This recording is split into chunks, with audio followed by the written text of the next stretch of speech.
Okay, stream is up. Make sure I'm recording. All right, I am recording. All right, so,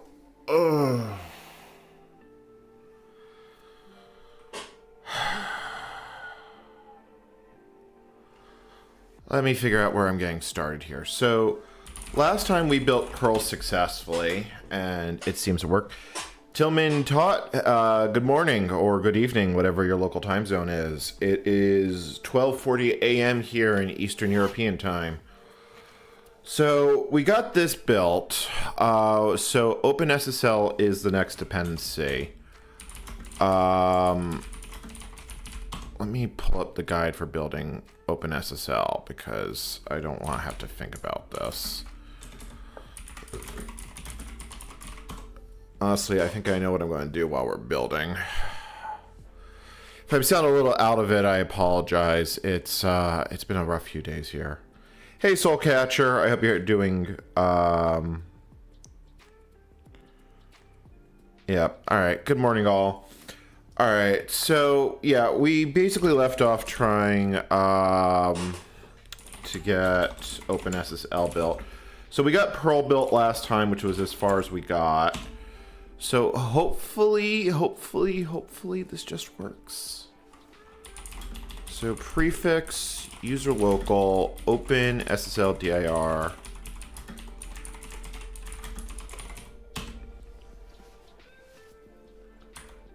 Oh right, wrong. Helps if I can type.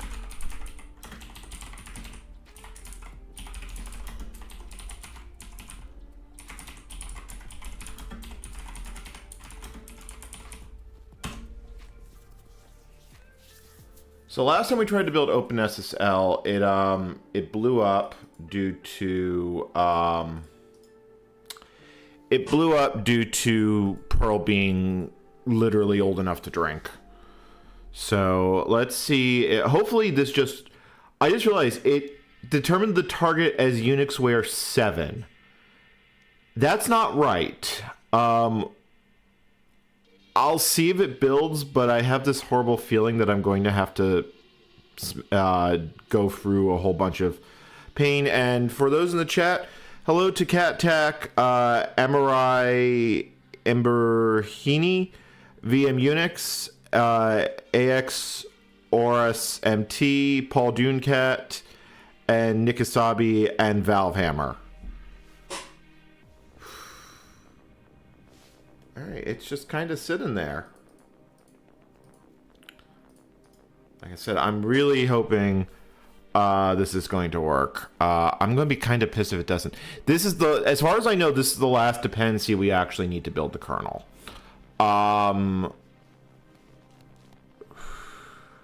Yeah, Petro, you caught me at the right time. I was about to lie down, and I checked my phone right before I went to sleep, and I saw your comment that I had successfully sent a thumbnail. For those who aren't Patreon supporters, I had uploaded the video to YouTube. I had uploaded it to Patreon, but instead of actually uploading the video, I uploaded the thumbnail and marked it as the video, which was a little mistake on my part. The reason is that the thumbnail was called devlog 6 and the video was called devlog 6, and I literally clicked the wrong file. So yeah, I wouldn't be surprised if Unixware is like I hopefully it just builds. I have no effing clue what it's doing. Presumably it's, let's take a look with system monitor. Like, let's take a peek under the hood. I actually really appreciate, like, I wish we had system monitor like that. I know there's ways to do it under Linux, but this is nice. Like, I really wish we had something this level of awesomeness. Because as far as I know, the only way to, like, get this under Linux is to strace a process. You can't really just attach like this.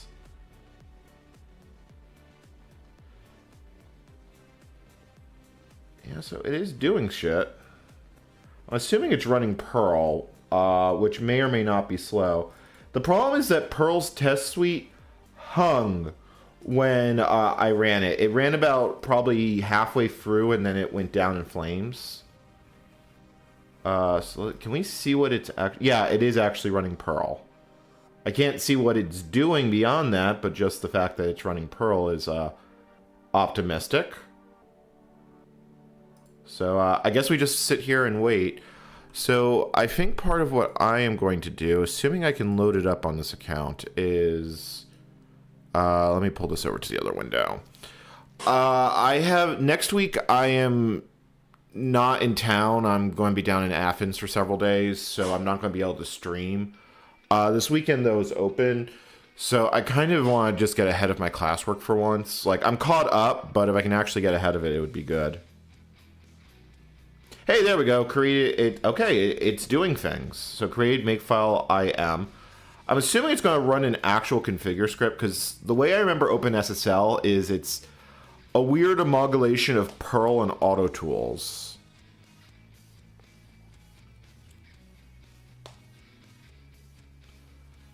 But at least it hasn't frozen yet. So, there's hope. So, for those who want to catch up on this project, we are now up to 6 devlogs on this, which is almost 45 minutes of footage. The final video is going to be over an hour. I am currently pursuing a degree in politics, economics, and philosophy from Open University. I've wanted to go back to school for some time, but it wasn't possible / practical for quite a few reasons. I could have potentially done it during the pandemic, but I wasn't in a mental state where I would have been able to succeed at it. And since this is a new chapter in my life, it seems like the right time to do it. And even paying international student tuition for Open University is still way more fucking affordable than American universities.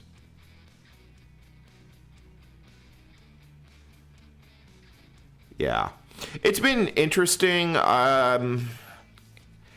You know, they talk a lot about it's essentially a sociology degree when I get right down to it, and a lot of it's talking about power, and the last few modules have been talking about inequality and how it harms all. Like, this doesn't feel like rocket science, but, you know, coming from a background where inequality has sort of been normalized, which is a lot of how I feel like the United States treats it. It really does open, you know, it really is kind of a breath of fucking fresh air. And on top of that, I've been doing a fair bit of independent stuff. I've actually watched the documentary Hypernormalization the other night. It's BBC Adam Curtis. It's on Amazon Prime, and surprisingly, Prime let me watch it, despite not being in the U.S. Sometimes a few things in Prime are not region locked, so my U.S. account still works. Wow, this is there it goes. Okay, so I'm assuming I just type make here and magic happens. Let me check the build instructions. Yeah, it just says run make. Actually, gmake 4. I'll just let it do its thing. All right, well, yeah, that was a very slow configure. I mean, it wouldn't be surprised me if the Perl is absolutely dogshit slow. Now, the question is, will it actually build? I'm a little concerned that it says we're on Unixware of all things. I mean, if anything, we'd be closer to OpenSSL, OpenBSD than not. Yeah, all right. Well, that does actually appear to be going. I'm assuming OpenSSL at one point had support for InterX. I mean, InterX wasn't that uncommon of a platform. It wasn't super popular, but I mean, OpenSSL supports a lot more esoteric crap than that. I think it finally got sent to the bit bin, but I mean, when LibreSSL forked the project, and sadly that fork seems to have mostly died off, they like to know that there was still a lot of support for 16-bit code and such. So, you know, who knows? So yeah, I may try and do some studying here on the side once we get to the point where I don't have to actually like handhold it. I don't even feel like playing RuneScape tonight. If honestly,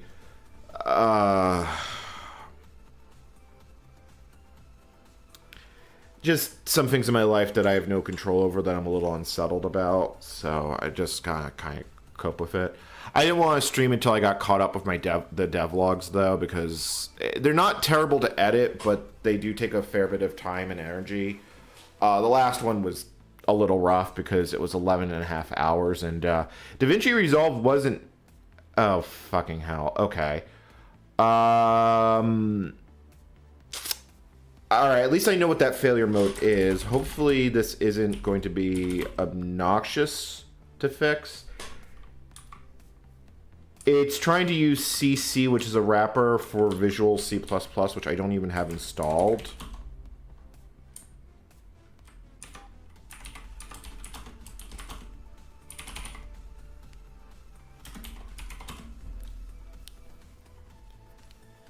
Honestly, I wouldn't be surprised if OpenSSL built on Amiga Unix. I've been kind of tempted to go back there. I sort of want to play with AUX for the next project. I haven't decided if that's actually what I'm going to do, but it's definitely something I've kind of had on my mind. All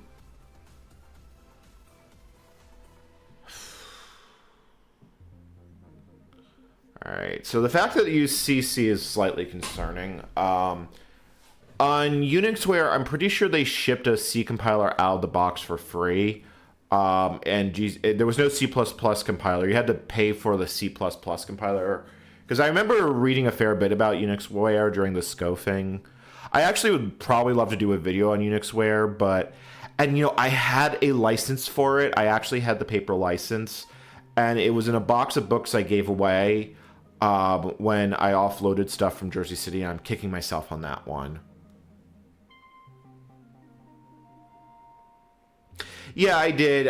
The problem is, like, what the hell do you do with it? Like, this is the problem that I internally run into with doing Unix shit as videos. It's like trying to find something interesting to talk about on Unix is hard because effectively all Unix systems are the same. Okay, so yeah, this is not going to just build. Of course not. Why would it just freaking build? That would be way too easy. All right, so where is it? So where is it actually figuring out its configure shit?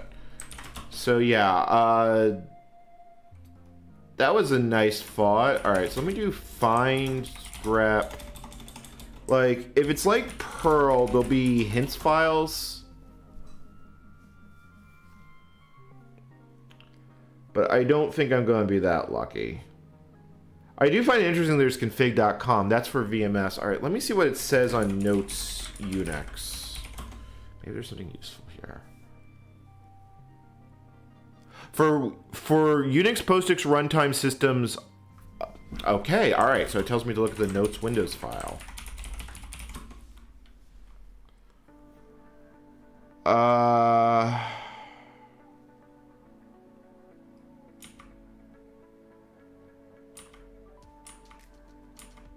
This doesn't feel relevant.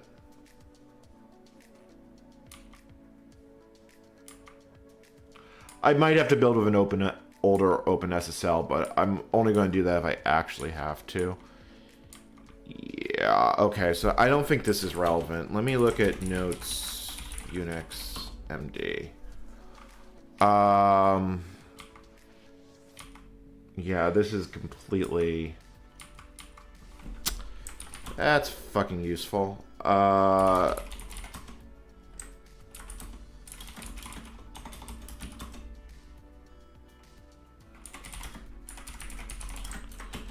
me just do a grep for Unixware config.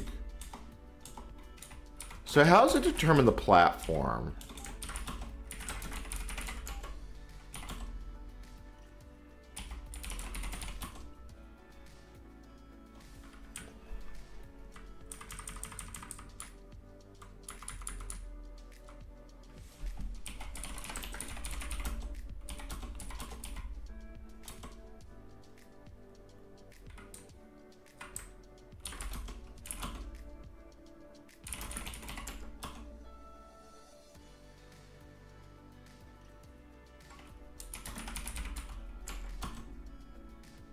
I might be able to just get it to work if I edit the flags, but I kind of want to understand what is...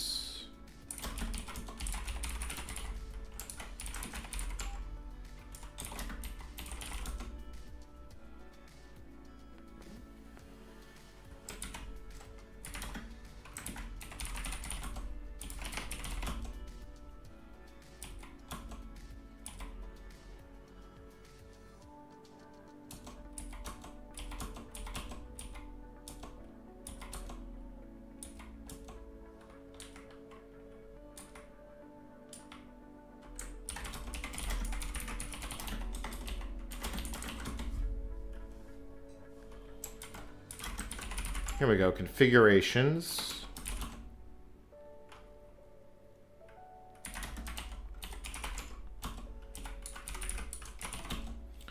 So why is it considering it...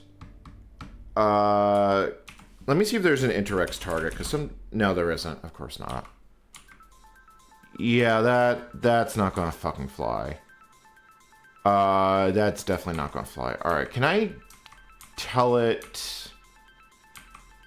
It probably, I think if it was going to be any target, BSD32 would probably be the closest thing.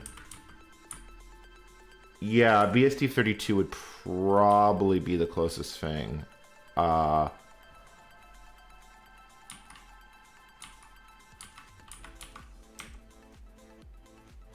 you know why? It's almost certainly because CC exists.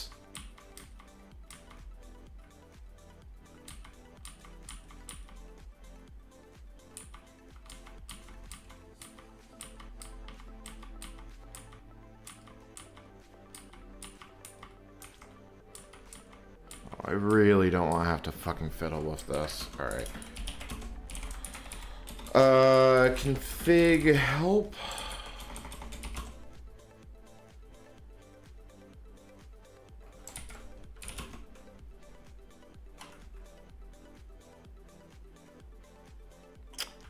Fuck me. Alright, let me see if install MD has anything useful for me.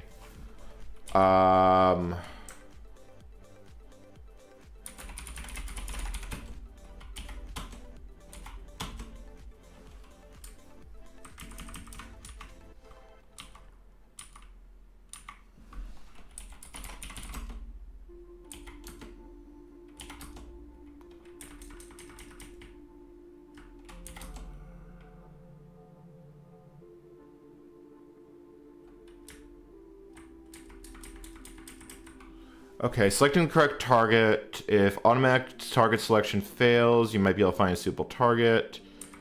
How do you do that?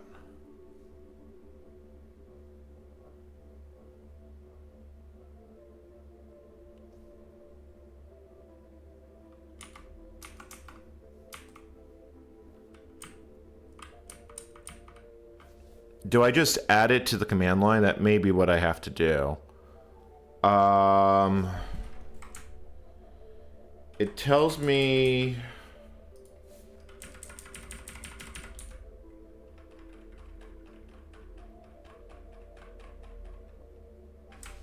If you call configure without arguments, it lists all targets. Does it actually do that?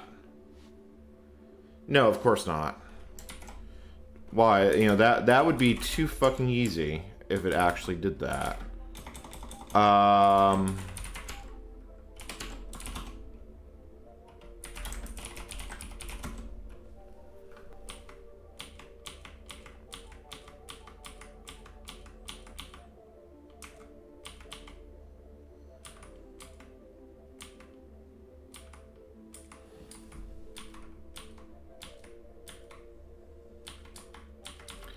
This is talking about how you, so it uses a checker script here,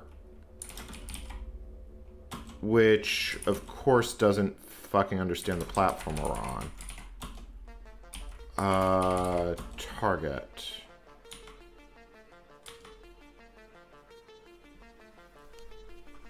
Oh, I appreciate that. Holy hand grenade of Antarok for the FIPS key.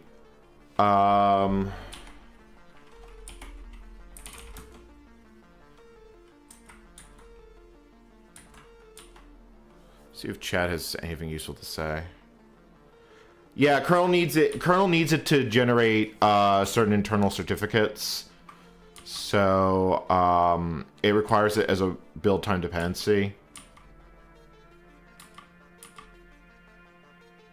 Well, this is going well.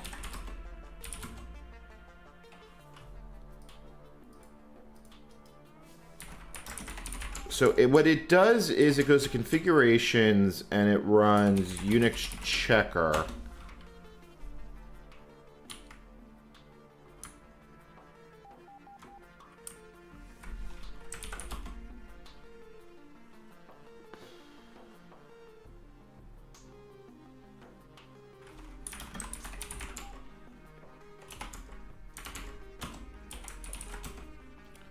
So what is, I want to make sure I have the right flag here. So it's either going to be BSD x86 or BSD generic 32. So if I just give that to configure,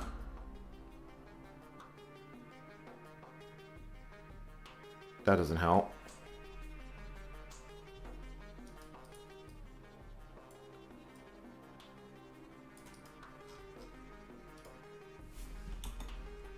If I just put BSD generic 32 here, does it change the target? Oh, that does actually do it. All right, I'm going to step away from the keyboard for a second.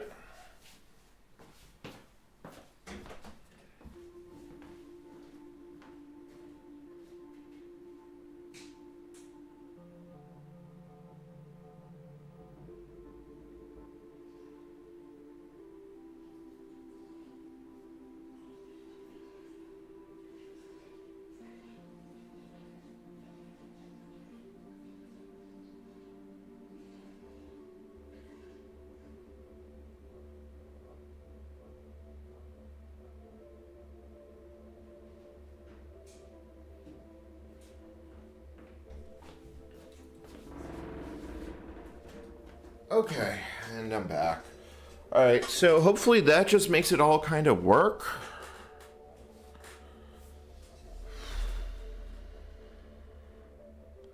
Yeah, I mean, JP, that is fundamentally the issue. Is like, I did a video on SunOS at this point, probably about a little bit over half a year ago, more than that, and it was one of my worst performing videos on the channel. And I to say it was disappointing was bluntly, put it bluntly.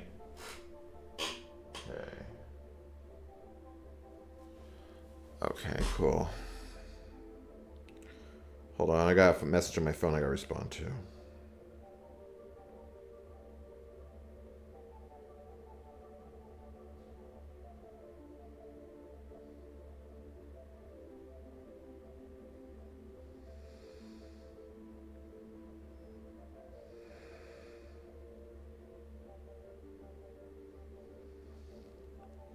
Okay, sorry. Just had to respond to a message on my phone. Okay, the thing I was worrying about is now no longer. InterX 3.5 is services for Unix for Windows XP. It also works on 2000. I did look at it. It looked really bit rotted to hell. I might want to take the biggest problem with building old package source is finding all the old dest files, like. And honestly, that may be a project I just take on. One of my members of my community did actually go through and like found a bunch of the old ones. And I believe did a full package build on like a Sun 2, which took like 2 months. So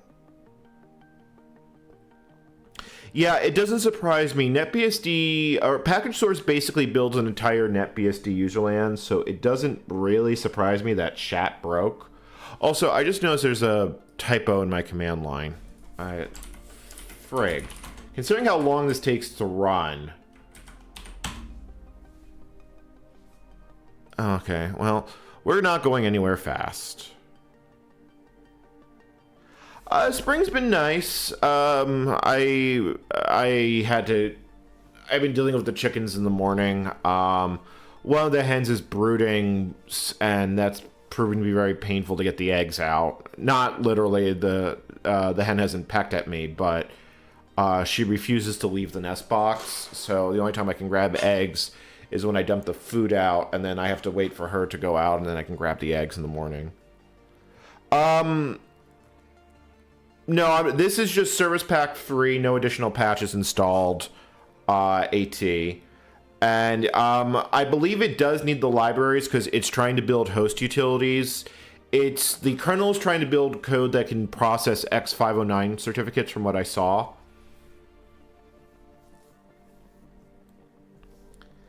Yeah, like I said, I wouldn't mind going and doing something with SCO, but their current owners is Zenus. They don't offer any sort of evaluation license, and frankly, like, there are things I will happily, like, just run in an emulator and just not care about it, like old Solaris, although I have, or at least had, most boxed versions of old Solaris. Like, AUX, not a real problem.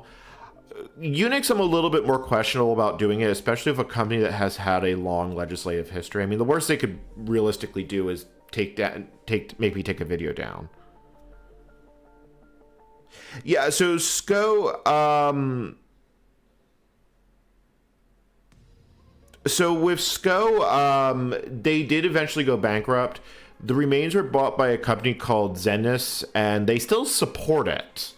So, but I didn't see any way to get an evaluation license or such. Dr. Shuppet, I looked on their website. The only way, it looked like, I mean, I could send them a request from Restless Systems LLC, but I have no idea what the evaluation license would let me do. I've really been leaning towards doing something with AUX because, and this is not me shitting on other YouTubers. Let me prefix this. The vast majority of videos on AUX on the channel I've seen on YouTube are people installing it and saying, hey, this is Unix, and nothing fucking else. Like, what a... The problem is that, how the hell do you stand out? I mean, this is the eternal problem I have with doing content on this.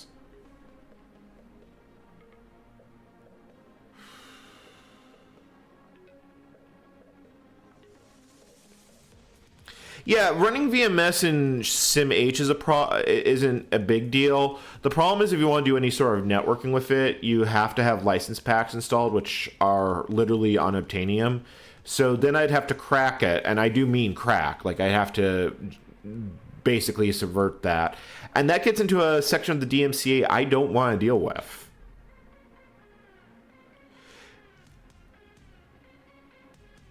Well, currently I don't have any copies of Unixware. I had a printed copy of the license certificate for a 5-user version, which I think was for 7, or maybe it was Open Server 5, but I don't have it anymore, because like I said, it was in a bunch of books that I gave away, and I forgot to take that out. When I moved out of Portland, I made a point to make sure not to talk, like, I wasn't going to throw crap in the trash. A few items... You know, like, I had a couple of dead CRTs that got recycled, but all the working systems and such did find new homes.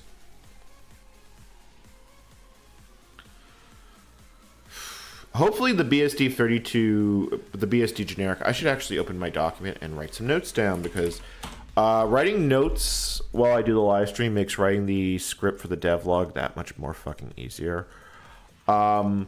If I can build a kernel today or tomorrow, then the rest of this project should be relatively straightforward, I hope. The only real time-consuming task I have left is I have to fix some glibc problems. I don't need to care about that right now, but...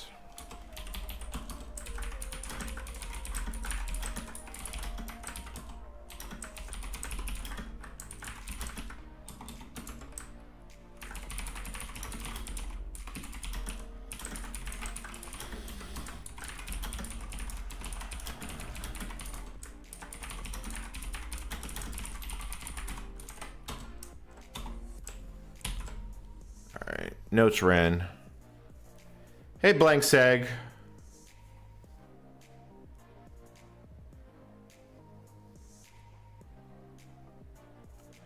No, this was the CRTs were in Jersey City. I didn't drive them across the country. I couldn't. I mean, I filled up and I had the CRTs that I ended up tossing. I wasn't very happy about it, but I had to make some realistic concessions. The next station CRT I had to toss. I did save the soundboard, so I know that system was still working when I passed it off to a new owner. And I also had a Sun CRT that would not sync, period. CRTs scare the shit out of me. I kid you not. Like, I won't work on them. I don't know what I'm doing, and I don't want to electrocute myself. Maybe if I was living with someone at the time, that would have been an option, because at least if I got electrocuted, someone could have called 911. This is on a VM. I don't have any vintage computers anymore at the moment. I could probably find something XP era here in Greece pretty easily, but yeah. Yeah, see, that's the other the problem is that JP is, even if you had the esoteric hardware, how do you make it interesting? I mean, at most, you would probably have a System 5 or BSD userland, a compiler, and then you can do everything else. I mean, the whole point of Unix was essentially to be a generic software solution. It doesn't greatly stand out. Look what it took for me to make an interesting Doom video.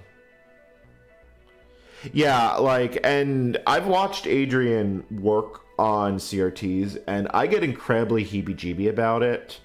And, like, I don't have the right tools and such. So it's like, no, it's not worth it. Oh, God almighty. Okay, so I need to massage the make file again.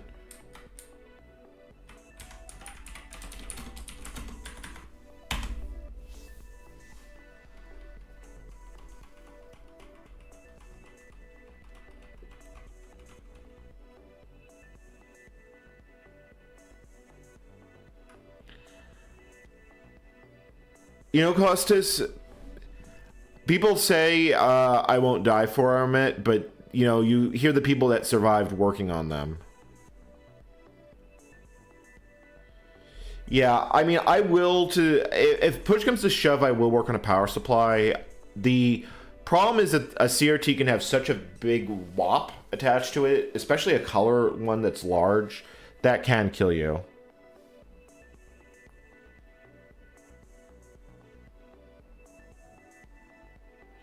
Dr. Shuppet, drop the links in Discord for me. I'll take a look at some point. I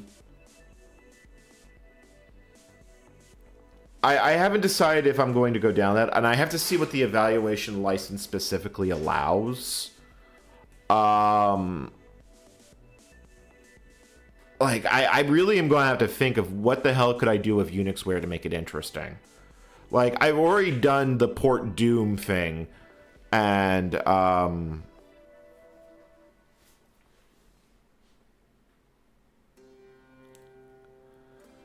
unrecognized option pthread. Okay, maybe we can just get rid of pthread and maybe it'll work. I'm not convinced that this is going to work.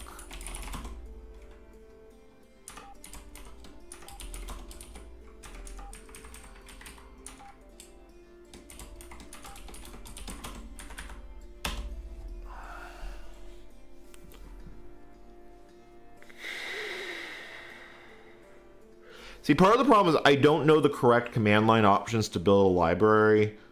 I have this horrible sensation that I'm going to be tinkering with this for a while. Honestly, God, that is an idea. Could I run Minecraft on Unixware? Presumably, there's a Java port for it. I would assume it is, I'm assuming there's a JRE for it. I don't know if I could accelerate it, but that's not... God, I'm legitimately thinking about this.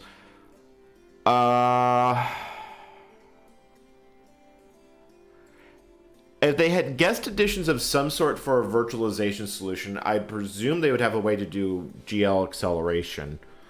Then again, maybe not, because, like, It's not like NVIDIA or AMD supports Unixware.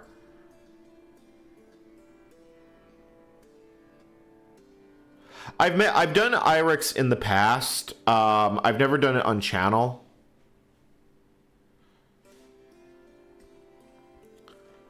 I've had decent luck with generic USB C capture devices as long as you can deal with HDMI.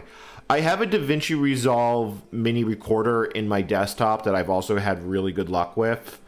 I had to use a RetroTink, which was another item that I'm probably going to have to replace, but whatever. Yeah. You know, here's the thing. It's not like, you know, I don't have a problem with people modifying their hardware. It's like, the way I kind of see it is, you know, it's like the people that, you know, model train enthusiasts that keep their, you know, their favorite trains in the box, in padding, and like oil it every night and make sure it never has any wear or tear on it. And like, let's be honest, these things are meant to be used. It wasn't uncommon to modify things in the 80s. Even now, it's not that uncommon. Like, I'm not a purist when it comes to that. I mean, let's be honest. I do most of my shit in emulation. So... yeah, the problem is if I could get GL working. You know, I'm curious on that. Let me see here. Unixware OpenGL.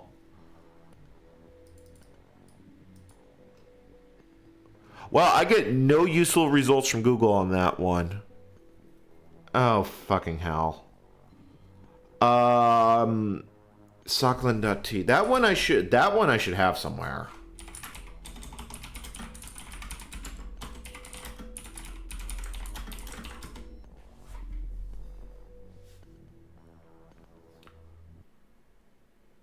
I don't have that one.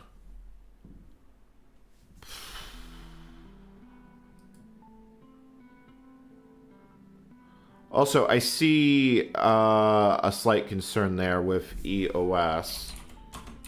All right, so...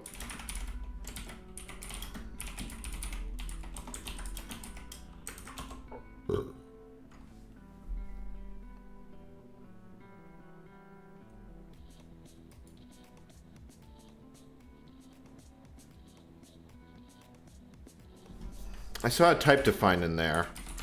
Crypto bio.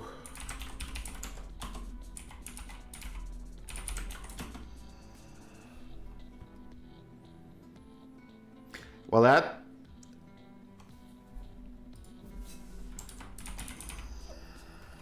we're not a VMS system.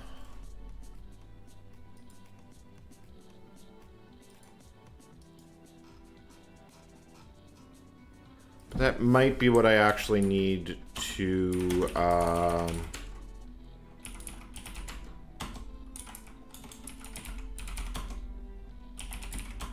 yeah, there is no socklen. That's a weird exclusion, like... oh god, that is cursed. The following are supported on Microsoft network stacks. Apparently, Interix can talk IPX, Apple Talk, and NetBIOS. That... okay, that's going in my notes.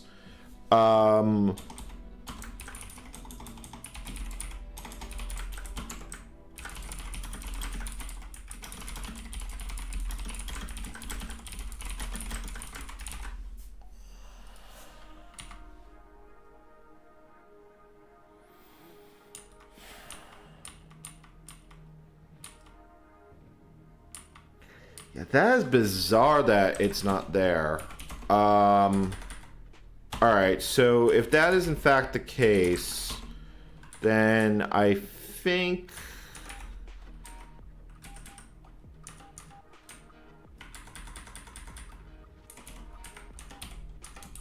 we do that. And hope for the best. That is weird. I would think that variable would be there.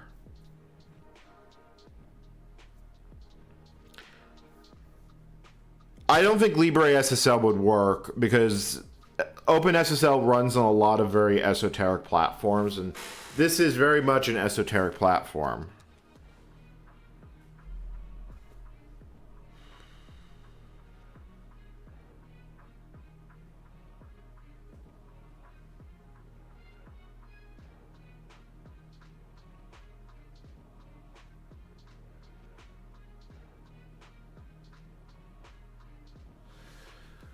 Yeah, I mean, if I want, the biggest problem is I don't even think OpenGL, Unix supports OpenGL. Like, I literally just Googled for it and I get no results. Like, let me try SCO OpenGL.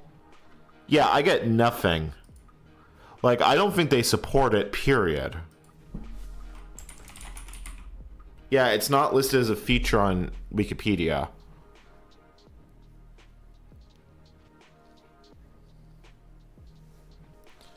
Oh, well, hey, Dev, the VOD will be up.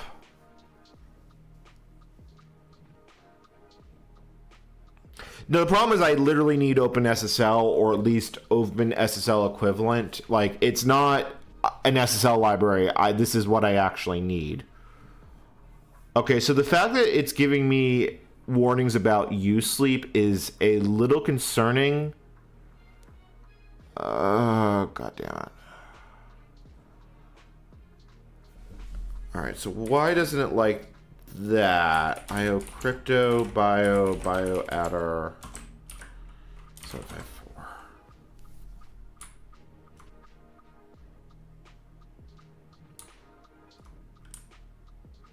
That one should be in the headers.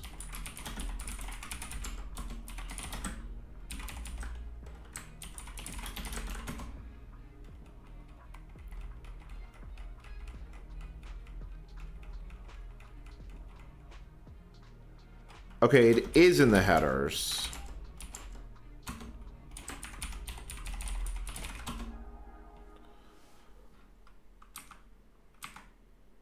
So why isn't this getting included?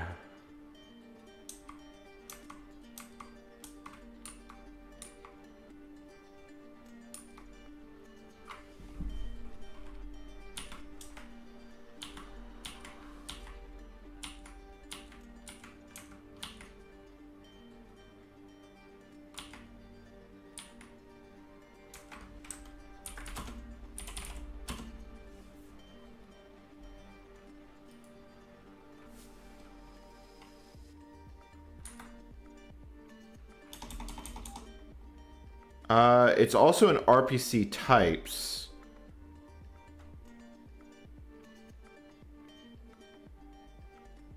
I'm not sure why it's in both.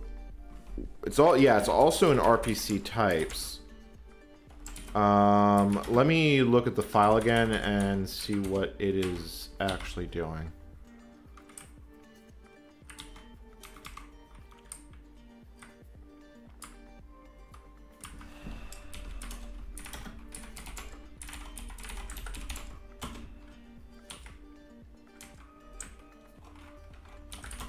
So this includes a file called EOS, which I'm assuming is like...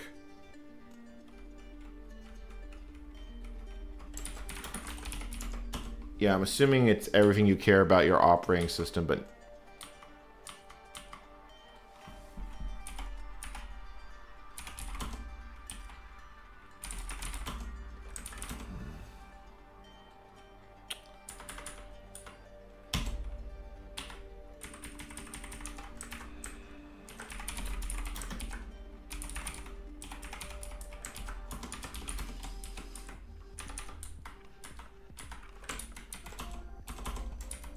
The hell?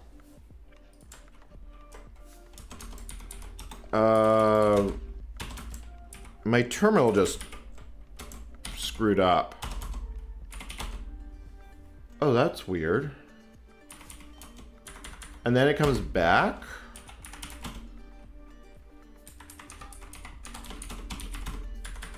That was strange.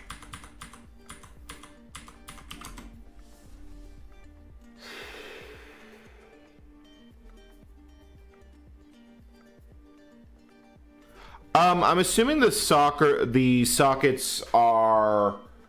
I'm assuming it talks to the NT kernel directly. It definitely doesn't look like it's WinSock, because WinSock has some additional functions, because this talks to, and this isn't built on top of Win32, but WinSock was always a bit of a weird oddball, so it might be accessible in this environment, but I'm pretty sure it talks to the network stack directly at a lower API.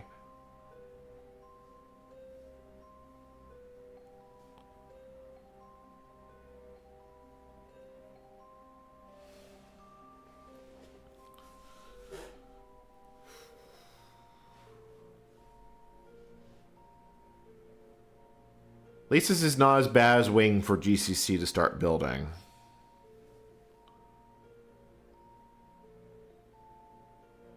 No, you can't. When you're in system services for Unix, you can't link to Win32 stuff directly, but it's not as limited as the POSIX subsystem.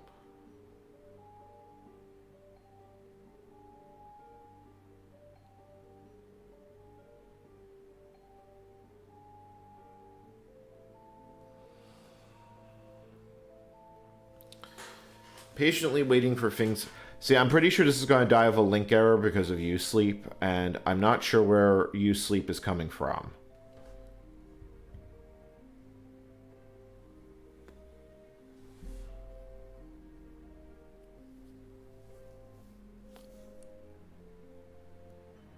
Yeah, like that undefined.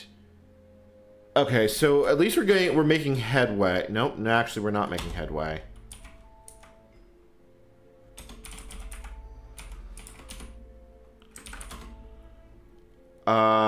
User include inet in .h.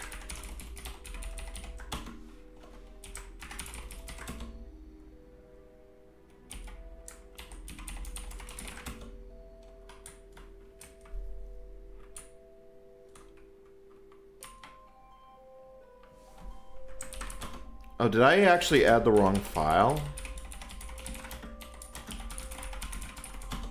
It might be, yeah, it does actually look like it needs to be RPC types. Okay.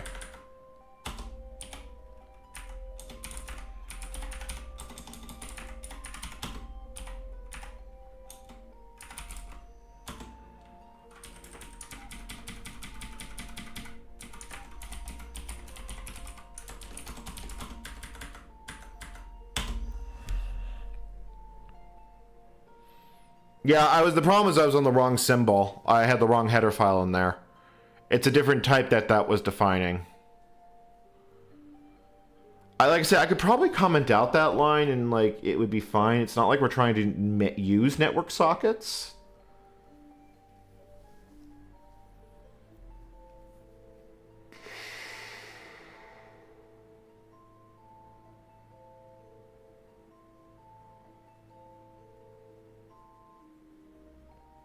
No, Sokolin underscore T, like, I wouldn't be surprised if the network stack is basically a port of WinSock, or WinSock adjacent. Like, it's interesting. It's one of the few places it doesn't look like it was lifted wholesale from OpenBSD, but I haven't looked that closely at it. It's also used to generate hashes within the kernel. It's not, like I said, this isn't something I can deal without. The last kernel that I could build without OpenSSL was like 3.2, which I guess I could build as a last resort. No, the problem was the symbol wasn't defined in that file. That was a different symbol. That was in loop back, not in add or look back.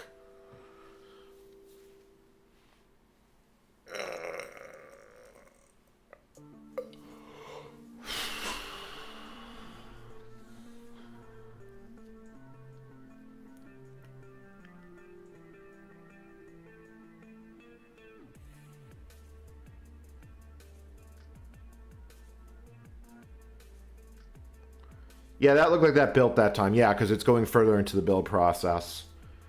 Okay, well, that's progress. The lack of uSleep is a little concerning now.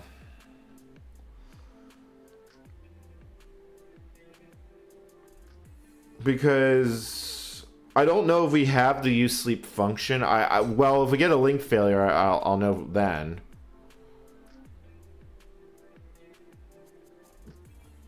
Alright, well, it's going.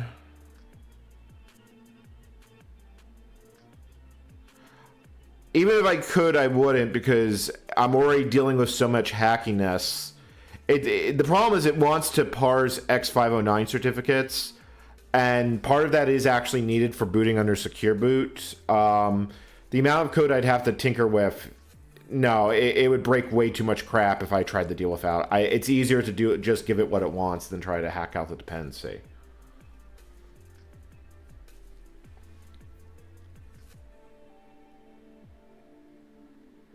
The real question is, how hard is this going to be to build in practice?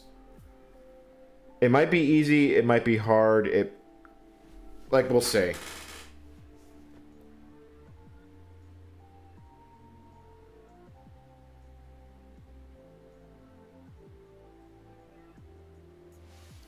I am actually curious if there is...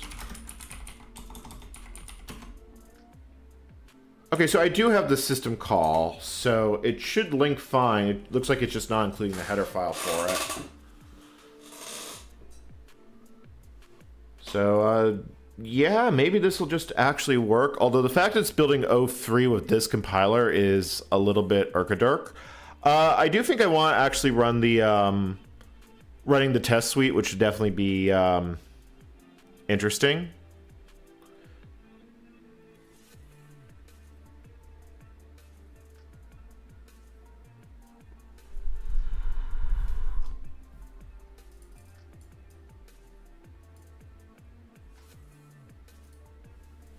Yeah, I think I would definitely want to run the test suite on this one. Oh, okay, what died?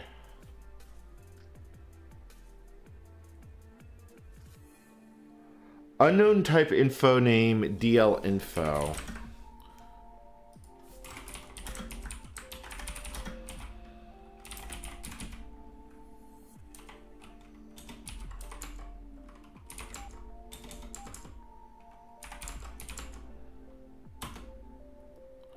Okay, so that looks like that's just missing a header file.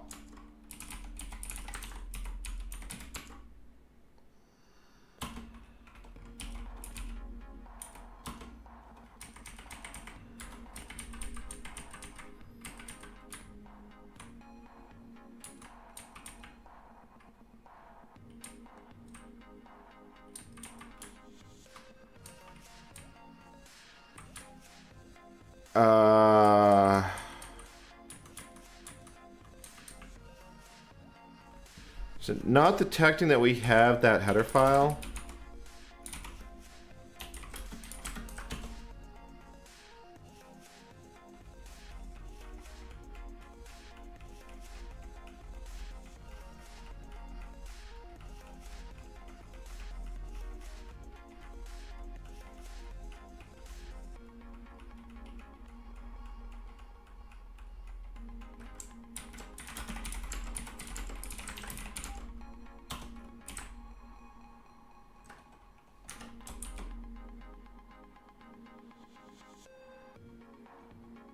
It does say we have it.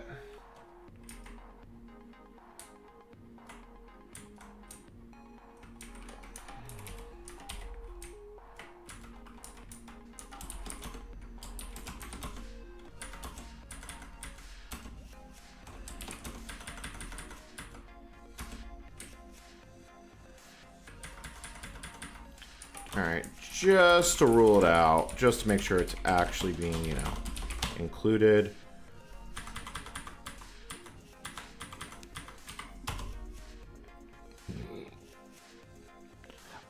The free.free folder is, I copied it manually. I know the fact that it's there, just I couldn't remember where it is on the for that one. So I do know it's there. That was something I did intentionally. I'll be right back.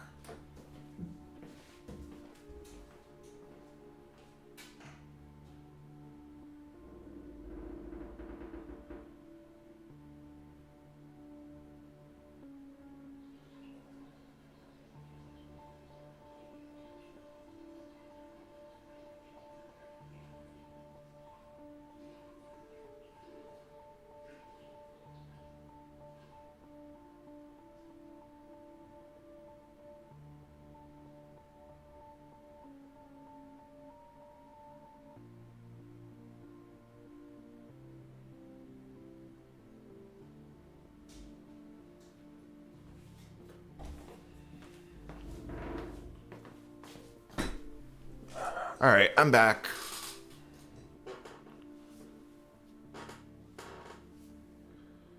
Well, there is X on InterX. You have the libraries and headers, you just don't have an X server. But if you use a third-party one, it does work.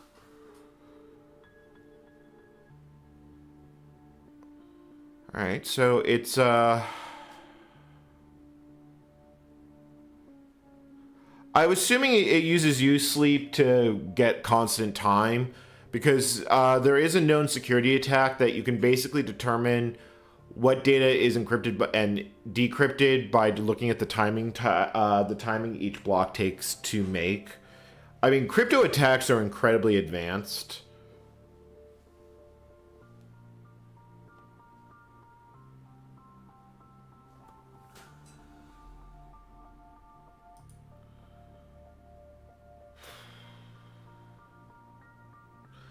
Unknown type name. All right, let's actually look at this, because obviously there's something here it doesn't like.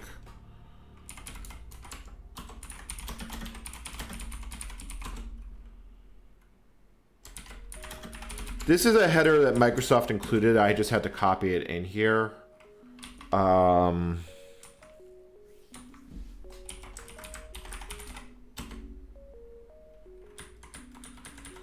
So apparently I need the all source function. So if I'm going to build with that,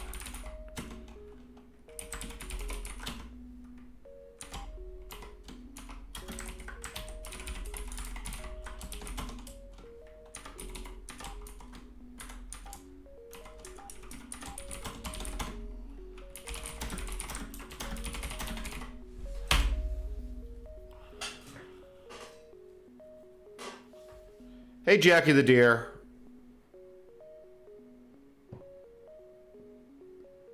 Yeah, DL load is present, and they are likely doing some incredibly deep magic to make it work. Although PE files are not all that different from ELF files. Like, you can do dynamic loading with a PE file.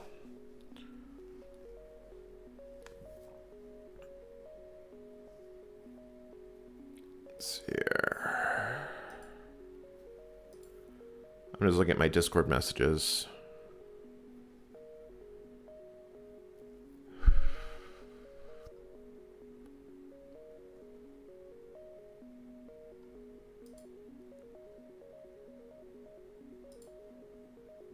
Alright. Yeah, so I'm just doing clean because I'm changing the C flags. Jackie, the pinecone is greatly appreciated. Yep.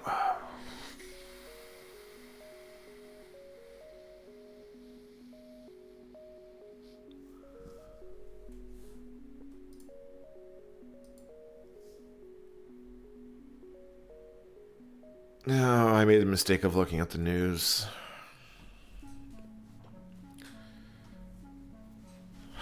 I remember when the news used to be boring. And, I don't know. I feel like the last time that was true was before 9/11. All hail the pinecone. Pinecone.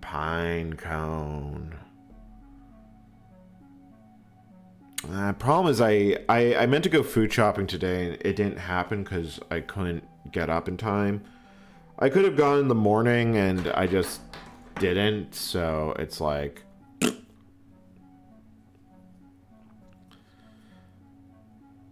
Catherine Weddolds. I'm always surprised at how many streams you show up for. Like, it's hugely appreciated. But I think you've showed up in my streams like since the OS2 ones, like yeah, hiding in the forest feels like a winning move if you can't get out of the US.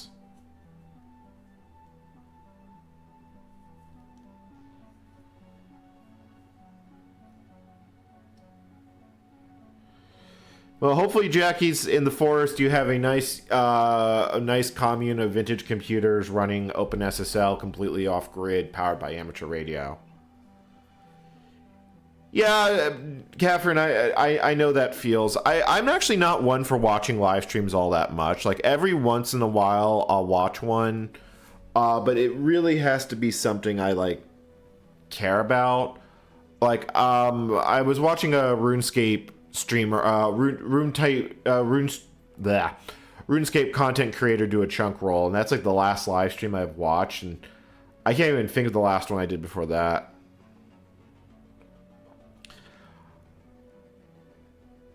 Well, the problem is, how do I turn Luna into a hot dog? Like, you know, Luna Hot Dog. Lunar Hot Dog sounds like a great name for a rock band. Honestly, that, yeah, actually, yeah, it does. Well, so the thing is, I finally found a human, like, I literally finally got in contact with a human at the Greek radio ministry. So in theory, I should be able to get my Greek amateur radio license, quote unquote, soon. And once I have my radio license, I can fucking get back on air. Yeah, I had to pass my extra so I could operate here in Greece at all. And if I had converted my license as a general, I would have gone a novice here. So, and then I would have to pass a Greek radio examination in Greece, you know, in Greek, if I wanted to upgrade it. So yeah, I had to sit the amateur extra exam.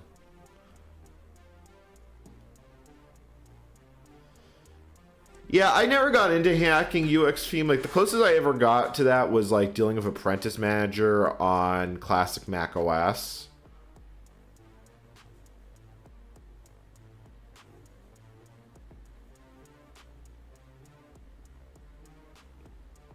As long as you're not doing anything unusual, Nick Isabi, like if you literally run it on a Linux system, a modern Linux system more or less, it'll be fine. It literally is.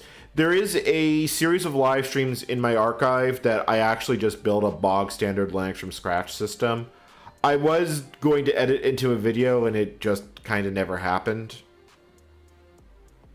Transportation and Communication Ministry. Let's see here. I thought the emails I get, yeah. It has been a process because GovDR has decided that I both simultaneously do and don't exist at the same time. When I log in, it says I don't exist in the directory, but then it also shows my, you know, taxi, you know, it shows all my information, it shows my TaxisNet information and, you know, demographics. So, yeah, the Greek government has decided that I exist and don't exist in a form of quantum uncertainty.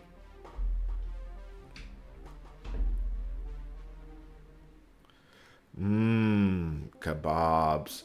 Yeah, I fried up some beef in the fridge that it probably was right on the edge of going bad. I maybe should have tossed it, but I haven't gotten sick yet, so hopefully that luck continues.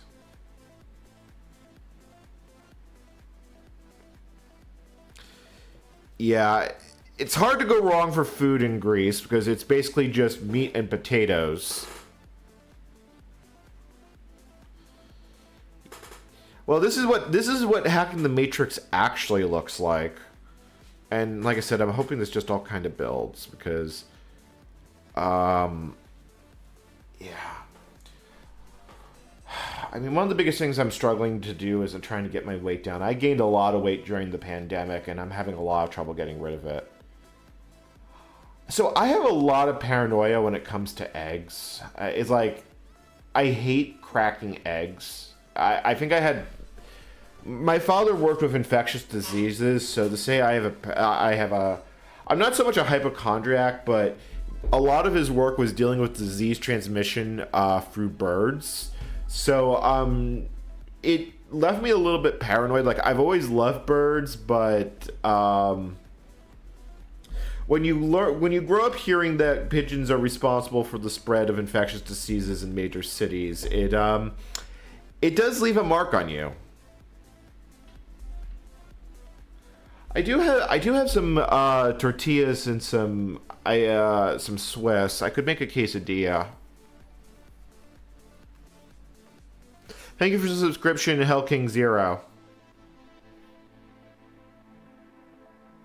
I can't tell if this has gone further than it was before. Although, yeah, it is including the all source option. So, I don't know. Maybe. Wake up and heal you over. The Matrix is successfully. You slept through the Matrix.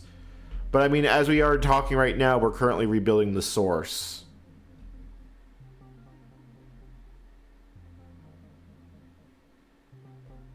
Well, that's where it failed last time. So it looks like it's past that, which is a good thing.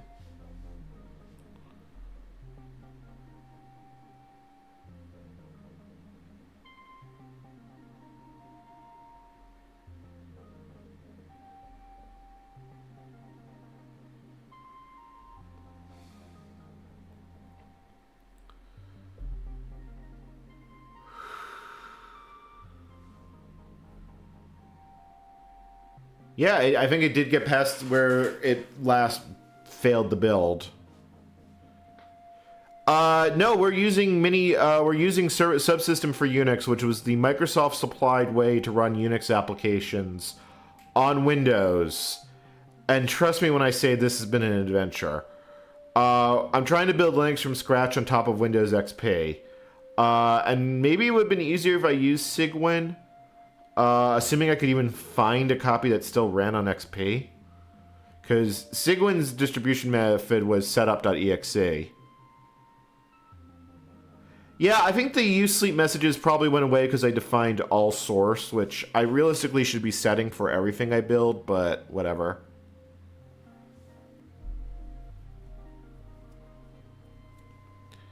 It is weird seeing modern crypto algorithms on Windows effing XP. God, I almost wonder if you could like successfully build Firefox in this environment, and then you could have a modern web browser running on XP.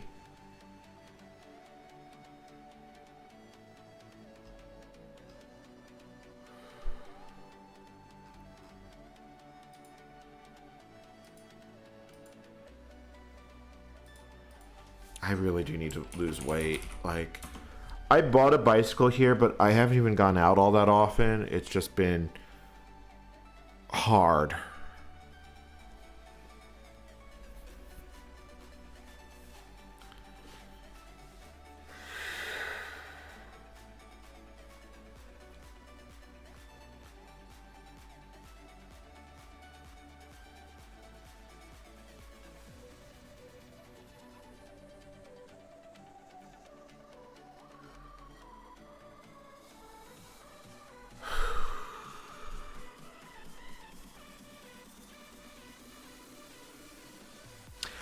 Services for Unix has the X11 libraries, but it doesn't ship an X11 library. I'm a little surprised. I'm not sure what it's doing with that make depends command, but obviously it's working.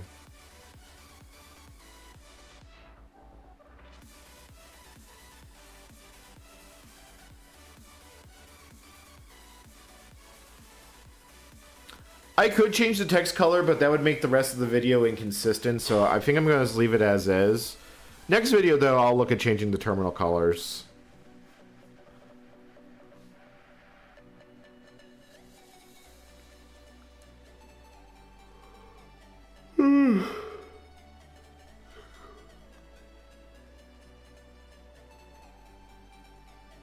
God, OpenSSL takes a while to build.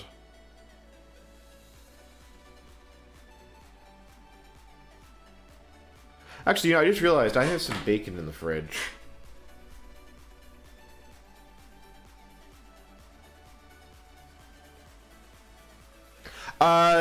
Petro, I ran make clean. Which is why it's rebuilding everything, but it's definitely past the point where it failed before. I just don't know how much more it's got to go. I'm actually going to go get some tea while this goes, so I'll be back in a moment.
Oh wow, it's still going.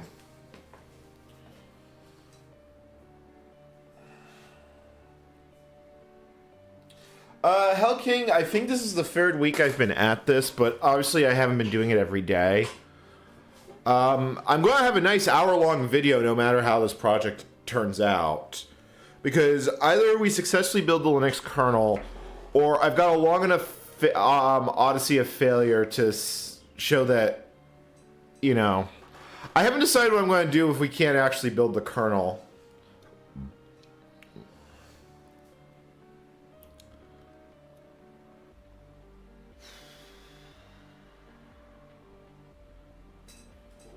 Yeah, I definitely need to find a way.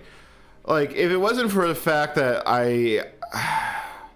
I'm not exactly like self-centric about my looks. Like, I do use the face cam from time to time. I just don't have one for my desktop, which is why it disappeared again. But I've actually been thinking about commissioning a VTuber avatar, and I'd even consider doing like, not on this channel, but on a different one, if I started doing like daily workout routines.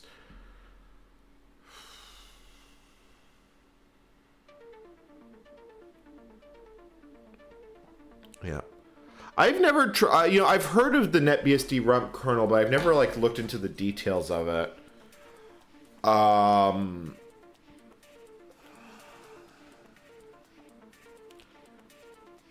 I don't think I've seen rice on a pita here. It's almost universally French fries.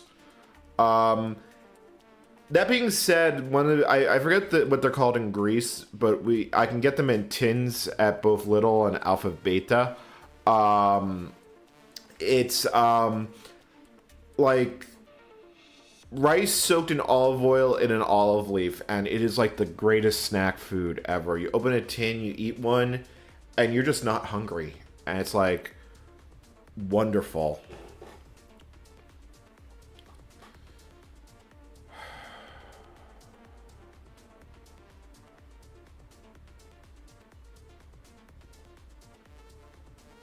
I actually think this might build. I don't know, maybe I'm being overly optimistic, but like I've been kind of surprised at what has and hasn't built, so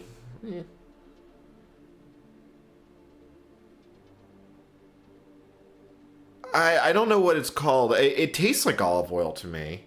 It's definitely like rice packed into an olive leaf.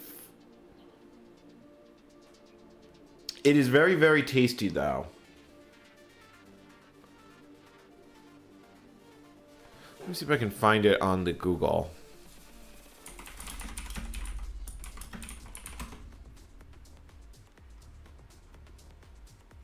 Oh, sorry, it's grape leaves. It's, Domanes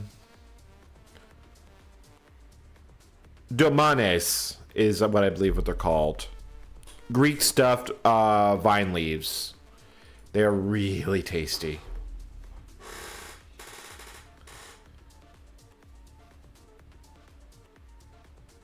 Yeah.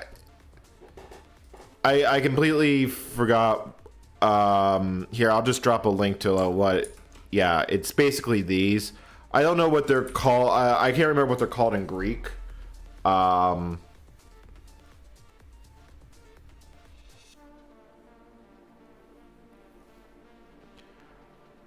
going to make it usable. We're going to build an entire Linux from scratch system from XP if I can build the kernel. The kernel is kind of the deciding factor on this one.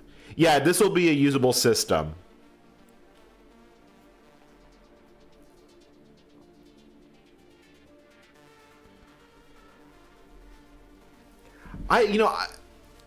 I'll be honest, I can't tell the difference between Turkish coffee and Greek coffee. It literally just tastes exactly the same to me.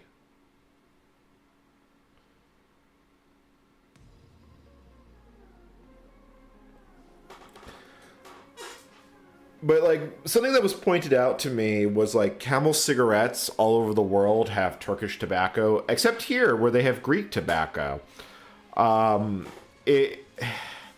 Not that there's particularly good relations between the Turks and the Greeks, but it kind of blows my mind when I see things like that.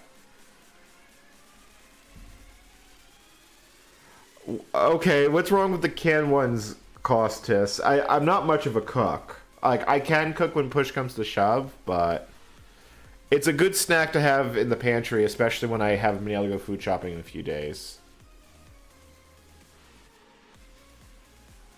I've been to Turkey in the past. One of my favorite memories of all time was I was in a coffee house.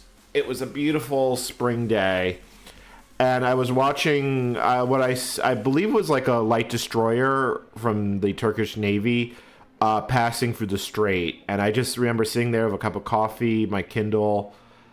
It was a really good memory. Like, that was one of probably the most perfect days. I really enjoyed my time in Istanbul. It's just a pity the country is not exactly the happiest place at the time.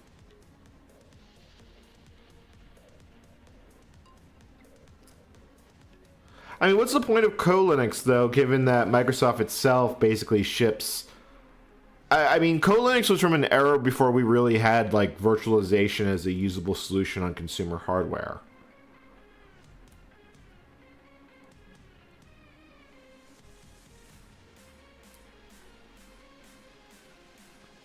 I legitimately wonder how long this is going to take to build. I also really hope it's going to link at the end. Because I'm going to be really unhappy if this gets through the entire build process and then it fails to link. Which I just realized is probably a more realistic fear than I care to admit. Let's see here. God, we've already been at this for an hour. This is definitely taking longer. Yeah, Turkey was cheap, although I was traveling at the... I went from from Athens to Istanbul. I was here at the very height of the crisis. Athens looked like it had been through a bombing. That's how bad it was during the crisis. Like, there was a lot of boarded up buildings. A few of them were even firebombed. And I was staying near the Acropolis. Like, I wasn't, like, out in the sticks.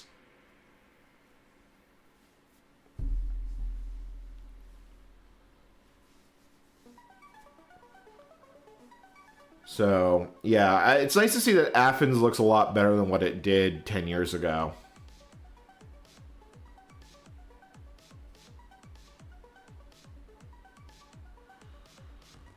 15 years ago. God, I'm old. But I it just feels like the entire world is going to hell in a handbasket.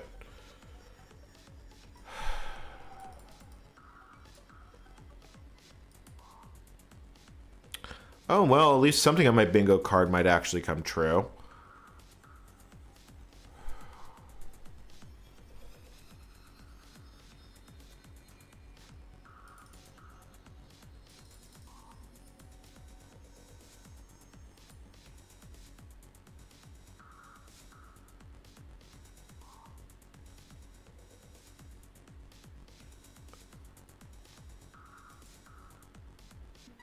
Well, OpenSSL is currently building. Haven't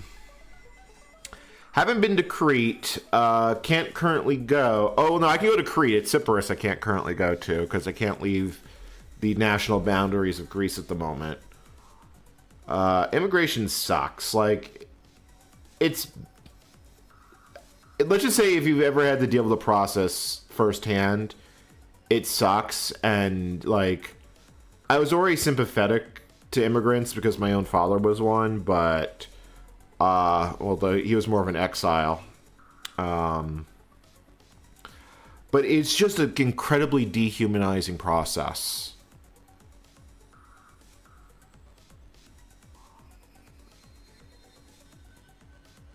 We're currently waiting for OpenSSL to build. Hopefully it builds. I am a little concerned it might not. Well, I mean, it's building. I'm a little concerned it's not going to link. It's a little staggering how much crap it's got to actually grind through. Especially because it's building, like, all these dependency files, which I don't know why. Like, I'm assuming it's building object files. Like, it definitely looks like it's running GCC. Yeah, it is definitely running GCC.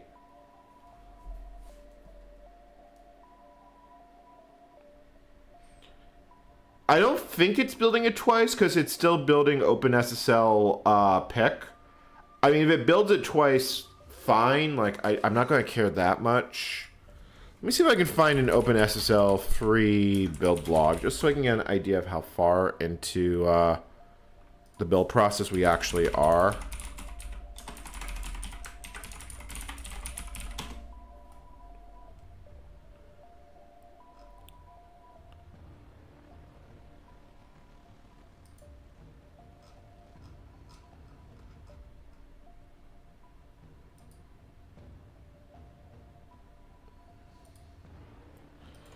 So on Ubuntu, it took 30 minutes to build, and we're currently building...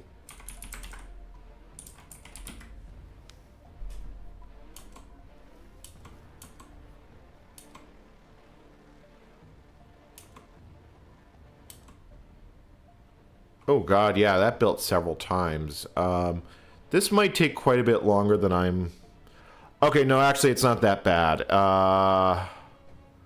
The reason I say it's not that bad is most of this file looks like it's the output of the test suite. I kind of want to run the test suite just to get an idea if it's like actually like...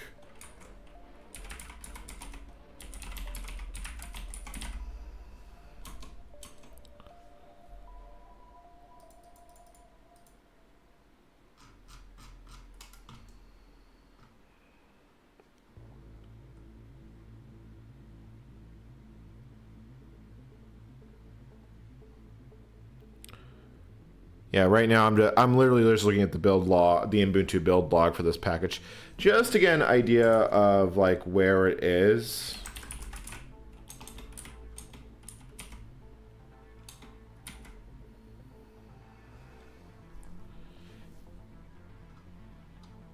I'd probably say it's about 75% done.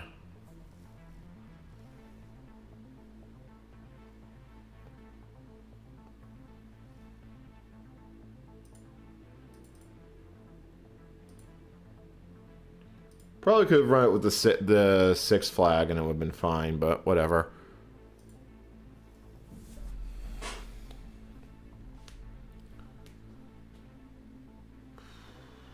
Yeah, I probably should run the test suite.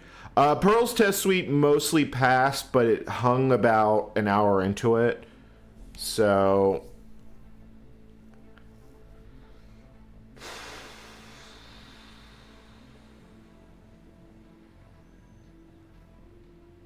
Well, I don't have Process Monitor running, I just have Process Explorer going, so... which shouldn't be slowing it down that much. Like, this is going at a nice clip.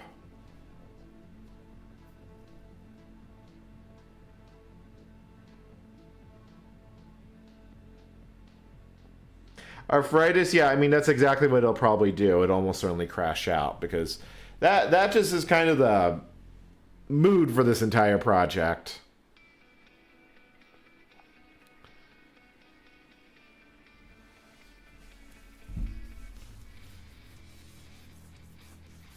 I don't think I can limit the algorithms it tests, but it actually would be a decent test of this compiler just to see if it actually, like, what degree of broken it is.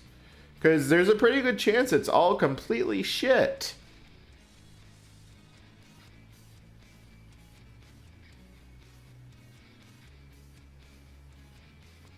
It does look like it's building some of the same files over and over again. I'm not...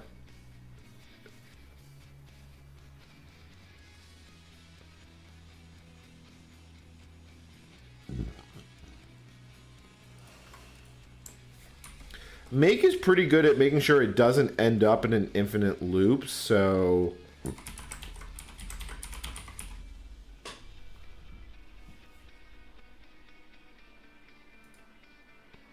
So, RSA MP names, which is like the last file I saw going. It's got like a few dozen pages more of test crap it needs to do. When we start seeing it build OpenSSL apps, we know we're basically at the end of the build process. Dev null is still here.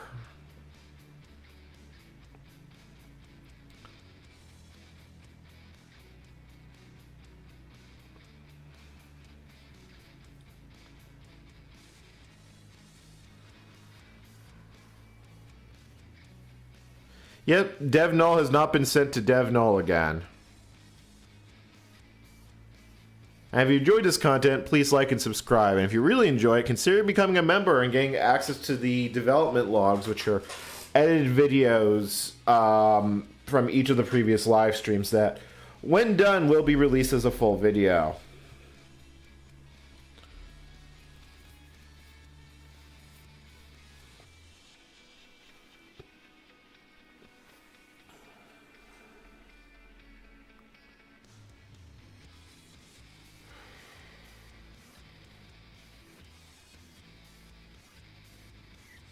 God, I just feel very... I literally feel just very bloated.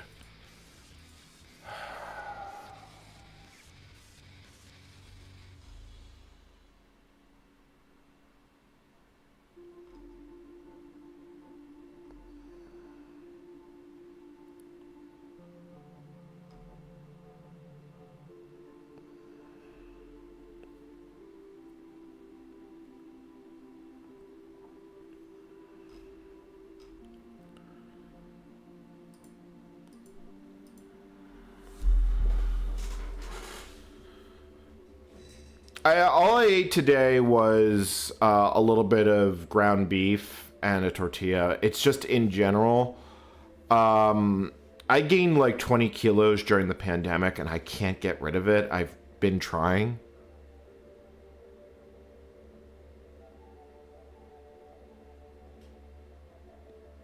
Like, I really... When the sun comes up and after I feed the birds, I'll bike into town and go get some breakfast. If nothing else, it gets me on the bike for a little bit.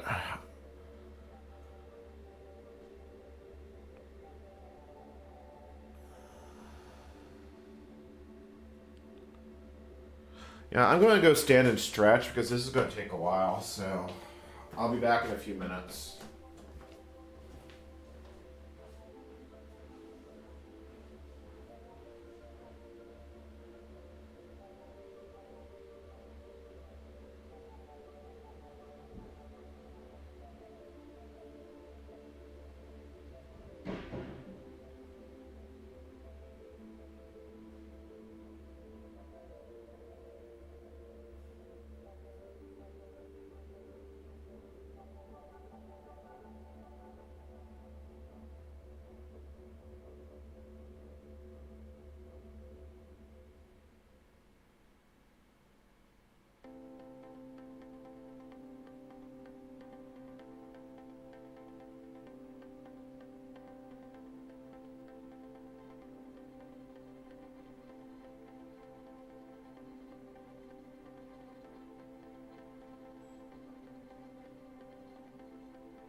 It just... Uh-oh. Crypto dev not found. I walked back into the room at exactly the right moment.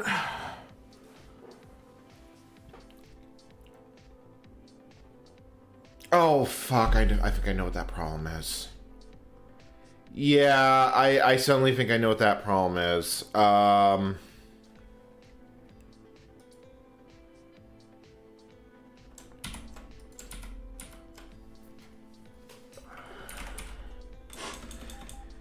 No, the problem is that the build target I chose was BSD.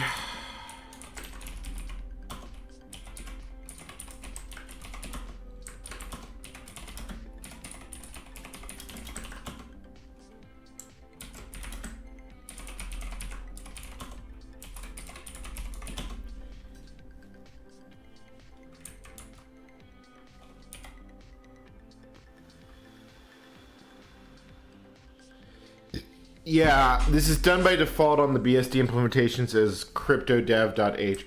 I fucking hate this build system. Please tell me I'm not going to have to restart this build from scratch.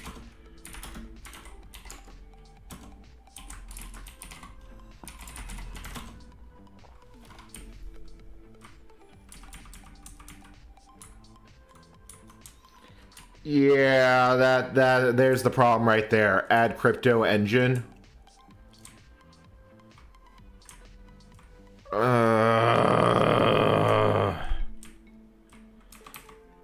Can I just get rid of that line?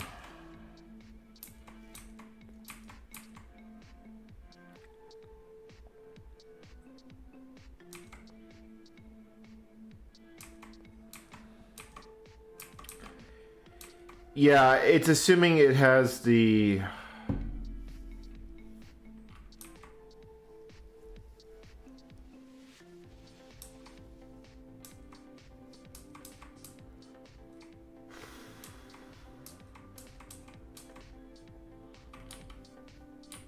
I gotta disable that. And then I'm gonna have to rerun. See...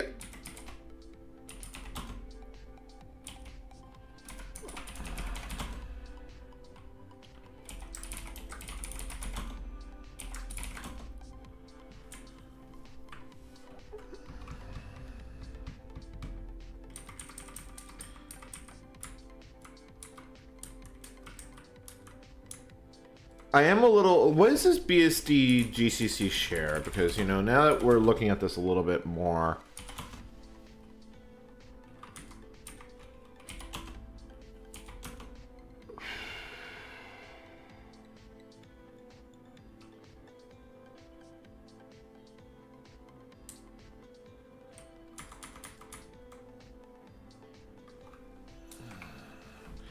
Do they have a Unix generic target? No, they don't.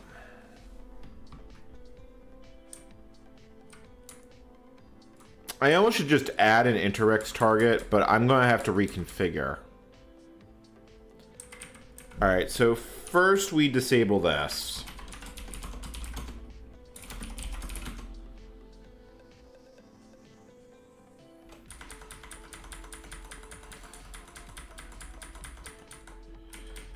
Yeah, I'm going to actually have to fucking reconfigure.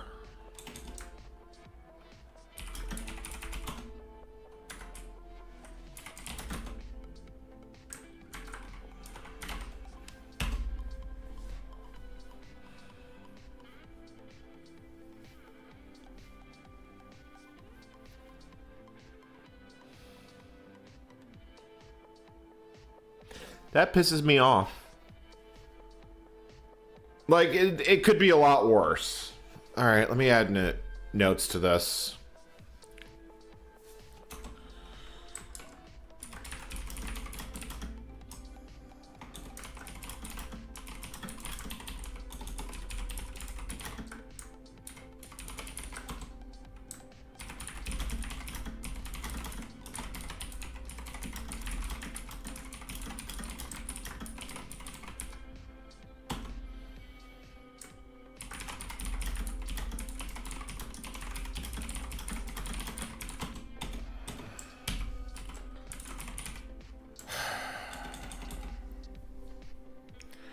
Sorry if I sound a bit frustrated.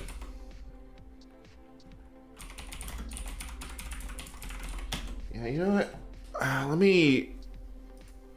What I can do is I can pull up my classwork for next week, which, like I said, I'm well ahead of schedule as is. So if I can just put a dent in it so I don't have to care about it, I can very much multitask here. May not be the most entertaining stream content, but at this point I don't feel like I don't know.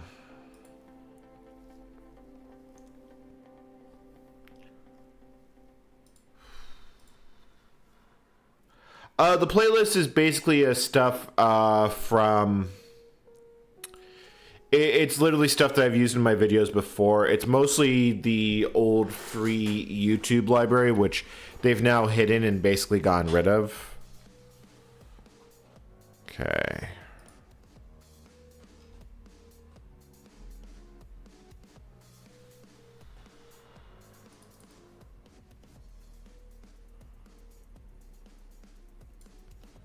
All right, so now right now I'm going for the web stuff online.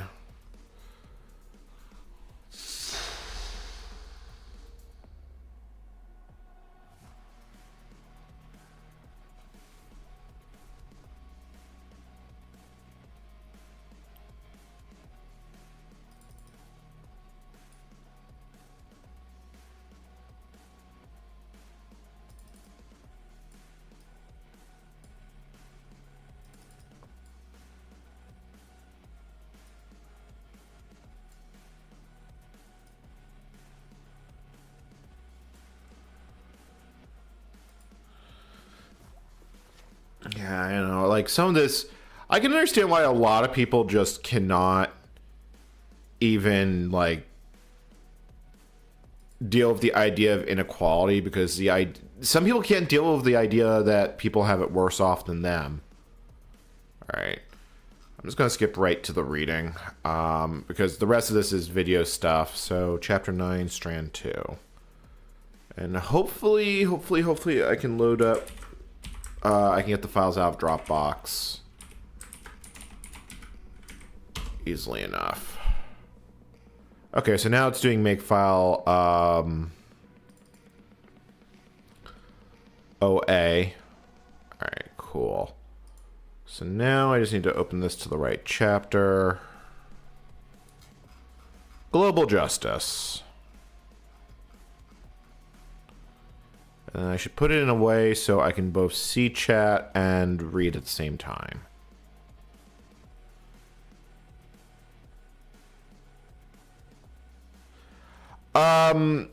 It's mostly the closest target to what I actually have, but I'm not convinced it's right. Well,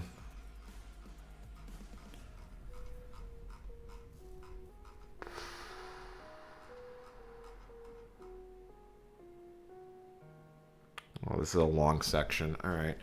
Well, the more I get actually, the more I get done now, the better off and easier it will be. And hopefully you'll finish making the makefile sometime soon. Alright.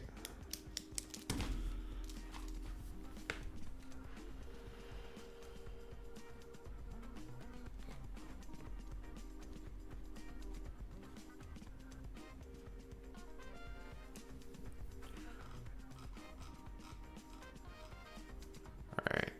Good. Now I have chat up. I have my textbook up, so I can just do my note taking. Well, I can't run the unit test until I can actually build the module. Like, that's kind of the problem. This is taking its sweet-ass time.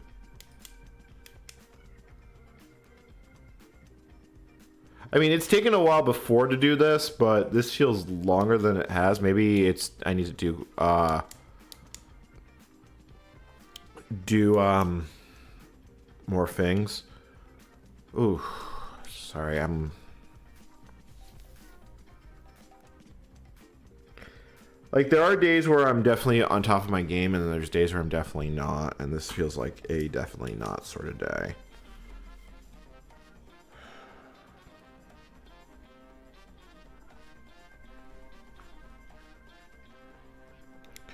So now I'm currently looking at two contemporary philosophers, Peter Singer and Thomas Pogge. So I'm going to get to learn and see what they say about the world as part of my classwork.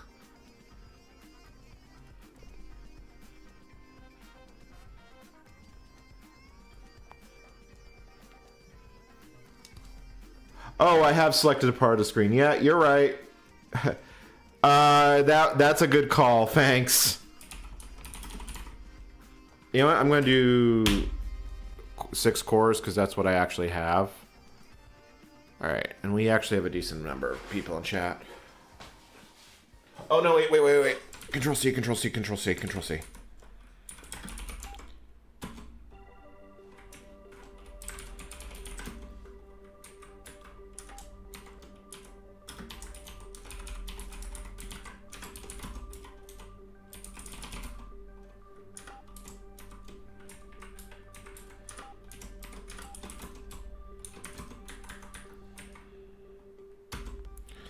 Yeah, that's a good call. All right, now hopefully I probably need to clean, but we'll see. All right, I'm definitely a little heebie-jeebie tonight. I apologize.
Sorry, I got really lightheaded all of a sudden. Alright. Oh, yeah, you're right. I did forget to add that. Damn it.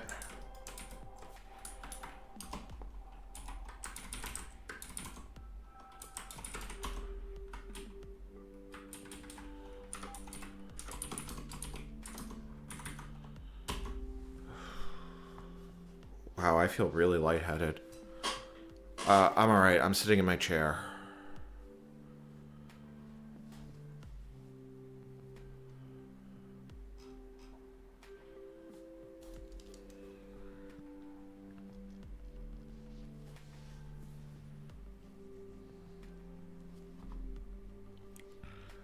I'm just going to take notes on the book because that's the most time-consuming part. So, Singer and the Duty to Donate. Because this is talking about philosophy. Well, O3 is how it builds. I don't think it's going to affect the build time, although we'll see. You know, if it just builds, I can futz with it more. But that's how it does build out of the box. I am actually curious to see how well that will or will not work. So...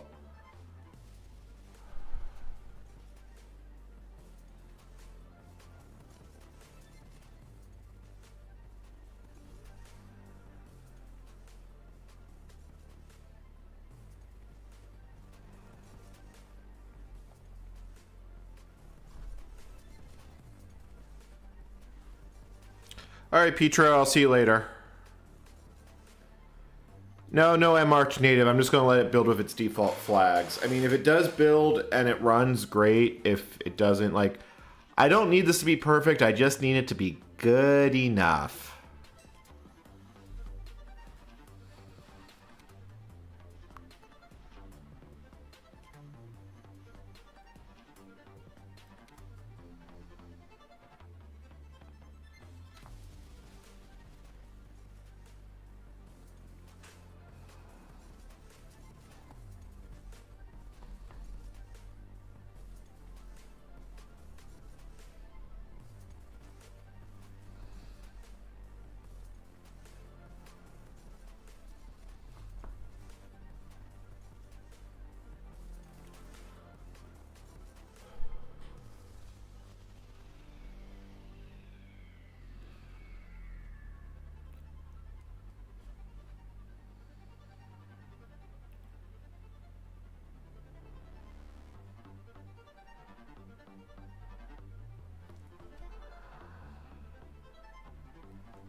Yeah, I mean, all this needs to do is basically calculate some certificates.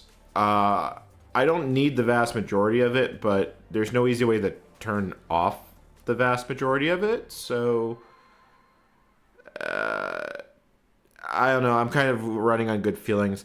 I think it took about 30 minutes to build that because we were futzing around with it for about 30 minutes. So 30 minutes of just basically sitting here.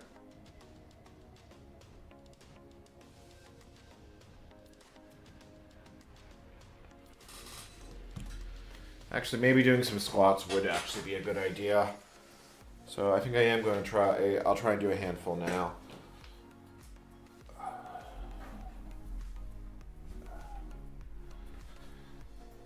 Like, a few weeks ago, I was doing pretty well at like doing exercise regimes off YouTube, and then it. Fuck, my pen just ran away from me, but that's fine. I'm just gonna sit here and do squats at the desk. Actually, you know what? I know exactly what I'm gonna do. Where's my exercise mat?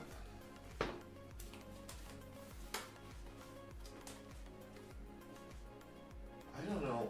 I had an exercise mat here.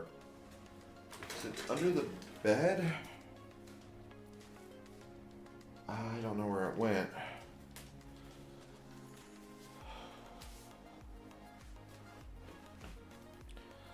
No, here, let me raise the mic up so it can hear me better while I'm standing.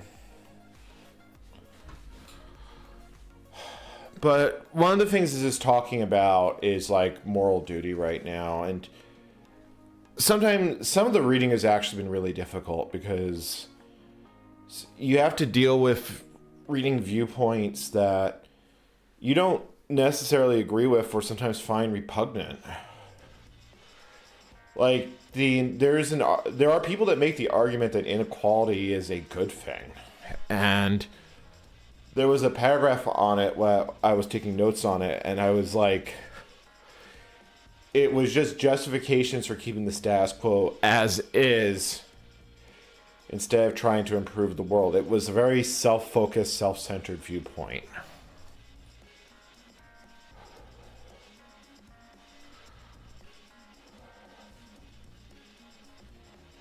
Yeah, I'm currently, like I said, I'm just currently doing squats right here at the desk.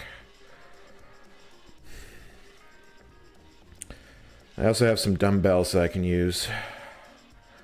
I really do need to work out more. I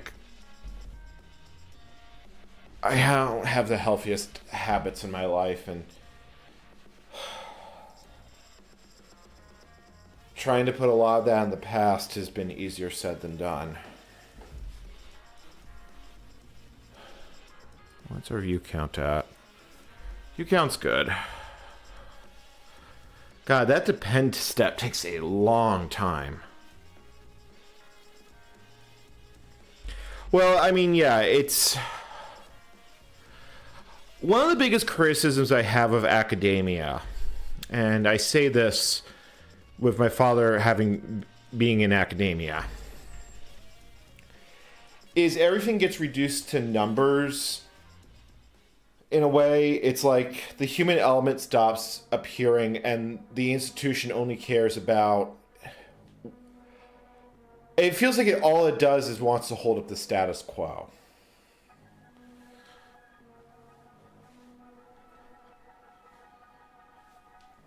Alright, well, it's building again.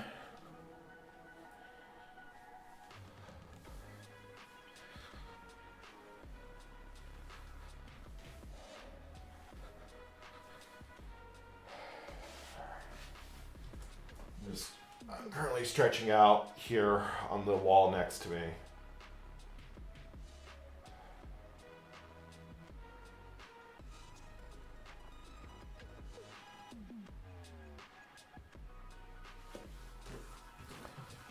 Now, hopefully it doesn't rebuild the everything.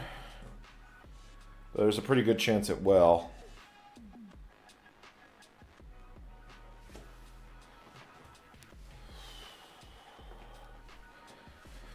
That being said, we're building with 2 more processor cores than we were before, because now we're using 100% CPU power.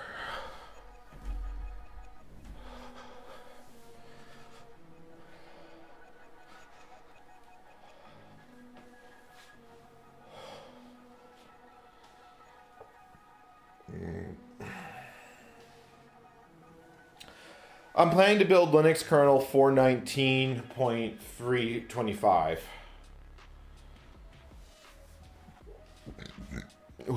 Excuse me. Which is roughly the latest LTS that I can build with the version of DCC that I have.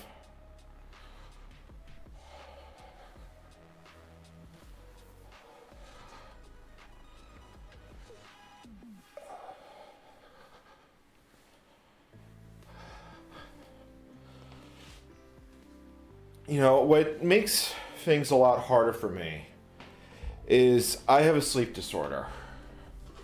It is diagnosed by a doctor, multiple doctors actually at this point, and they tell me there's absolutely nothing I can do.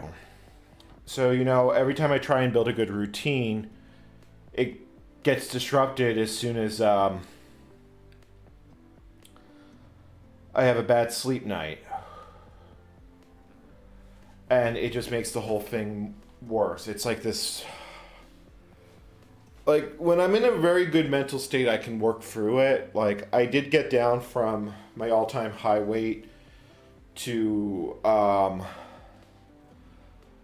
90 kilograms, which is what I should be for my height. I'm about 30 kilos overweight. You know, good old being an American.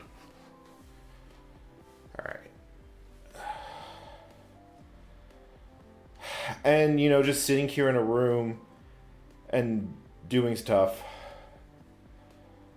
Whew. I don't know.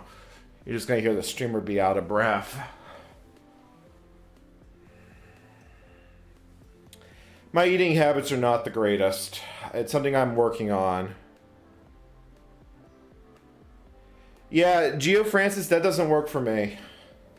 I have non-24 sleep-wake disorder. My body clock shifts by about an hour every night. And sometimes it gets a lot more erratic, but that is about how it works out. And the end result of that is... it's hell. I can't hold a 9-to-5 job, literally.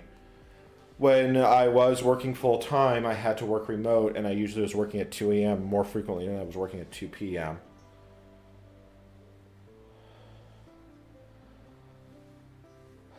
Well, it's pretty common that Americans that end up living in Europe do just lose weight by virtue of being in Europe. It hasn't really been happening with me yet, but I do... but I haven't been gaining, which is a good thing, and... it's been getting easier. Like, the first few months here were not easy, but, you know, I've read somewhere it takes about 2 years to start getting used to living in a new location. And meanwhile, my entire life has just been bouncing from place to place, trying to find something stable. All right, I'm going to sit again.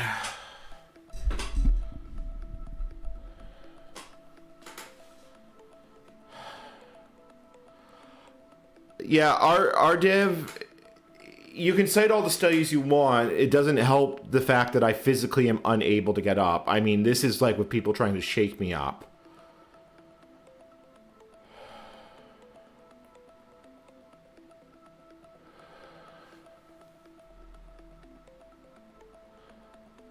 I'm doing what I can, RDiv.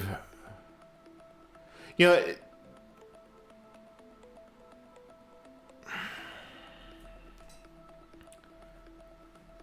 I don't even know what to say to that because, you know,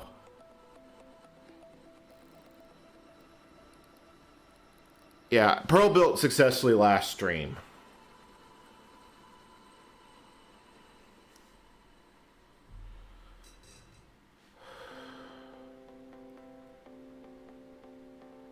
Well, I mean, here's the thing.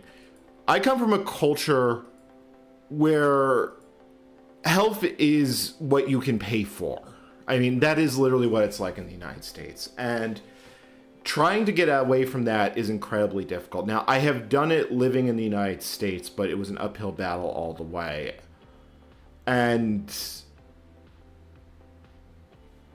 you know, just saying, oh, eat better, it really is just fucking...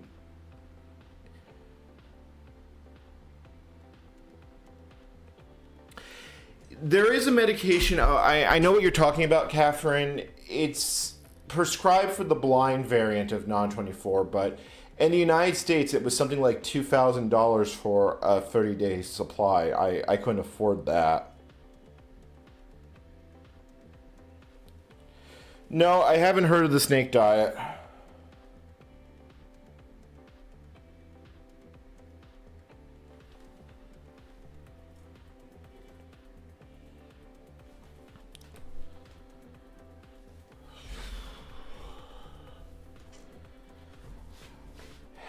It's mostly just trying to build a better life for myself one step at a time. Like, you know, I still have constant, you know, the pack up and leave for Europe thing happened on very short notice because of reasons.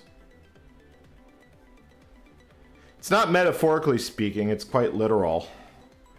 Even if you go out and do food shopping, it's still extremely difficult.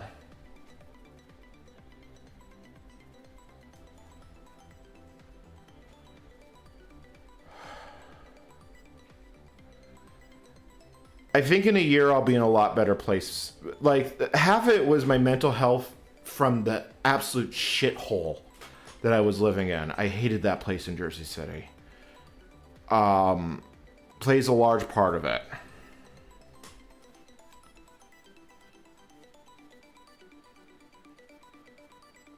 Well, Catherine, at least I won't go bankrupt in Greece if I need to go see a doctor. That's kind of a win, all things considered.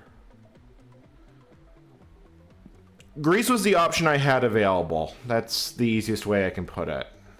It's not. It was that or live in the United States. Like I said, that was the option that I had available to me.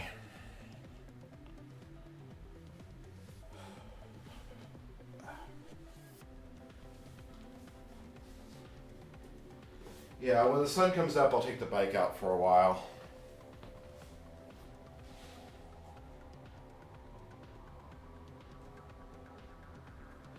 The way I've done it historically in the United States is through cycling. Like, I used to be quite an avid biker. I still am to some extent. But I find it very hard to bike for the sake of biking. Like, doing it as like a point of going somewhere or doing something is one thing, but just getting on the bicycle for the point of exercise, I struggle to find the motivation to do it. But I do plan to, when breakfast rolls around, I'll go out and I will take the bike. Okay, doing some squats I think did actually help to an extent.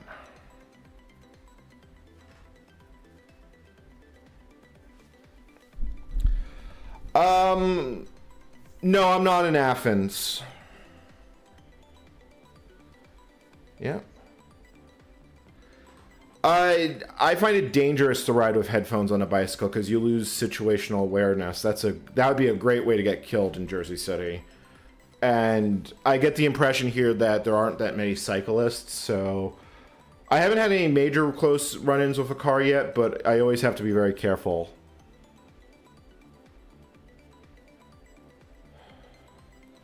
Well, I mean, yeah, and there's that too, James Lynch. I mean, it's not just, physical pain. There's mental pain. There's eating because there's nothing else to do. It's the only thing to escape. I think that was a lot of it for me during the pandemic. Like, I've always struggled with my weight, but I kept it at a roughly healthy place for many years. Not yet. It's still got a while to go before it gets to where it is. There is a gym in town. I would have to see what a membership there would cost. In fact, there's actually a few gyms. But I've never been the best at actually going to them. But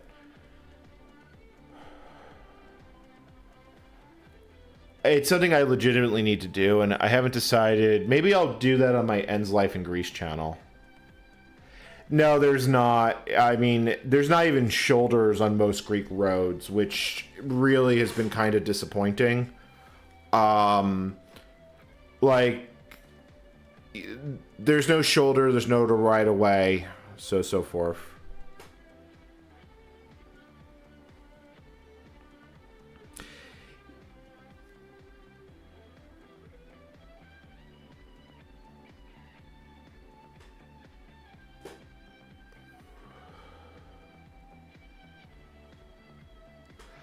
I'm north of Sparty. That's about as close as I'm going to say that I am.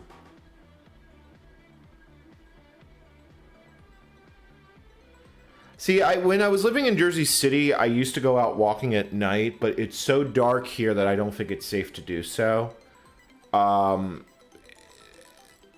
So I gotta wait until the sun comes up. But when the sun comes up, after I do the birds, which is usually 8 to 8:30, so about 6 hours from now,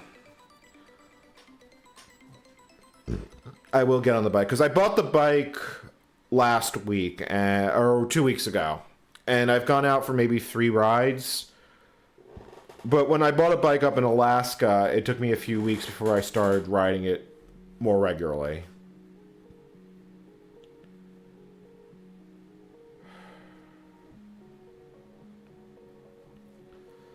Yeah, that too, Geo Francis. That too. I'm in Athens for most of next week, so it'll be a nice change of pace, and then hopefully I'll be able to hold that when I get back here.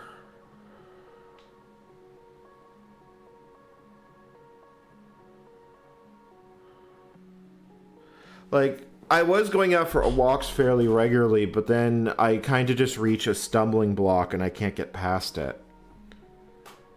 And it's like it all just kind of claps in. No, I'm not in Sparty. I've been there, though.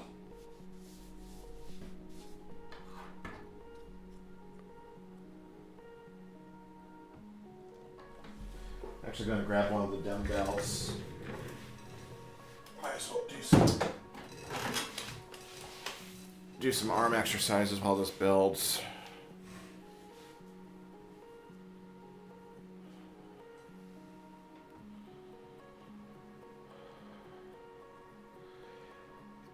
I will say that having left Jersey City, even if I don't think even if I had gone out of the U.S., I think I was a lot happier not being in New Jersey.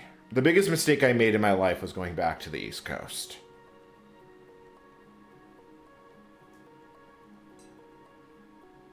Not really. I don't mind riding on public roads. It's what I used to do in New York City, and God knows there's a lot less cars. There's some hills and mountains to walk up. The thing is that walking doesn't get your heart rate high enough to really cause weight loss. I know that from experience. If I want to lose weight, it's cycling, and it's cycling consistently, and I don't have strong enough leg muscles at the moment to do mountain riding.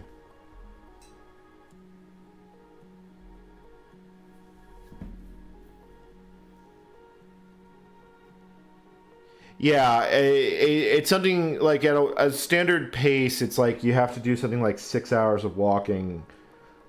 An hour on a bicycle would do a lot more than 6 hours of walking. I just have to get to the point that I'm riding regularly, and it's more a motivation issue than anything else, but it's something I can overcome.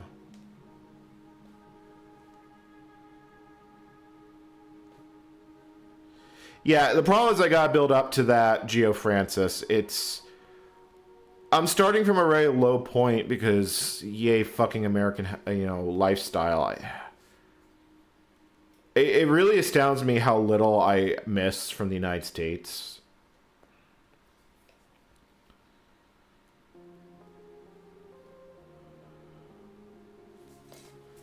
Like, I wish I could have I had an opportunity to leave in my 20s, and I wish I had taken it. That's one of my bigger regrets in my life.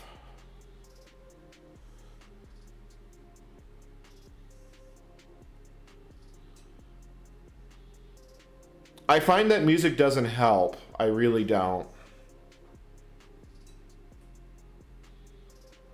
I'm currently doing I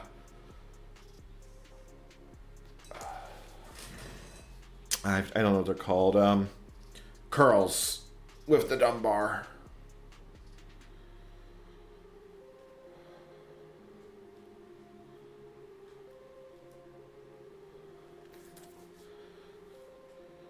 It's like it's hard. Like I don't know what else to say besides that. Just besides the fact it's difficult. Geo Francis, I keep telling you, I don't find music to be helpful. I find it distracting, and that's a good way to get clipped by a car. Well, if there was a place to go swimming, I would go, but I'm very far inland.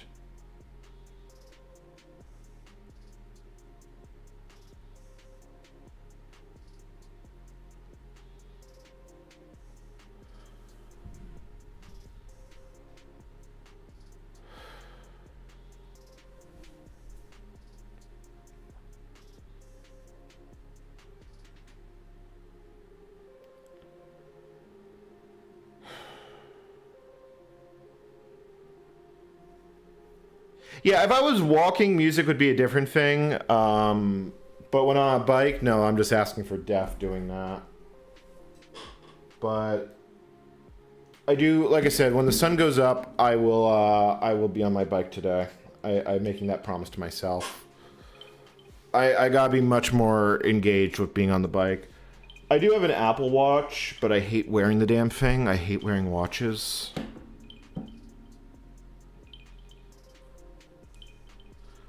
I don't think there's any place. There may be a place for me to swim in town, but I have no idea where.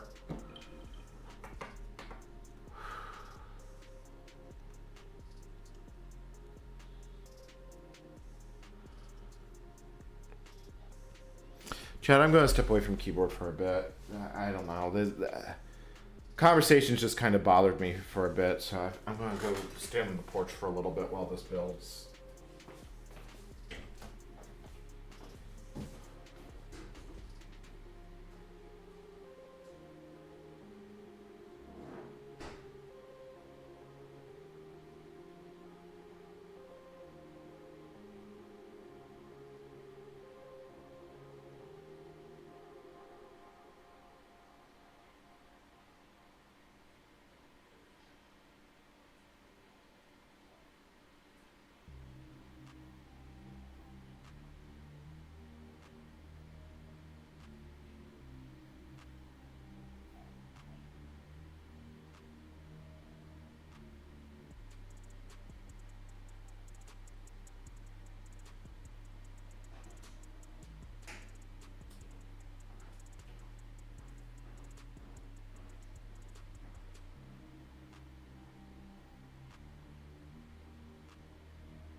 The foreign, yes, this is very 2025. I'm sorry, it's... The current state of my health is not something that makes me feel... It's not something that fills me with joy to think about. It's something I need to take a harder stance on, but I have struggled with this my entire life, and... Let's just say I have trauma related to it. Because when you grow up in a house with a mother with an eating disorder, it makes it all that much worse.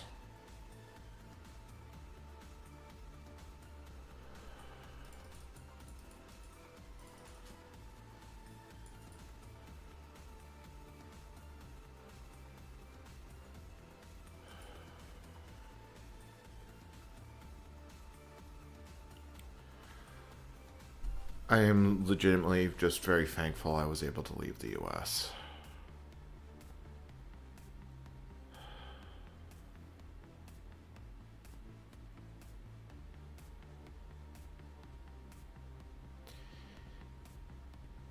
Yeah, I mean, and my entire life was filled with comments about, you know,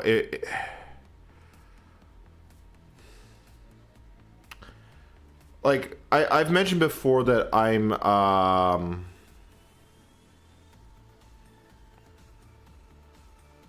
have gone down to a normal weight. I know what it takes. Like I legitimately know. And I had held about 200 pounds right up until the pandemic, and then the pandemic just threw me for a wrench. And then as the pandemic came to an end towards the beginning of 2023, my life went very sideways.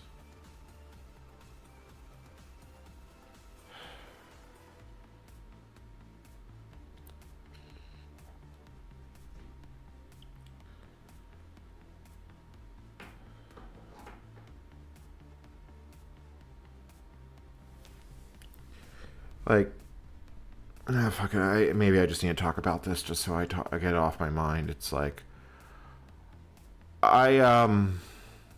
I'm estranged from both my parents. My mother was the epitome of a covert narcissist. The only thing that mattered in her life.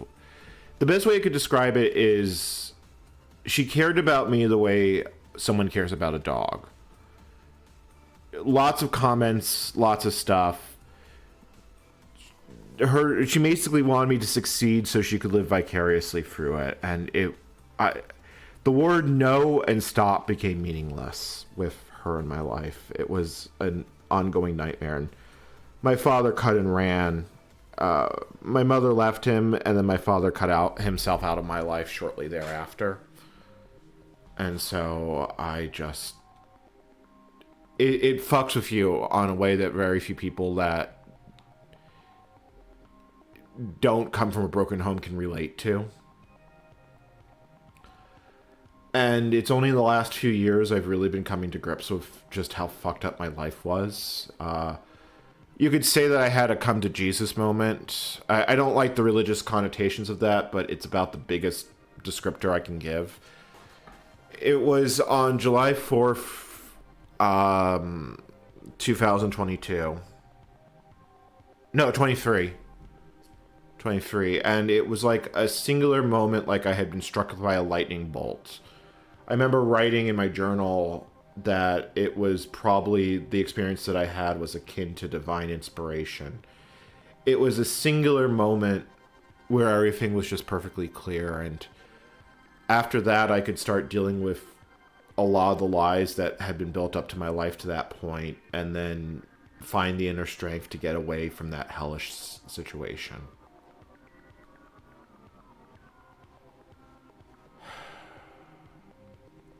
Greece has been a happier chapter. I'm not here by myself, which also helps a lot, although at the moment I am.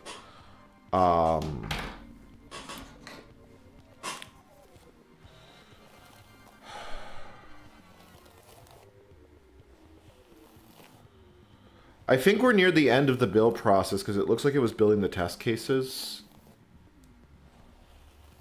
I actually have my hairbrush out, and I'm just kind of brushing my hair for anxiety reasons. like, when I first... Oh, fuck.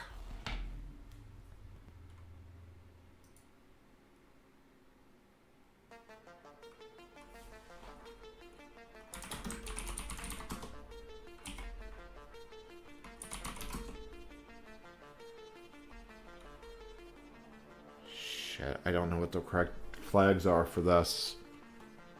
Let me just let me just try O shared.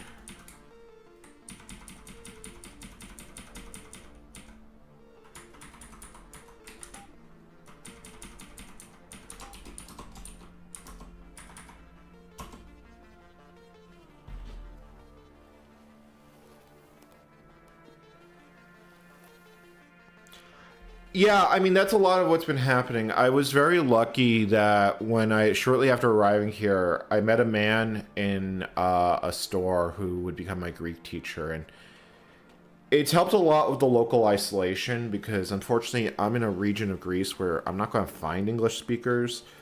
And my Greek is slowly improving. I don't really feel like I'm all that great at making conversation, but at least I understand it to some degree. Like, I can even watch Troho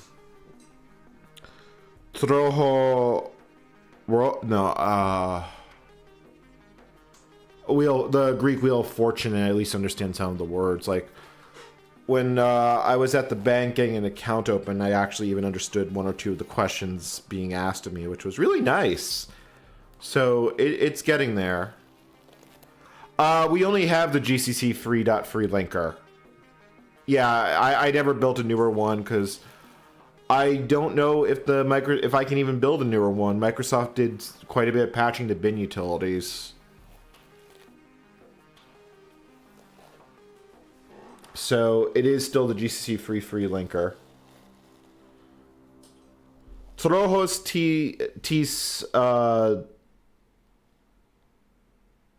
Trehis, yeah. Wheel of Luck, Wheel of Fortune. Also, I was watching last night, and there is a version of Who Wants to Be a Millionaire here, except it's Who Wants to Be a 100,000-aire. But someone won the jackpot. It was I was watching that when I was at the bus station.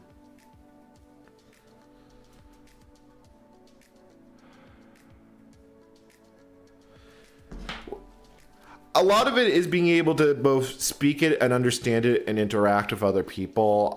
My Greek teacher has felt that I'm at the point that doing 2 lessons a week will be beneficial for me, and I'm at least getting to the point. My biggest problem is I forget that everything in Greece is the nouns. Like, if you like, instead of like, you know, it's like saying Michael is here, it would be O Mihalis Ine Aki for Michael is here.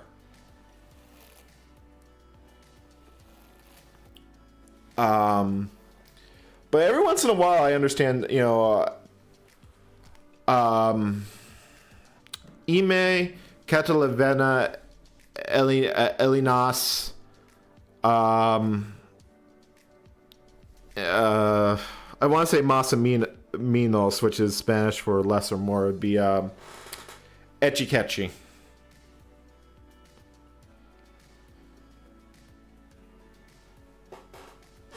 And we're currently waiting for this to catch up again, which is fun. I'm really hoping that this is going to build and link.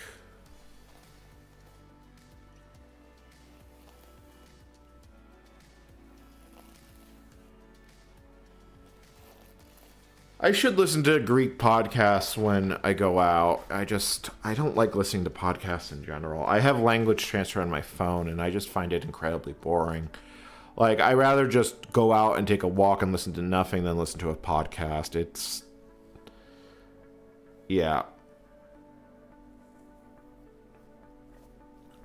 I was doing Duolingo for a time, but I found that it doesn't help at all. Like, it really is just kind of garbage. Like, it makes you feel like you can speak and understand something, but I really feel like, in hindsight, I've gotten nothing out of it. And now that they've been getting rid of their humans and replacing it with AI, I'm even less inclined to use the platform. I've tried Close Master in the past and it wasn't bad. See, I just exclusively speak bad English so I'm from New York. Proper English, now that is hard. All right, now hopefully this builds. If not, I'm going to have to try and figure out how I fix the build case, which is easier said than done. Yeah, the fact that they're using AI to build it and fired humans is like just that shit cherry on top. Like, I felt it was a better platform a few years ago. Greek letters phonetically map to English ones. I have some streams on here, but I did start a new channel for doing Greek study. Have done exactly one live stream on it and have not come back to it because, like I said, I am legitimately...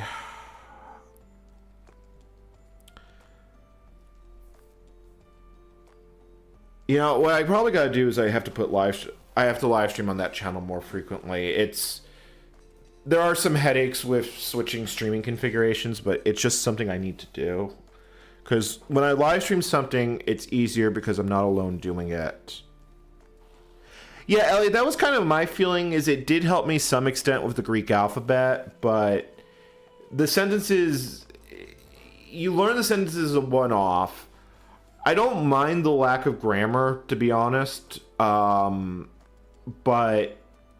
it just doesn't feel fucking useful.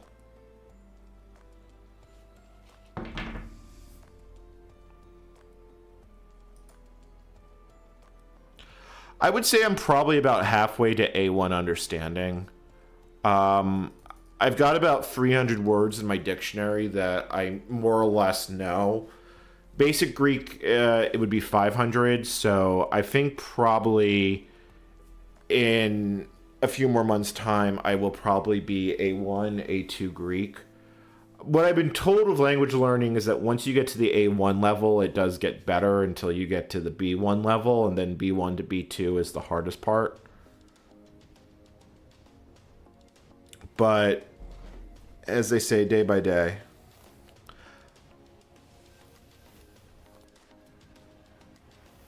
Yeah, I used Duolingo to get better at Spanish when I still had a reason to speak it before my grandmother passed away, because my grandmother basically lost her ability to speak English as she got older, so I learned some Spanish. My father had once famously told me, oh, there's no need to learn Spanish. There's no point in learning a second language. And when considering that he was able to make the connections in his career because he speaks Spanish.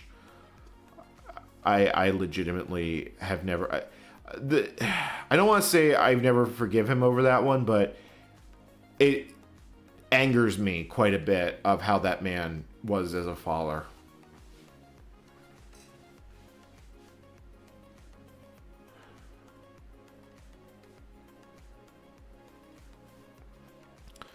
Well, it does seem like it's building the OpenSSL bin. Hopefully it actually, like, builds. I hope.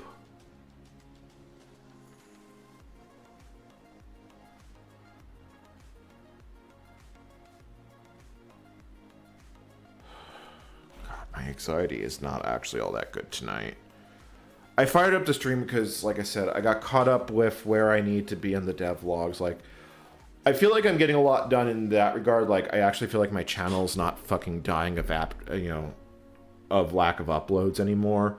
Even though I haven't actually put a public video out.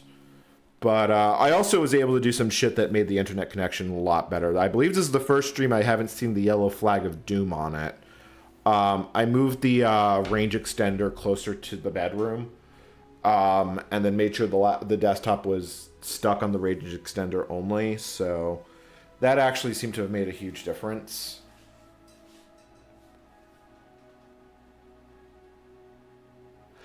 My father, that was kind of my father's take on it, but the thing is that Spanish is his native fucking shit.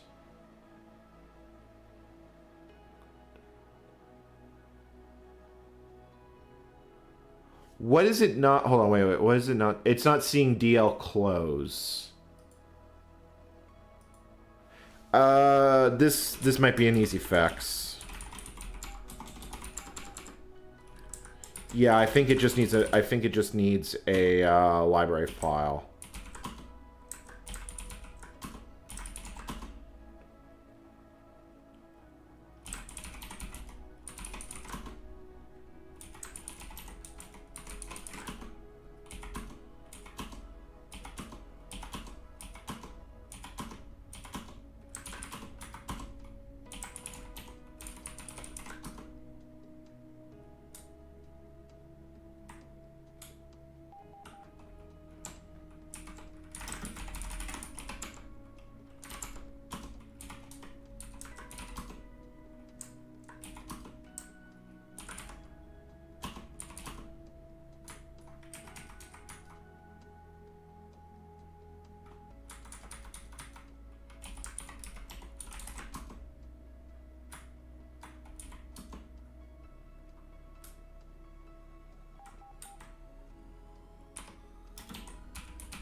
Catherine, why is your phone covered in sand? Did you go out to the beach recently?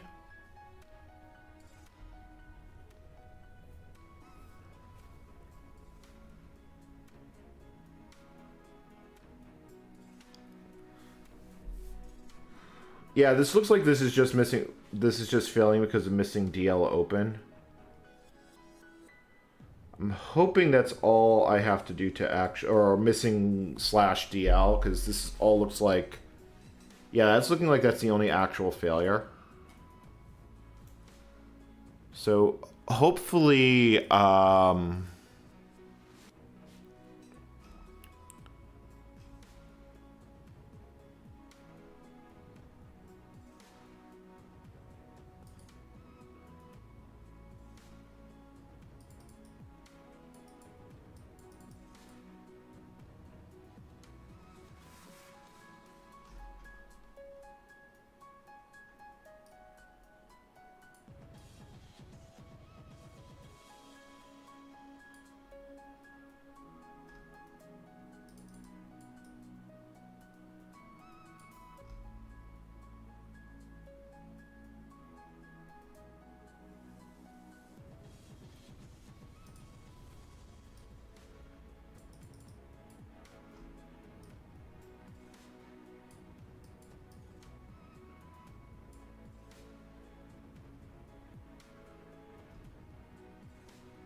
yeah, sorry, I just got distracted by something on Reddit.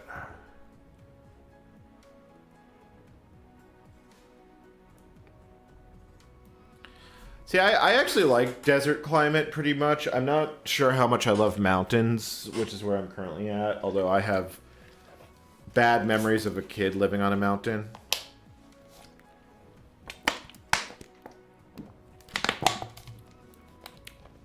Catherine, I'm not even... I don't know if you said it before, but I'm not even sure what part of the world you're from.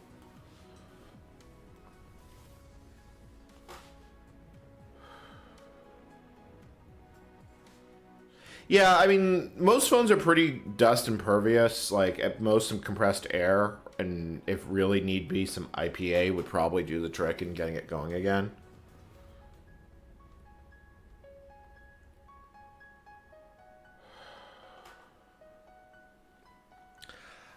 So, I always wanted to go back to Egypt because the only thing in Egypt I saw was Cairo, and Cairo, there's no way to describe it. Cairo is a pit.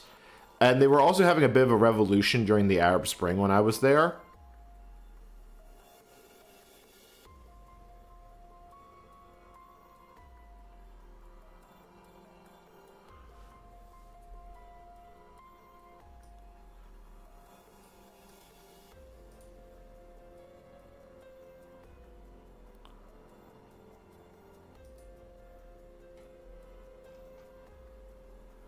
Oh, nice.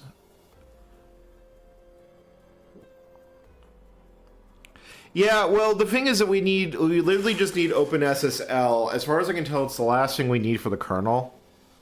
Um,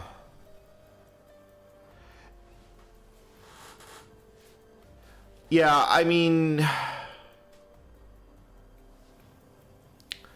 yeah, I wouldn't be interested in going back to Egypt, but fuck Cairo. I have no desire to see Cairo again. Although I would have liked to see the museums. Um, I still think my least favorite city that I have been to. Cairo was pretty low on the list, but I still think I dislike Belgrade more. Belgrade left an impression with me that it is a city with a chip on its shoulder and a country with a chip on its shoulder. Like, it's the only place in Europe I've been that I really just felt. I don't know if it was just the fact that I felt unwelcome or the whole place just felt unwelcoming. Like, and it was the only place in the Balkans I have felt that.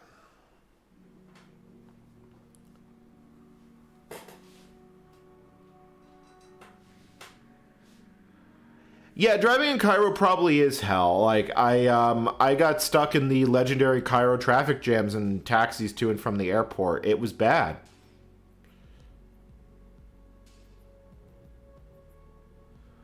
Let's see here. Where else have I been? I've driven like Mexico. Driving is a little bit irkadirk. It's definitely has its own flow, but I didn't actually mind driving in Mexico. Driving on the autobahn, I yeah, there's too many people that think a Porsche belongs at 260 km an hour and have no idea how to drive. I enjoyed Albania. Triana was probably one of my highlights of traveling through the Balkans. The absolute surprising gem of that entire trip was actually Pristina, especially seeing the Bill Clinton monument. That one just tickled me. But the part that really killed me is that around the corner from the Bill Clinton monument in Pristina is a women's clothing store called Hillary's. There was no way that was a coincidence.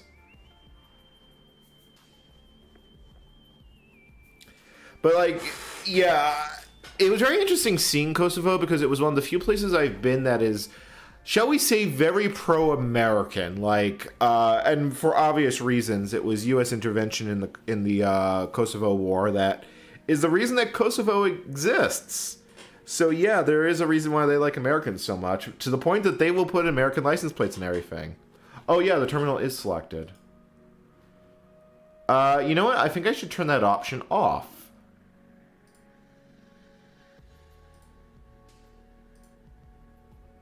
Because I keep doing that.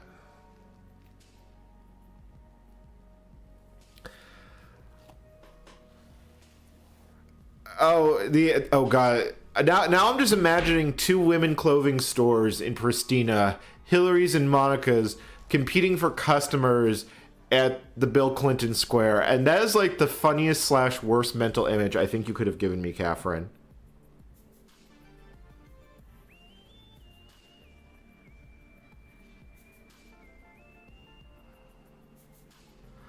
I have not heard the song "Thank You USA." Is it satire or is it being serious? I will say that of all the cities I've been to, Sarajevo left an impact. I really want to visit Sarajevo a second time. I sadly didn't get a chance last year when when I was in the Balkans. But I very much want to see Sarajevo again. I would be interested in seeing what Istanbul looks like 10 years later, although I have the feeling I'm just going to be disappointed. Where else would I want to go visit? I wouldn't mind seeing what China looks like now. I've had some really interesting experiences both on the mainland, in Hong Kong, Macau, and Taiwan. Like,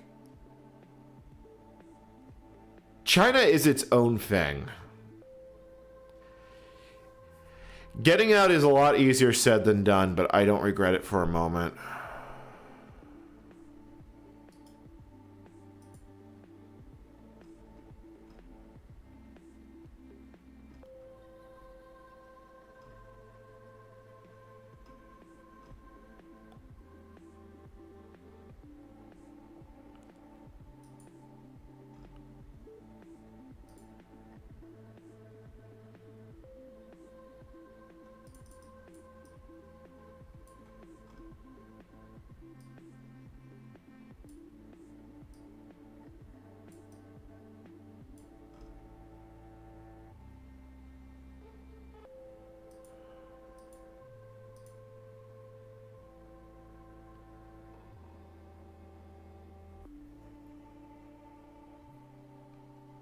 Yeah, I've heard good things about Xiamen.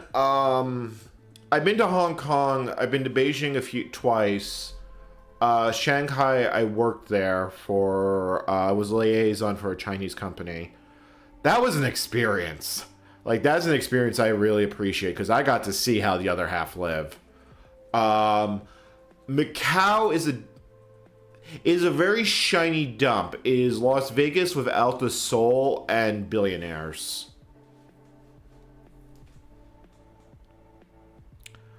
Um,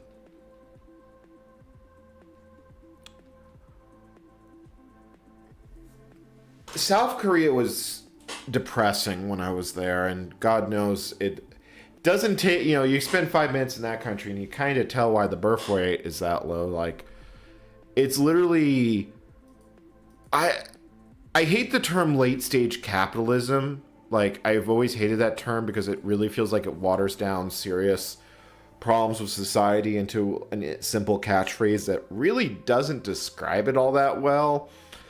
But it is literally like watching people work to death in Korea.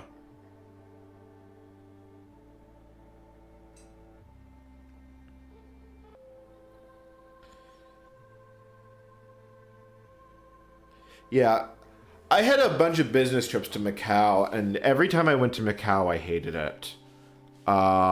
There's exactly one thing to see if you don't want to go gambling, and that's the remains of the church. That is a good way to describe South Korea. I had a friend of mine who was an exchange student in high school, so I looked her up when I went to Macau, to Seoul.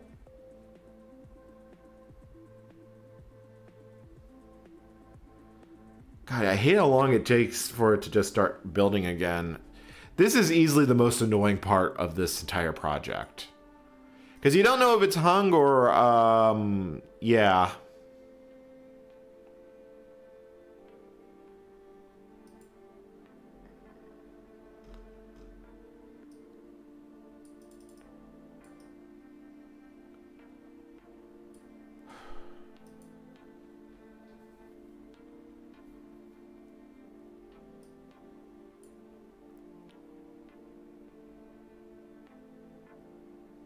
Yeah, I could look at Task Manager. I'm assuming it's just Gmake doing its thing. Yeah, Gmake's memory usage is going up.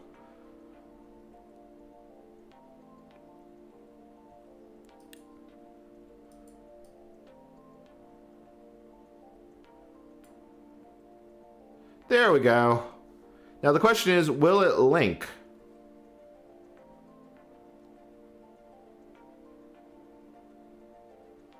Yeah, okay, it does look like it's linking now that it has libdl. So it's building all the test case code.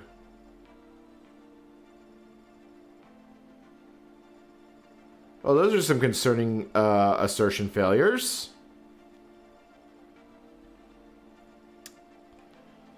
Those are some really concerning assertion failures. It hasn't actually failed.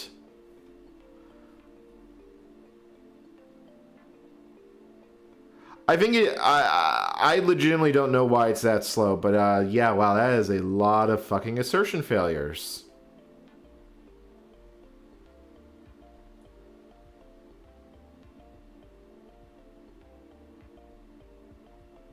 I mean, I've seen this assertion failure a bunch of other times, so I'm not exactly panicking over it, but when you see lines and lines of it like this...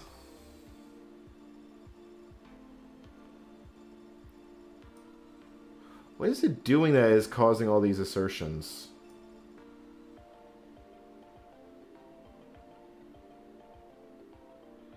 It literally looks like it's just linking the damn thing.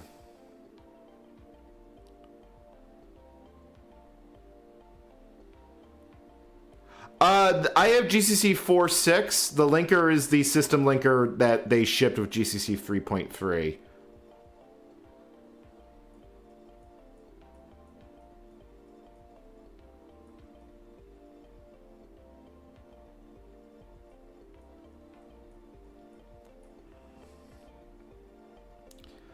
I am actually curious at what assertion is actually blowing. Wow, it is I think the terminal is lagging. It's printing out so many assertion failures. Yeah, you know, we could check that line. I would have to extract Microsoft's source code, but that's not actually that hard to do. So, oh, no, I don't want to do that. Explore.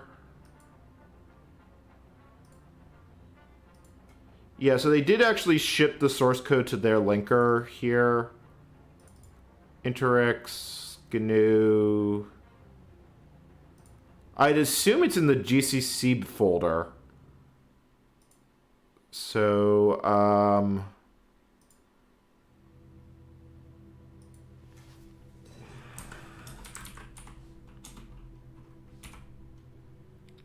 so it's line 1381. Chat, please remember that for me, because I will forget.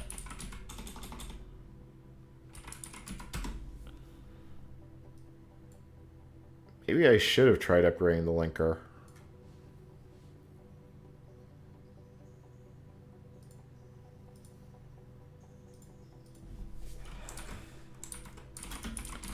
So we're just going to kind of ignore that for a moment.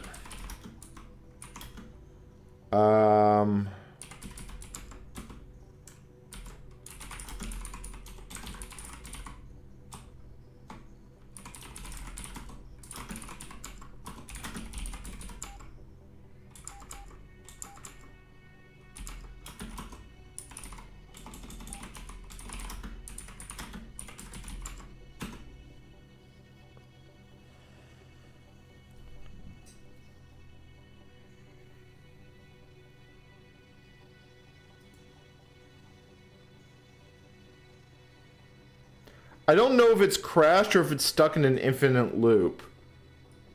But it's definitely not happy about something.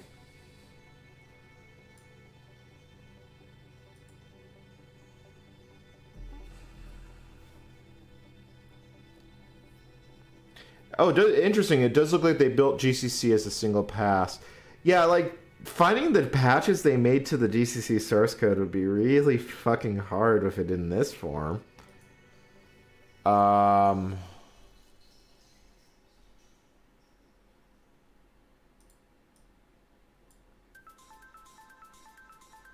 I don't think... What's Process Explorer doing? Oh no, it's still going. It's still making headway. It's just... less than happy.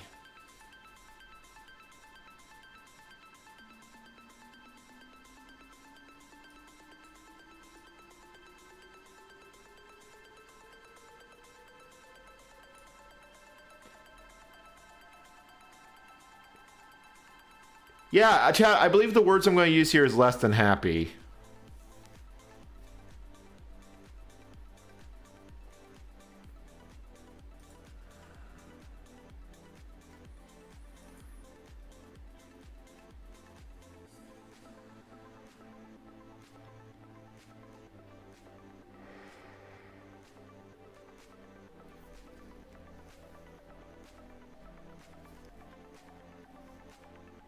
I think this kind of speaks for itself. I really am curious what that assertion failure is.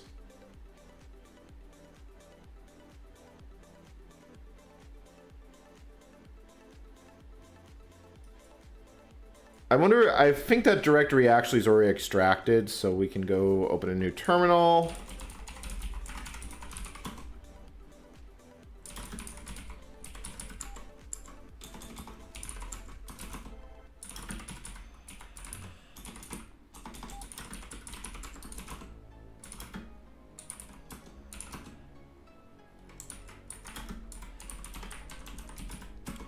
So 1382.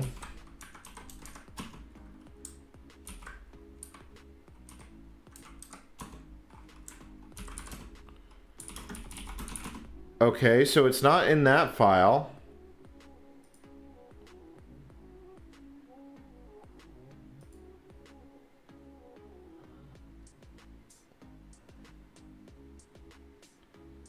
It does look like it's still actually going now. Yeah, it is still actually going. OpenSSL is still building. What do you think is making all the assertion failures? I'm just going to kind of assume that this is okay.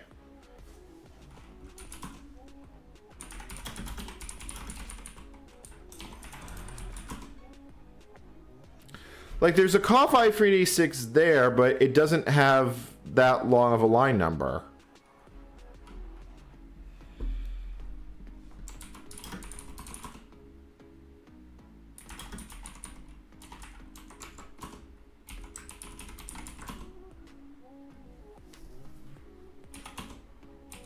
This is the only assertion in the whole damn file, though.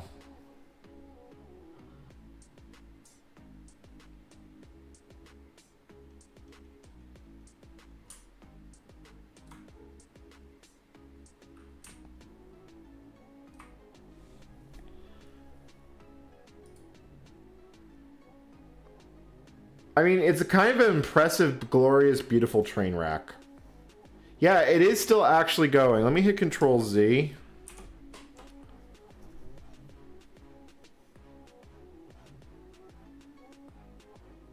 Yeah, it's literally printing out so many assertions, it's starting to overlap.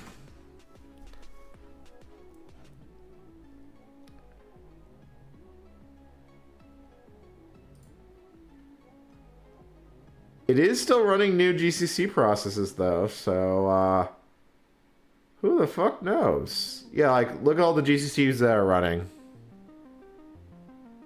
Yeah, it actually might be faster if I redirect it to a file. Problem is I'd have to Control Z it, and we wouldn't be able to see, like, what it's doing. Also, I'm not sure if it's stir error that's, currently going kaput.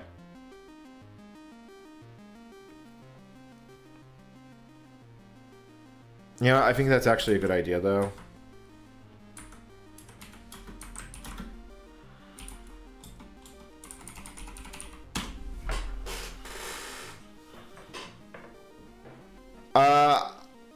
I'm just setting it to a file and calling it good.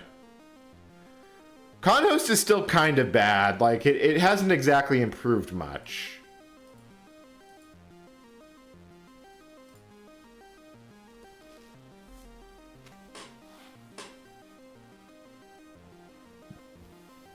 Well, I still want to see what it's actually building, so I'm fine with just sending stir error to an error log, because I actually want to have some idea of what it's doing.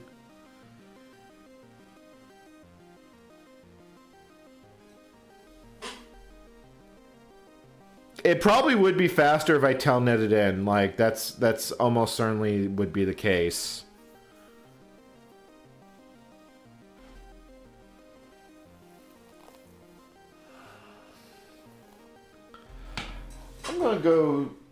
I'm gonna stand.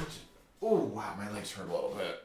Doing those squats actually did things. I can feel the bone. Yeah, we gotta wait for the rocket engine. Except it's not so much a rocket engine, it's more like a cyber truck that someone's duct taped to a Falcon Heavy.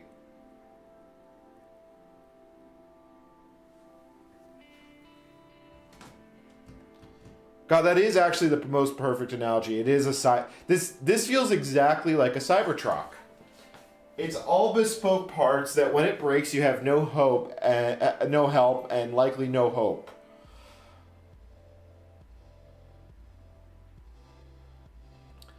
Well, what I think it's doing is linking shared libraries. The problem is I don't think I'm building my shared libraries correctly.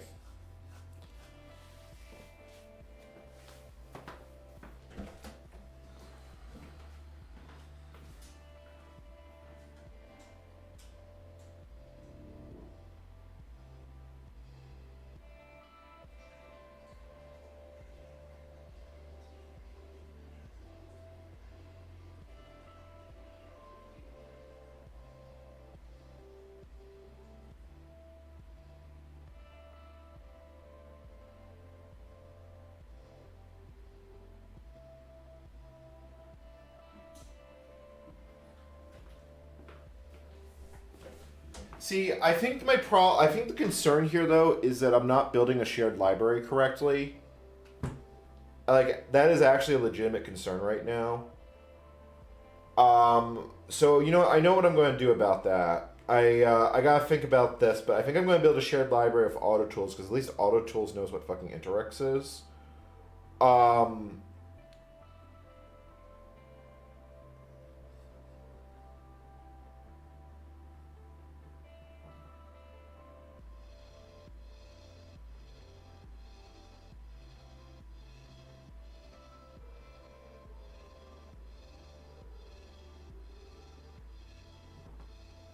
God, I wonder if you could even build the open source con host to make it work for Windows XP.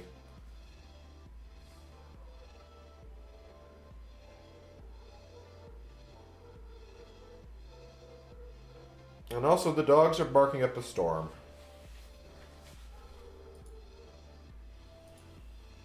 Okay, so this all extracted, and I just noticed that there is a tickle here. Are you kidding me? Is there actually a working copy of Tickle here? Yeah, there's a working copy of Tickle from 2001. Yeah, no, I don't really want to build that.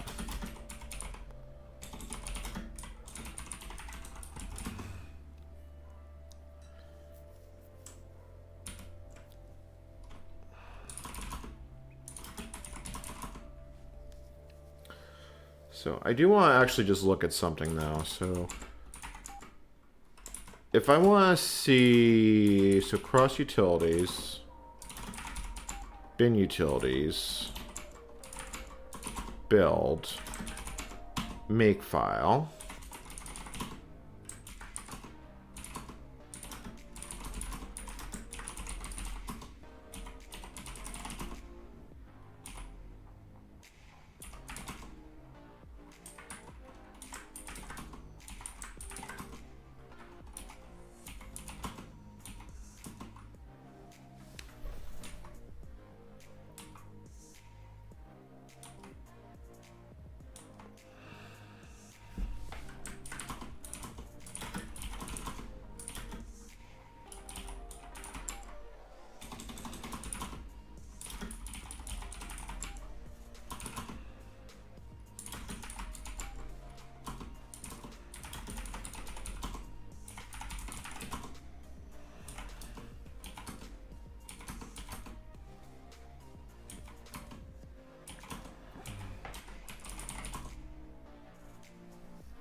Here are the commands to build a shared library.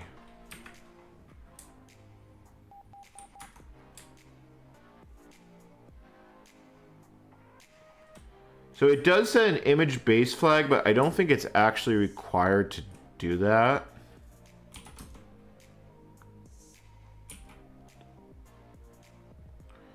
That's if you want to make symbols. So that looks like that's the only things that it actually cares about.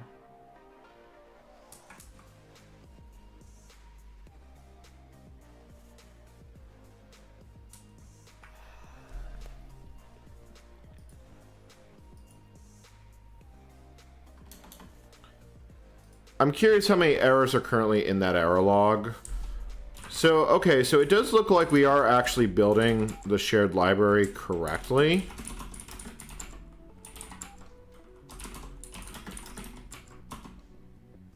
Nope, still not thing in the error log, so I can control Z that. Just kind of waiting for it to go. No, it needed the random numbers because the Linux kernel was doing some math, and math is hard. Let me see. Does anyone have a patch set for this? Because the idea of me being the first person to make Interx, like there's a copy of Interx on interx.com, but that thing is busted. There's a 2009 bug report about it for Interx, for OpenSSL 0.898.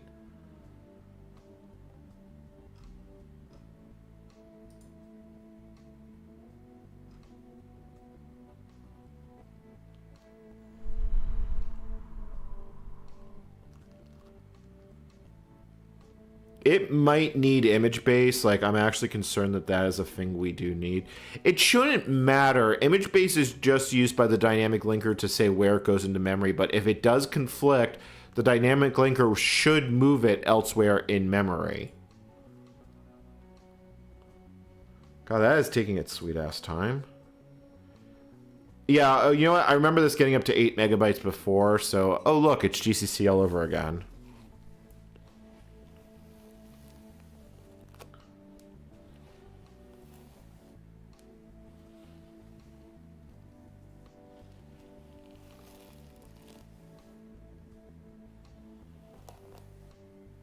Hey, glad you are here, AZ Anything.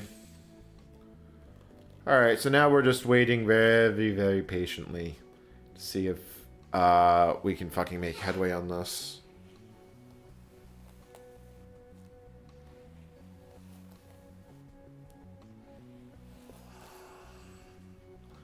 How is it that every fucking dependency I've had to work on has taken literal hours?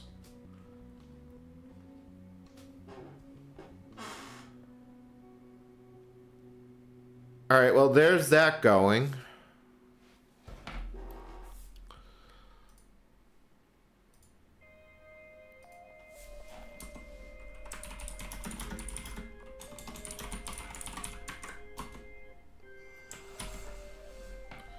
So I'm presuming that's linking OpenSSL, the command. Seems like it would be. Oh fuck, that is a lot faster.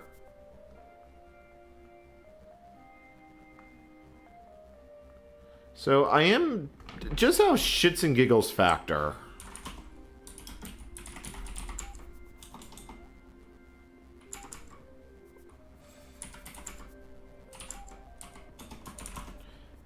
Did it actually build OpenSSL yet? I do. Oh, actually, look, I do have.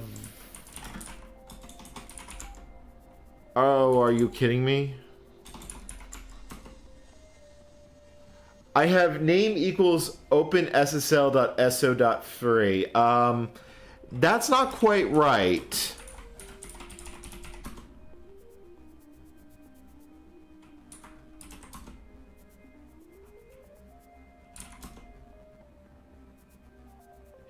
Yeah, that's not quite right.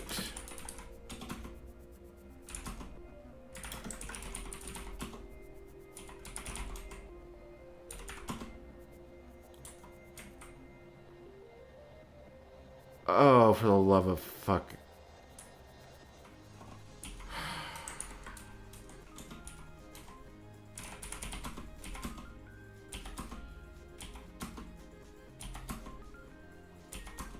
I mean, yeah.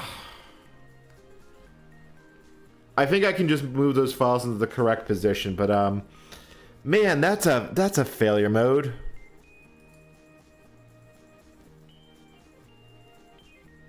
Like,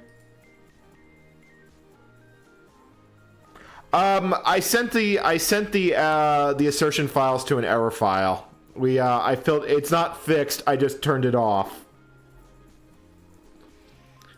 All right, so now I'm actually curious. If I go into the test folder and I was to like run one of these tests, like, yeah, doing tab complete in this folder is not a good idea.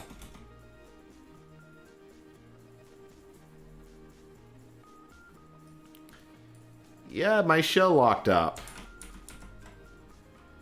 I'm going to have to wait until Bash comes back from that. It is definitely building all the test code, though.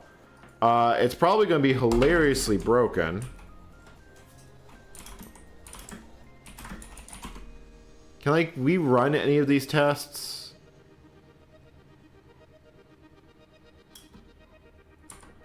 AS1 decode test. Yeah, that's a good feeling. That is legitimately a good feeling. All right, so it does look like it actually did build. Maybe.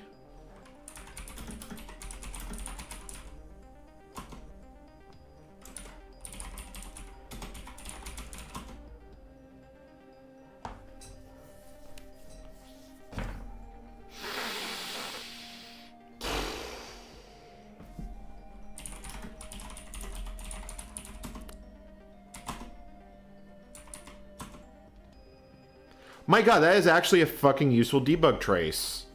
Set memory functions.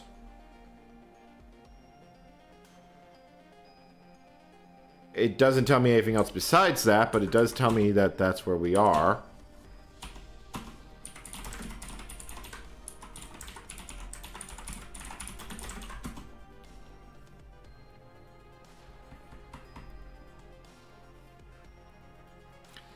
Yeah, GB actually gave me something useful to work with for once. Alright, let's see what it's doing that is making...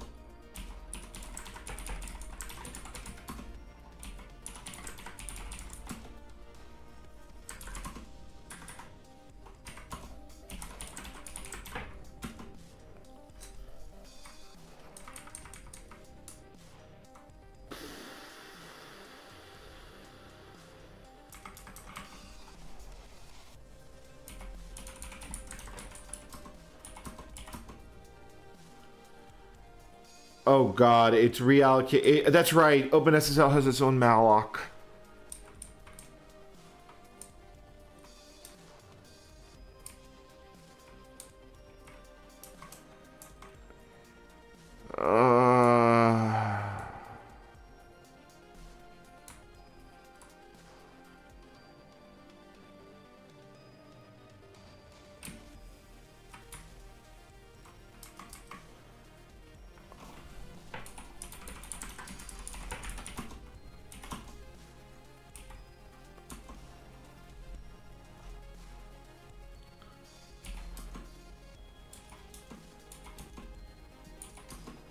I don't even know what to do with this one. Like, it's dying. I don't know which line it's dying in, but...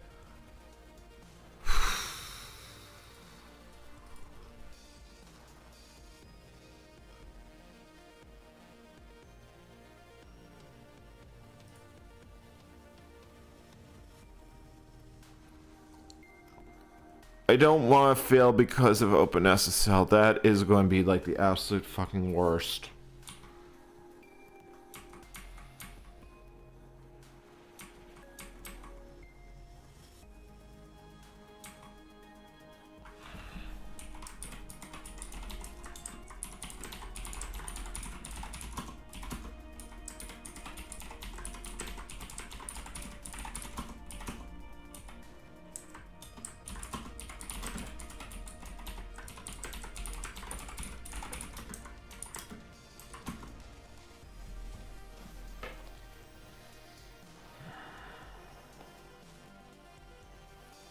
I mean, it did build. No, we can't trust the debugger. That's the worst part.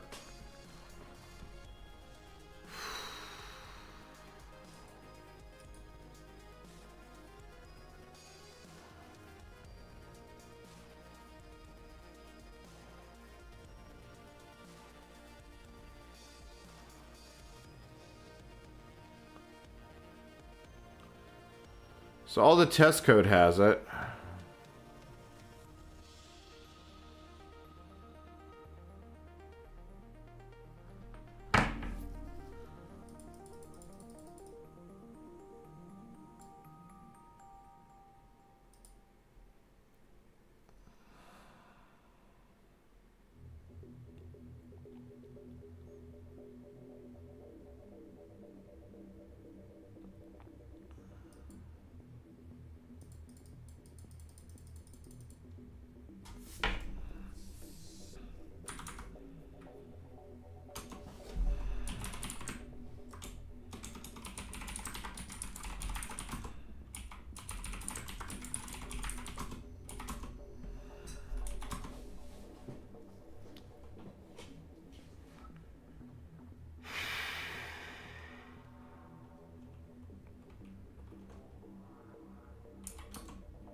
I wonder if switching allow customize would do anything useful.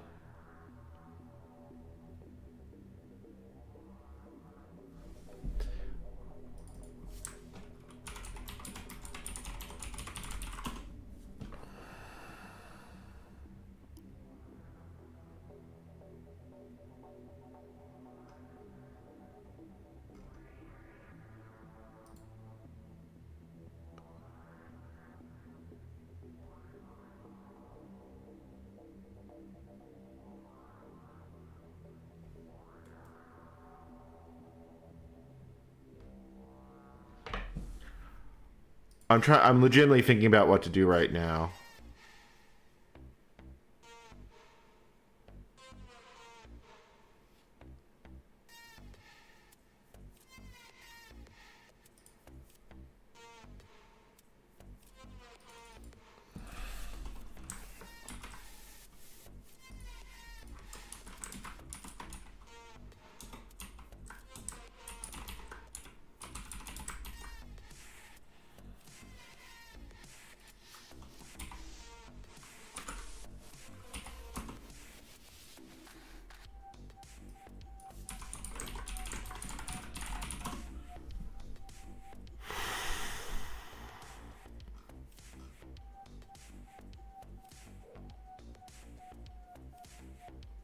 I'm currently reading right now through some of the OpenSSL documentation.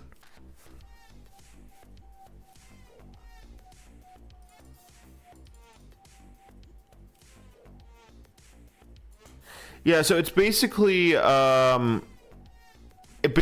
is a custom implementation of malloc, and LibreSSL really had like a field day with this, which is starting to make me wonder if I should try and build LibreSSL instead. Because this code is fucking spaghetti. I'm not convinced I'd have any better luck with, I'm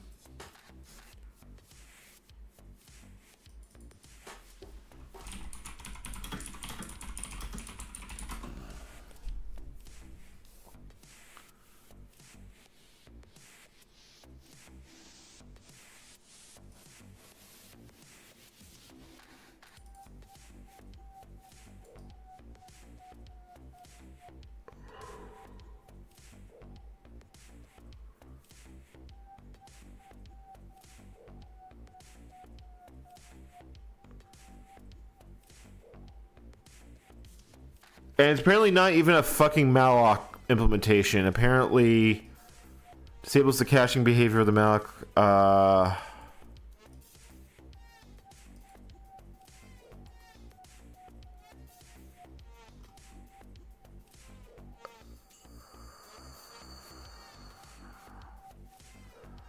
I'm legitimately just debating going with LibreSSL.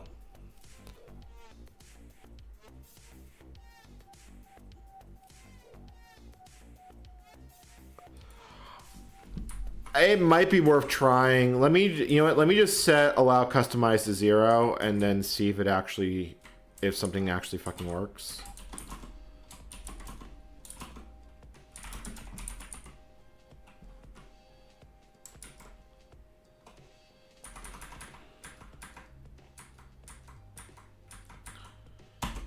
I'm not convinced it's going to make any difference, though.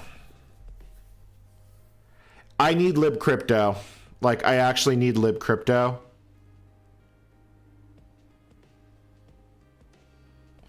Let me look at LibreSSL.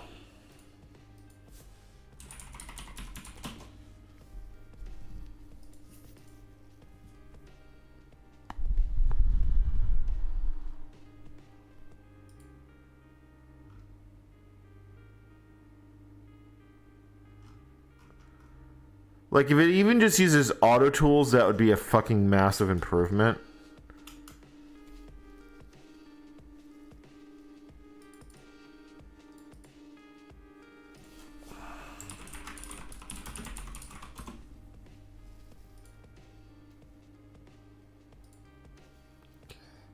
So there's a mirror of it here on GitHub. Let me look at what their mirror actually is.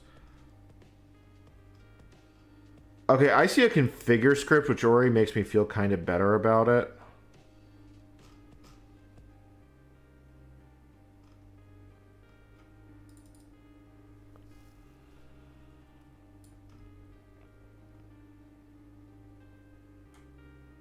You know what? Fuck it. I'm going to just grab a copy of LibreSSL. Maybe I should have done this from the beginning. We'll keep tinkering on this one.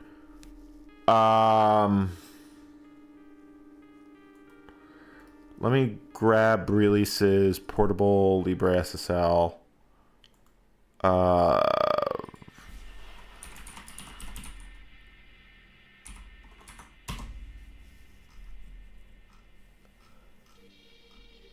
Yeah, I do I even want to build the newest one? I think I do because yeah, fuck it. I'm just gonna grab the newest one and we're just gonna kind of roll with it.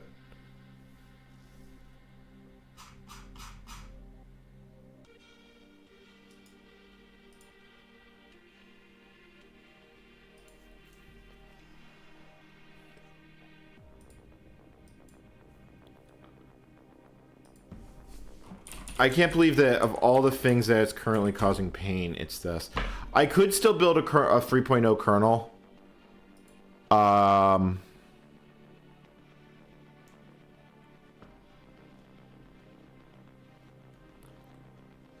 Yeah, well, I think we're going to try it because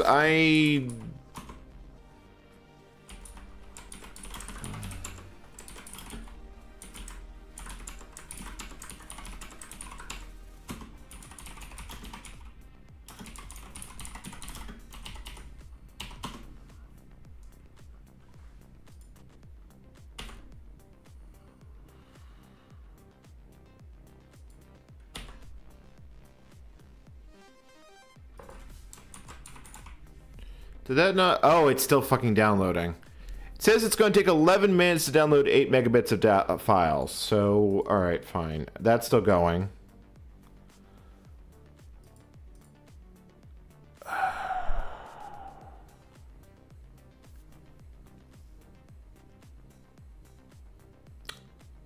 Yeah, this is legitimately at the point of fucking madness. Built OpenSSL.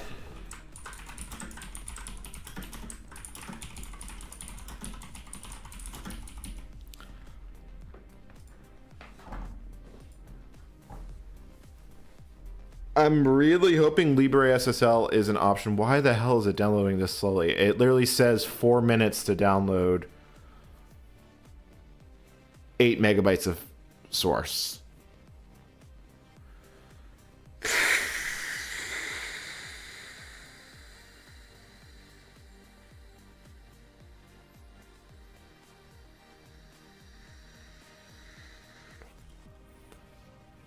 Like, I'm just kind of sitting here mesmerized. This was kind of why I really didn't want to touch OpenSSL, and I should have maybe just gone with LibreSSL. I don't know what else I could do to get around this. It did apparently build on package source at one point.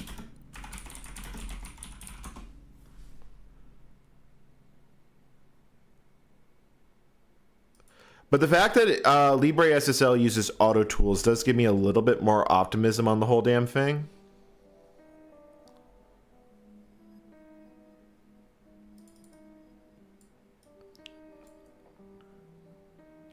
Oh, you know, actually looking at this, the image base may actually be required. Because I am looking at how its configure script does work. Although it does look open, like OpenSSL did support Interx directly at one point. Apparently it got nuked. Which sucks, but whatever.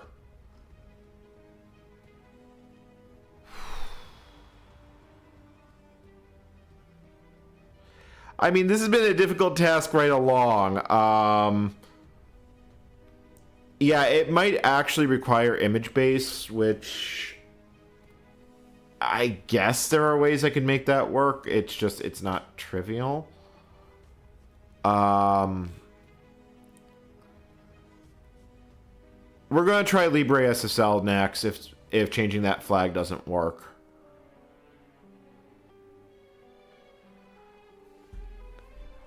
Yeah, so I'm looking at some of the patches on package source for it. So maybe they're patching their own patches, which quite honestly does make sense.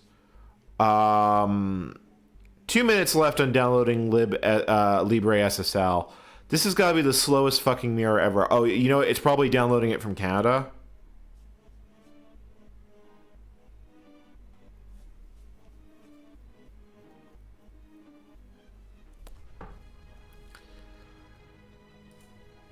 We're currently waiting for Canadian code to download.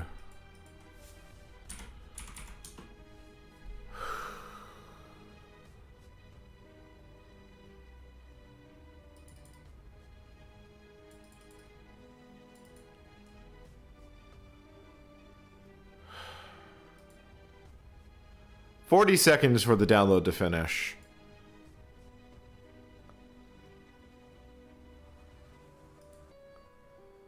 Well, maybe it'll make my internet connection taste like maple. 8.2 megabytes, 20 seconds remaining. 5, 4, 5, 4, 3, 2, 1, done.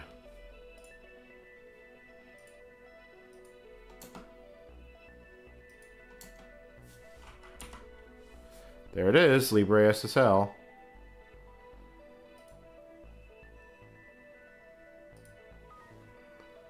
I'm not convinced that this is going to make my life any better.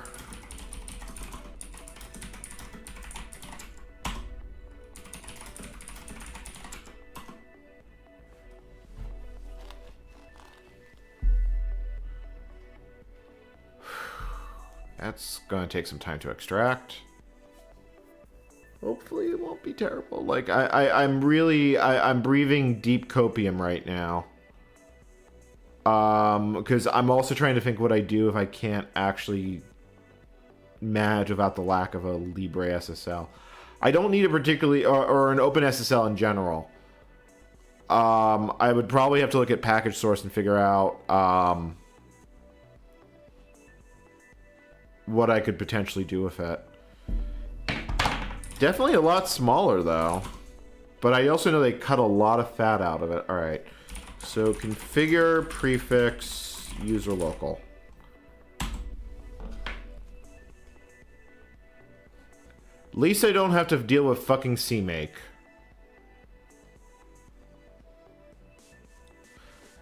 Nope, that's not gonna work.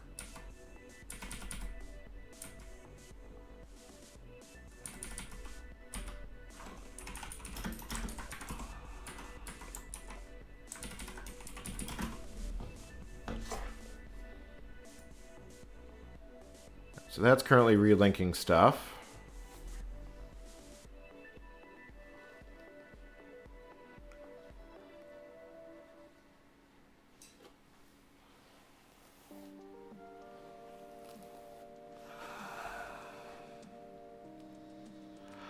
The thing is that getting CMake to work on Interix would probably be Nightmare Fuel Unlimited.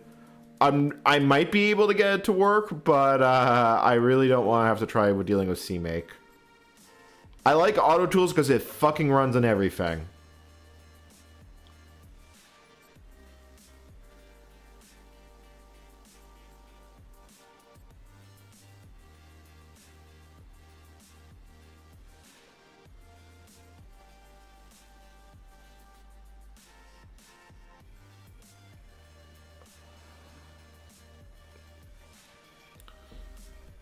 Alright, so is this done over here? No, this is still going.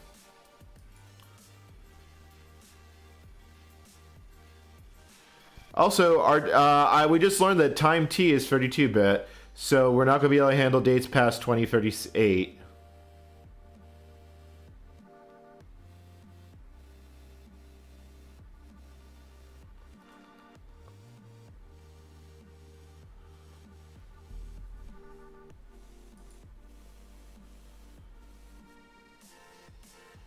Yes, I have to finish this by 2038.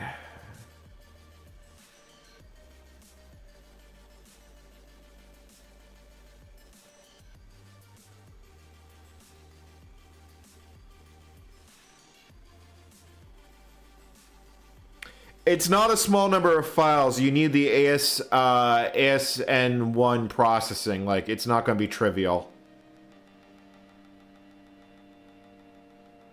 This is Services for Unix, which was kind of the follow-up to the original POSIX system. It's XP running in a VM.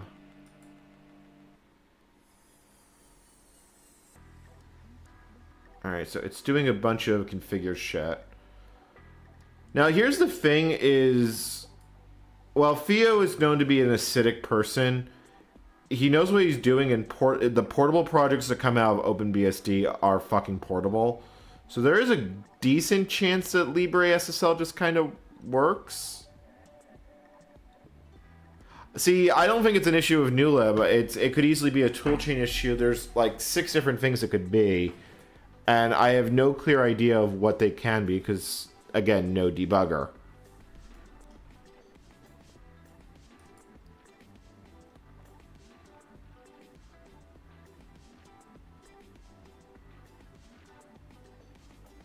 All right, we just gotta wait for AutoTools to do its thing. It's legitimately surprising how long that takes to build. Yeah, it did. Well, there was GetOp. It was GetOp long that we didn't have because I mentioned that in the video.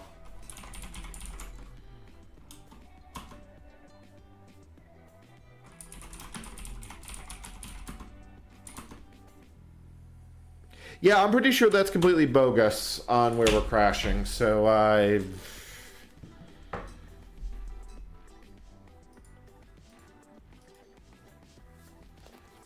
yeah. I mean, that's about all I can say right now. We just kind of have to hope that LibreSSL works, because, well, I can build OpenSSL, it sure as fuck doesn't work.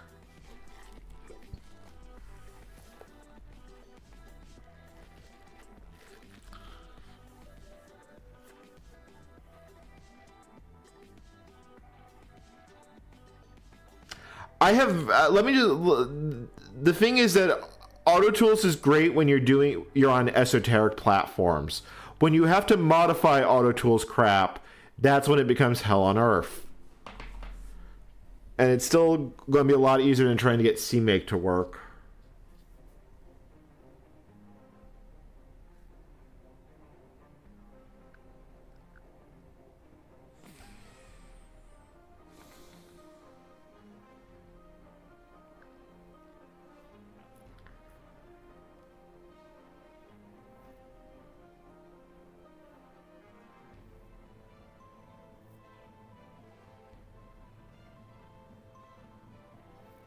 Well, Microsoft shipped a copy of bin utilities.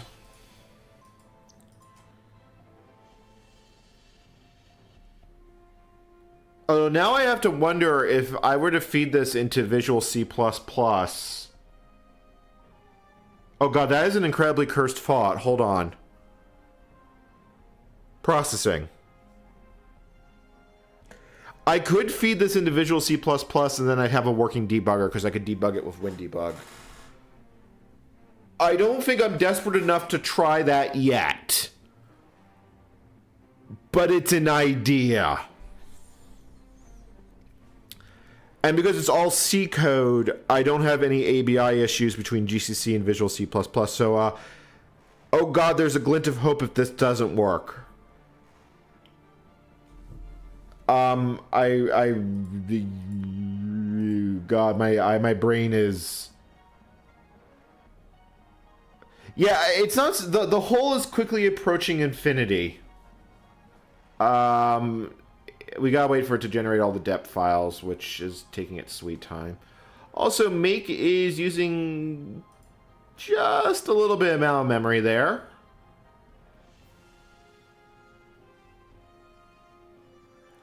WinDebug doesn't. But here's the thing. You can use CC to build Unix software with Microsoft's Visual C++, which means it would be Microsoft C compiler that would which would spit out PDB files.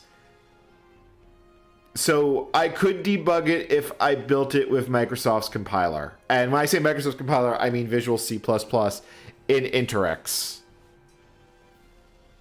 No, that building with Visual C++ is officially supported. Oh, fucking hell. Yeah, that needs to be make equal gmake. There is an adapter. Here's the thing. They shipped an adapter so Visual C++ can build POSIX things. They even published a white paper, like they were able to build Perl without an issue. At least that's an easy fix. I'll be back in a minute.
CL has always been a standalone compiler. No, in this era, CL was called directly by dev.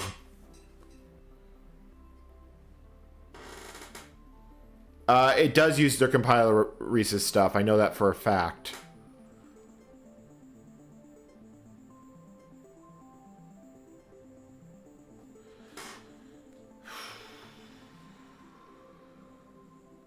I probably shouldn't have let it do the dep file step, but whatever. We have gmake. I can just make it easy.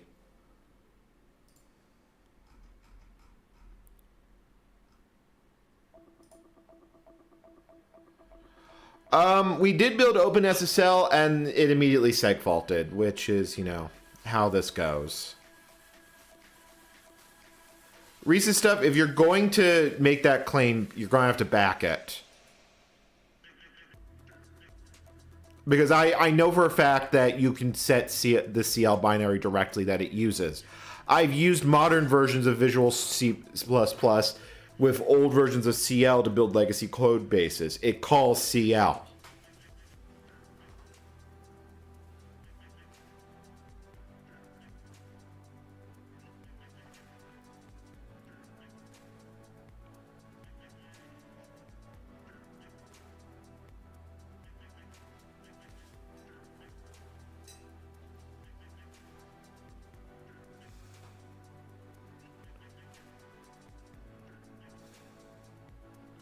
Okay, well, that time it was happy. That's a warning flag. All right, well, let's just see if it works.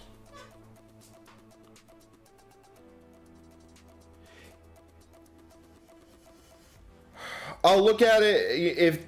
If there is a way around it, then I will deal with it. If I can get OpenSSL built, great. All right, SFX, that is the backup plan.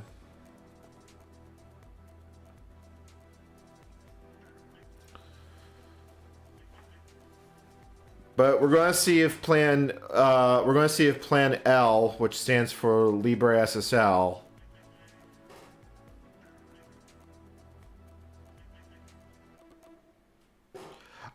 When you do the grep, you need to grep for crypto. You can't grep for OpenSSL because that's the binary. It was building a bunch of side utilities. Okay, that's a bunch of implicit definitions. I'm hoping that's not going to cause pain going forward.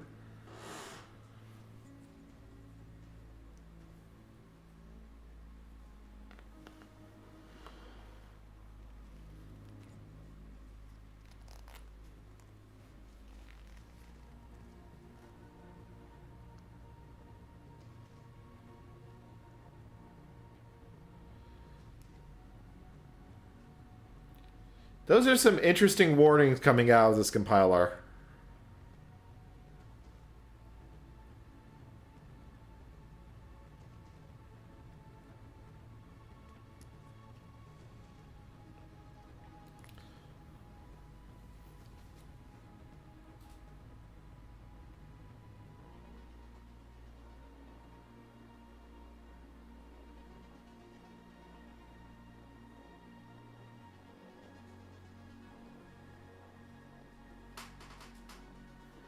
Like, that is definitely some interesting warnings.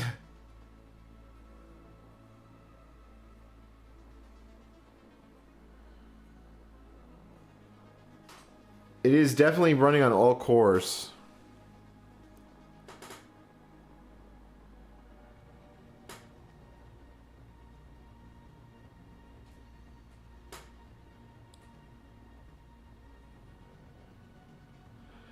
I would have to look at the host utilities and see what's going on. There are a couple ways I could get around the problem.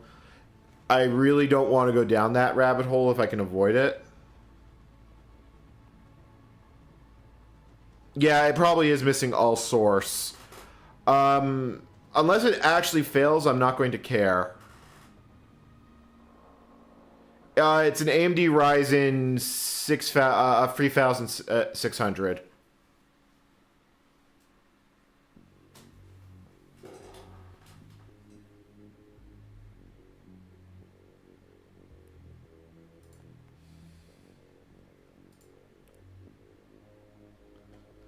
Yeah, probably that is definitely a unique compiler warning.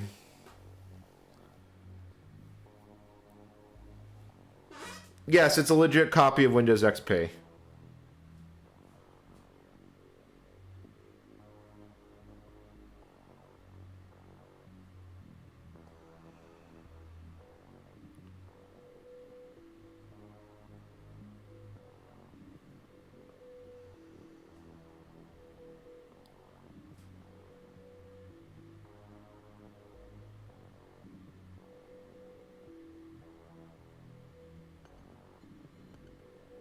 Oh, and that's where it blew up.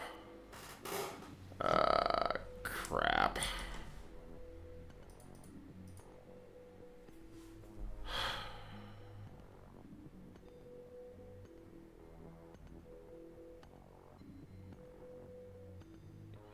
Yeah, it probably needs all source.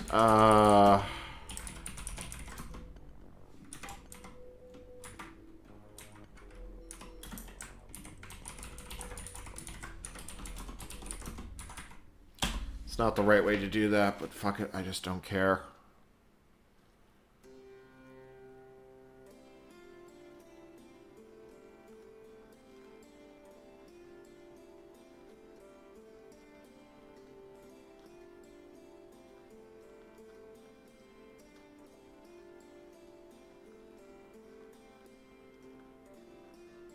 We're talking about old C++ stuff.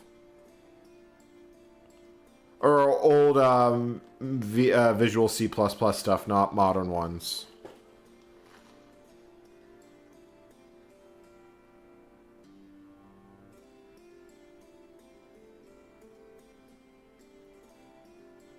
I am literally sitting on the edge of my chair because I am like...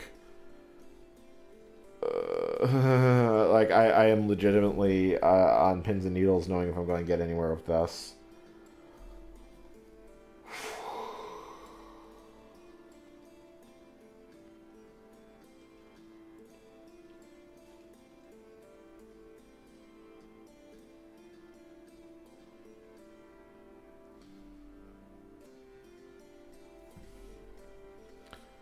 Well, the warnings went away.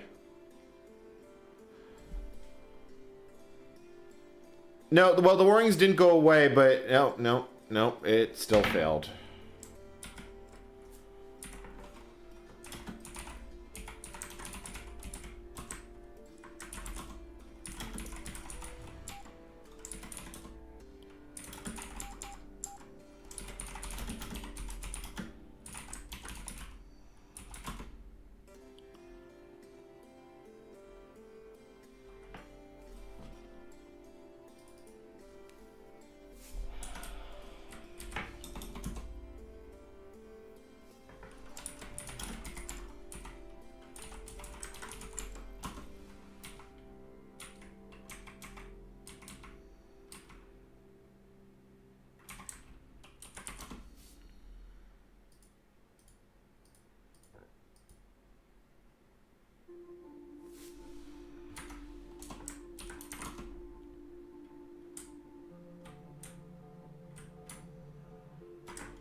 Wonder if I can turn off the socket code.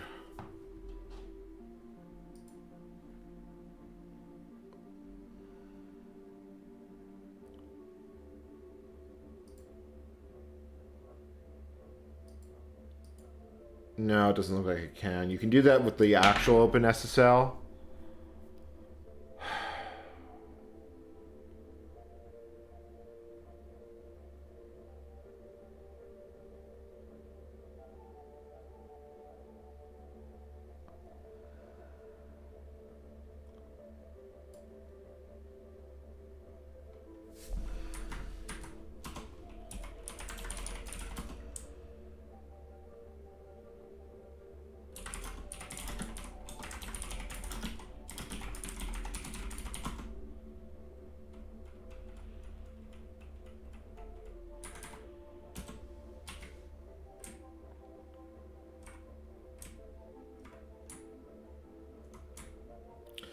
You know, I have a really, really horrible idea.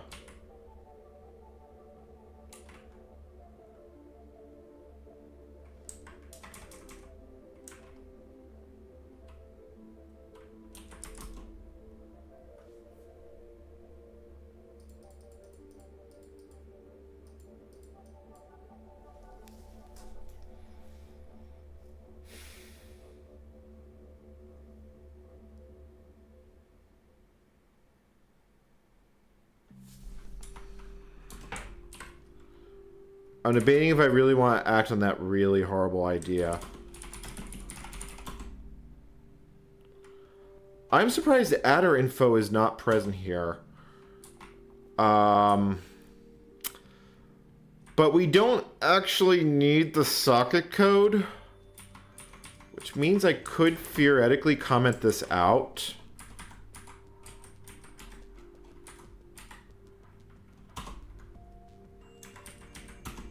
I can't believe I'm about to do what I'm about to do.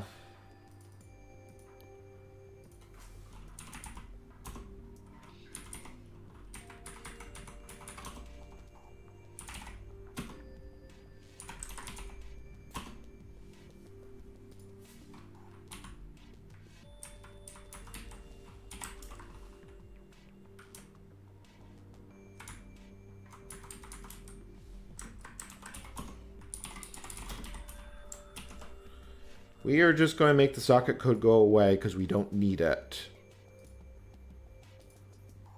Um...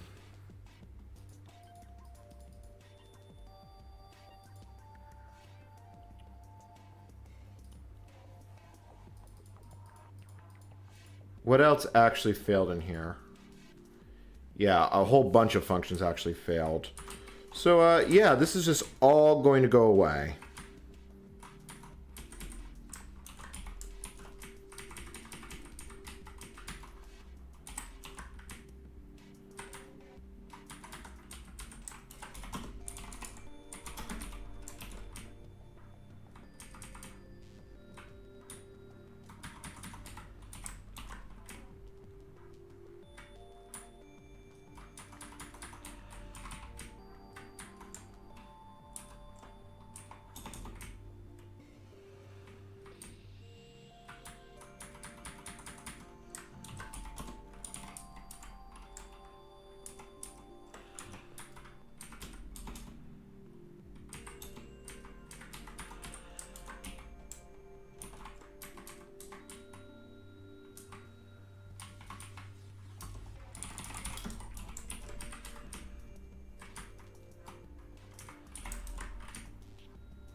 Where we're going, we don't need sockets.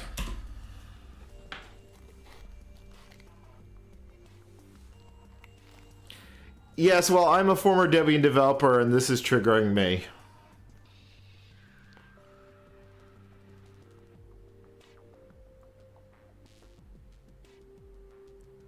It's VLC. Yeah, it's a crazy API.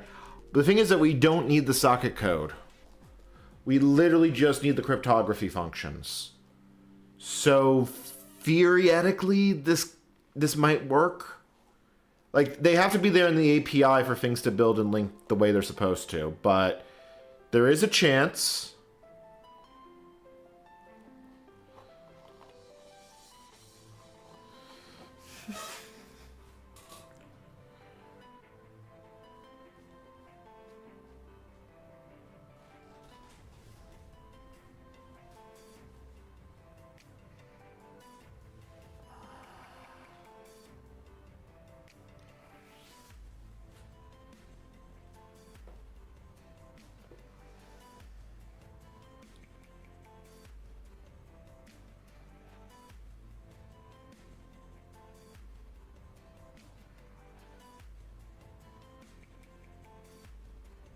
We're going to know in a moment.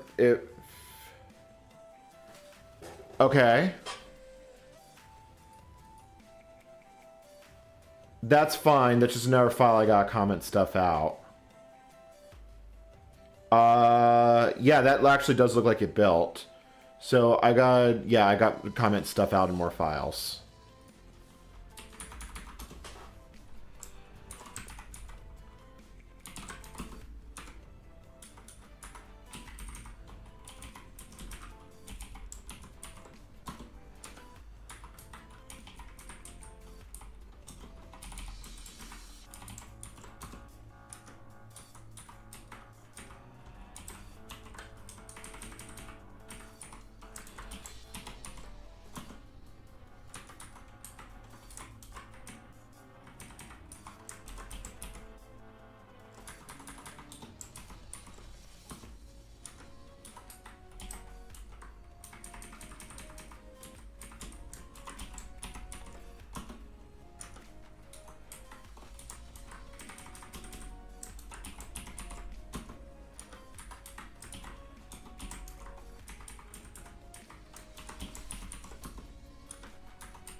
Okay. I think that was everything I had to comment out. Not quite.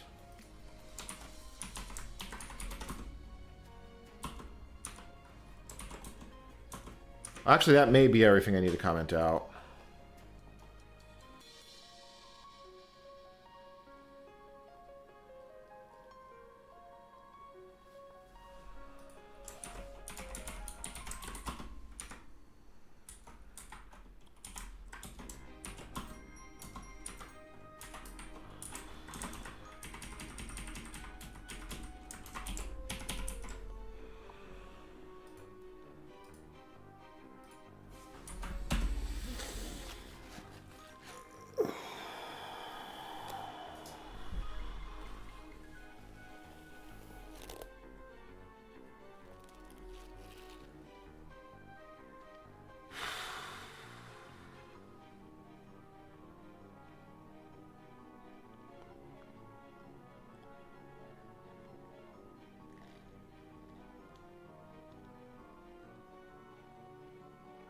Otherwise, I'm going to have to figure out another way to do this. It's not GG. I just have to get creative past this point if I can't build LibreSSL.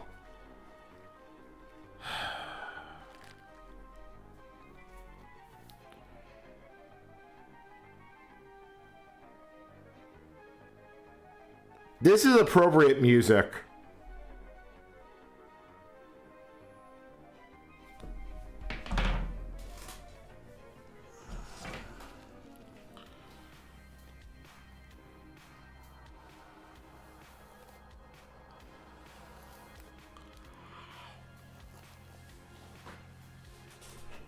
All right, mate, come on. Tell me whether it's probably going to fail with a few more files, but we'll see if we get anywhere with this.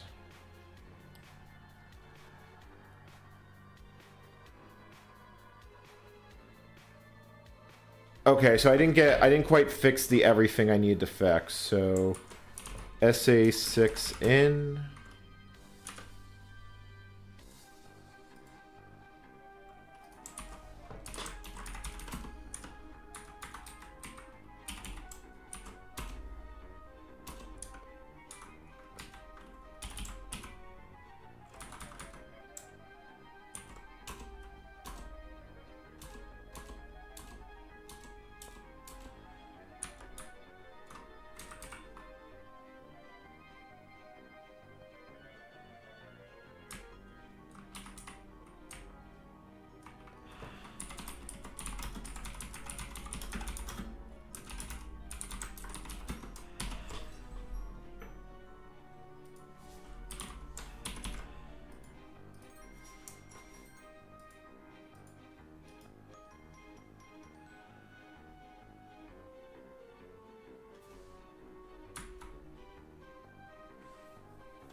Well, that's because LibreSSL cleaned up the source code a lot.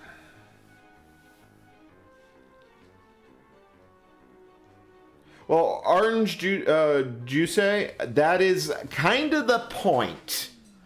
We don't need the TLS library. The problem is I can't disable it. In stock OpenSSL, you can actually disable socket operations, but OpenSSL is just crashing probably because of its custom malloc.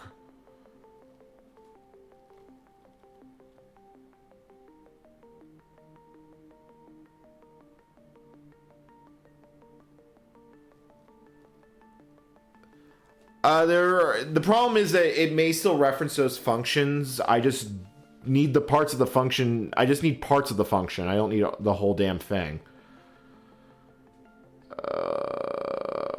I'm not going anywhere quickly. If I get a working Linux kernel out of this, it's going to be a goddamn fucking miracle.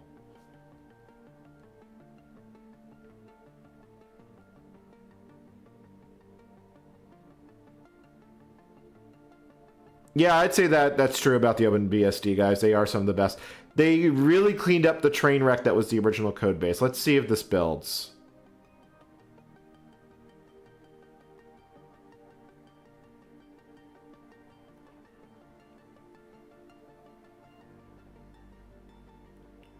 Okay, that's looking promising. Yeah, look, the build's continuing. The build is continuing.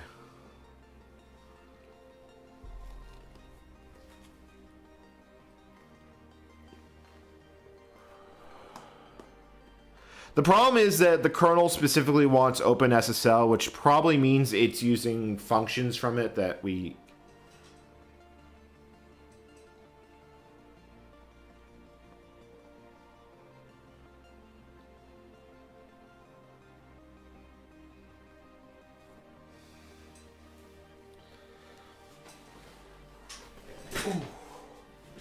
Oh. I just tried to stand on my leg. Okay, doing those squats had an interesting effect on my legs.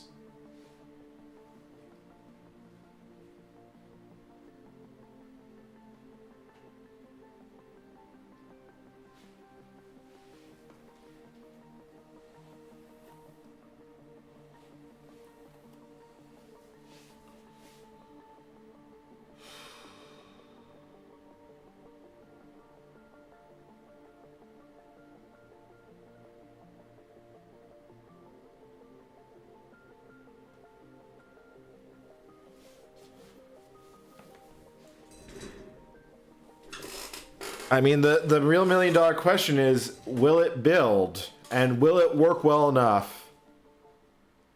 Yeah, I mean, all I did was remove the basically a bunch of TLS code, which again, we don't care about for what we're doing with this.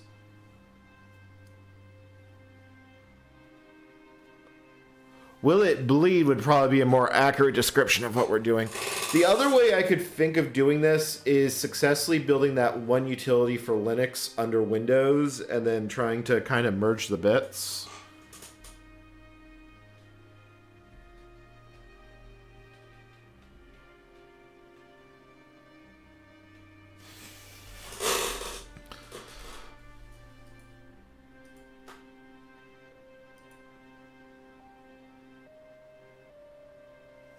It is building. I can't believe it's not building. Oh, also, Australia is voting today. Wonder how they're going to vote. Well, that was not a picture I was expecting to see in CNN. It was a bunch of men in very revealing outfits.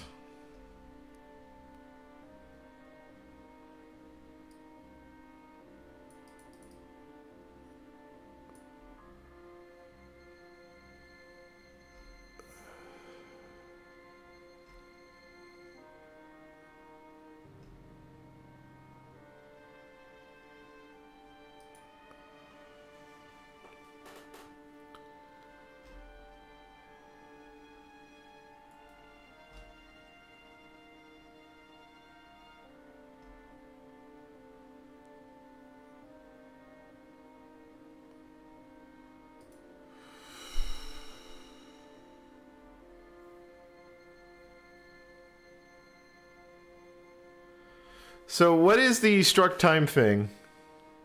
Yeah, I mean, we're all kind of waiting for it to explode, myself kind of included.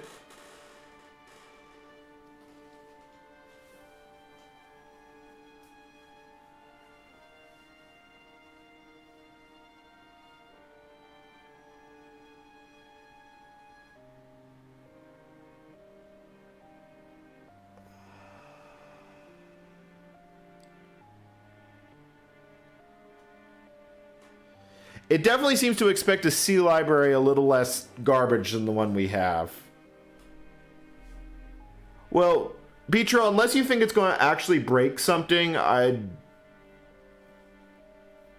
you actually think it's going to break the resulting binaries, I'm not going to touch it. We can ignore warnings all they want. That's what they did at Chernobyl, after all. But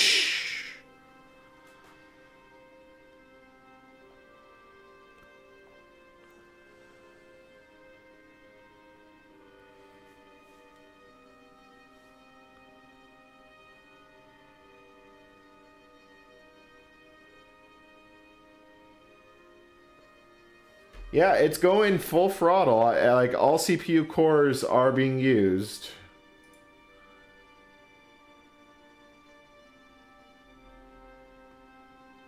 Well, if you want, put me on R Programming Gore when I post the video.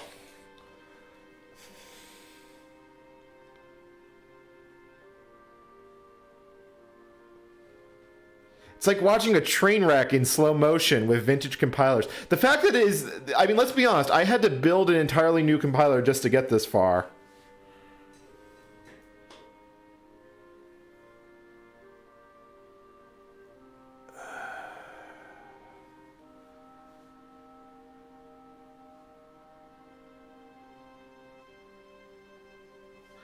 I'm actually debating what I'm going to do for breakfast. You know what, the Cafe and Somi place on the a few blocks from here, they'll be open, and I should be able to find a place to chain up my bike.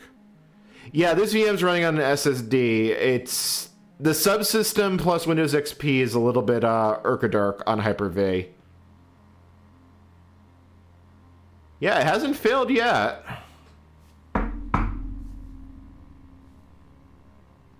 We should probably run the test suite. Like, obviously some failures are going to be there, but it's going to be kind of interesting to see how much of this is actually completely fucking broken.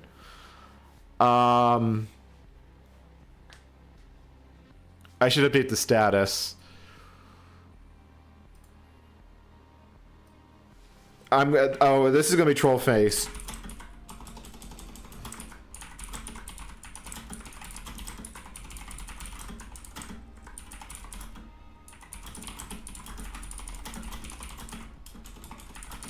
Yeah, I'm about to go to hell to what I just set the Streamlabs bot to. I just gotta wait for it to show up in chat now.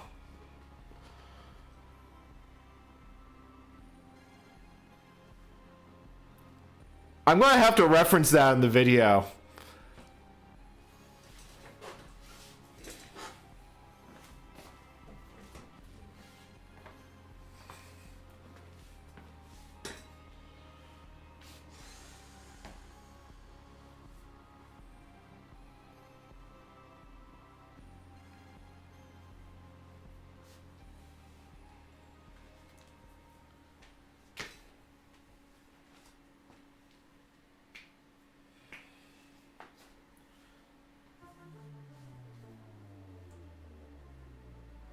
I'm just sitting here mesmerized at this.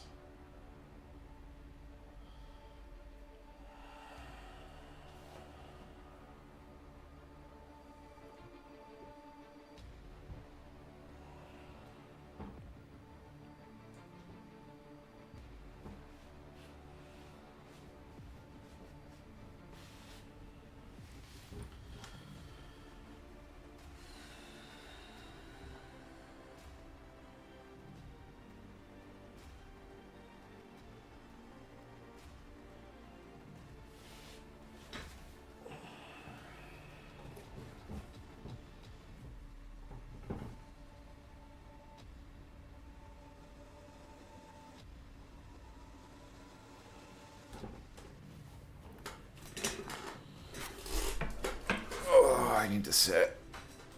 Okay. This is. I'm assuming that I'm going to have a working kernel when I build it. Like, that is not. You know, that is not something we should take for granted.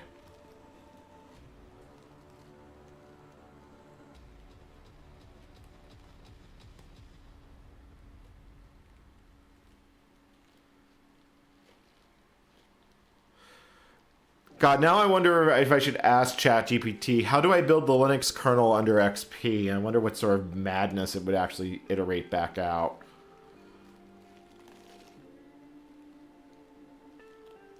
Because I'm just as mesmerized as all of you. All right, Streamlabs, give us the other bot message.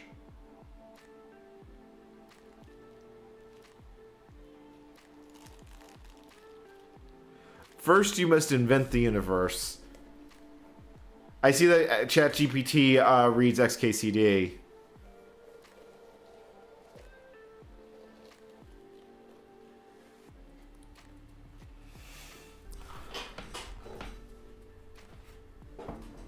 We're approaching train. Well, the train is currently listing to one side, but it hasn't actually gone off the rail yet.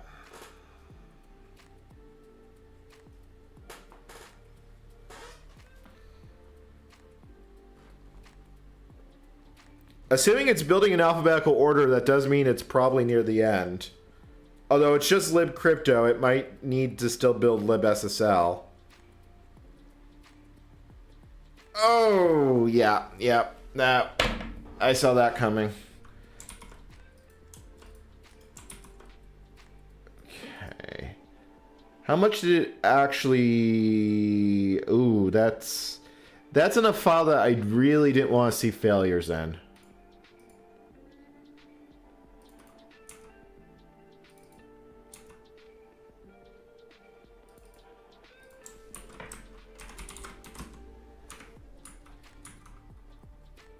Yeah, okay, so this code needs to go, like, away. This part of the code we actually kind of do need to work. So let's get rid of the everything that's related to IPv6 and hope that we don't care about it.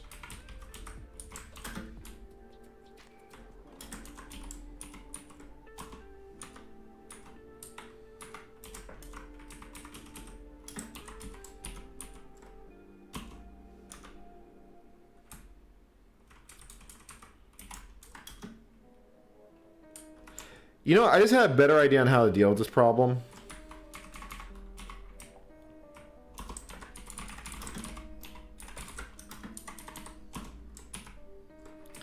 Now, some of these structures we don't have. So these have to go away.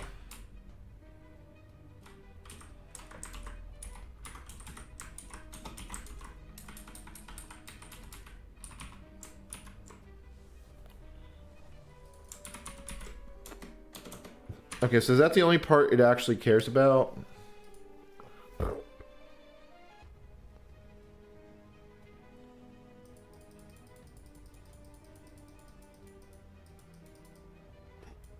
Yeah, it looks like that's the only part it actually cares about.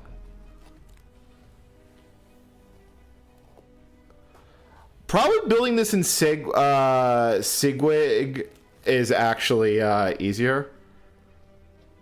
I really do appreciate that status.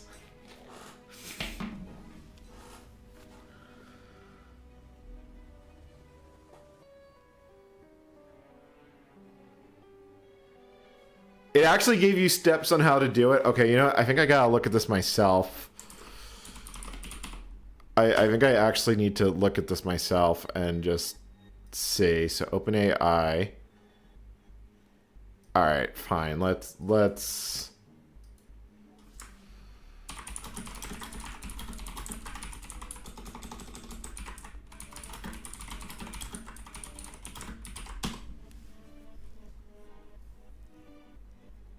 I need to see this for myself.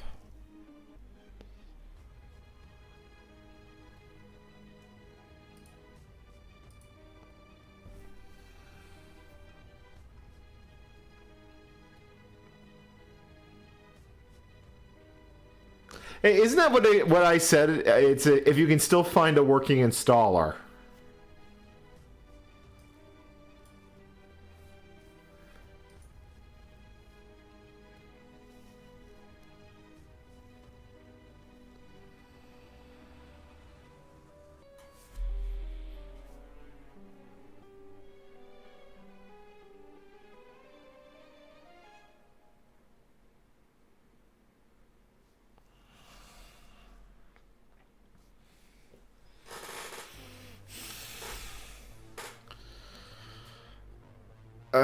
You know, I hadn't even thought about the Debian, you know, the Debian OpenSSL oopsie. So, yeah. Feels real bad doing that.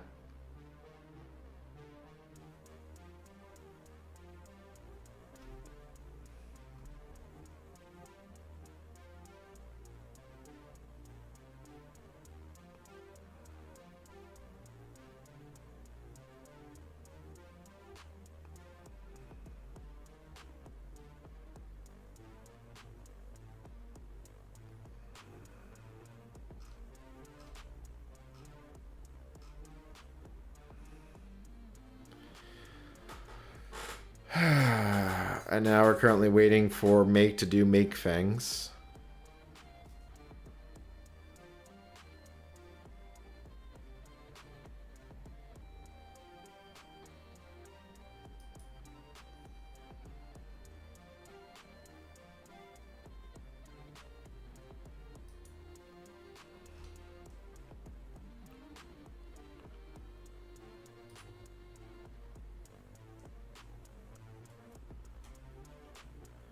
I hear fans hear fans speeding up.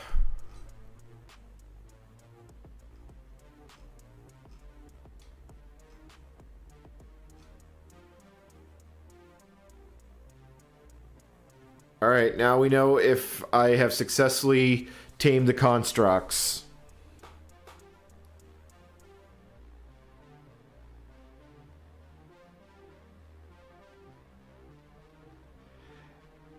Upgrading C libraries is not exactly trivial. Let me put it like that.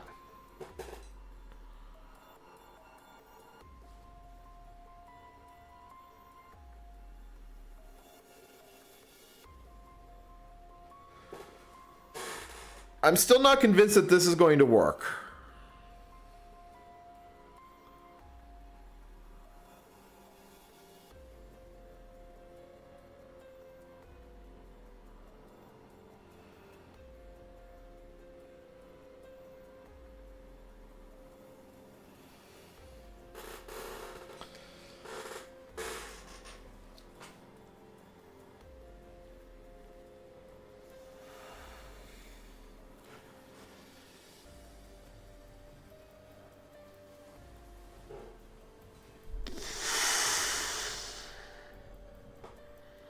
It's almost done with X509, which should be the end of libcrypto.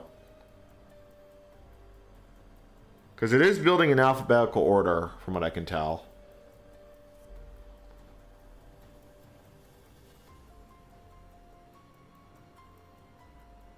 Now it's building Compat.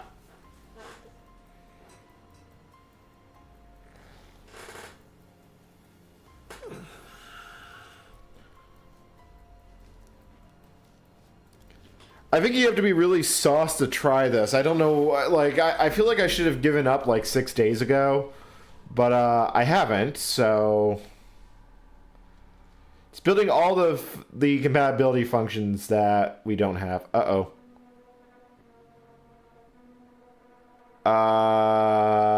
What was... Uh-oh.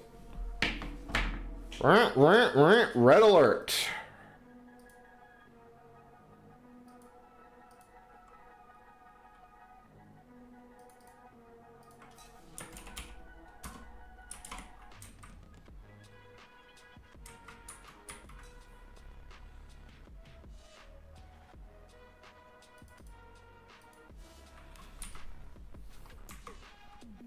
Reuse here.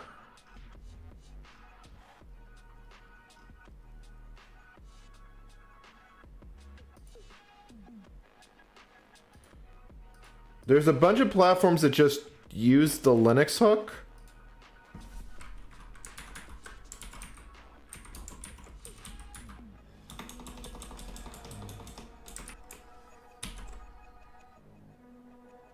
Hold on, GCC dump preprocessor.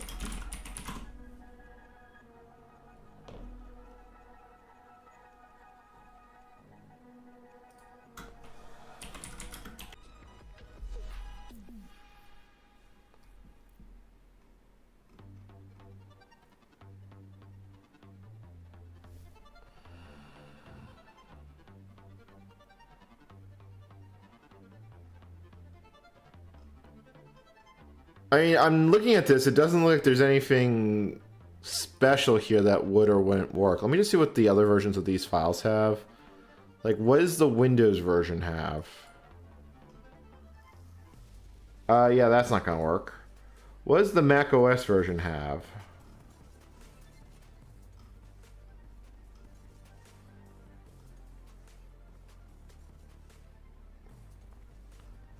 Like, it doesn't even look different.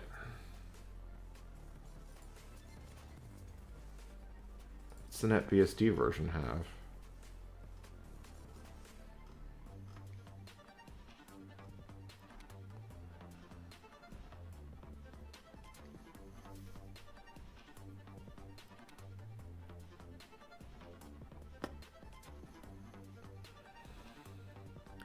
Like, these don't even look all that different. Fine. We're just going to try it with the Linux version of this file.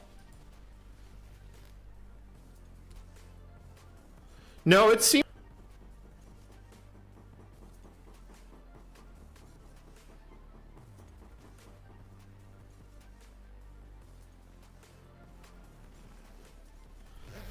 Well, I mean, it would be fitting for hacked libc to be like that.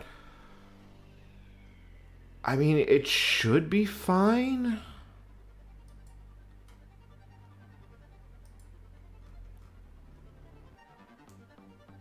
pfred Linux register at fork.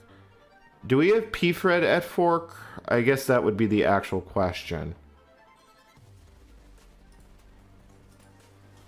Oh, I just got the, hold on. Am I actually... Did I lose my internet? But I did get the yellow lag banner. God, it's been fine all night, and then it just finally decided to quit.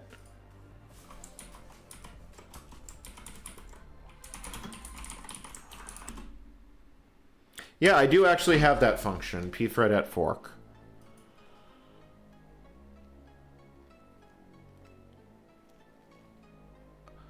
Yeah, there's not a lot I can do about it. It's on my end.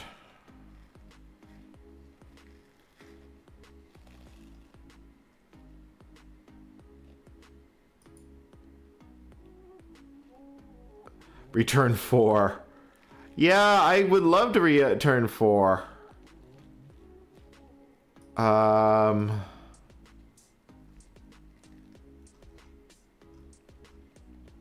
mean, it seems like this should be okay. I mean, I'm looking at these functions. There's nothing here that looks like. And looking at the other versions of this file, like, it builds on EM script. I don't even know what that platform is. MIDI picks. Environment that lets you create programs for Windows using C and POSIX APIs. So yeah, I guess that works. Maybe.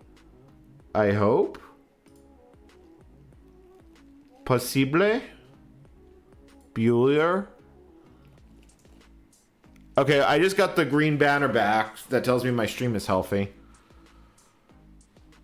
Alright, you know, while we deal with this, I'm going to actually look at the kernel, and I'm going to figure out what actually needs OpenSSL, because if we're going to be condemned,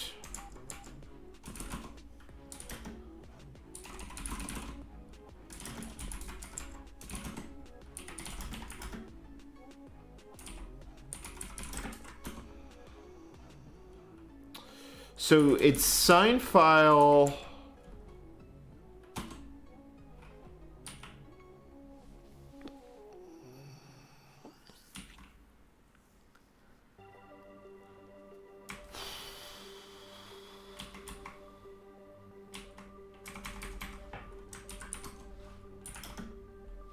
What's the other one? It was extract certs.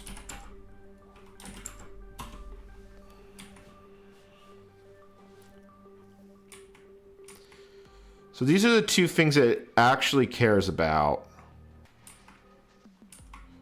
So where does it actually use these?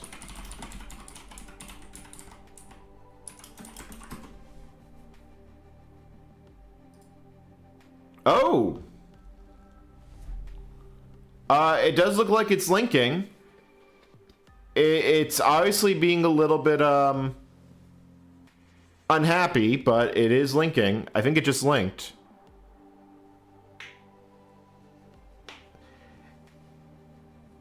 Yeah, now it's making all an SSL.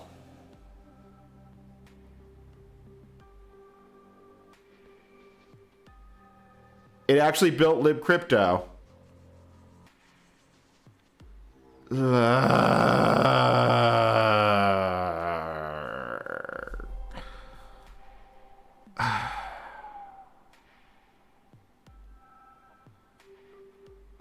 This is fine. This is fine.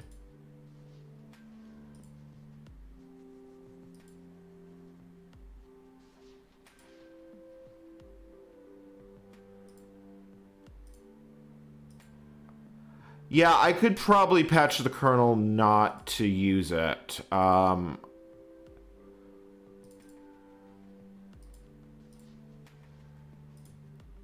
hold on. D1 packet.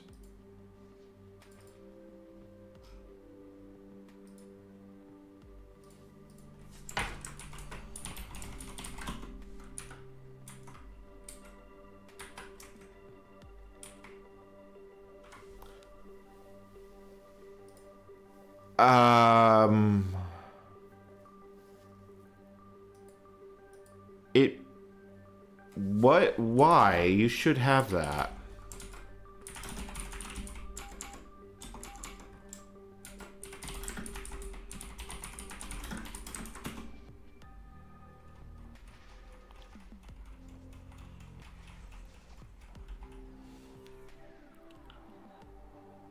It's in that file.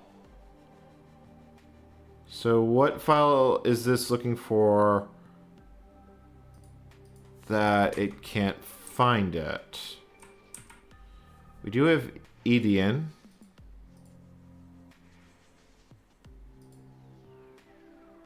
Oh, wait.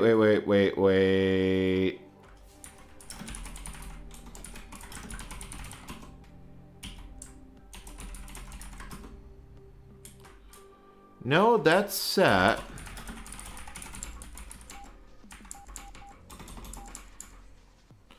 Oh, I don't have Indian.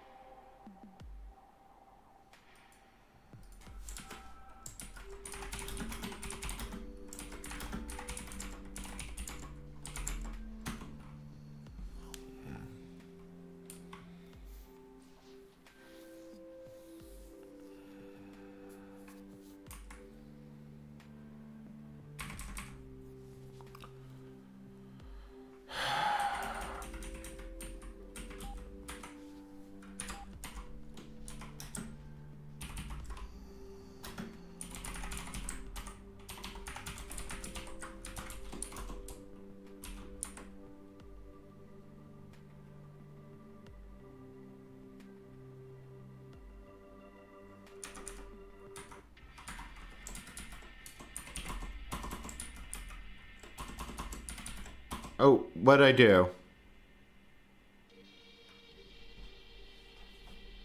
Wait, are you serious? I just have to disable that?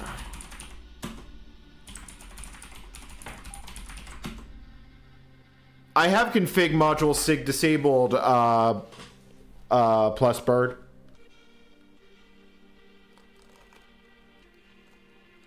I did try and do that.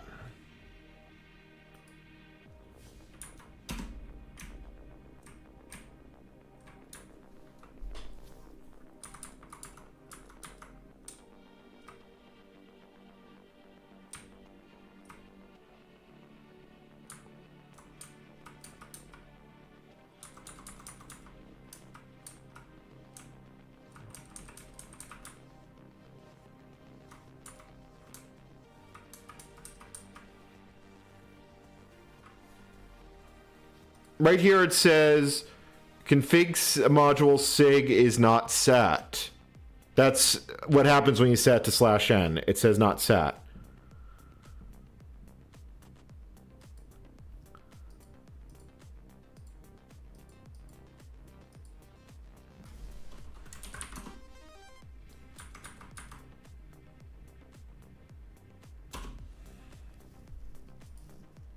It's extract certs it cares about.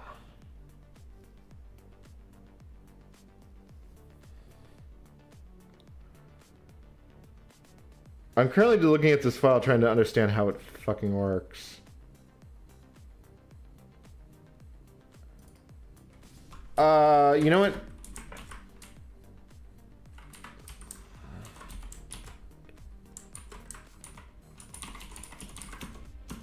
That is the only place it actually cares about that, so, like, whatever. Oh, extract cert. I want to just see where that actually gets used. Just in case this plan fails. Because failure is always an option.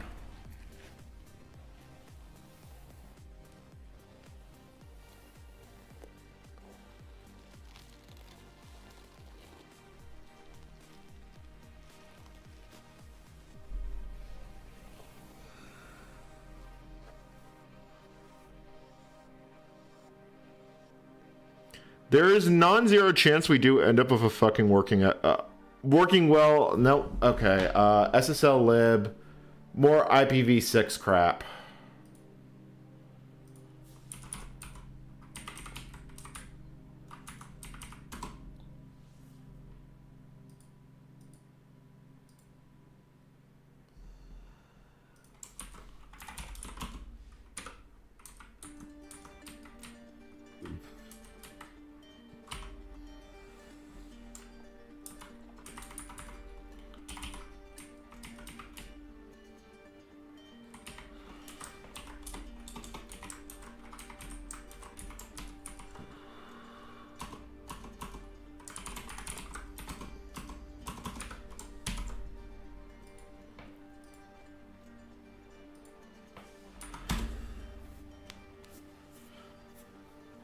Well, if we can, I don't. What if I understand how extract certs goes? Like, I didn't expect trouble with building OpenSSL. I don't know why I didn't expect trouble with it, because I should have. Okay.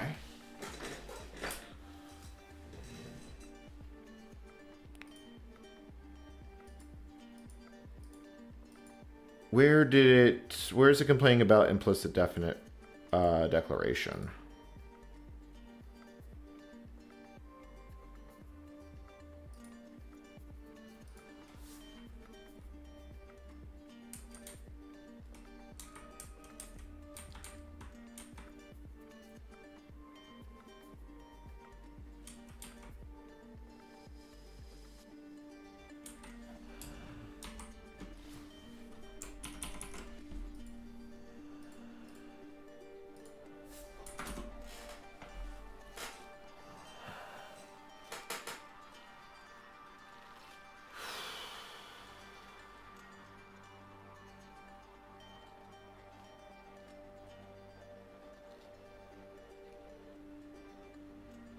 Is Wolf SSL compatible with the OpenSSL crypto API?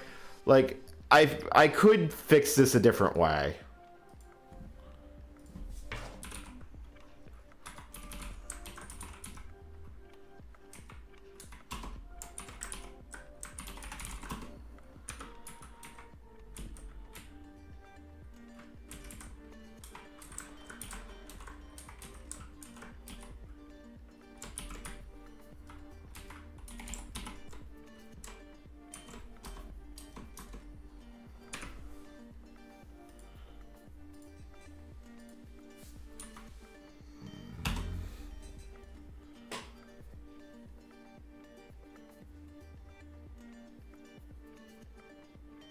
Yeah, see, it's not that I need an SSL library. I need the crypto functions. I don't even need libSSL. I'm just building it because I need to build the rest of the damn package. But there is actually a decent chance that I get this to build. Whether it'll work is an entirely different situation.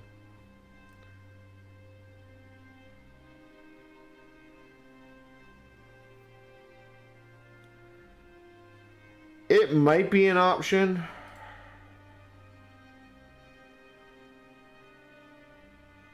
So this is where, so yeah, so it runs it here in the certs make file.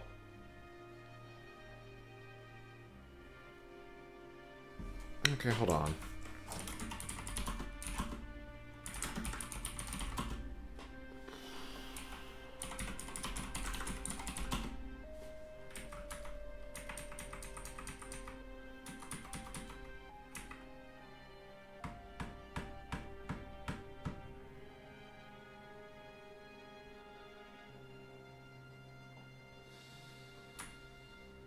System trusted keyring. Do we have that option?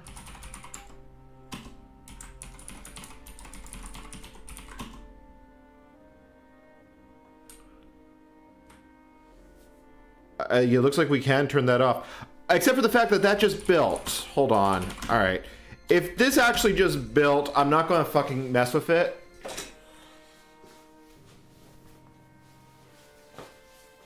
It just built libSSL. Let me let it run the full build.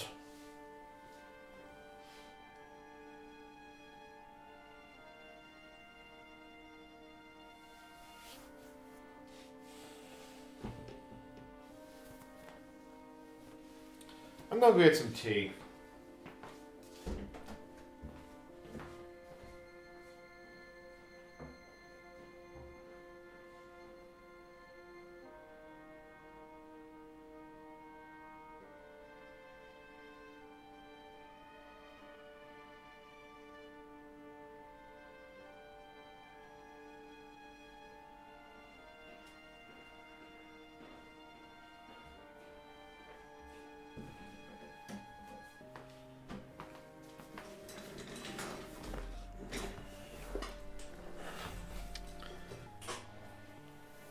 Yeah, I could actually do it.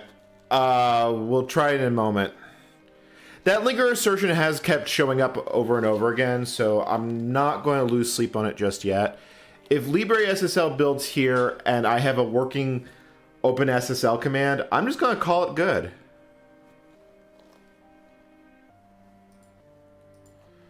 We just gotta wait for this part. I kind of wish I looked at that sooner. Yeah, because I might just be able to turn that off and just...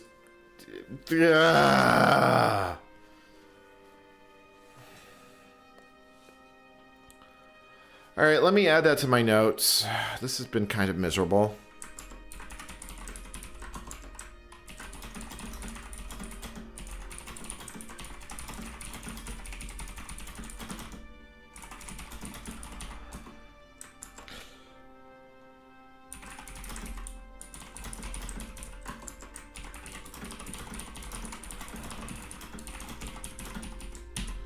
Well, we're 4 hours in.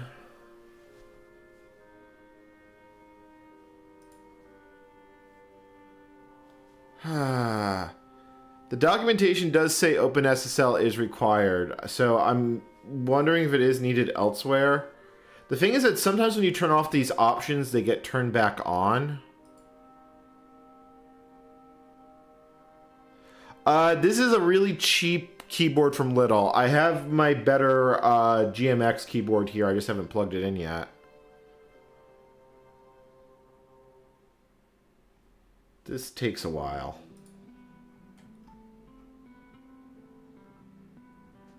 This legitimately does take a while. Like... Yeah, because it's looking at all the files to see if they've already built. God, that takes a long time.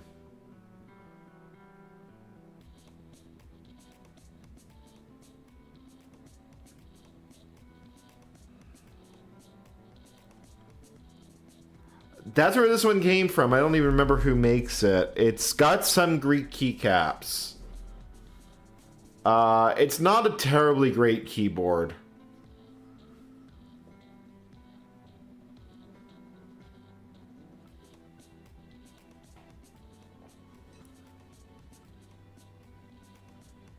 Okay, so it's building some stuff in libcrypto, probably because I touched that header file.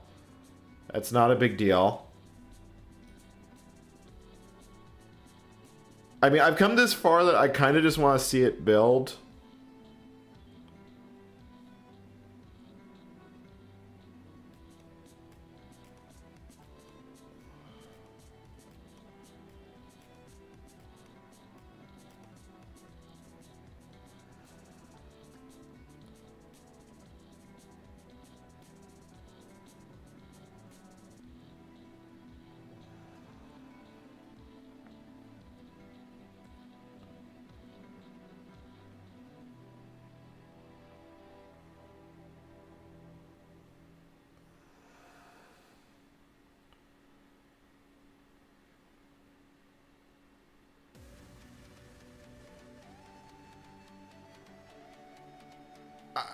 All right, you know, if this build fails, we're going to see if we can build the kernel.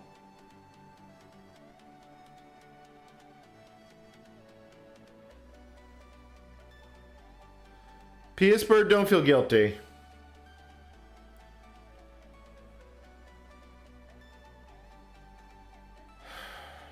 I do think we're going to build a kernel tonight. I hope.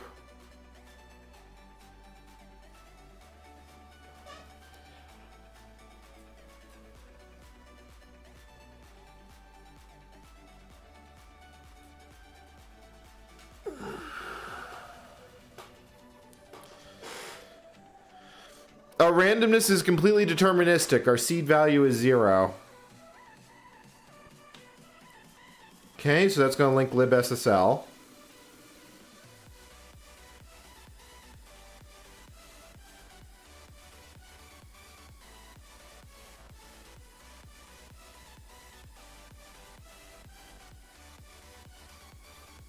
This is, yeah, well, there's still the same assertion. This one's just complaining about stripping stuff. That is actually a different assertion, though. That you have a good eye. Oh god, now it's building libTLS. There's no way this builds. I was right. That wasn't going to build.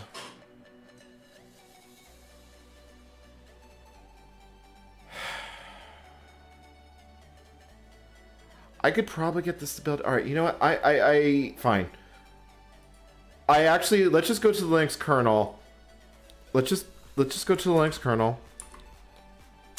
I'm going to actually stop the recording and put it into a new file. Because if this actually effing works, I'm going to kind of lose my shit. Okay, yeah, I am recording.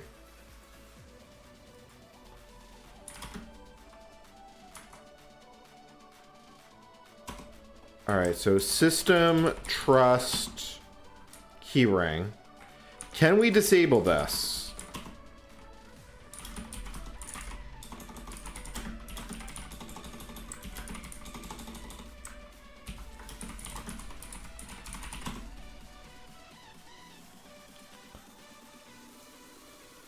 Actually, hold on, I can just do...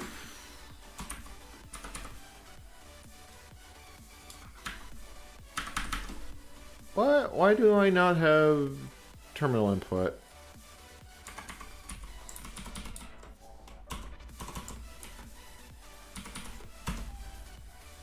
That was weird. Alright, 448. Because I want it to sync config.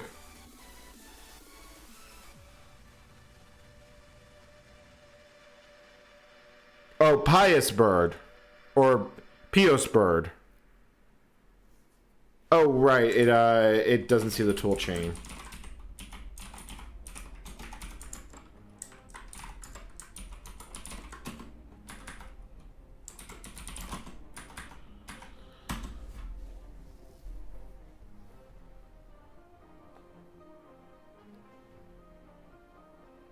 Well, we're seeing if we actually have to do the Debian developer things.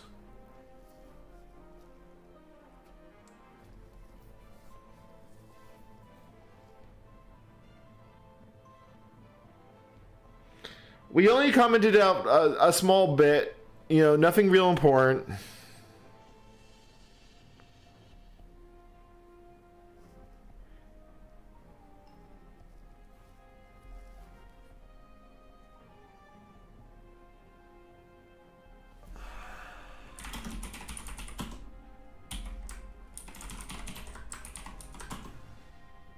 Yeah, see, that's the problem. It actually turns back on.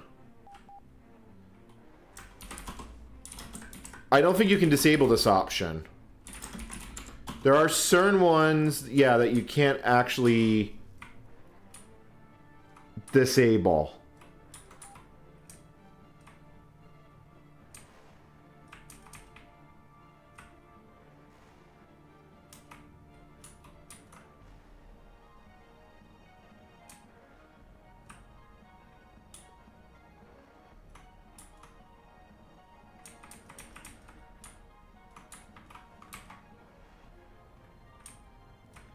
Depends on keys, depends on asymmetric key type.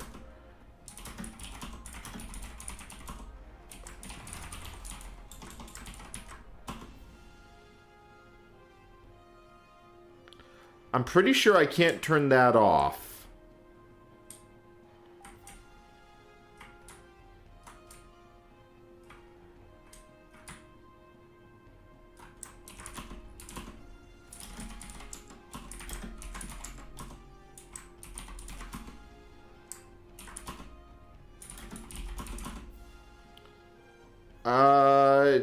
Is there a chance I can run menu config? I have this feeling I probably can't, but it would be nice.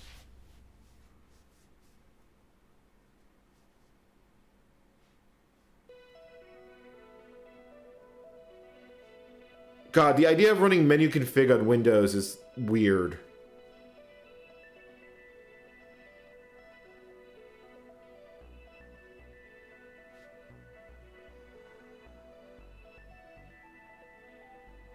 Okay, it needs an end curses. We can get an end curses pretty easily.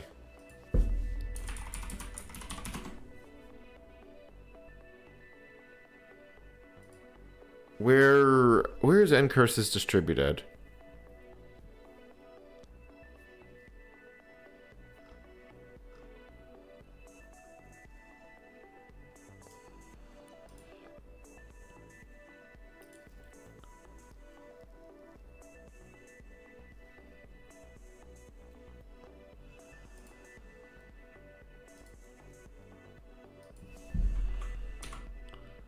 Oh, wow, and our download is taking an obnoxiously long period of time. Yeah, it's down here as unconfirmed. I legitimately don't know if it will or won't. That's the thing.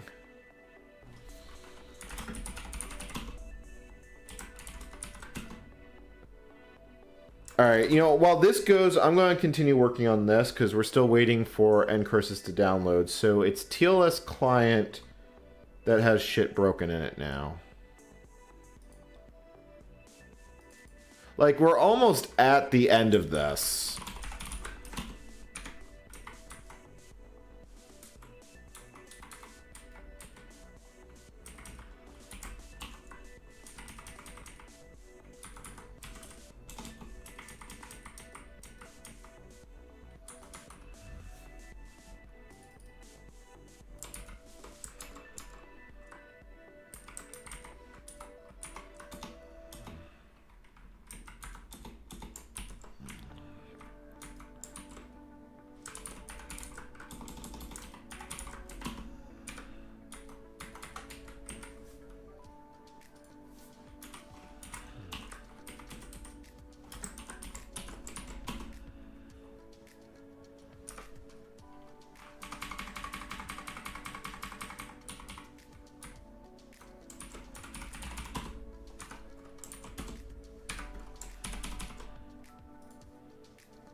Okay, so there is also a bunch of other crap here that's broken. Yeah, okay, so there is actually quite a lot of crap here that's kind of broken. That's not config, it's TLS internal that I need to look at. Is that done downloading? Oh, that is done downloading. So let's get ncurses going. Because if I can actually disable it, then I'll just disable it. But I don't think I can. That's kind of the point. Yeah,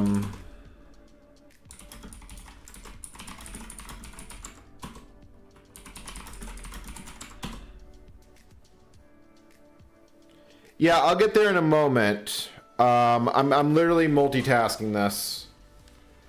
I probably should build an older ncurses, but fuck it. that is so legitimately my mood right now.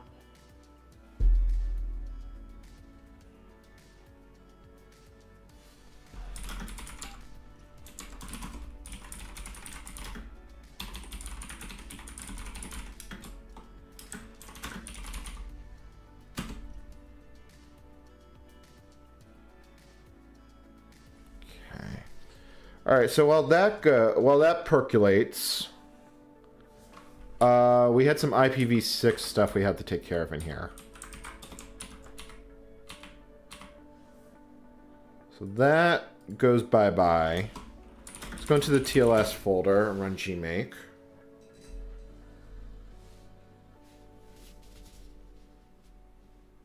Yeah, we're basically playing we're doing multiple side quests right now. Okay, so it doesn't like TLS numeric host.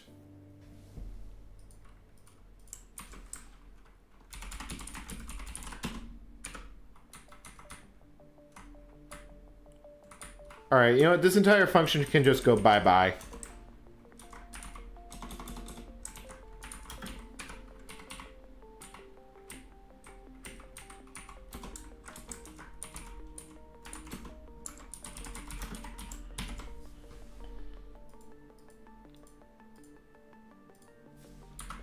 What will finish faster, ncurses or my ability to butcher this TLS library?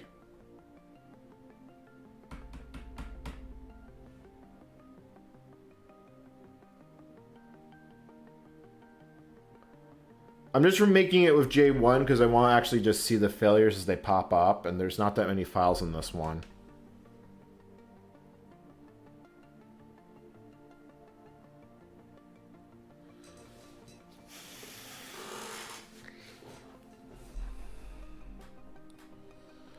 All right, so now we're down to TLS server chat. We're almost there. There's literally 3 files left.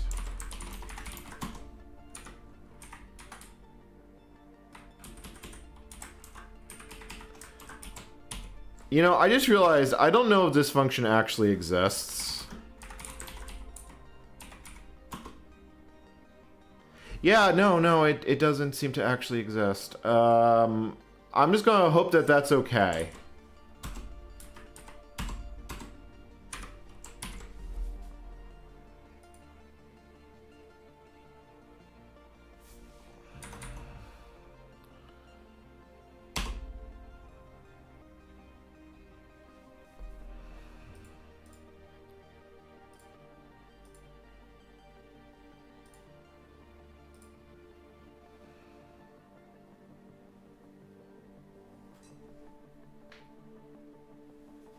Yeah, for some reason I feel like that's a newer function that may or may not exist on this version of Interix.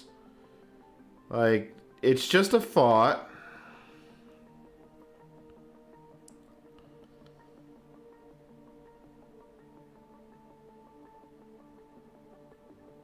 Wow, it literally is on the last file and it blew up again.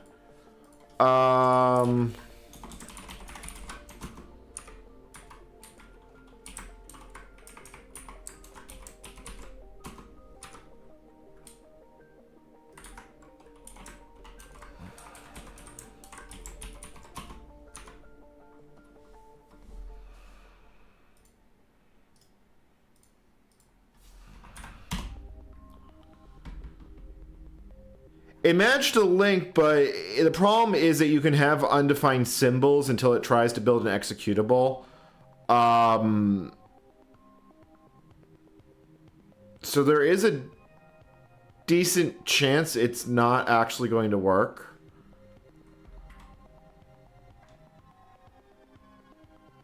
I need to actually have menu config so I can take a better look at that config file. So hopefully ncurses just builds. Like, it should.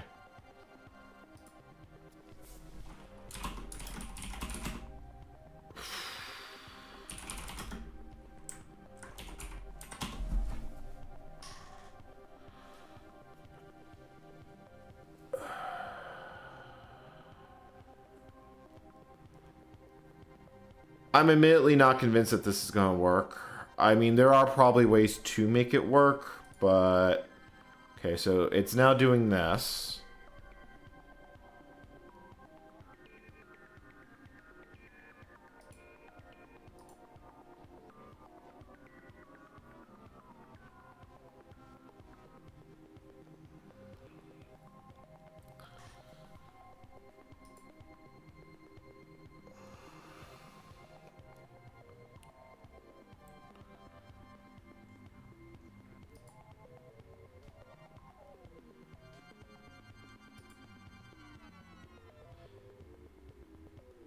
There are a couple ways we can work around this problem, so I'm thinking about how we're actually going to do that.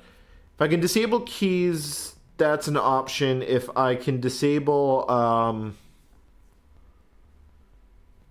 yeah, I can think of a couple ways that we can work around the lack of a crypto library.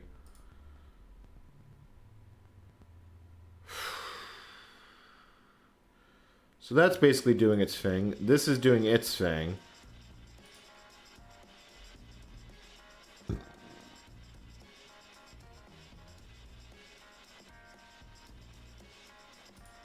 Oh. Yep, that's building ncurses successfully.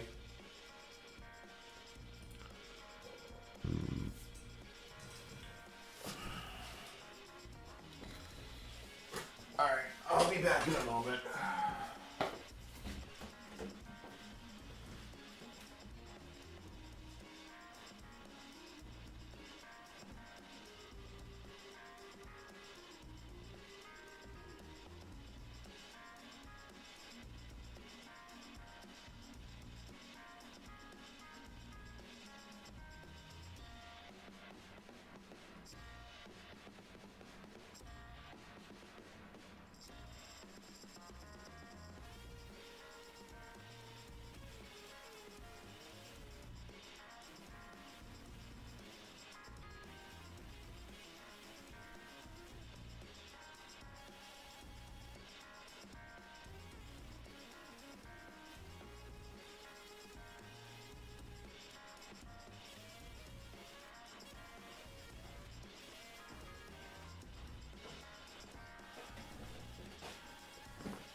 I just hate how slow make is. Did I not give this a J option?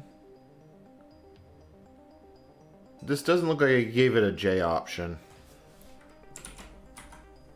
No, I didn't. We're just gonna let it run as fast as it can. Apparently it doesn't add a whole lot of additional functionality.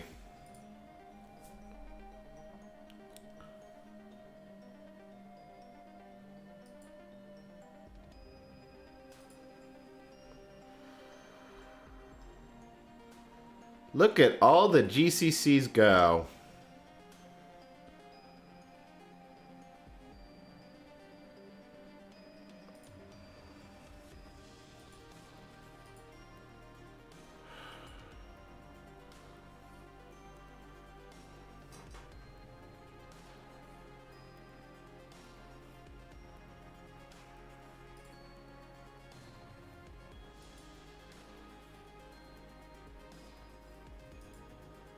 Not going well. I am beached by an SSL lib problem.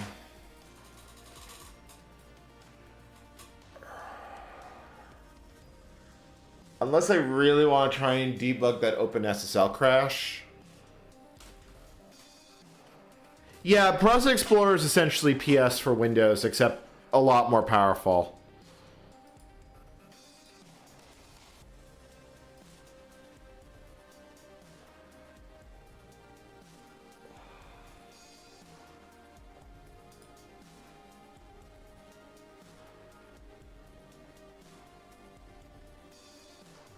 I can hear the desktop fans going. We're currently building ncurses to run menu config to see if I can actually just disable all those features. Alright, so making all an SSL.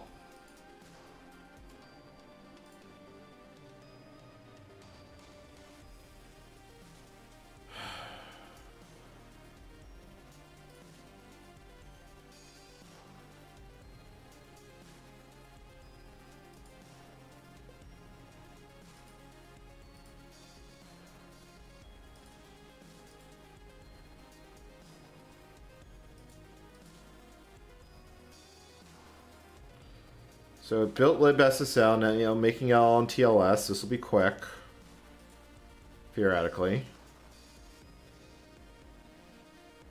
Okay, this looks like this is almost done.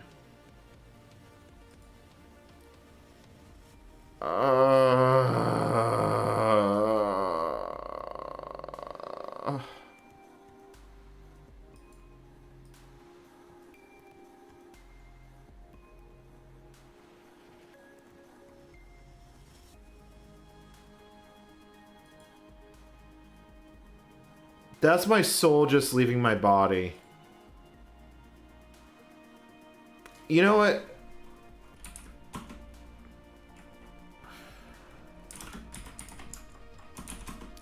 I think I only need crypto. I wonder if I can just install it and call it good.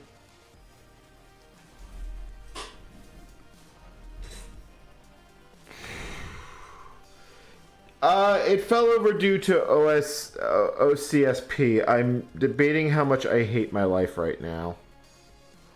I've got enough of this built that conceivably, I mean,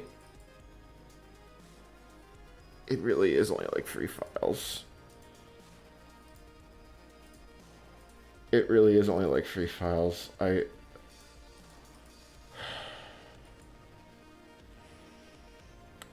is fine. This is fine. This is fine. This is fine.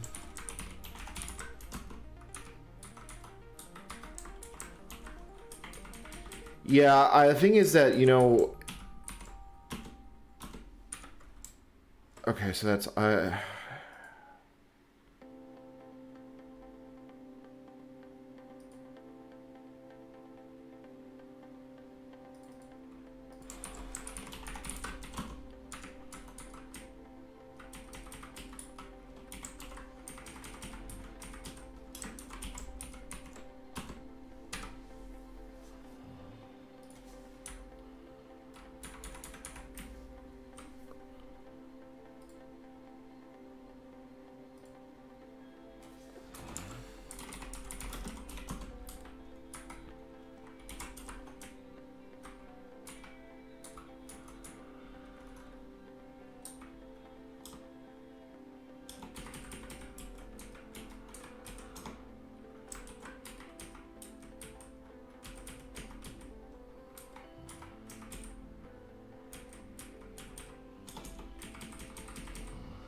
Oh no. Why did this fail?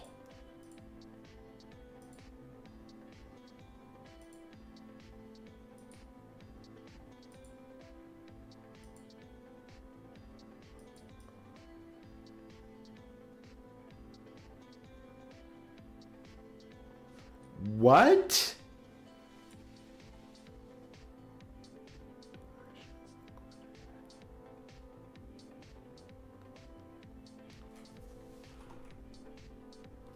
What?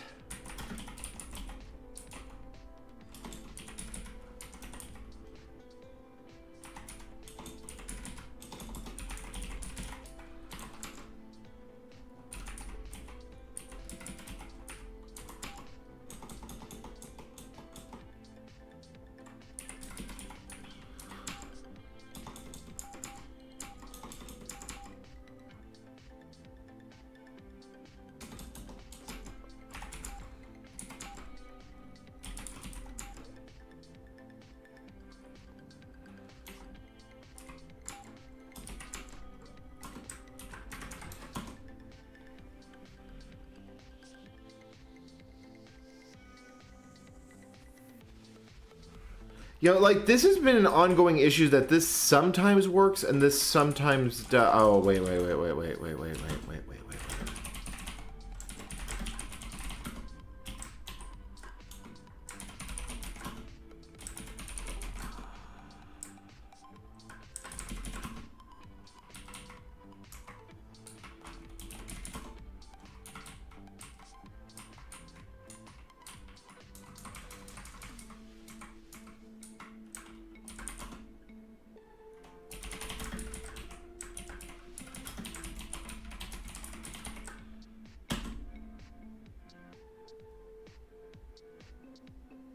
Yeah, it does look like a circular include, which makes me wonder why it's breaking now.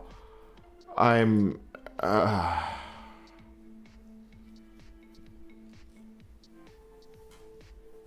Okay. This is fine.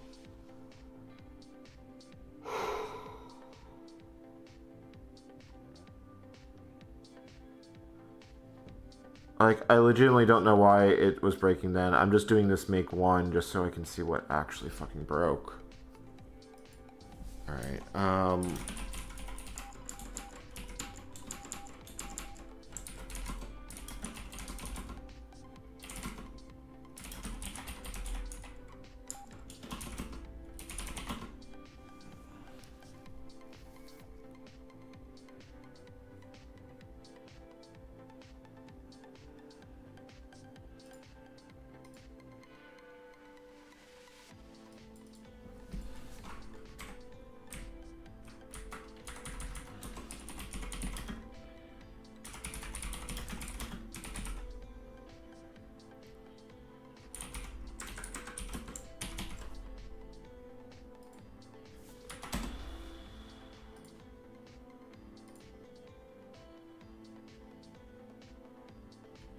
okay, so there's where it broke.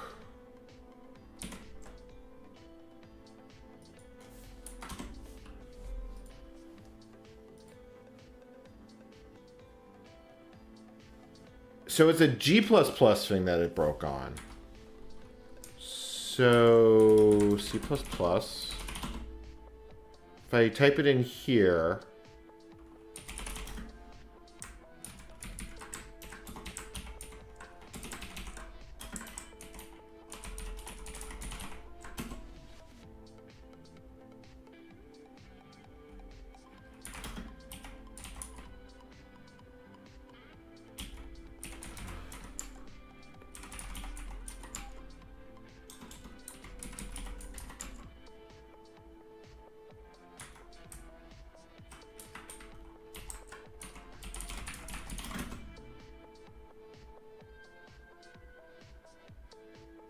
Okay, giving it F permissive made it happy. So you know what? Fine. I'm using services for Unix on Windows XP. Okay, you know what? That's it. Good enough. That is legitimately just reached the good enough stage of this.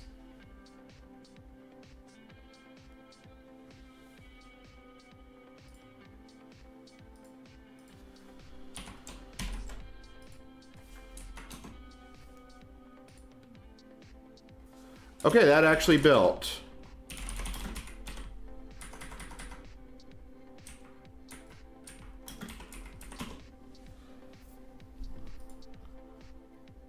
That did not build.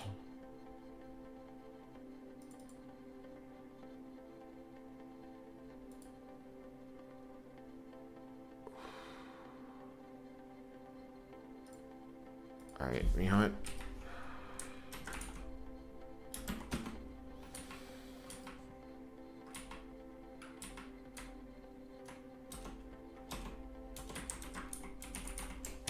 It's not like we're going to be using this part of the code anyway.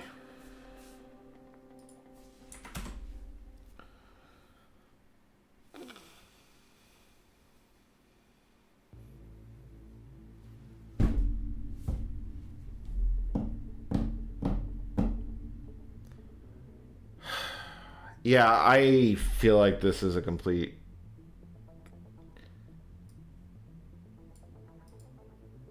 That actually did build successfully, so let me gmake install it. Let's get into menu config and see if we can actually do something with this.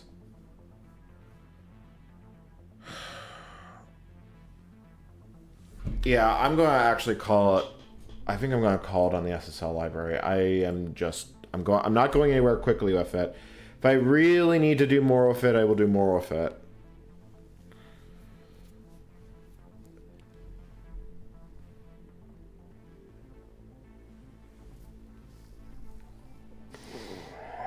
I might have enough of the code building that I could actually get to work. Yeah, unfortunately there's no options to turn off. I could turn off options on OpenSSL, but... You know...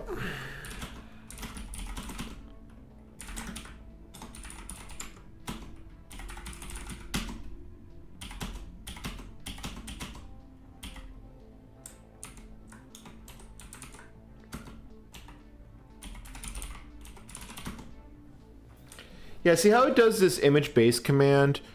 There is patches for package source.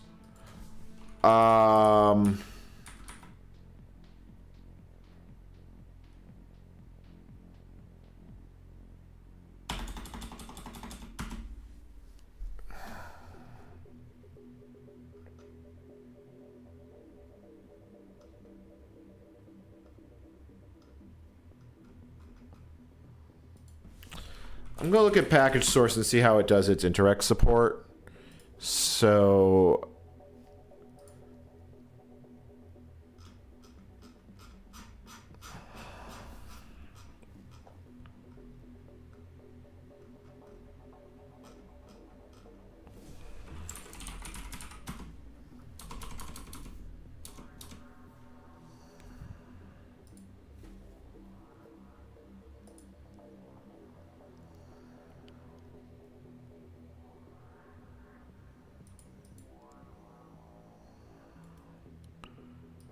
I'm currently looking at the Interx patches, if any, that OpenSSL shipped, or package source shipped.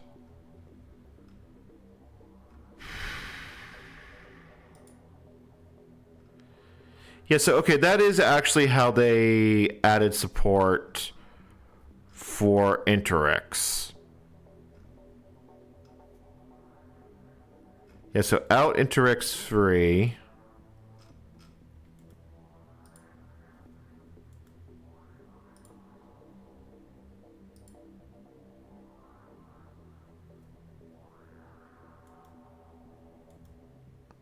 And I apparently hit a secondary rate limit on GitHub.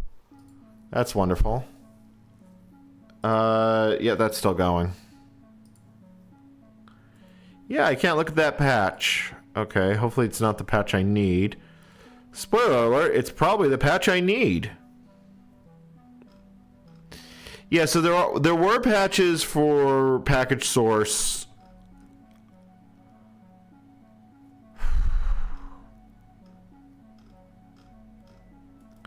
If I could have built package source, this would have been so much easier. Okay, cool. I did actually get that patch to load. So it adds a whole crap ton of stuff to the configure script.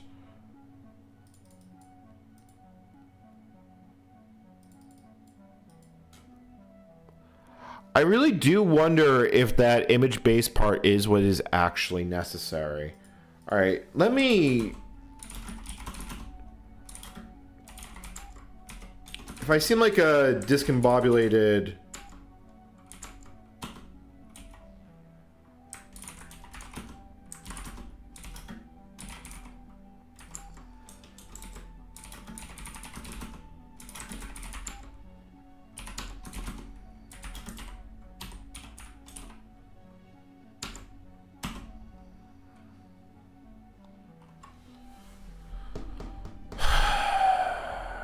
I probably have to add this as a new target. There's no easy way to do that. Yeah, I'd have to do a bunch of Perl crap. Alright, that's installed. Let me see if we can run menu config.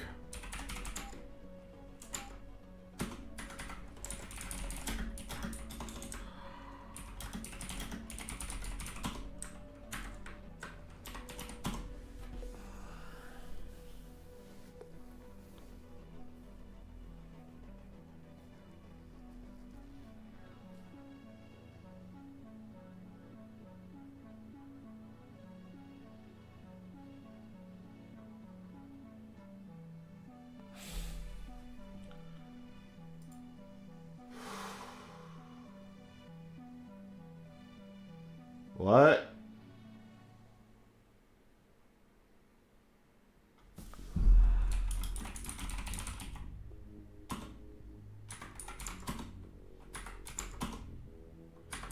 Oh.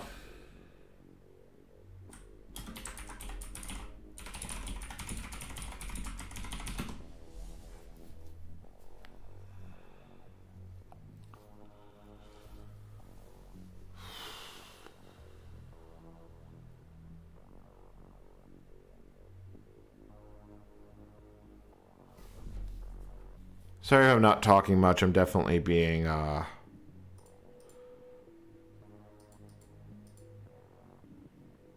Oh, it's thinking about it. Unable to find...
I mean, it's there.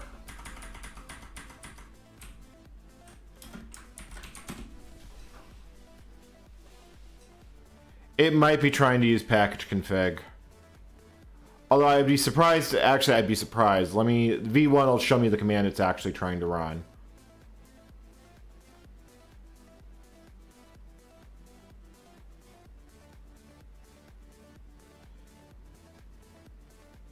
Hey, integer bang. All right, so what is it trying to do here? So it script build objects.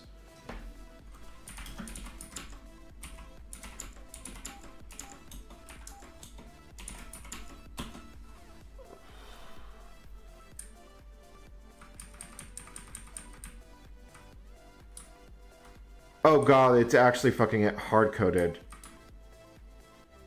It literally hard-codes in the path. Fine!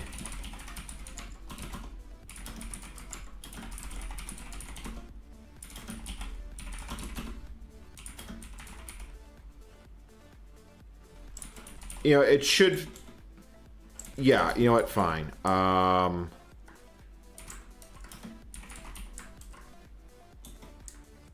I think I can just move lib all.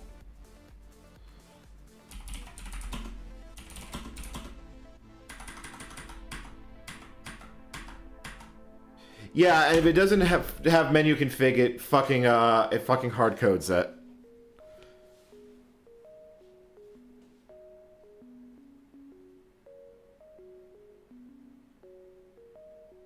Yeah, it's not terrible. I just have to fix that. Now the question is, will this work with con TTY? Yeah, okay, that looks like it's building end curses.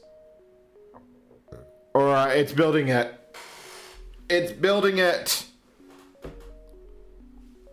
Now there's a pretty good chance it's not going to work, and I'm going to have to telnet into it, because it may not speak this terminal. I'm actually really interested to see if this fucking works.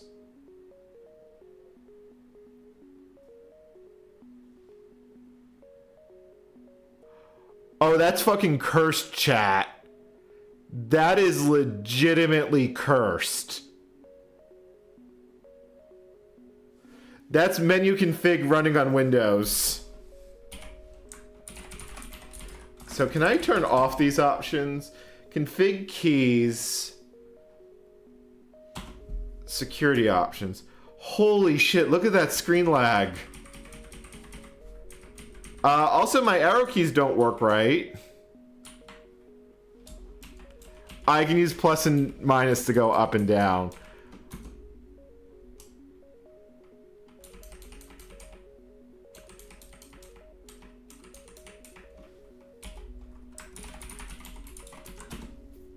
Okay, so what do I actually need to disable here? Access key retention support. Which is this.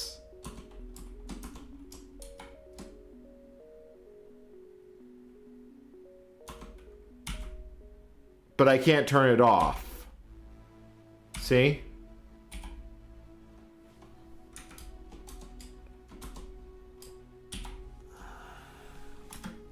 So what's actually keeping you turned on? Selected by integrity.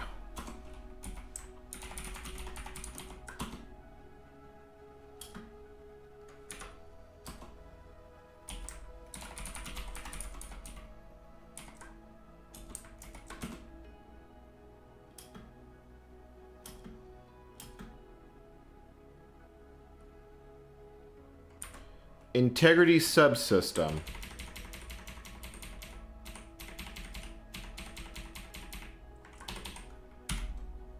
All right, so we turn that off.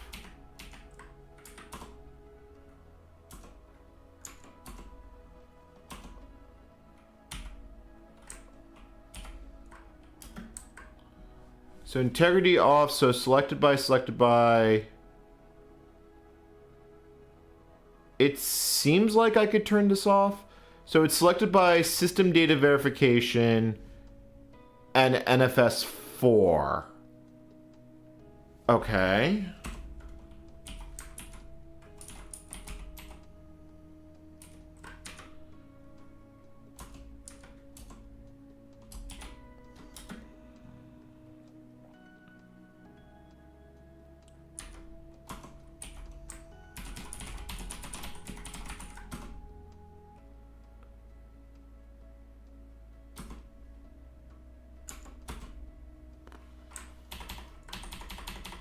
God, this is so trippy seeing this on Windows.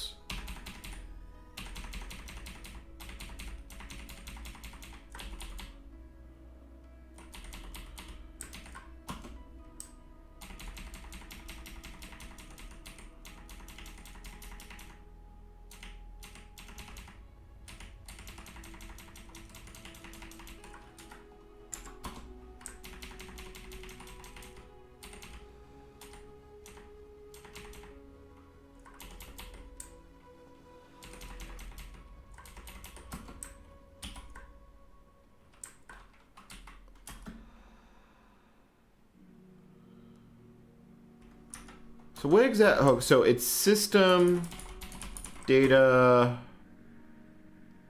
verification.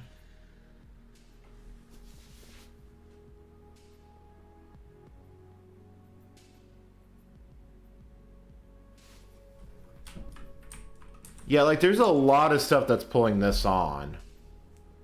Find it int, system keyring, crypto on. Yeah, I don't think I can disable this chat. But let me see here. Config.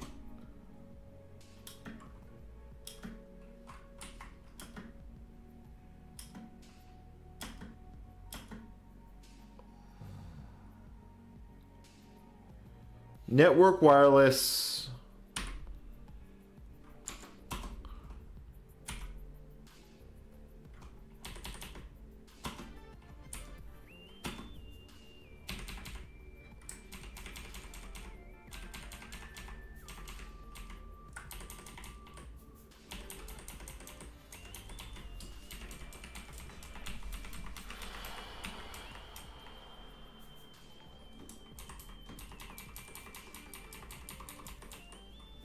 I think I got to turn on the option that lets me turn on the experimental options because I don't think I'm seeing them all.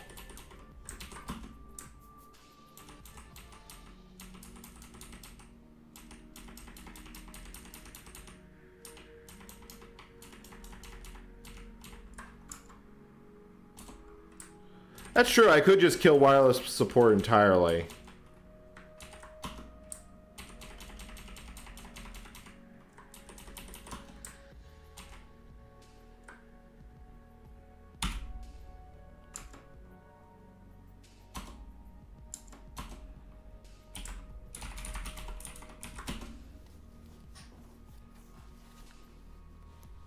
And then I think just to disable it, I would need to disable NFS 4.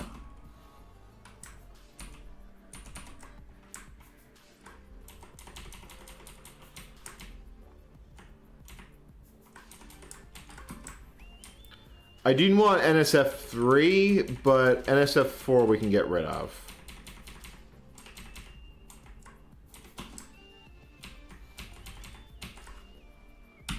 Gone.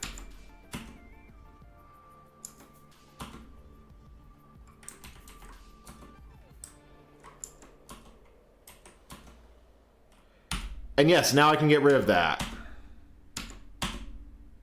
Save new config. Let's see if it'll fucking build.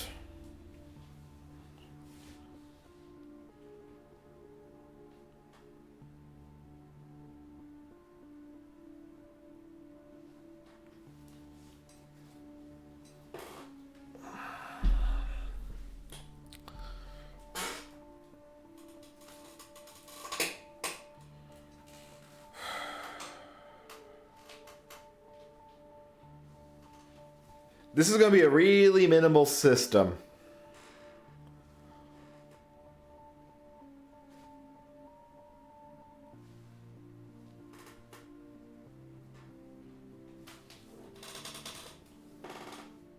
Yep, the rocket engine is going.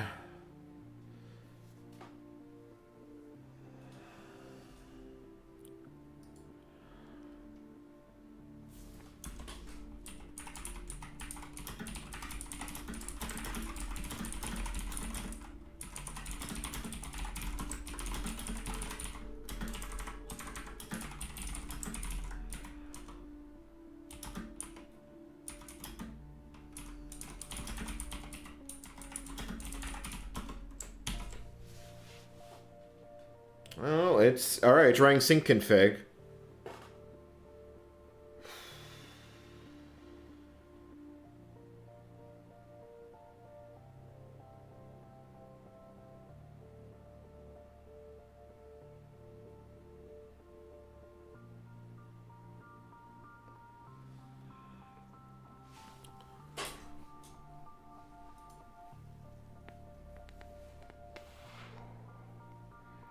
I don't know, 2.5 that it'll actually boot.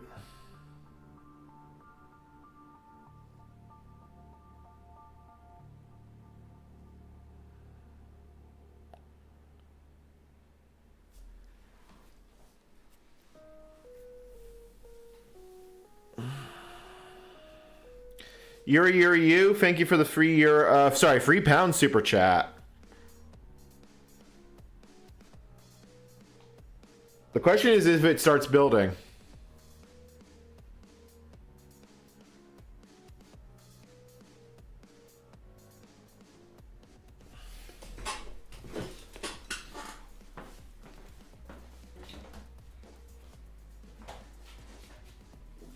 Honestly, I kind of would have liked to try and get OpenSSL to build.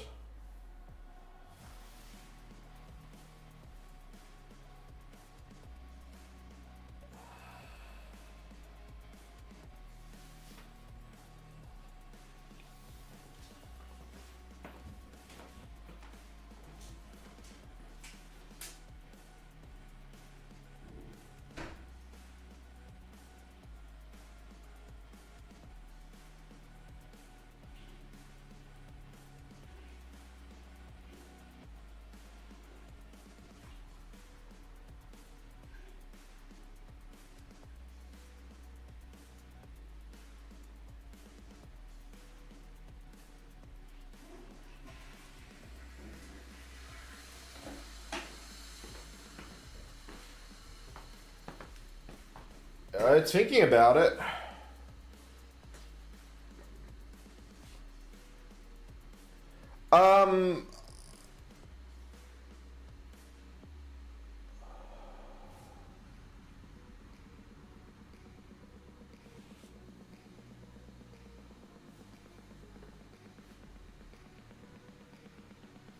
What's it actually doing?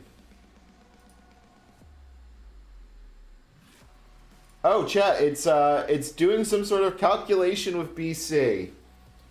This is why I had to replace BC. I don't know what it's doing.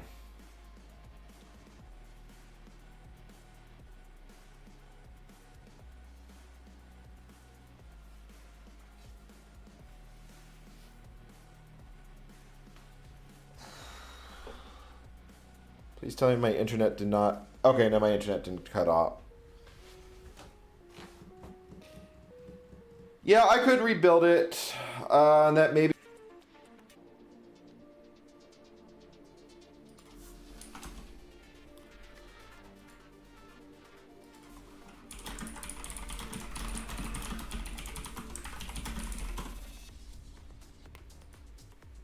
I'm back. It's, you didn't miss anything. My internet cut out for a minute.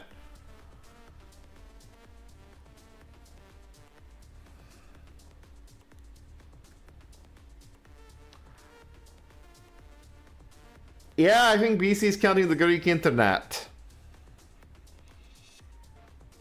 Oh, the sun's starting to come up. I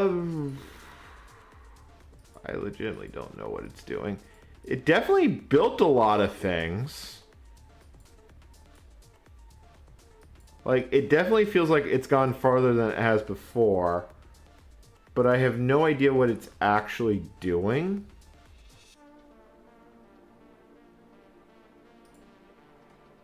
Like...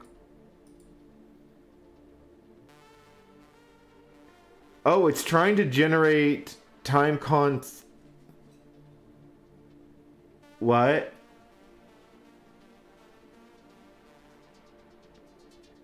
It's trying to generate timeconst.h. And, it seems to be having problems with that.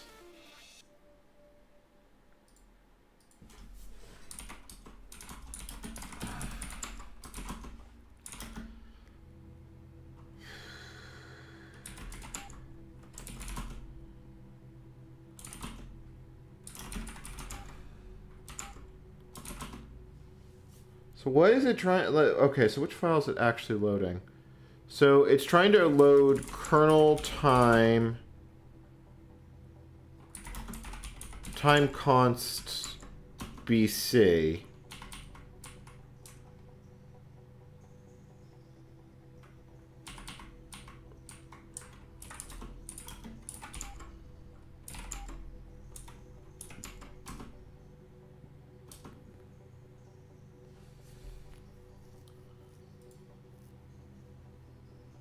Yeah, chat, I don't think it should be taking this long. And no, I don't think it should be taking this long. This does kind of imply there's something,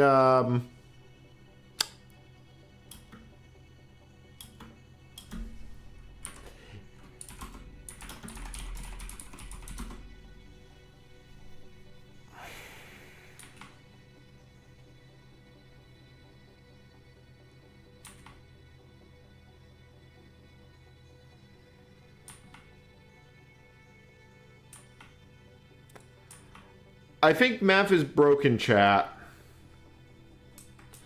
Because it doesn't seem to be making headway with this. We did not run make check on BC. I think we should go run make check on BC.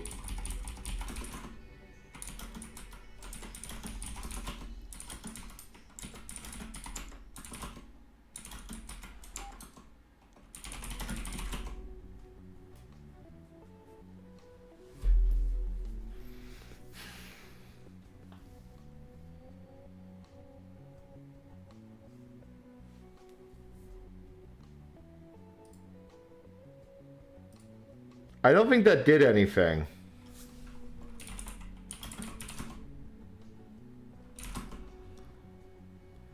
I don't think there's a test suite, chat. Presumably numbers are assumed to work.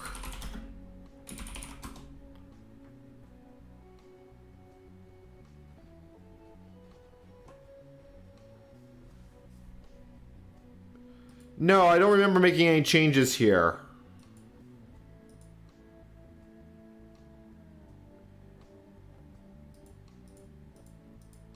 It's literally stuck running BC.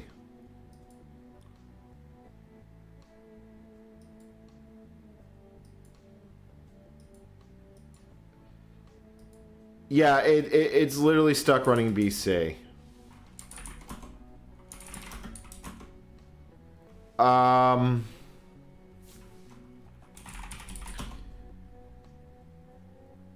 Oh, chat, look at that BC, 1994.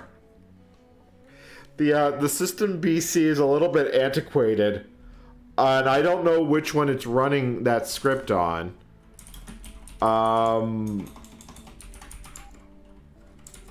That's a really old BC.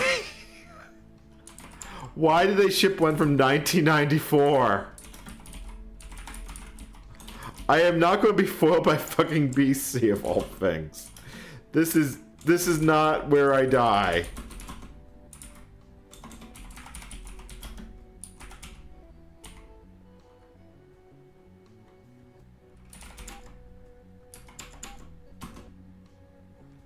Yeah, so that just syntax errors, and then it dies in like 6 different other ways.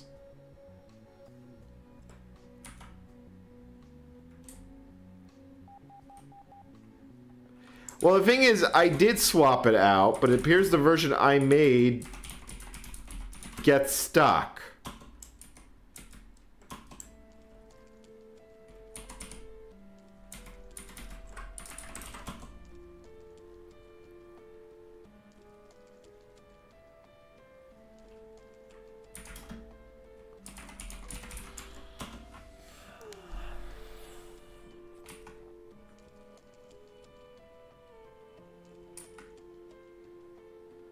This kind of implies... The thing is, I'm looking at this, and it kind of implies something that should kind of need to work.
Yeah, I've been foiled by BC.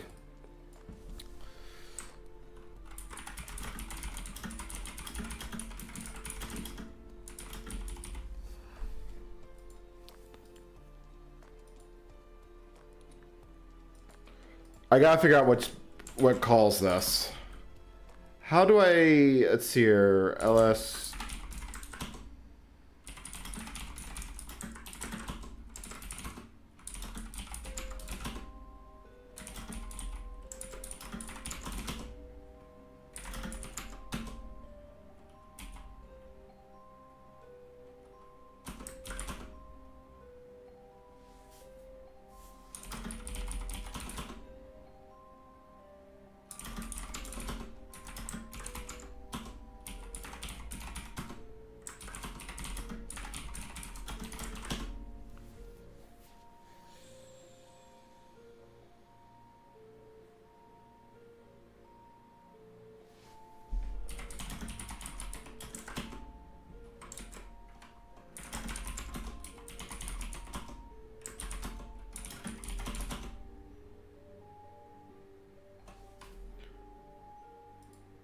Yeah, we are literally stuck. All right, hold on. Let's turn on verbose mode so I can actually see what it's doing.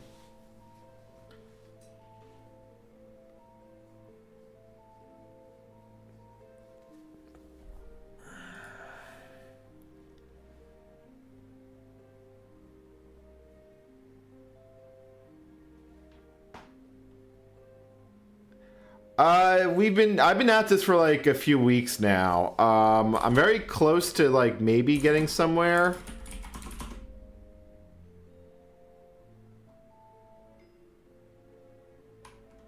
So I wasn't paying that close attention to chat.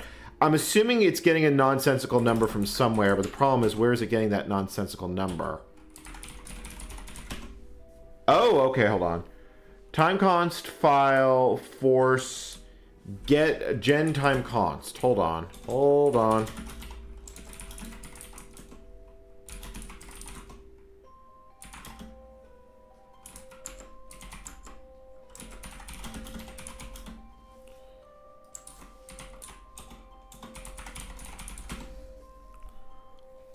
Where does this get generated?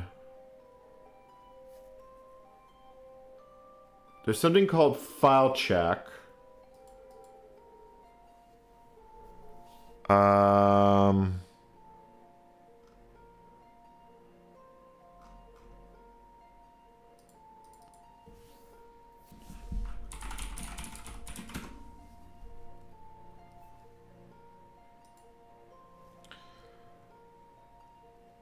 Okay, so that does a whole lot of make stuff.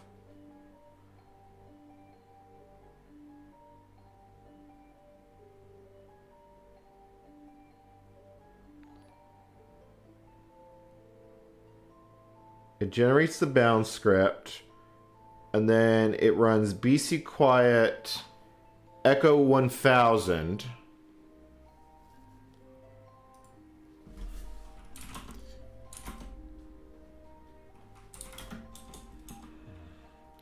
So if I just run that directly, that would be BC kernel time const.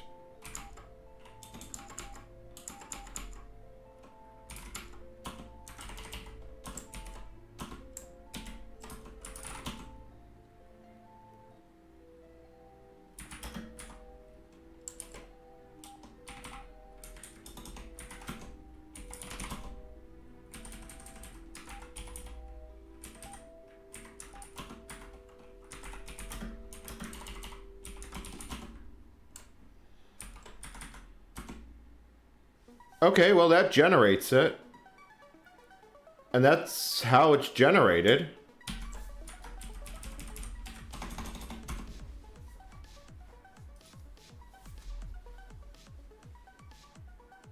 Hey new viewers, and Matt, Arolai, thank you for coming, Seeker Supporter.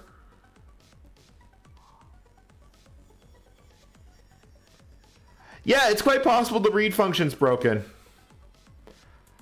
If that fucking starts letting the kernel build, I'm just going to walk away from my keyboard and...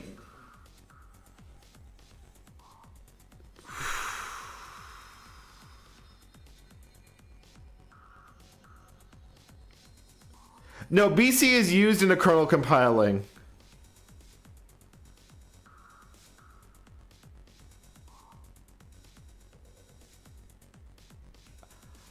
If that actually gets it, like if the little hand crank starts going.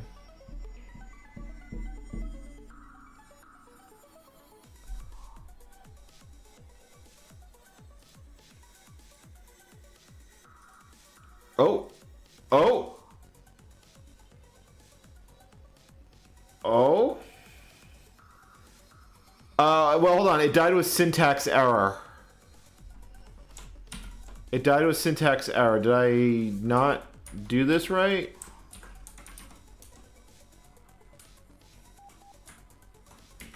Oh, maybe it doesn't go with that.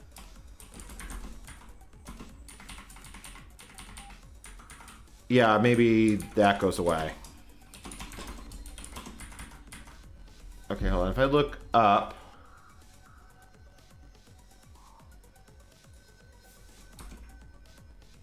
Yeah, okay, that looks like that was actually the problem.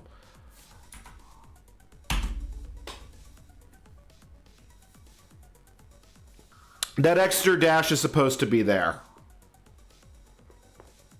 Because that's the prefix of the cross compiler.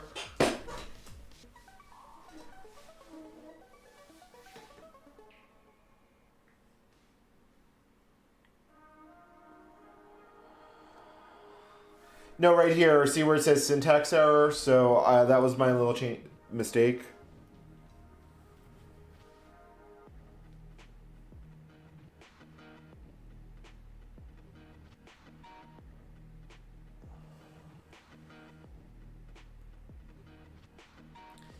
It is struggling to do it.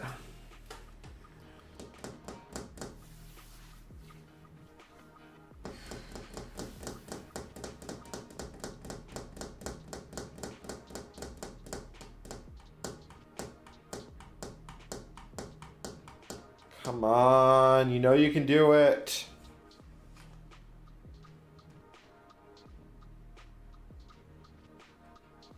Why is that a fucking syntax error? Oh, holy crap. That's building stuff.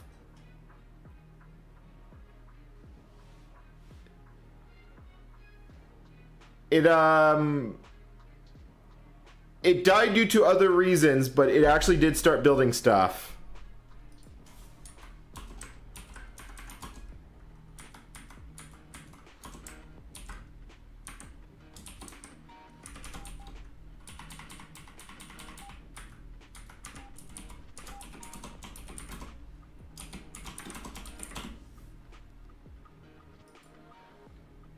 Holy crap, yeah, that is actually building kernel's crap. So what did it die on? It needs make temp. It doesn't like my shift command.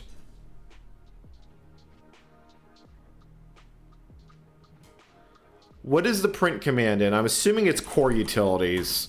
This is feeling like I'm going to need core utilities.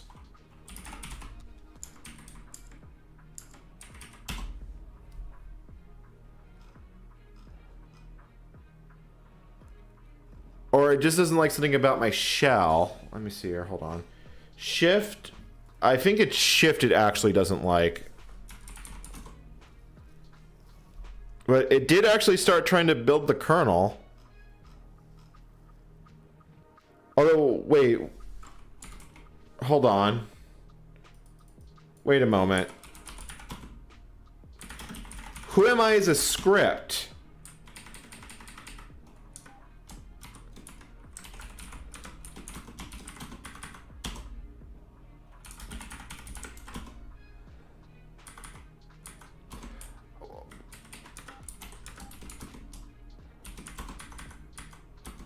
Well, that's only slightly cursed.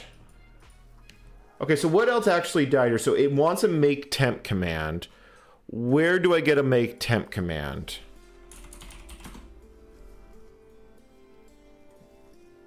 Core utilities. Yeah, either I lose the RAM disk. You know what? The RAM disk is actually really fucking useful.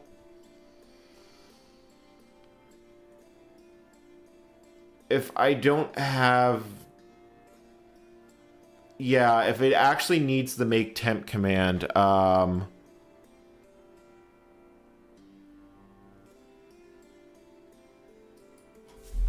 let me kick the build off again. Let me see what it actually goes.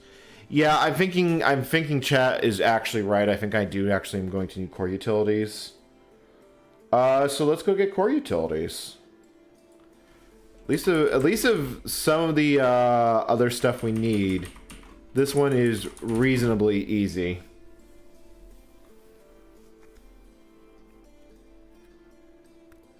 IntRamFS would be actually really useful for booting a system, so I really don't want to lose it if I can avoid it.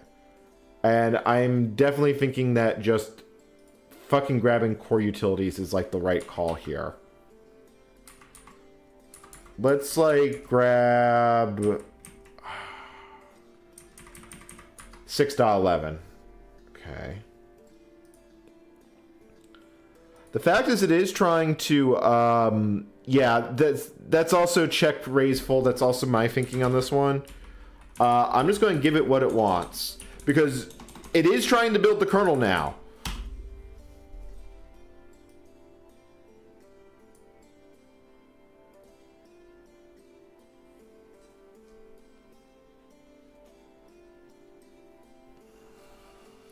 The question is, will core utilities actually fucking build? Yeah, no, it's not going to. All right.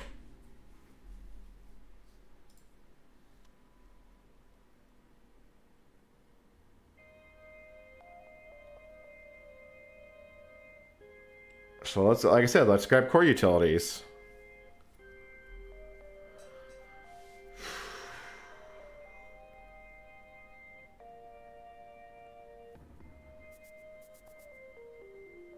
I'm using XP because I want to. It's in a VM.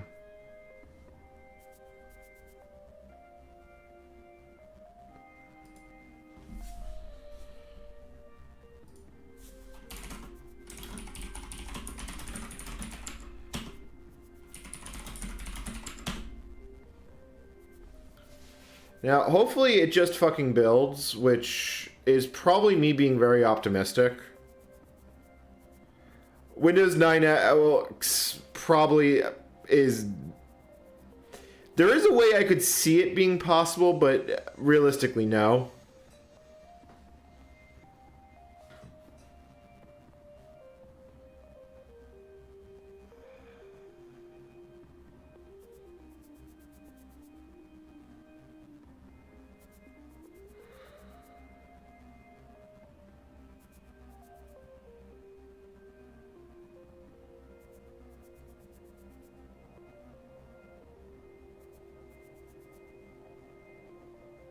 I mean, realistically, the oldest I could have pulled this off on was NT4 with the original release of Enterix.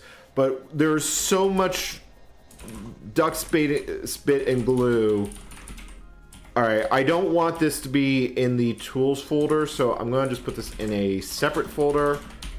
And I am just going to YOLO this, because at this point I have stopped caring.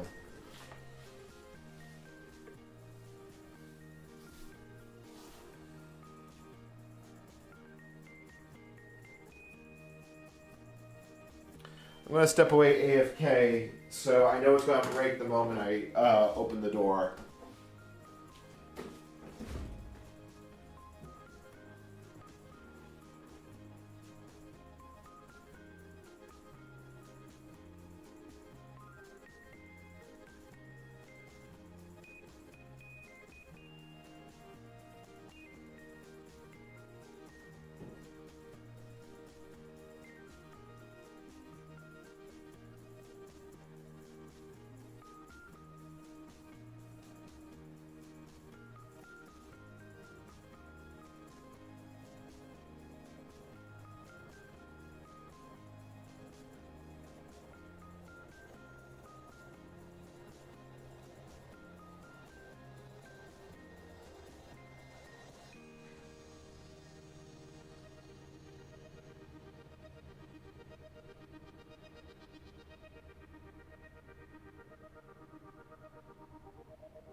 it's still configuring.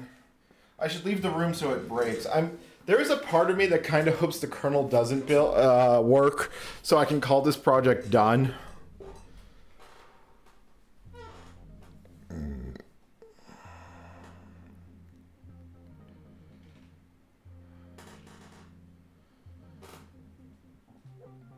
It's BSD style utilities, and it's a very minimal system. So let me add some notes.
It's literally like 3 steps forward. Like, I'm legitimately just getting to the point that I want this project to come to an end one way or another.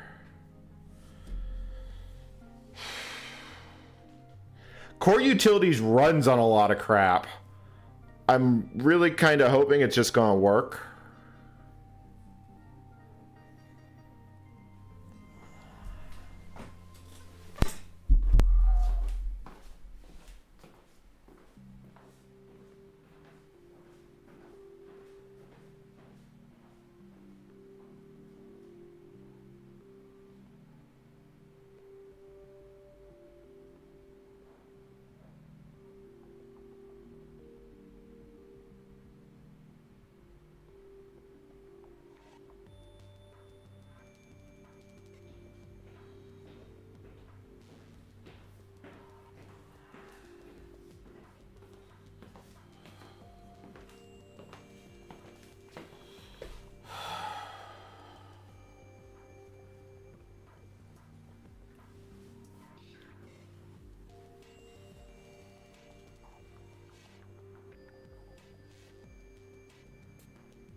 I don't think I could run htop on this, and with configure, it's not very. It runs on a single core.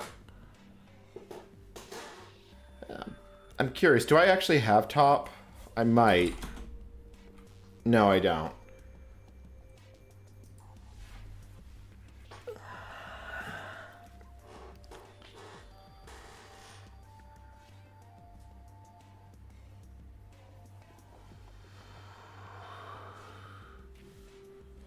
I probably should have also declared -- no NLS. I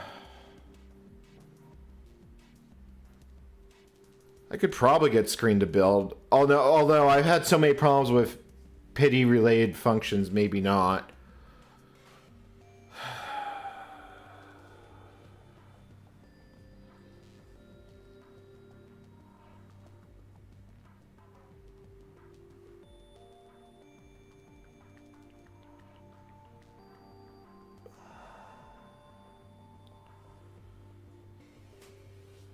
Okay, let me update the status, because at this point,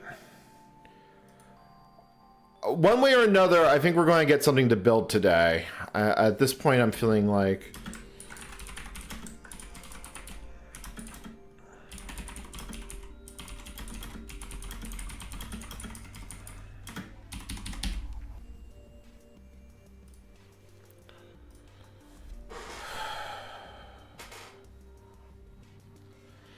Configure would not be much faster. Yeah, it's like, this is fine. This is legitimately fine. Everything is good and happy.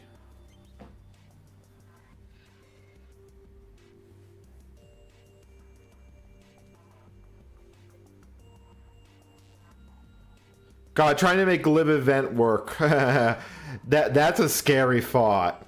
That is a legitimately scary thought.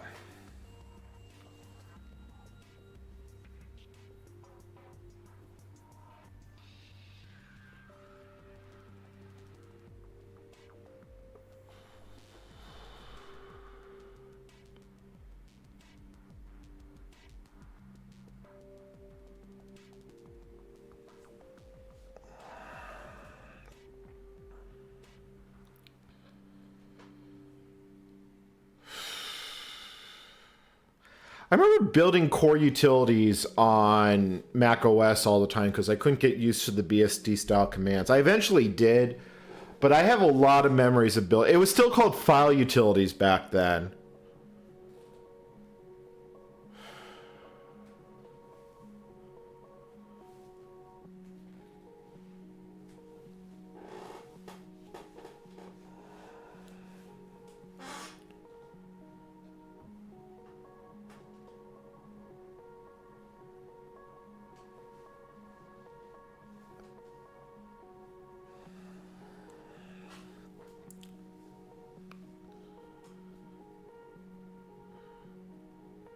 Well, the configure always runs J1. There's nothing. That's just the way configure works.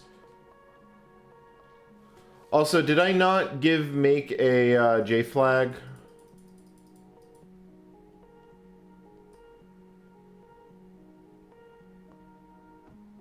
Well, I can't tell because I can't scroll up that far.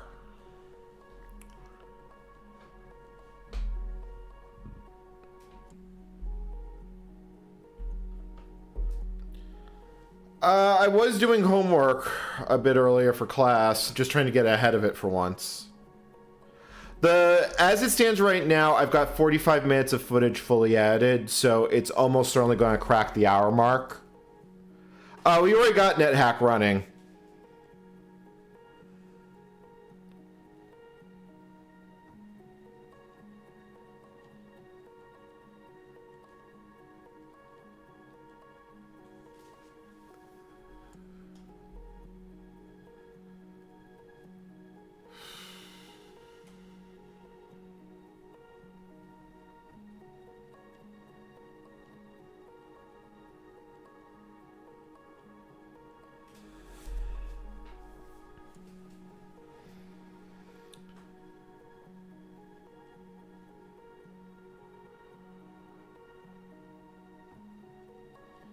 Yeah, I think that was a week ago. We found a way to get around the SSL problem because I wasn't able to get it to build. Now we need core utilities. No, bin utilities we've got. We need core utilities. I don't believe it has any sound support whatsoever. I love the fact that it was checking for a function on Cray.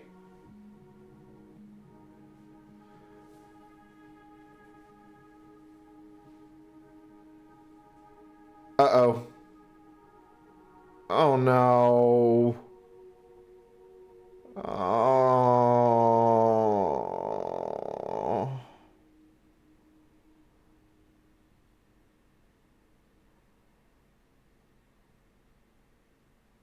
Can I not disable that?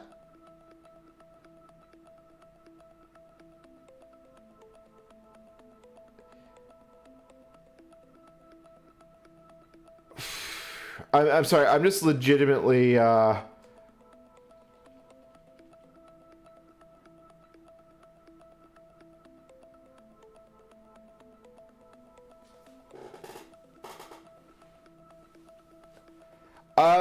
core utilities has a mount command.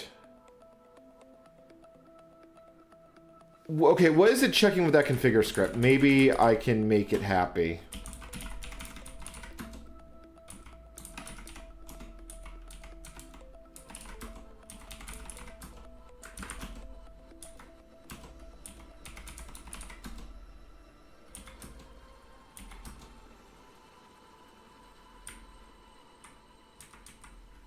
What is it? Okay, so what does it check here?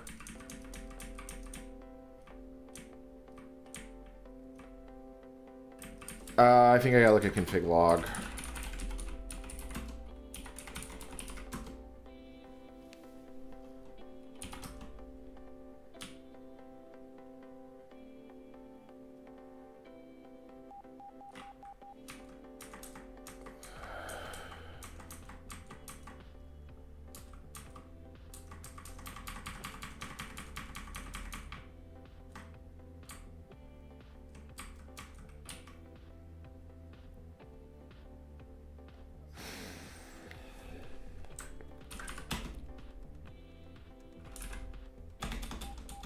Yeah, because there's no mount command.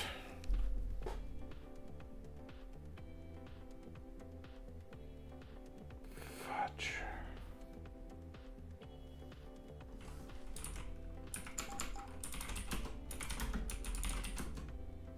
Yeah, I do have the make temp function.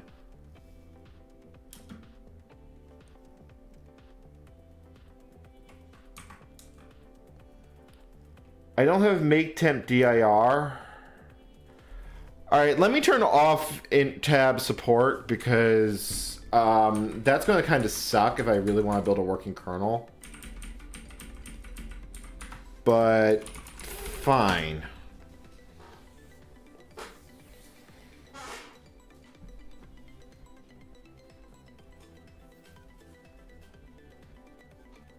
Yeah, I think compiling Linux 1.0 would be easier as well. But fuck it, I've come this far. I'm only going to give up if I absolutely have to give up.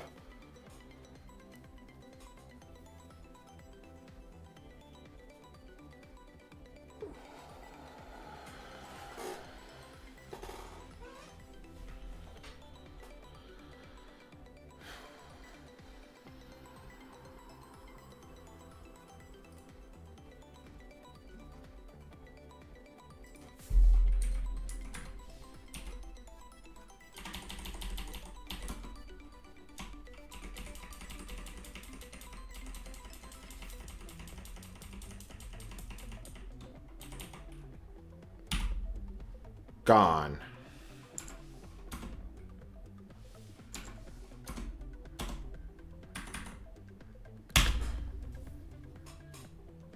Four point 19.345.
Yeah, I have a lot of options turned on, but I want this to actually still be a usable system.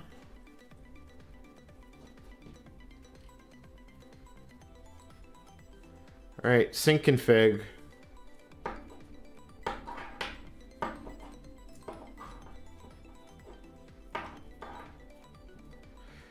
It went end of life 2024, but it's the oldest version. It's the quote-unquote newest version I'm going to be able to build with this tool chain. I could conceivably turn off DF. Like, I could do it.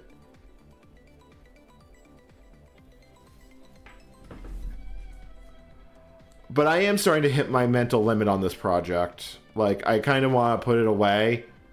But I need to have it end on some sort of conclusion.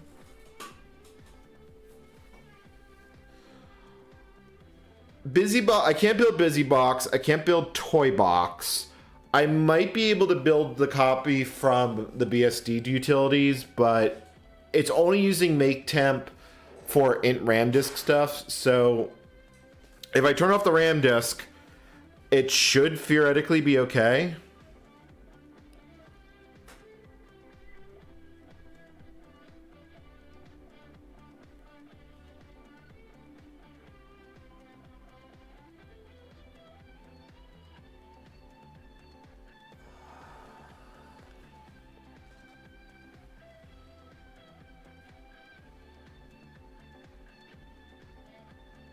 Okay, all the system fans just spun up.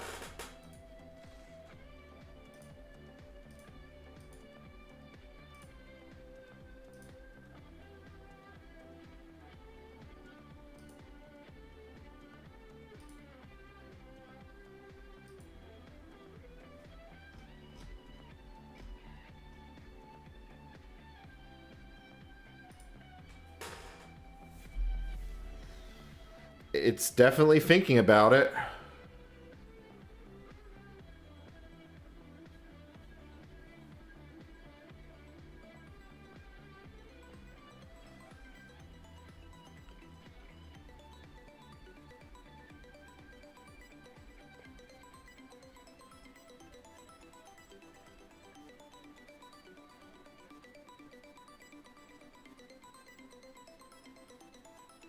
Chat, it's building. Like, that is actually building Linux code with the cross compiler.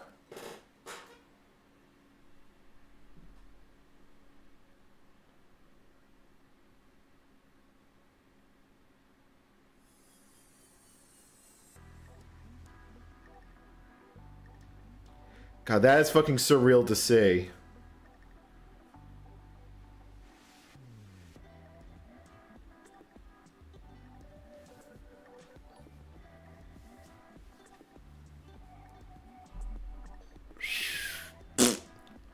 God damn it. It tried to build a host utility. Okay, so why?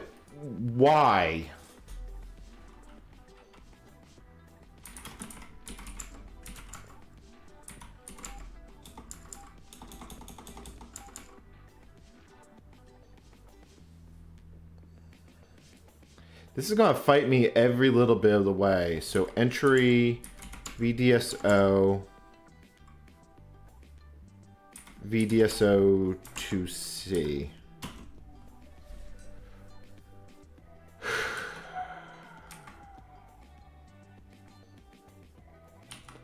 So this is an image preparation tool.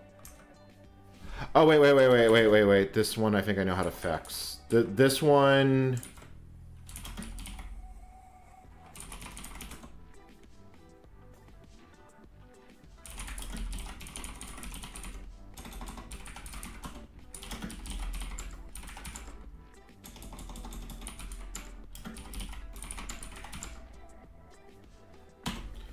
It just doesn't like that path.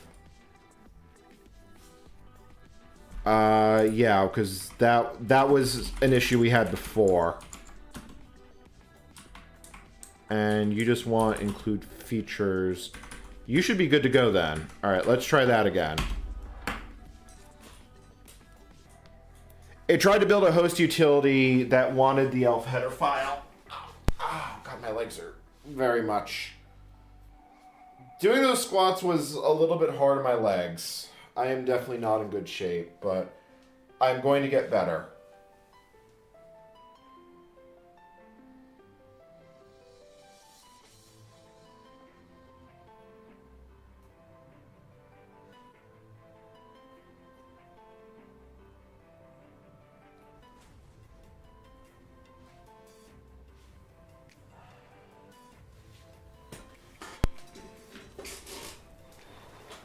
So that was a relatively easy to solve problem.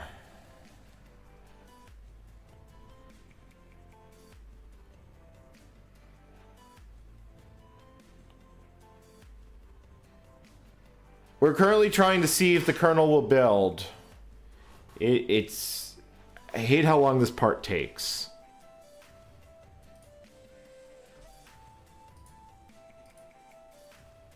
Alright, so that's doing script check syscalls. Building the Linux kernel on XP.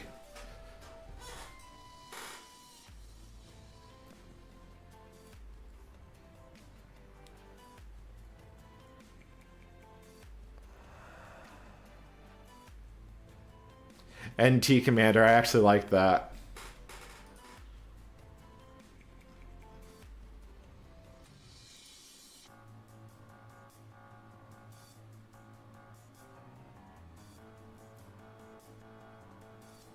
Okay. Every time it runs host CC, it's scary.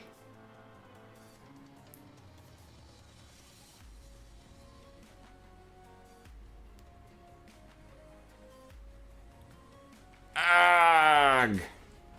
Okay, hold on. Like I said, I can fix that.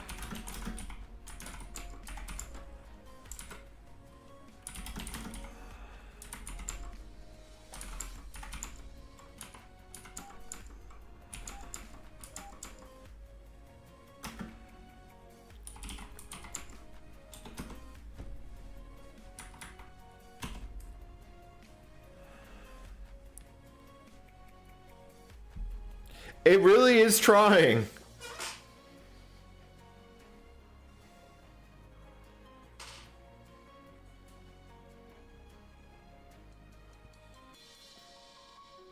I probably should run this with... See, I don't want to run it v=1 for the whole build.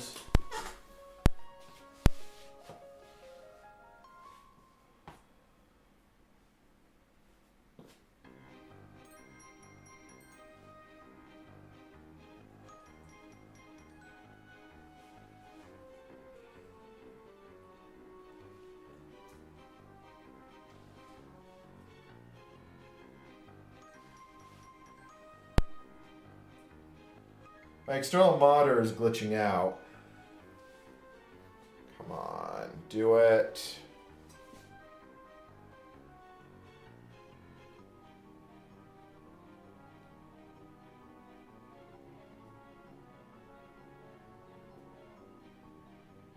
Do it. I want to do it. No, if I start singing that, I'll get content ID'd, and that'll be sad.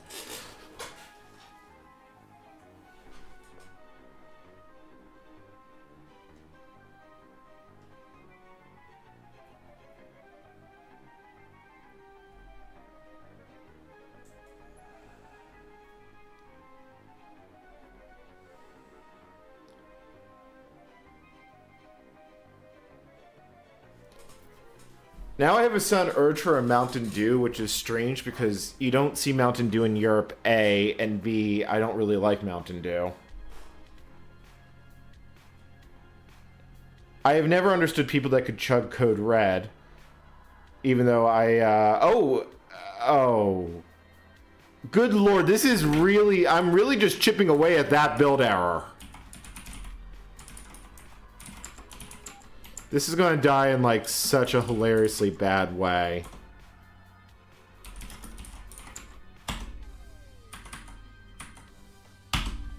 Yeah, this is just going to die in a hilariously bad way.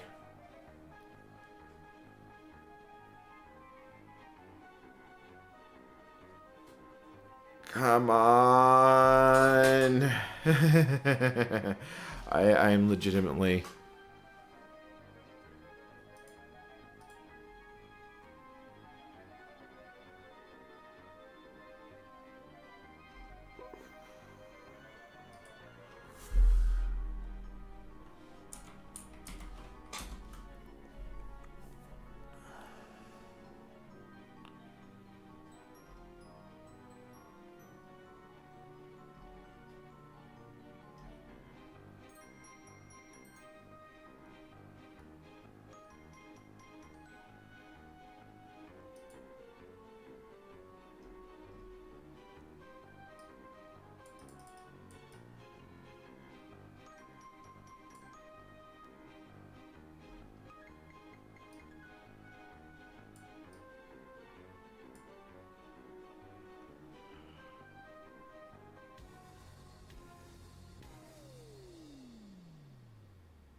I think I'm going to have to do this with v=1 so I can see that command line if it doesn't build this time.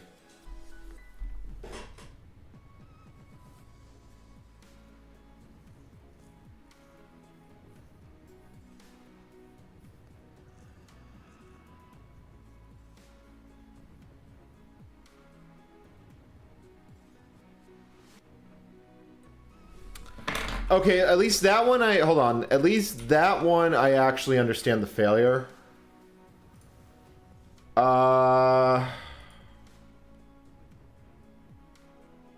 Yeah, that one I actually do understand that failure mode.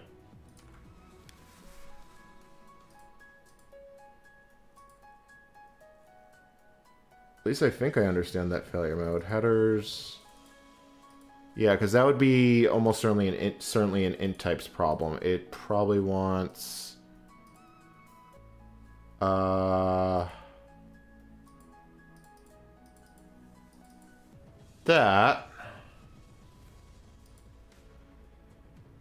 Oh, phooey.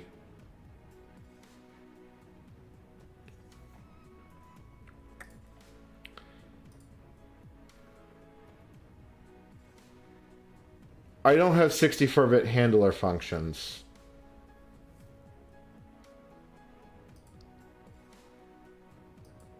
And this definitely wants 64-bit.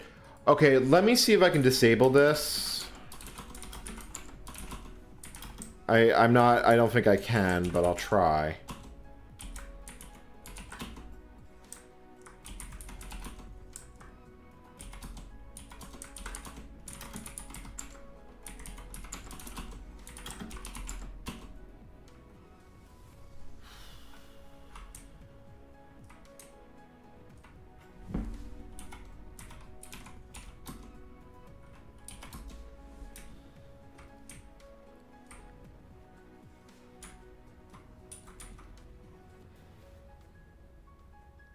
Yeah, unfortunately without... This may be GG. This might legitimately be GG. 117. Let me see what it's doing in the code, but I think this might be GG. If I built a 32-bit kernel, I could still do it. Maybe. There would be a chance of success with a 32-bit kernel. I should have probably just done a 32-bit kernel, because I would need less pain.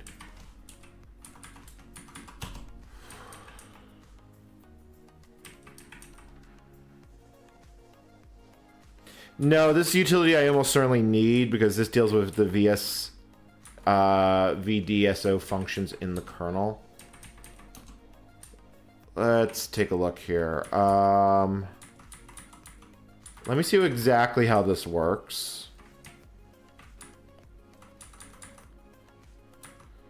So this would be the header file.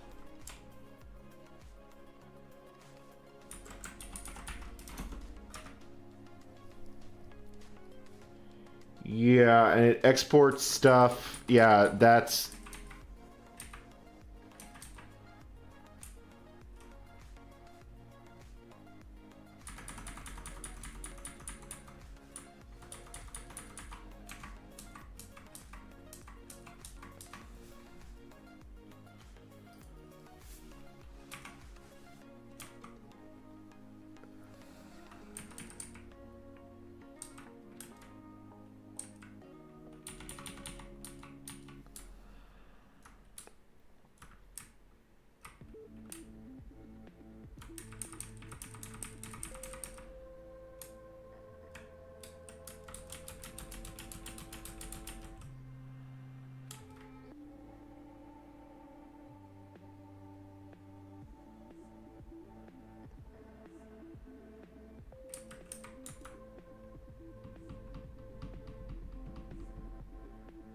No, there is a way out of this.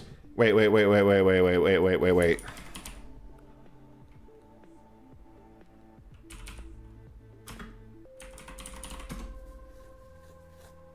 I think there is a way out of this. Because what this is doing is printing a string.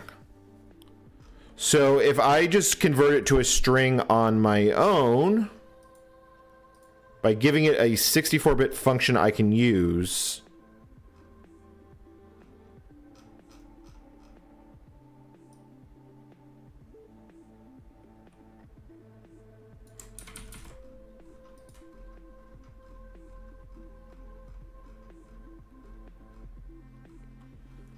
This file will include twice from VDSO. It generates a file for 32 and 64-bit.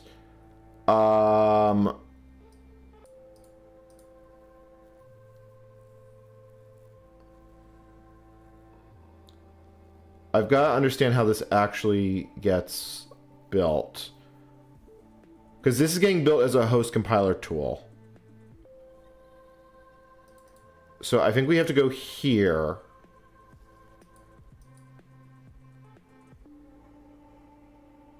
Yeah, I gotta look at the C version of this.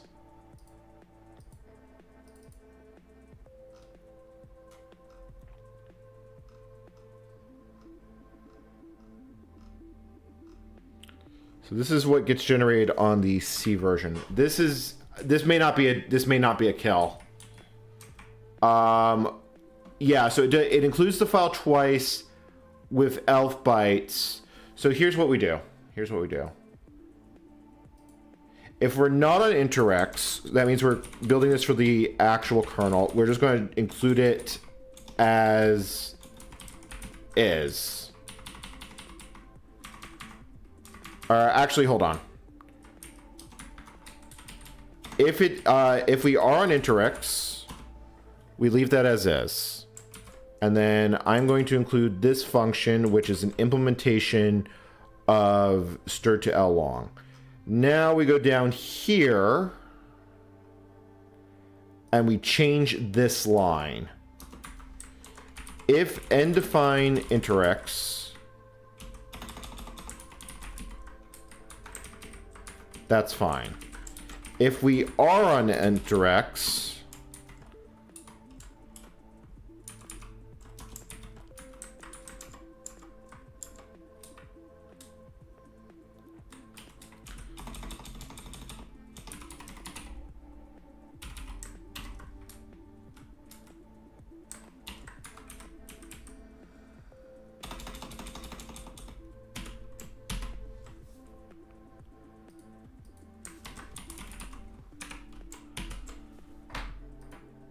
that might actually fucking work. That legitimately might actually just work. All right, I'm going to build the kernel with v1. I'm going to tee it to a file.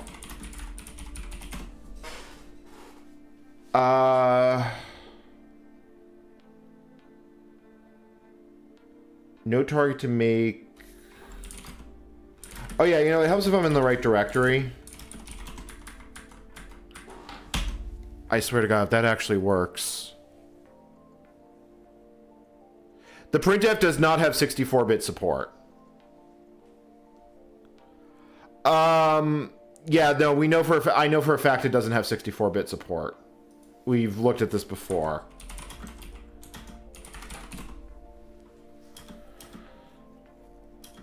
There's no 64-bit support functions in this library. It's all 32-bit.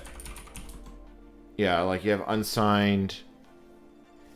You have unsigned long pointer, which is 32-bit. There's no unsigned long, which is 64-bit.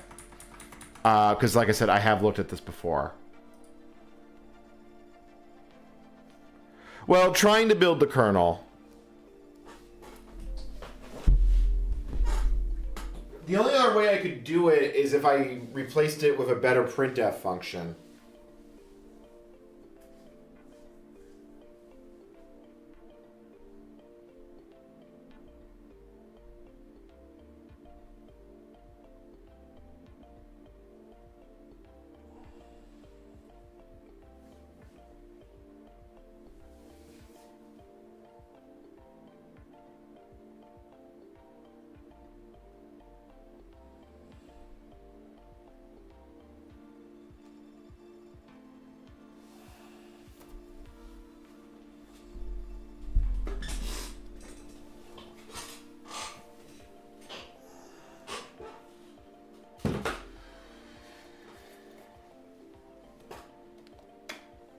Yeah, so Petro, the problem is that it's trying to build VDSO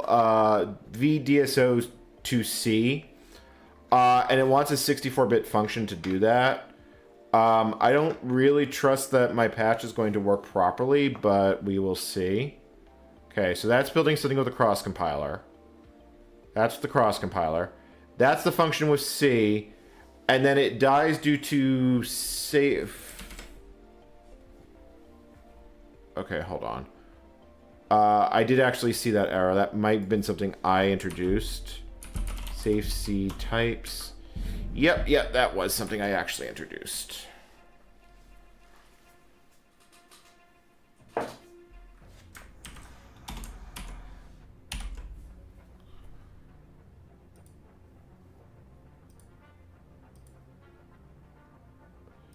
This is going to be an obvious candidate if I don't get a working...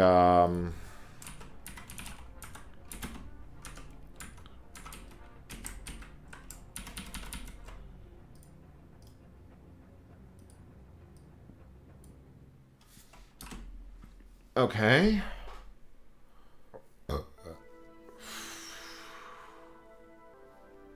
Go 64.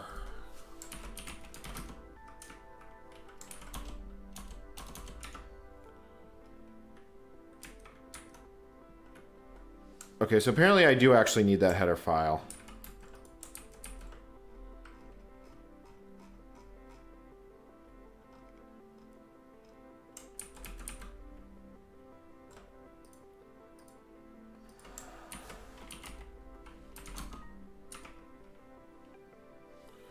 Wait, hold on. Where is it actually failing? 359.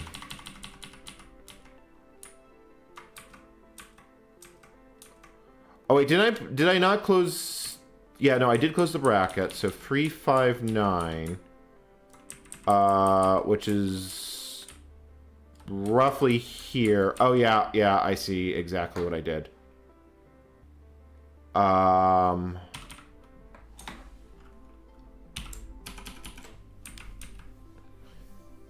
Like, that is a fugly fix. I'm not even sure it's a valid fix.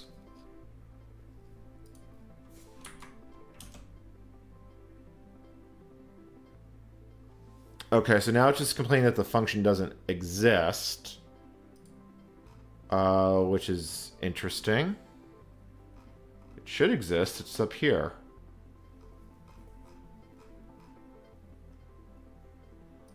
Long type. Did I... Yeah, it's there.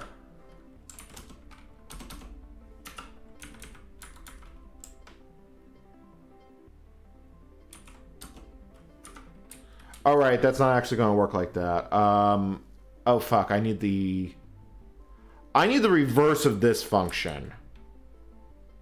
I need toString, not the other way around.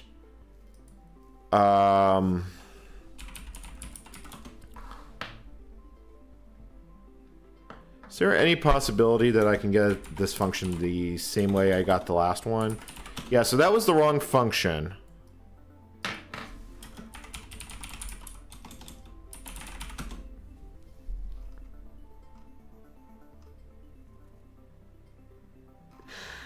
Trying to think if there's an easy way to implement this. Yeah, okay, so that's definitely not the right function.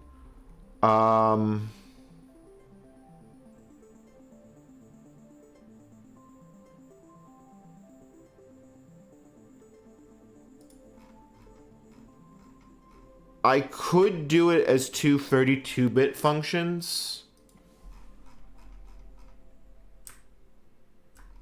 Yeah, I could do this as two 32-bit functions.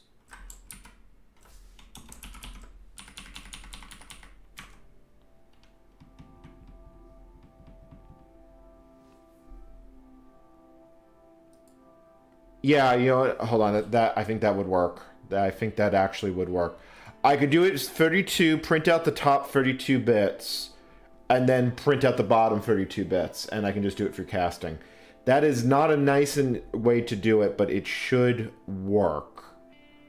I gotta look at int types, because I really hope this is the last time I have to do this.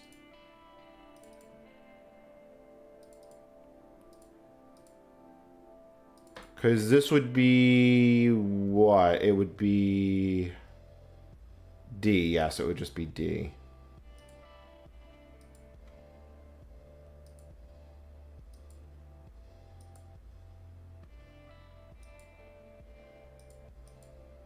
Let me just close out a bunch of these tabs because we're not using them anymore.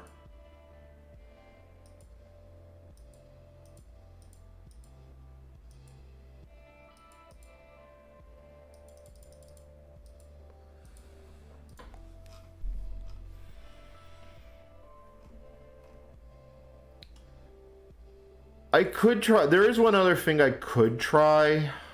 I could try and build a kernel before 64-bit support.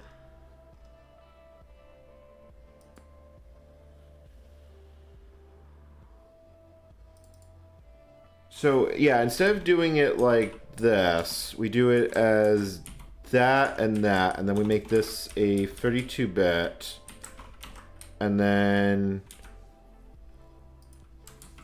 get top 32 bits of 64-bit integer.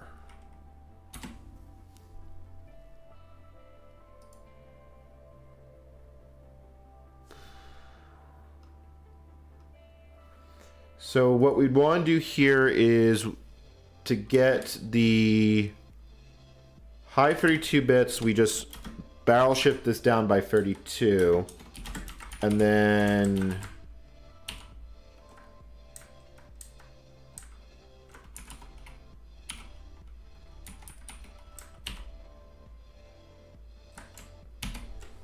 would that work, chat? Also, I just realized I changed the wrong line.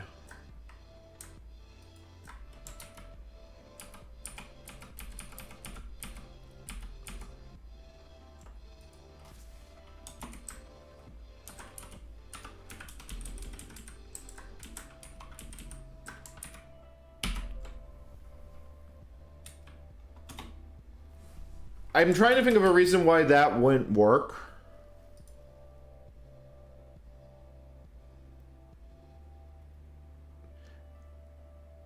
Hex version would work.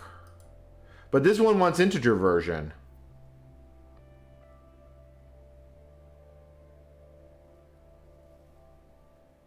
Yeah, because it wants to print integer 64.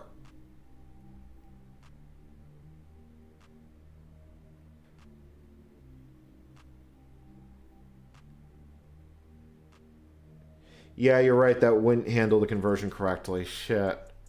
And I'm pretty sure this has to... No, this is in decimal. This is code that's generated to stick it out in decimal. Oh, that's unfortunate.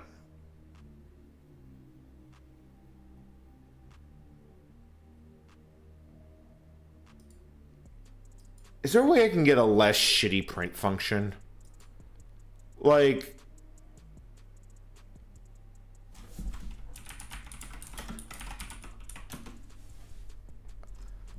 I mean, potentially, but printf is not a simple function.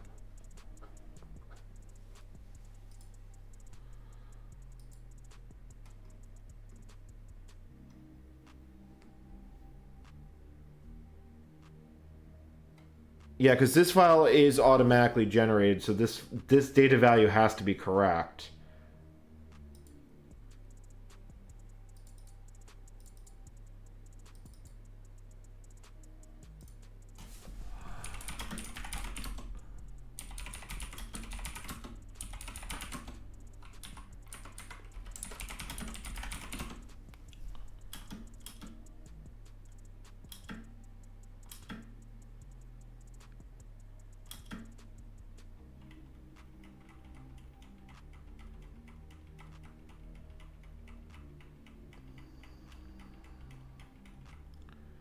I don't think I've got LL2A.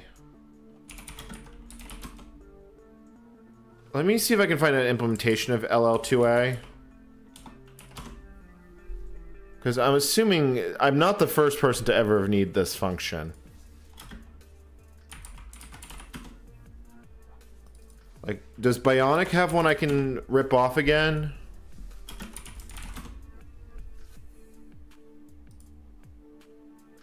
Or, I don't think it's LL2A. It's, where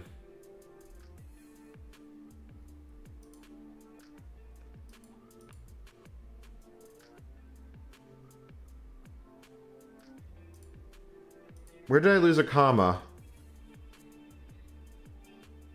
Yeah, I could, you know, you're right. I could do this in hex. OX.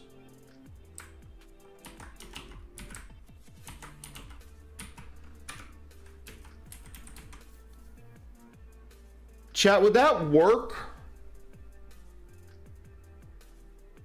I think I have to actually test this. This isn't Windows though. Let me see if I have that function. No, I don't think I have that function.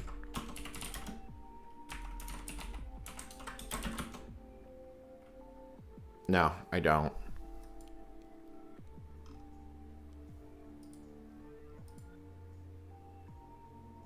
Yeah, let me pull up a test console because I think I need to see if this would actually work.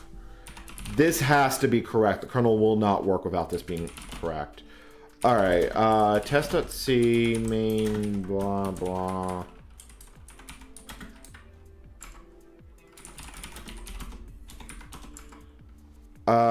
Int 64-bit. Hold on, no, this would be long.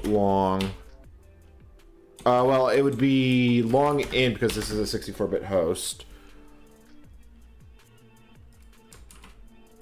You know what? No, there's a better way to do that. Because I've been thinking...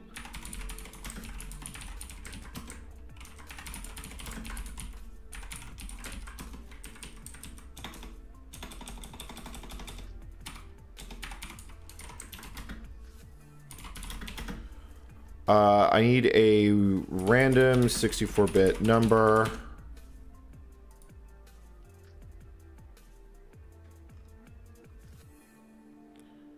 I'd like that in binary, please. Random hex.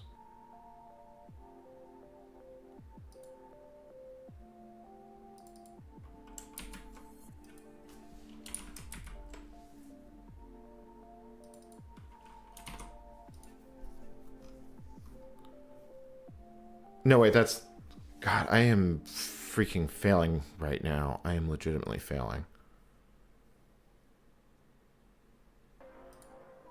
Oh, yeah, you're right. I did lose a comma there. Good call. Let me pull up my test code. So, if we have a...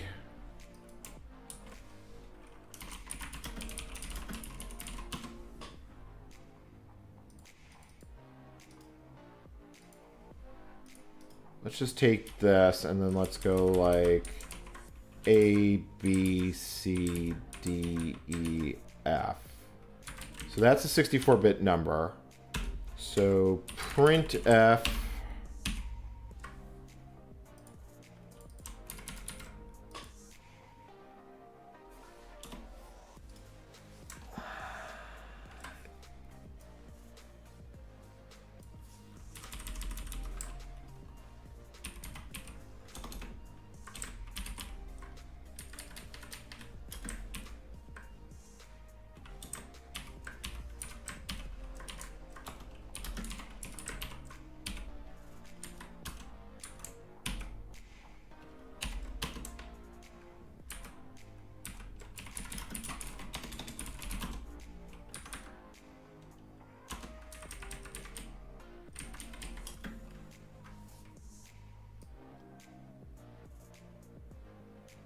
I can hear the pigeons, not the pigeons, the birds starting to want their breakfast. So I might have to take a break here in a moment. All right, so A out.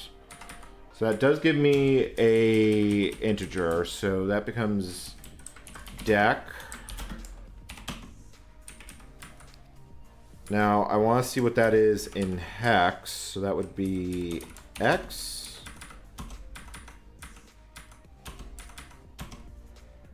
Yep, that would be that in hex. So then if we took that again, let's see if we get a valid, let's see if we can actually get this as a valid thing.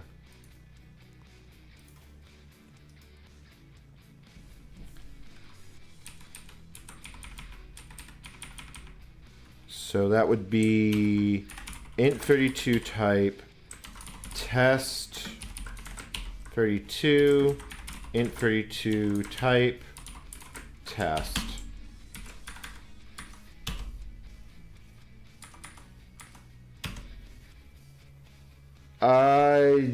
That almost worked.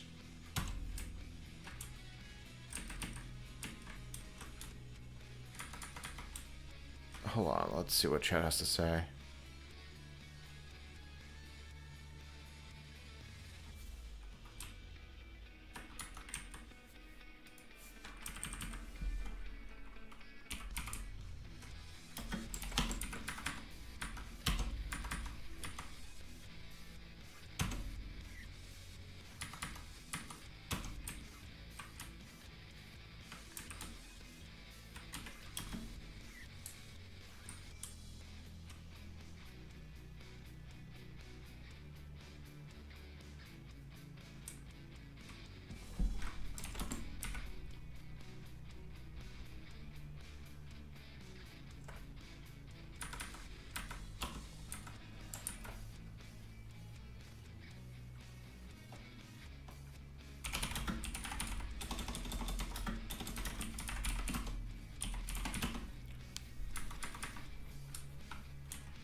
So it says, yeah, so it wants unsigned int. This is a signed integer.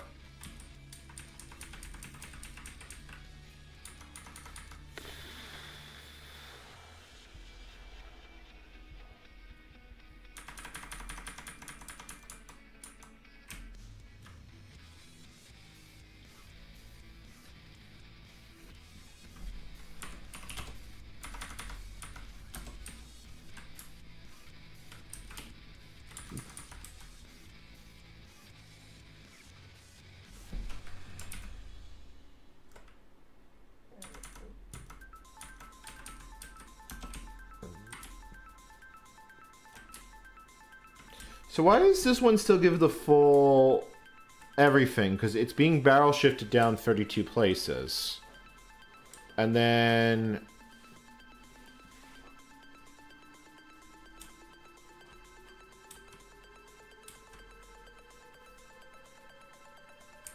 Oh, you're right. I do have an extra percentage.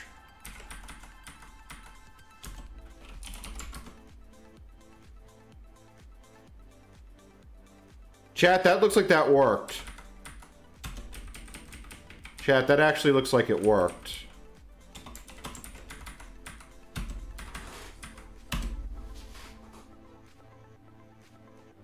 Yeah, chat, that's valid. That's valid. Fucking hallelujah. I can't believe that. I can't believe, Alright, so let me actually fix this here. So, OX... 083 integer 32 slider on down, slide it down, cast.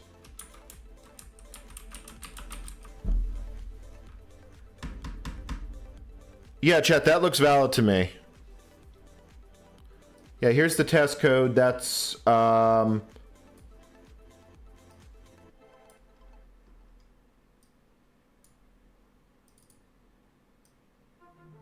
hold on. I gotta put the code in a place where we can see it at the same time.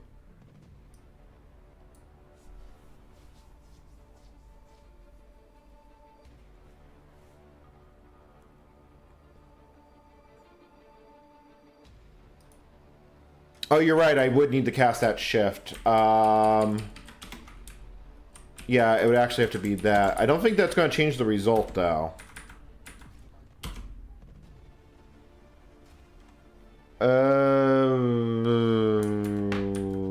It might have. Hold on.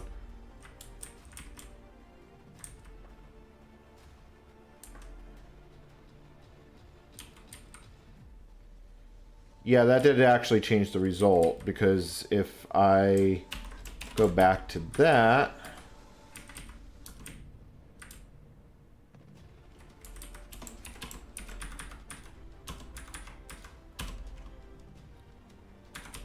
Can I build this M32 like... I can. Is this actually a 32-bit binary? That is a 32-bit binary. Yeah, no, that's legitimate. That's cooking. No, that cast is not needed. Because if I cast it like this...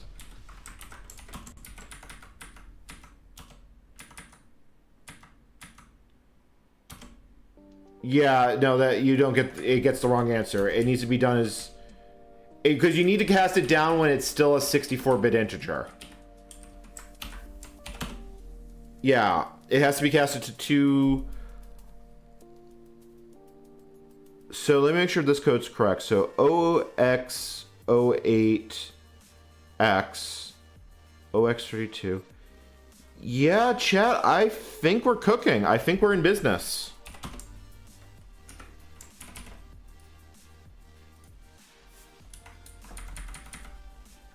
Make sure that actually builds. Okay, it doesn't build, but that should be easy enough to fix.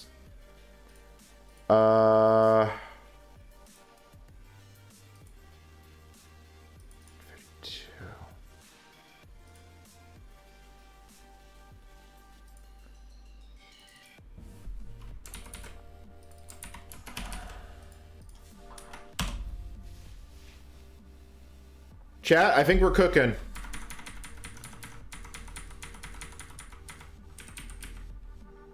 I legitimately think we're cooking.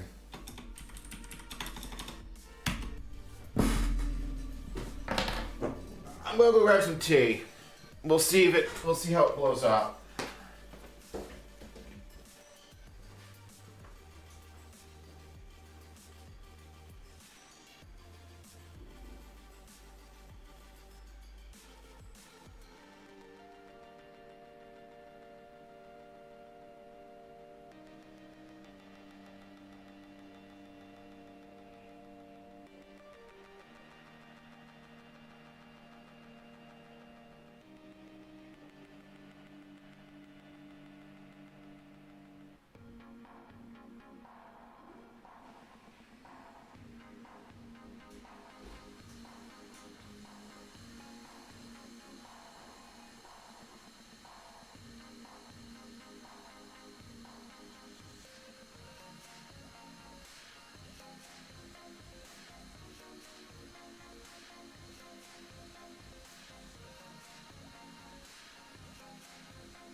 Did I not save it? I just saw that the, Oh,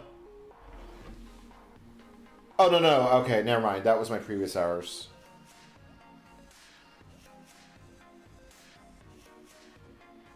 No, because it's a 64-bit int. So it shifts down 32 spots, and then it gets cast. Because of the way C function evaluation works.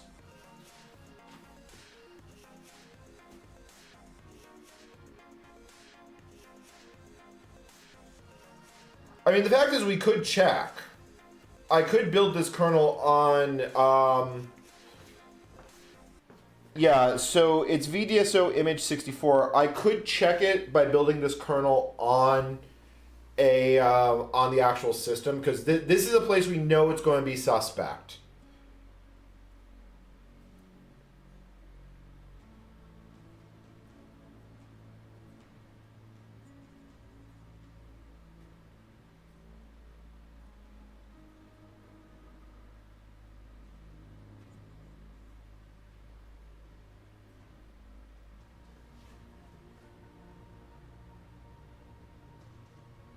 Chat, that's building.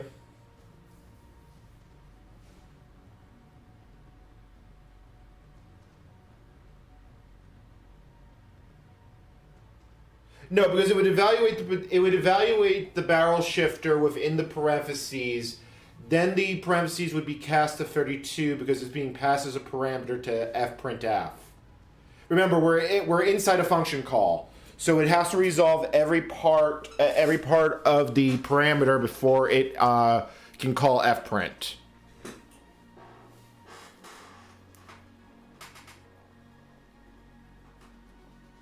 Chat, that is legitimately fucking building. That is probably the single most cursed thing I have seen on this channel. Menu config came close, but actually seeing it build, that is legitimately cursed.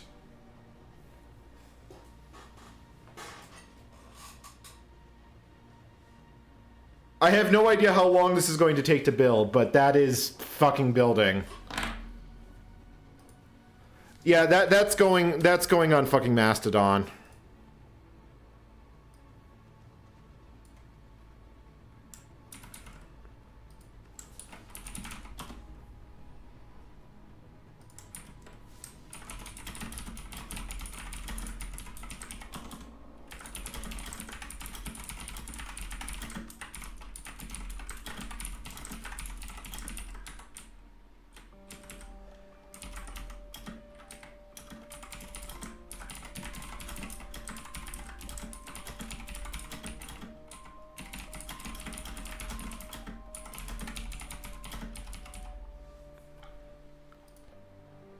Oh, I honestly can't fucking believe it.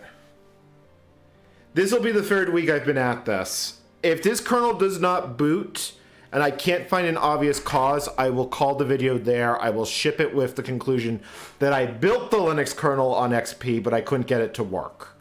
I think that's a satisfying end from it. Yeah, this kernel, that's a new failure. That was, resource temporarily unavailable. I have not seen that failure mode before.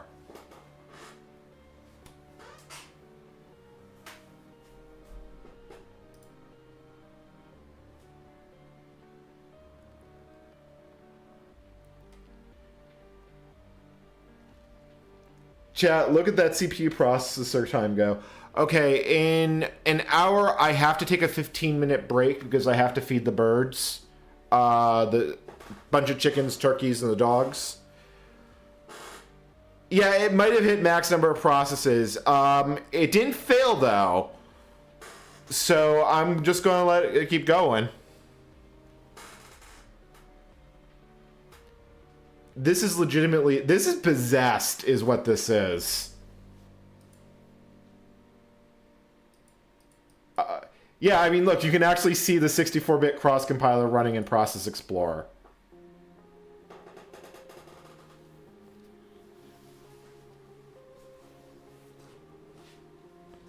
Alright, let's change the status because, holy shit, it's building.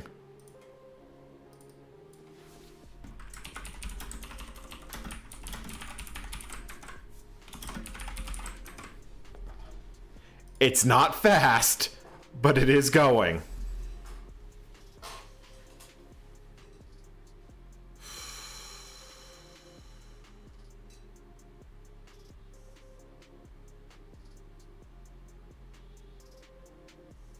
Yeah, I think we've hit, I think there's a U, I think we're pushing the upper limit of U limit.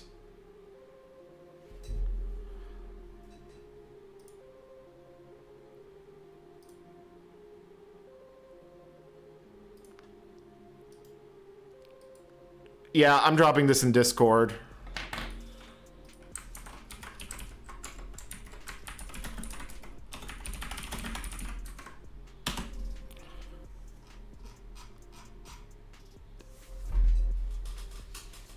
I legitimately don't know what to say to this because I sort of like I always knew it was going. This is a 64-bit kernel. Yes, I win for the extra cursed points on this one. It is legitimately cooking.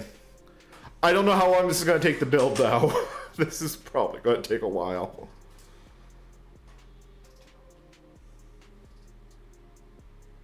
I'm a little stunned myself, because considering what it took to get here, like, this has been literal weeks of work. So even if, as long as it actually builds VM Linux at the end of this, oh god, it's even building modules.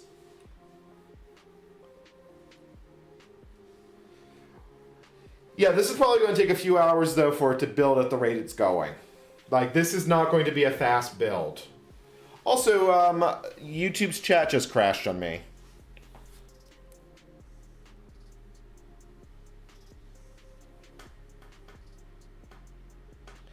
Well, Charlie-san, that's because I've upgraded the compiler. I had to cobble together a new one. I'm going to copy it to a Linux VM and test it. If this actually fucking works, I will configure it for netboot, and I will see if I can netboot it off XP. I'm not convinced that the NFS server will work to do this because of the way permissions work. But if it does work, great.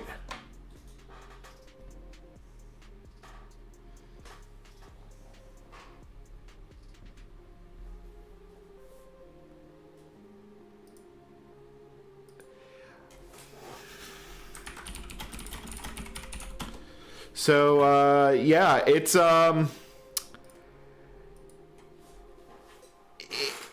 deep magic. That's about the only thing I can actually say here. I am legitimately surprised that we have gone this far.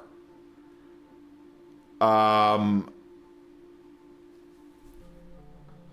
going to put a poll up. Assuming...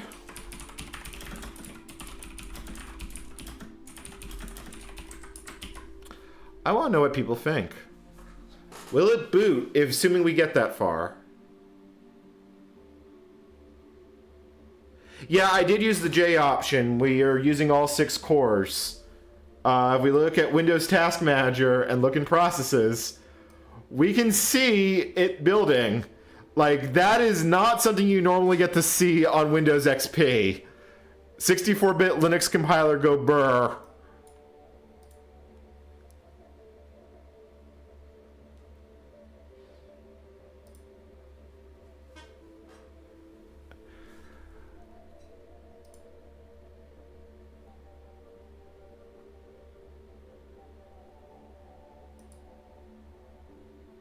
Yeah, it's definitely it's bottlenecked in multiple. The thing is, it's not even bottlenecked. Look at it; it's actually CPU bound, or mostly CPU bound. I mean, it's using 70%.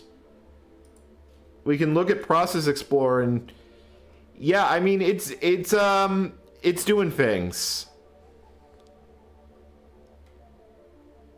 The fact that you're seeing this on Process Explorer. I mean, we're using the case sensitivity functionality on NTFS, and all the all those things that NTFS technically supports and no one ever uses. We're using them.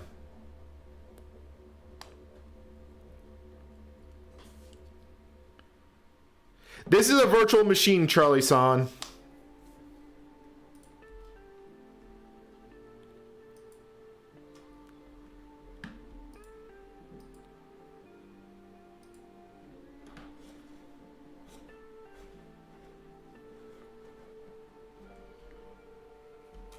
I really hope the video for this is going to be decent. I really do. Because either the video is going to die here, or... let me get a link to this. Yeah, let me get the video link. It's here.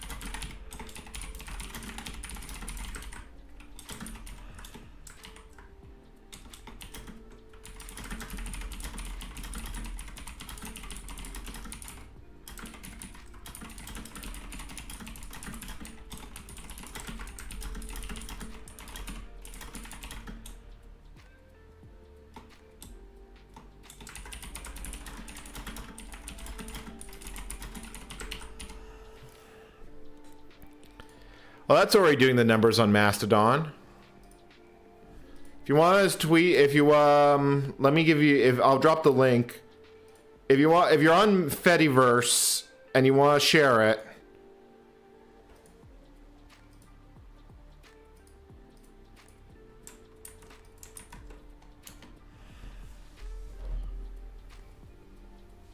Yes, this is a 32-bit. This is a 32-bit version of XP.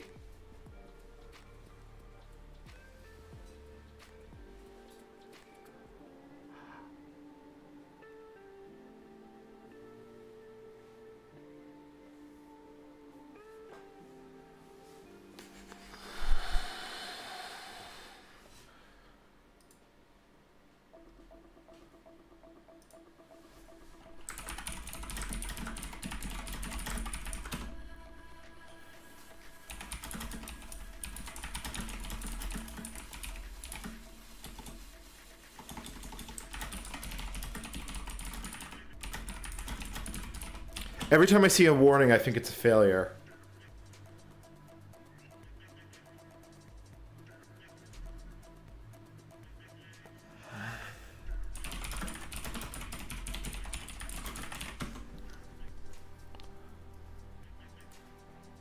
God, yeah, this is legitimately... Wow, chat, you are optimistic. 83% of you actually thinks it's going to fucking boot.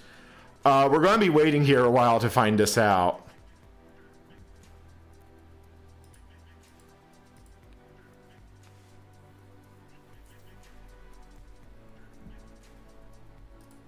I can literally hear every fan in my desktop. Let me bring up Task Manager on the host just to give you an idea of how much my computer is currently crying. Yeah, this is what the host system currently looks like. It's not completely happy, chat.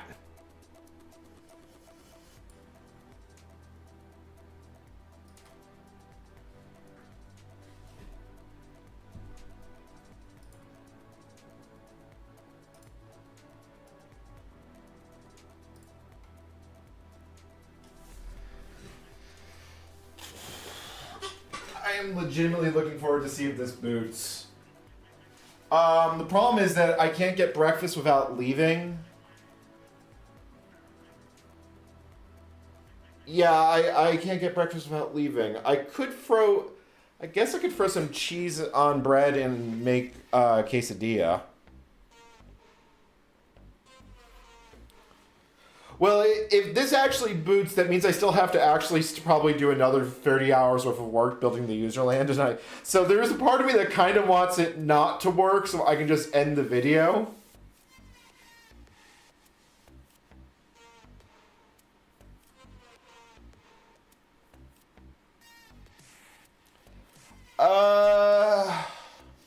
Yeah, you know what? I can do that now. It's early. It's late enough that the birds won't bitch excessively if I go wake them up. So I'll go do that.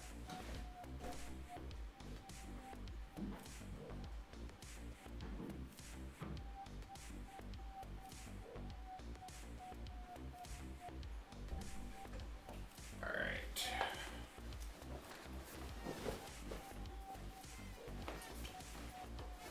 I'm just putting on more proper clothes for the outside world.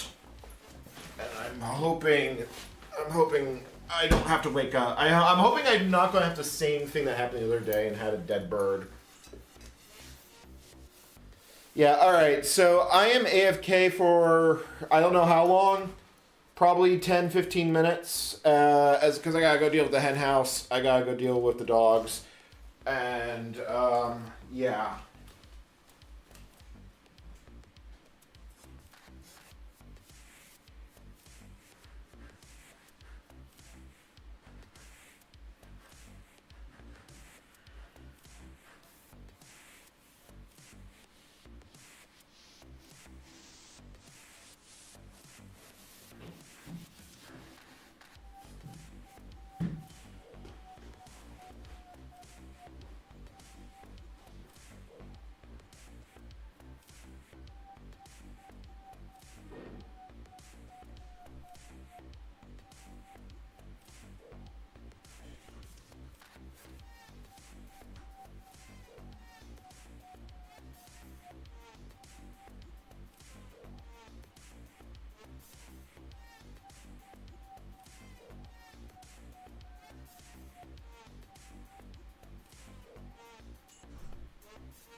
Oh wow, it's still going.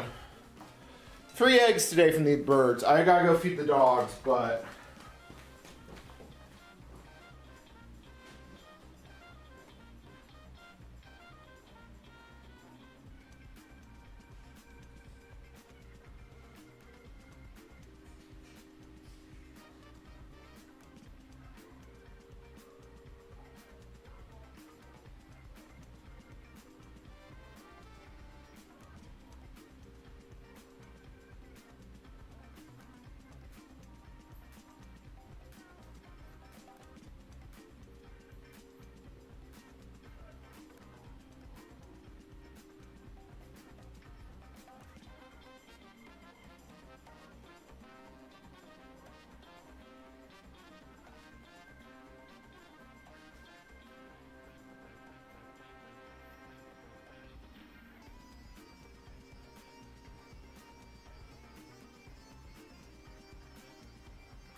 What is this sorcery? It's still going? Okay, chat made it sound like something failed.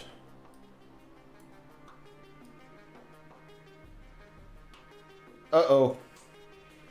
Yeah, that is a something failed.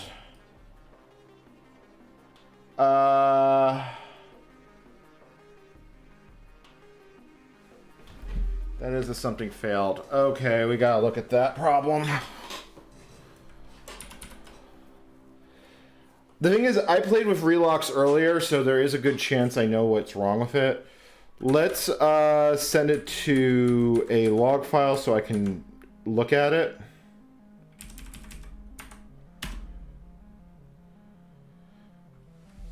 No, but that's I have actually a pretty good idea of what went wrong there. See, that was an actual build failure, though.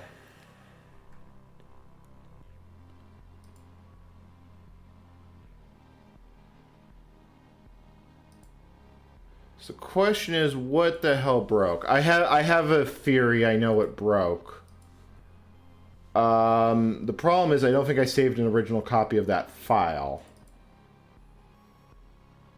Let's see here. It's... I gotta find where Relox lives. I think it's here in Tools. Yeah, it's here in Tools.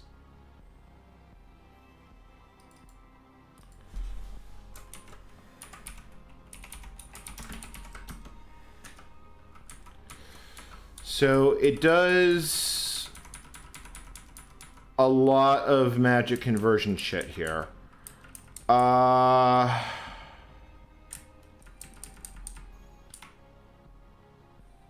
What was the exact failure? It was unknown elf header type. Unsupported elf header type.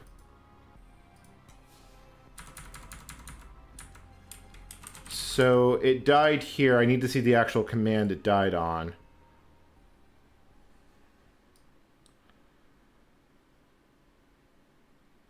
So we just gotta wait for it to catch back up.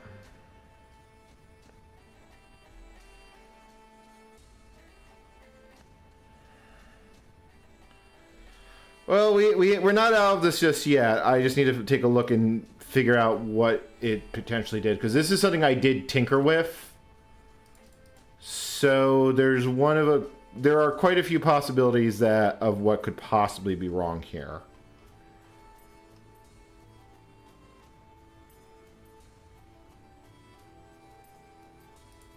Well, I think it was just trying to build that file. I don't think that was actually what it cared about. Okay.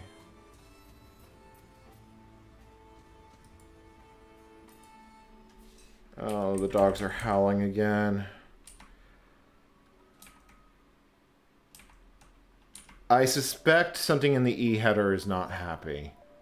So if we look at because I did have to modify these headers.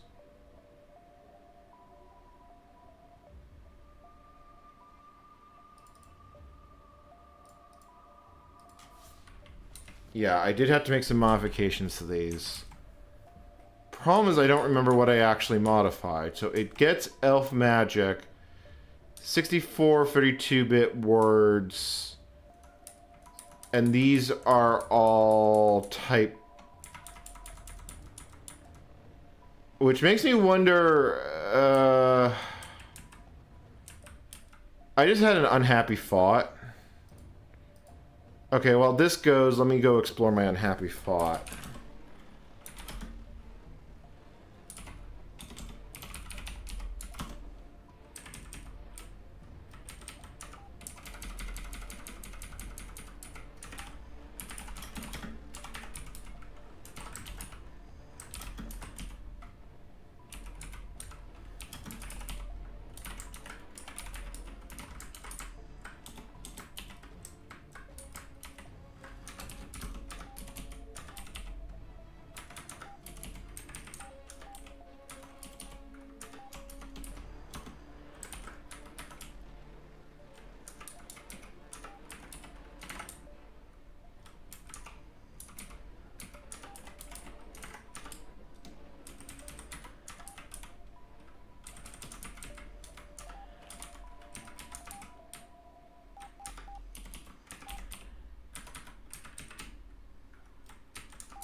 UN64 is undeclared. I should fucking hell have UN64.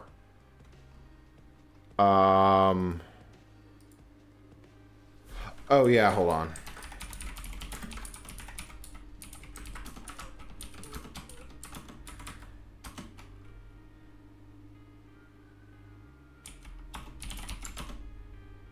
No, okay, that's all correct. So UN 8, 32, 16. What other types is this using? It is using some sign types, which we probably should also check.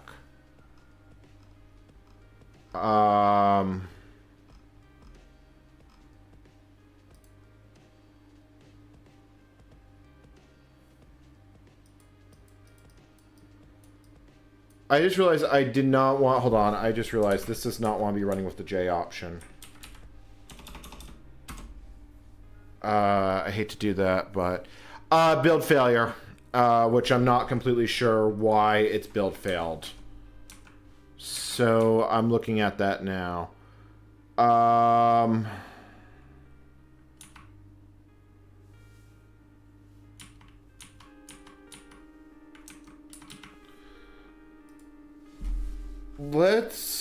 Let me see something. So...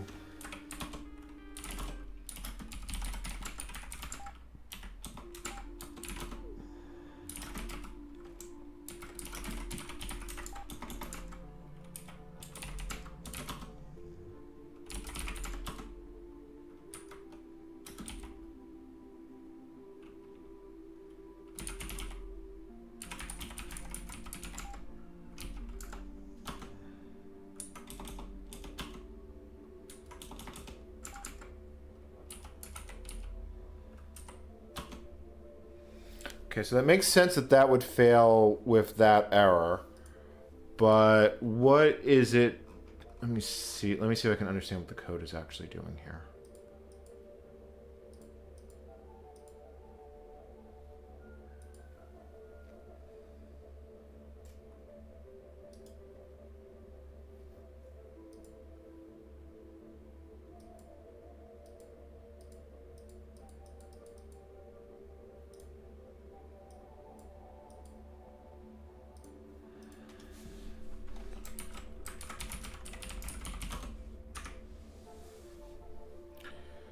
So if elf type does not equal ext or dynamic library, which it should, yeah, that should definitely support that.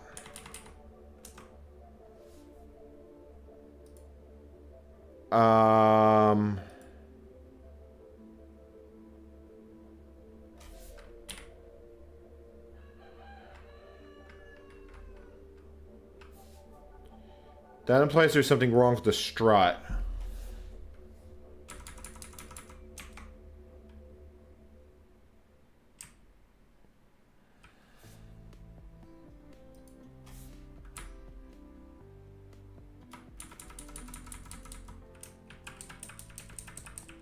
So it reads the elf magic just fine.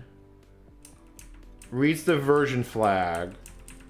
And then it does a bunch of conversion functions here. So what is it doing with these conversion functions?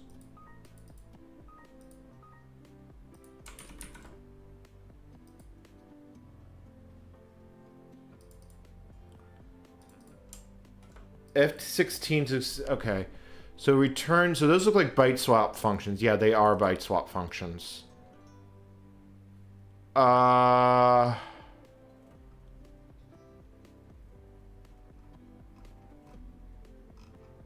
Oh, I wonder if the byte ordering is set wrong. That would do it. There is actually a decent chance the byte ordering is wrong. So if we look at headers, it would be byte swap.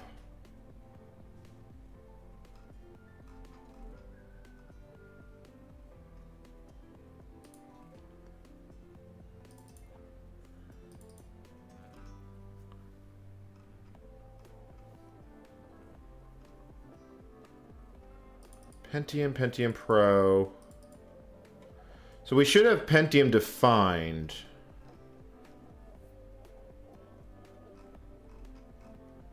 Yeah, because this all looks like little NDN.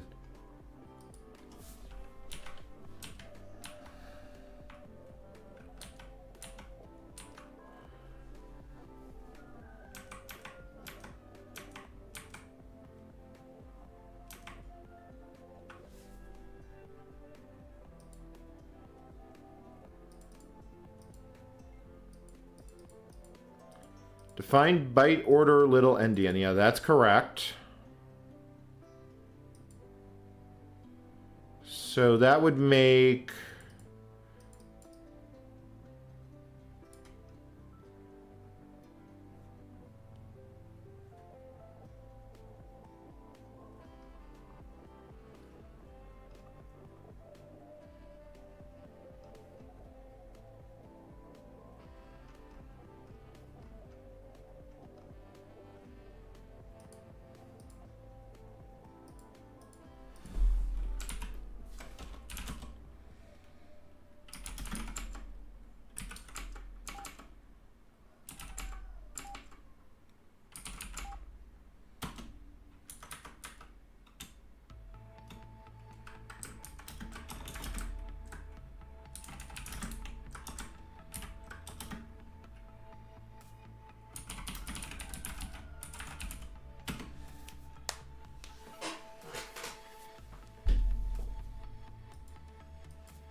Yeah, so basically where it dies is the first time it has to do a byte swap. Because we end up... It tries to read the type header and fails.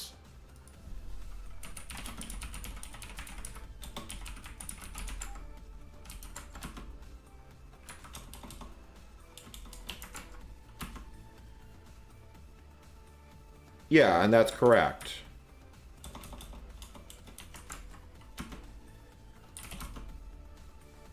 Alright, we're waiting for this to still build. It shouldn't matter. The code can handle that case. I should have saved that binary so I could test it more. Crap. I think I have to do Arch x86 tools relock. That would be really nice if that works.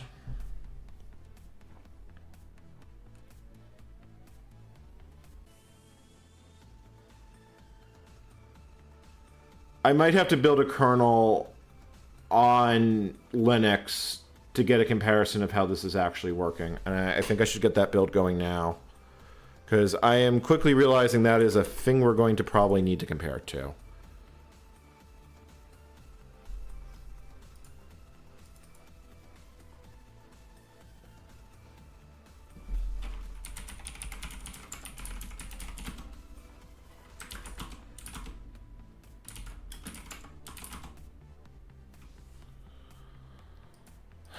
Let me download, let me grab the kernel.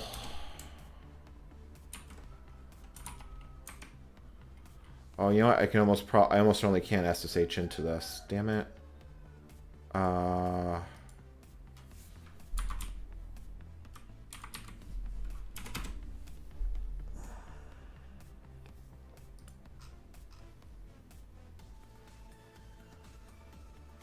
you know what? I know how I can get it. Okay, hold on. You have a web browser, yes.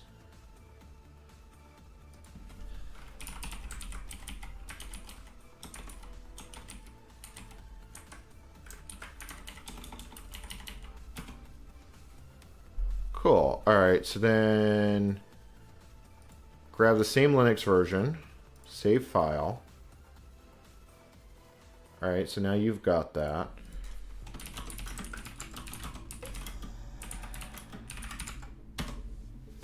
It's amazing how much faster it is on Linux.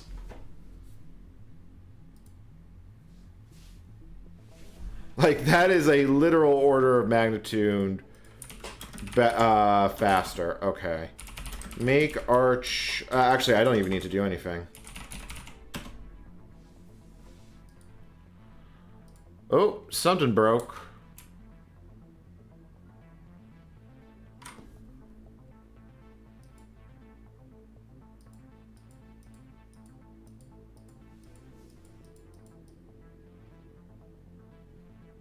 Well, shit. Okay, I mean, we had this building before. Okay, I probably shouldn't have RM'd that binary. I have made... mistakes have been made. That is what I'm learning here.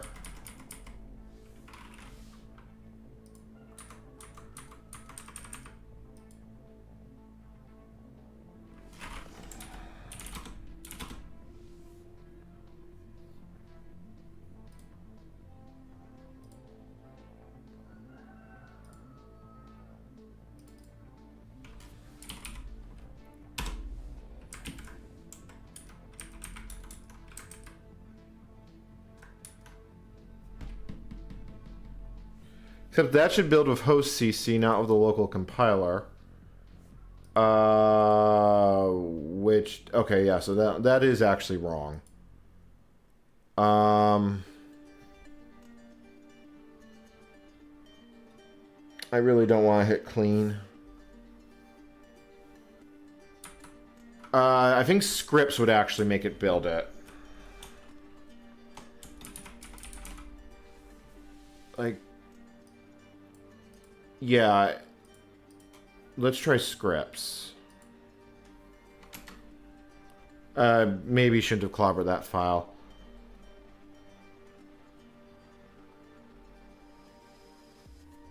But I do want to make sure, like I said, I want a point of comparison here. Okay, so apt install Bison Flex.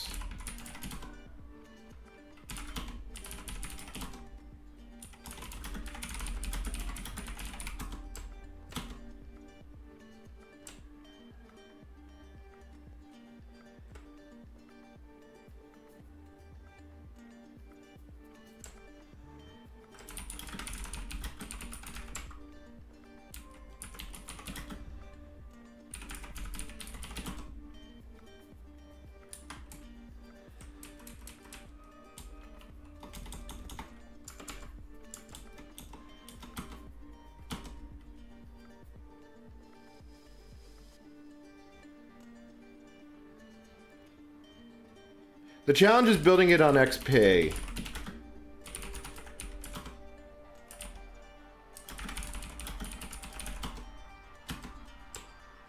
But now I need to understand why this is broken.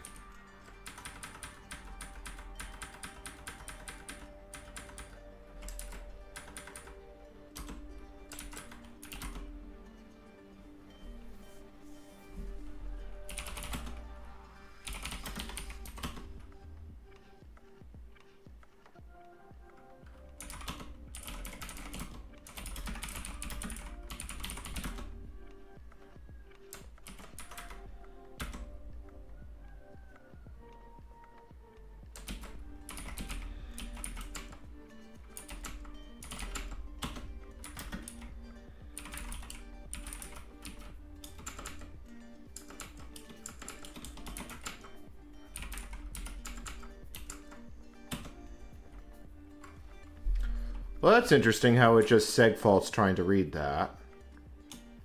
So if I point you at a kernel, what do you print out? No elf magic. Interesting. What if I point you at like an actual binary?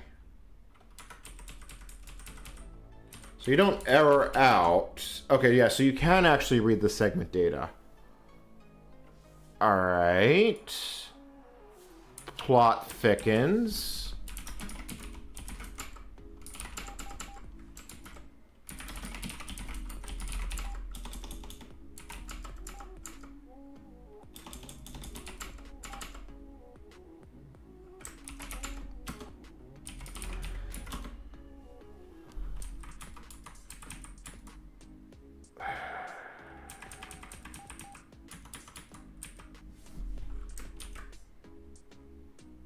So there is actually a target called relocks.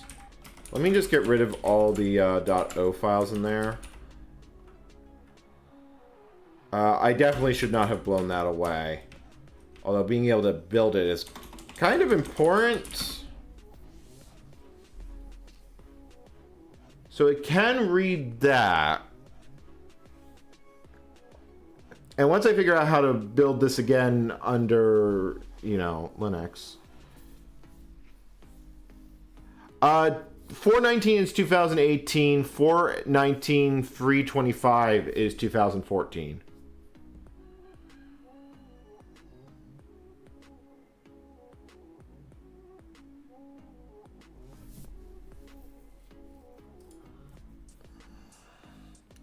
So yeah, that can definitely read segment data, as long as it's not like an overly complicated binary. Like if I put reclocks info bin sh, well, it doesn't dump anything, and it also segfaults. This very clearly is only meant to be used with the Linux kernel. Okay, but it also doesn't die with the same error, which is interesting. I think I need to figure out how the hell do I rebuild relocks. If I have to clean, I will clean. I really don't want to, though.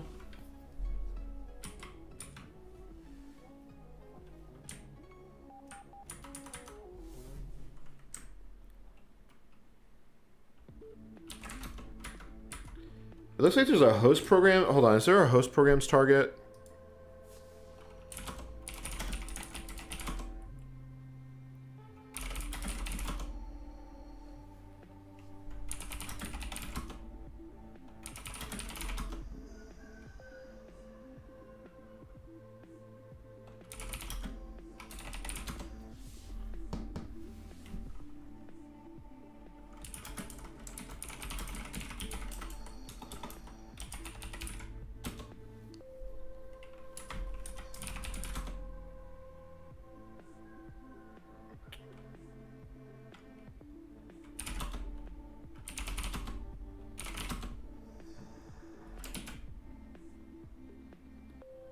Yeah, I mean, it just basically starts flat out building it right there. And then it builds it, but I just want it to build that target. Oh, you know what? Hold on, I know exactly what I could do. Headers check. Headers check will build it. That's what made me build it the first time. Worst file system I had to deal with. Ooh. Ooh, that's a good one.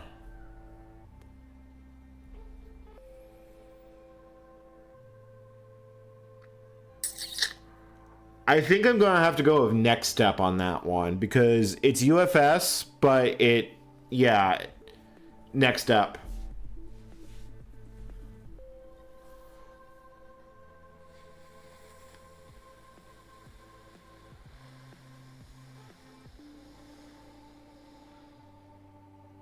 The problem is finding the magic runes to build it. Then I got to figure out how I, Okay, so that's doing syscall. There we go. There we go. That's building it. That built it. So the magic. Yeah, it looks like this. Yeah, here's the magic command.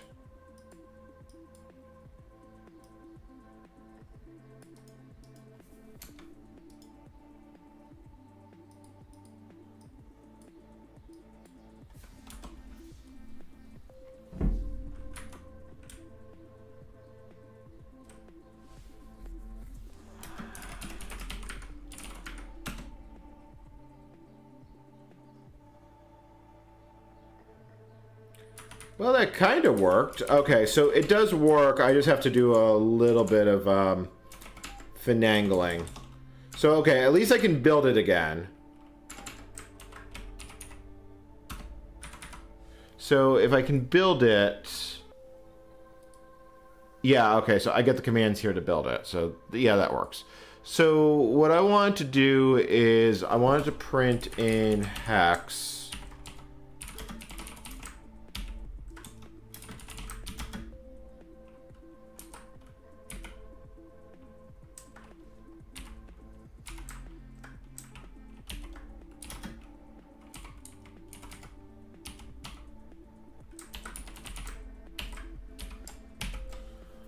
I want to see what it's seeing the header type as.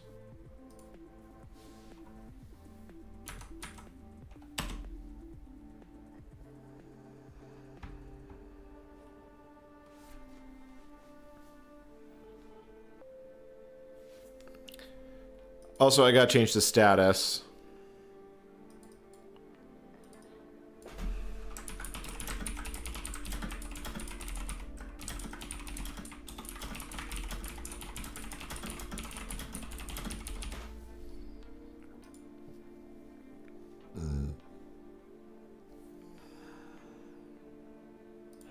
I should probably also do the same little bit of surgery here. So arcs x86, tools relocks, unknown elf.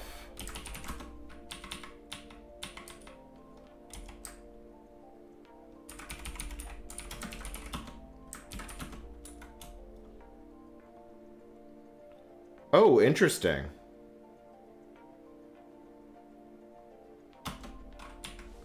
Did I really change it this much? Yeah, okay, here it is. So this is where it reads all this in.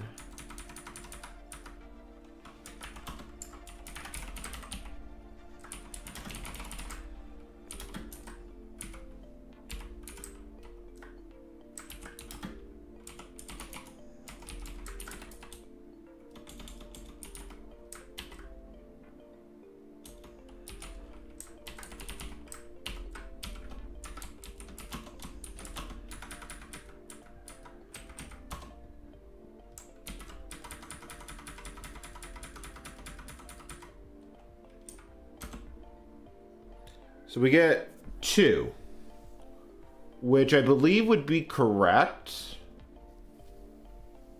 Let's see what we get over here. Okay, something completely broke over here.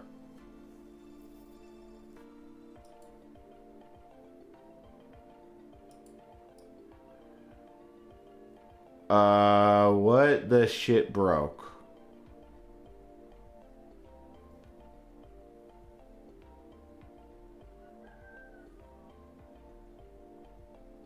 You know what? I'm not going to worry about that. We'll come back to that.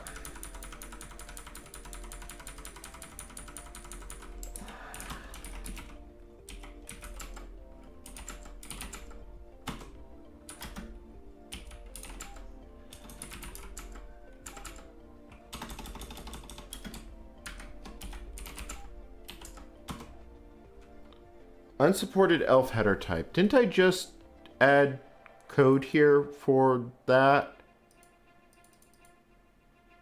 Unsupported elf header type. That's... Yeah, I did add code here for that. Oh, but I add code in the wrong version of the flipping file because I am very smart. Yeah, I am very, very smart. It's gotta go in here.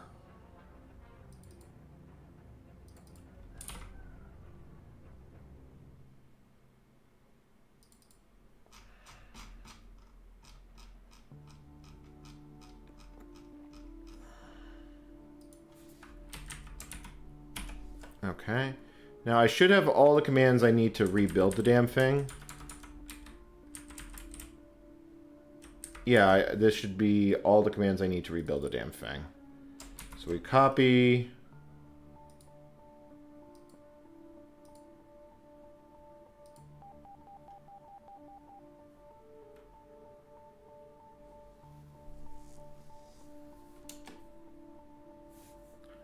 Ah, I see that there's a clipboard limit. Okay.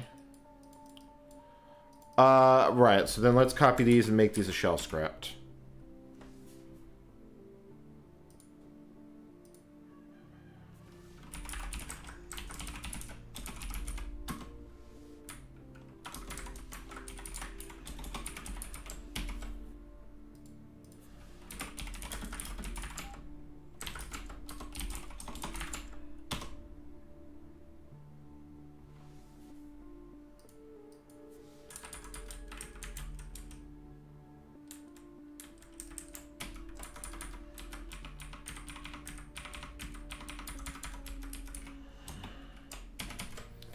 Wait, why didn't that work?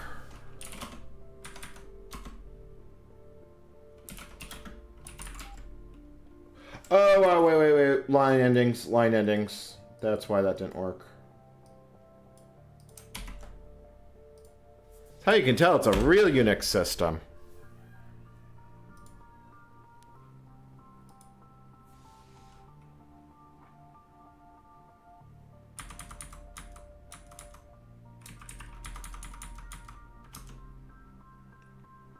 Well, that's interesting. I get OX200 instead of... Okay, so that tells me that there's something wrong with the 16-bit type. So it says ELF32 is a half word, which is 32-bit.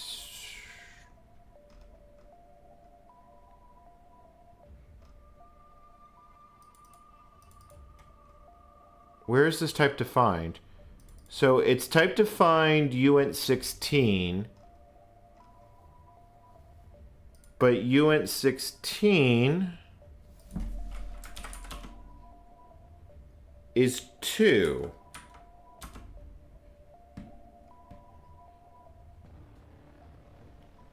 Which sounds right.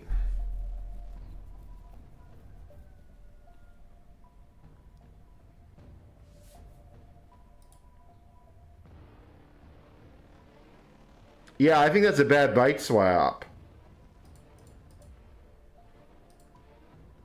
The question is, where's the bad byte swap coming from?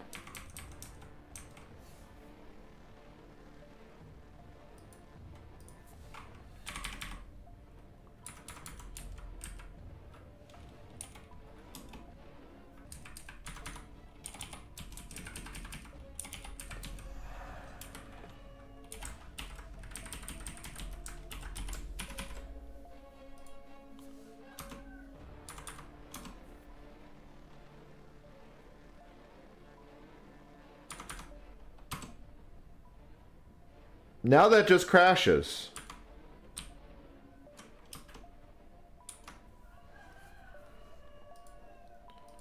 But the fact that that changed something does imply that... It does actually imply something changed.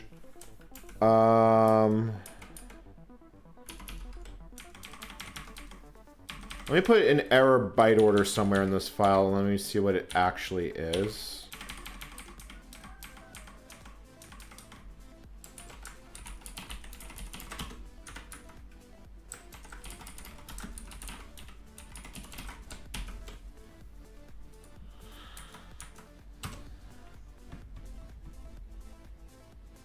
Oh, right, that doesn't actually get converted. I need to save temps, is what I actually need to do.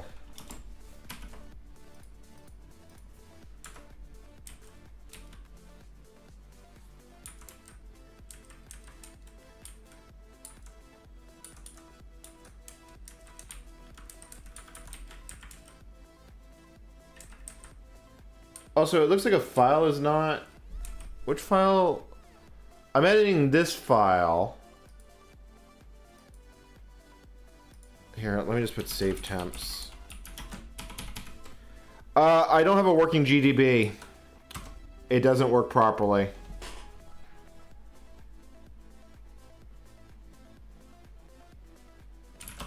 I do see that rebuilt, which is a little concerning. Or redefined.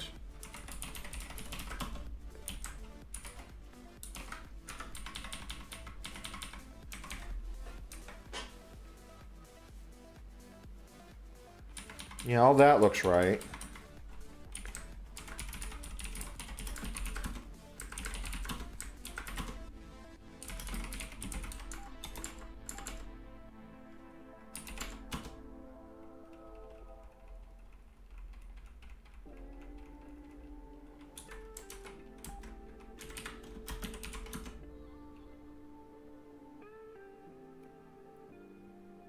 It doesn't look like Relux C gets built?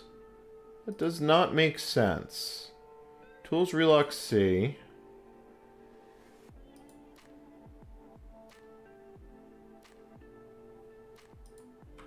Or maybe... Oh, hold on. Maybe it...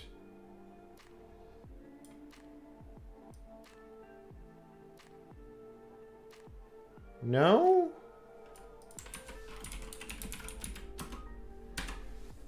I don't get how that gets built. Hold on.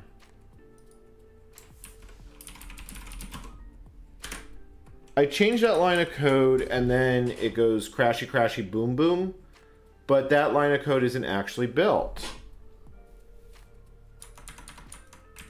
I feel like I'm being gaslit here. So when it builds relocks, what does it combine it with? It builds 3264 and common.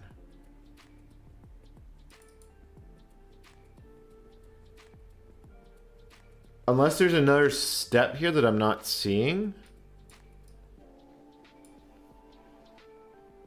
Which is entirely possible.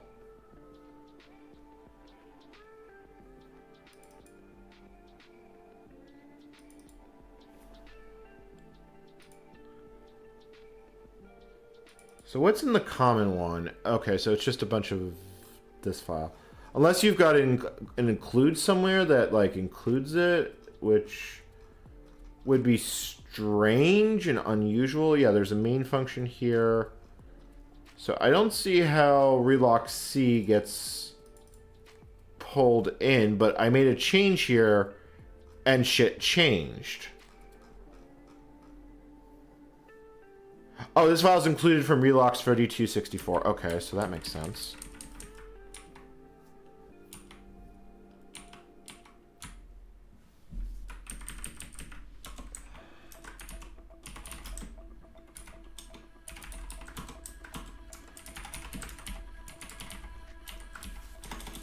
We are doing here debugging because at this point I'm...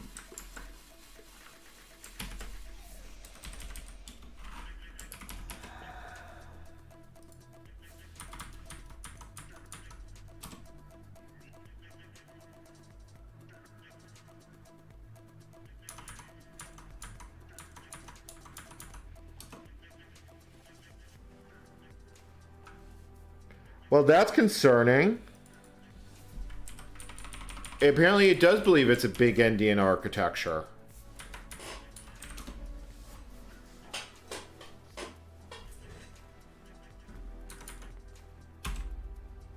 No, it believes it's neither.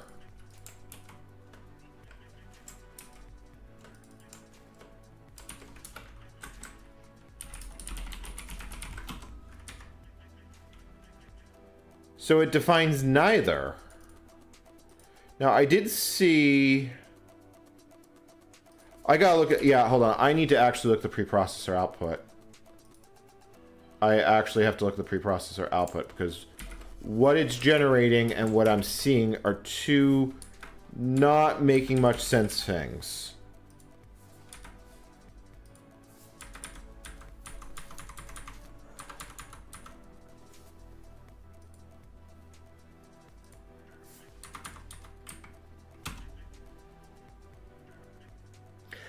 It's included with another file, so it's fine.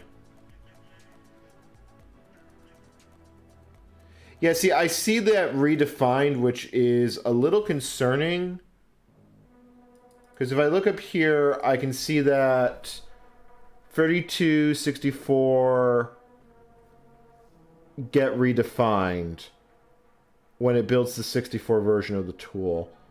So why is it getting redefined? Hold on. That actually probably is relevant, but I don't see...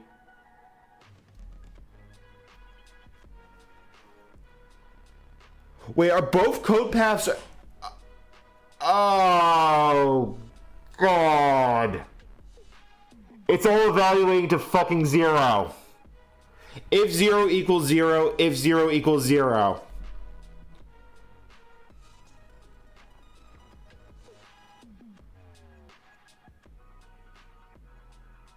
Yeah, it's fucking evaluating it all to 0.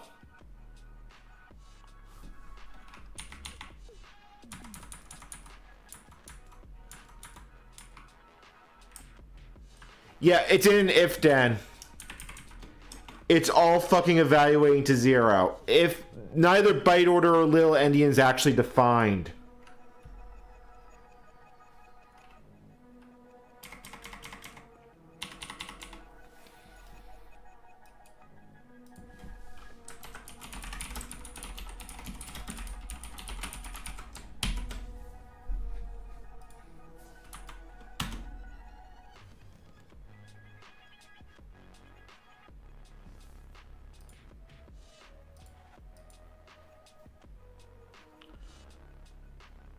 Question is, where was little endian supposed to get defined?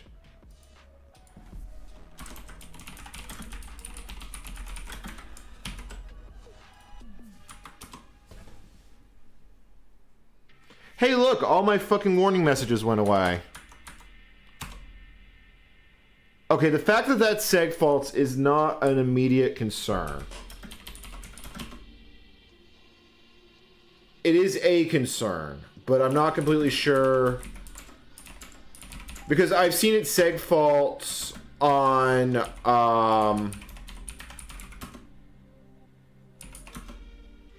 yeah, hold on. Let me give it something I know that it can actually process. Because we also saw it seg fault on Linux or on in the VM. Yeah, I mean, look at this. It seg faulted here a bunch of times when I ran it on a few simple binaries. It really does look like if I do, I'm pretty sure I'll get the same exact behavior. I think I have to make clean. I really don't want to, but I think...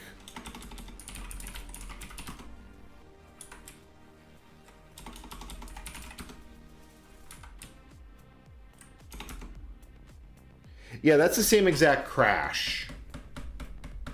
But you know what? I think we do actually need to test this. So I know exactly how we're going to do that. So you are going to build boot VM Linux.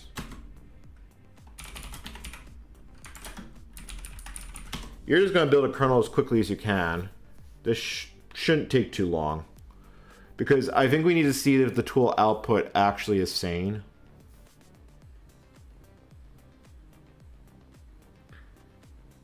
That one really hurt my brain.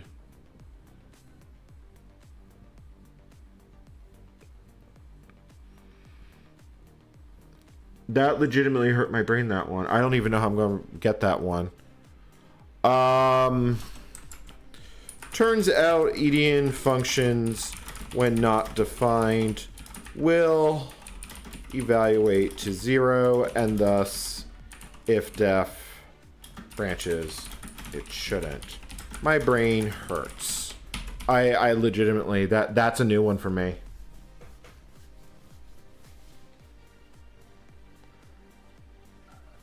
I think I am legitimately thinking doing a clean right now makes the most sense. I think I'm going to do that, and then we're just going to let it build. This is going to be now one of those monster long streams, isn't it?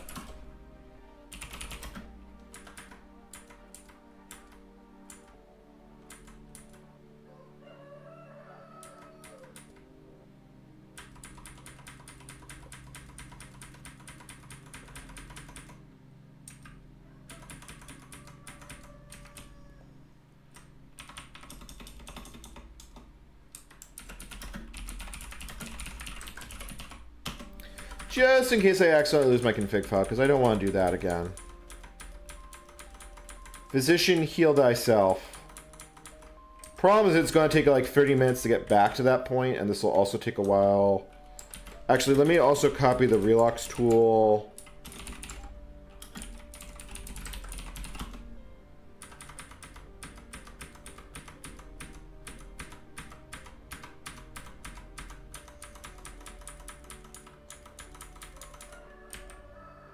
I was kind of hoping it wasn't going to be that long.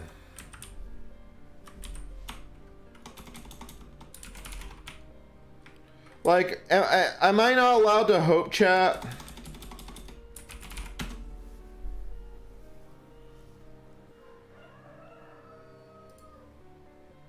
Yeah, I do think at that point, considering that there is a lot of stuff that cares about endian defines, that, yeah, cleaning is probably the best bet here. I'm really boggled at that fucking horseshit. The fact that you can actually not define an endian and shit doesn't completely immediately break to begin with. I'm going to step away from keyboard because I'm going to stare into space for a bit.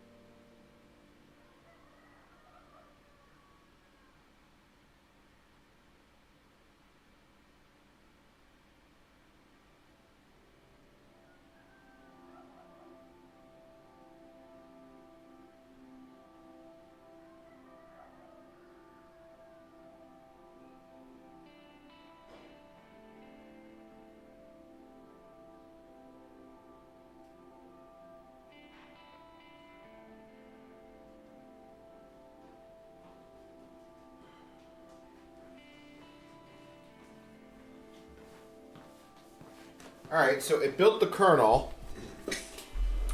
So now if we take relocks over here,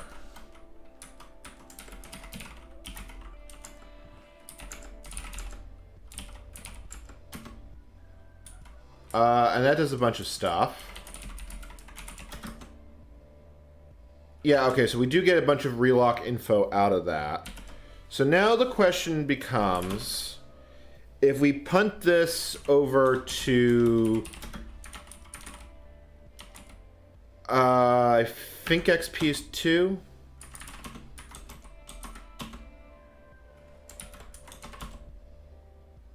Says it's connected.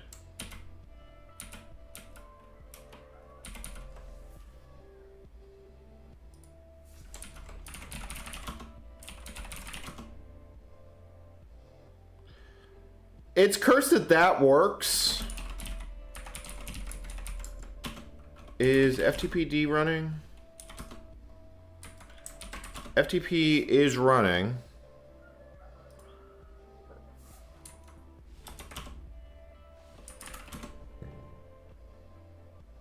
Can I pull it this way?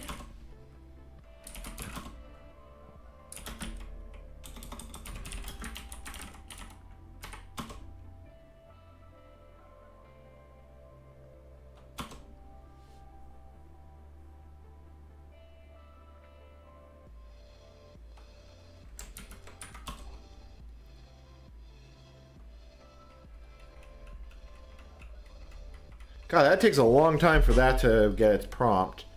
Okay, so that is cleaning.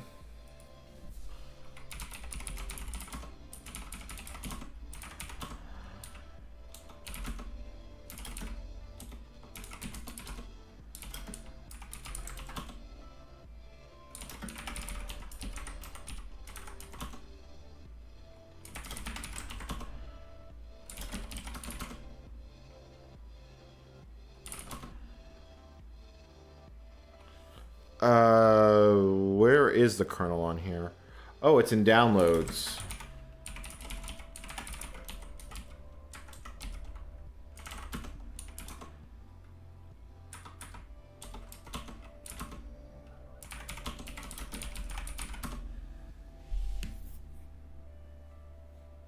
That's a really nice FTP download command. Usually you just get the hash marks.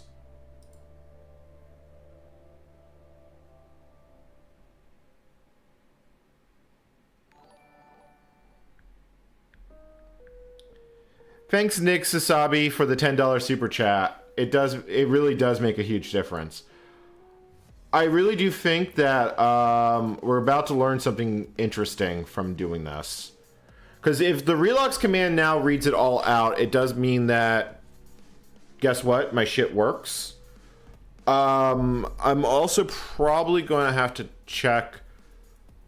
I probably need to check VDSO to see, but I'd have to also test if that kernel booted. But at least that's an easy one to check. So, okay, we're just basically waiting for that to download. That's going to be a 3-minute download. This is still cleaning, though, so I'm less worried about than I otherwise would be.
Yeah, that's a fun thing to discover.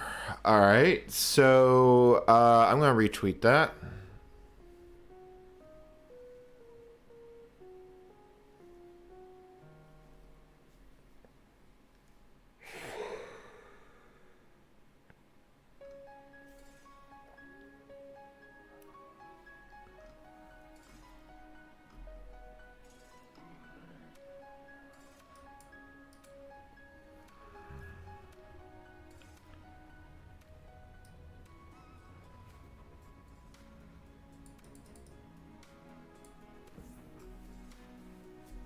Wow.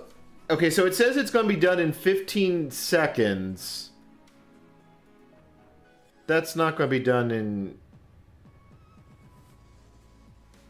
Or is the progress bar just foobarred? Chat, why did it only download 23%?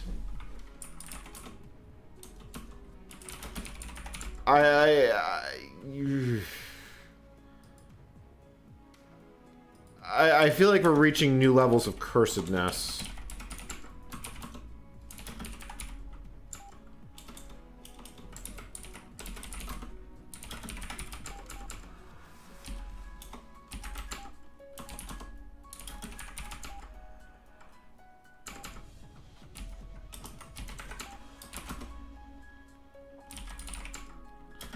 So if I do relock info and then I tell it to do that on that. Hey, holy shit, that actually works. So that means that code does actually work the way it's supposed to.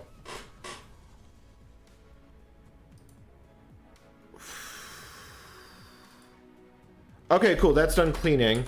Now let's build it again.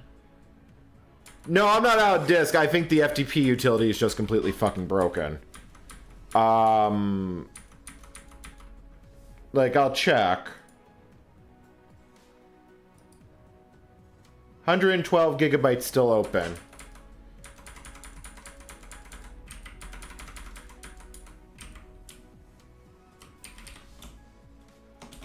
All right.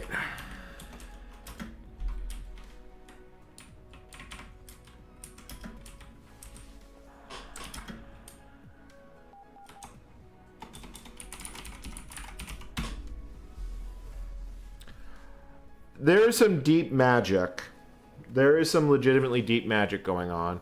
Alright, so now that we've fixed that, we now gotta let the kernel build again, which is going to take a while. I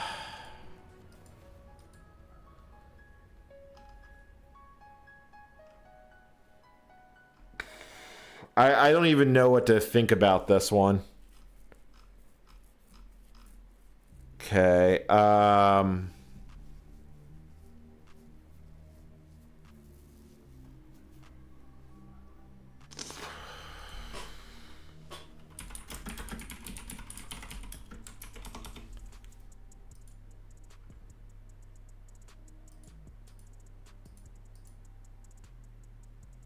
Like, I legitimately don't know what to say, especially because that last build failure.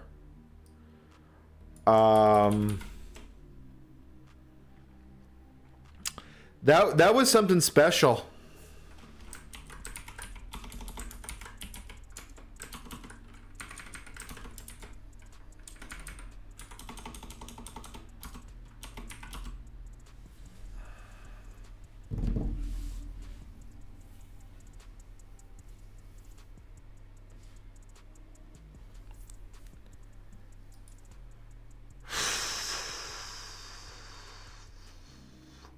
I did define... Yeah, I did define that. Okay, so that should all theoretically just work now. I feel like I'm very much just, like, breathing copium.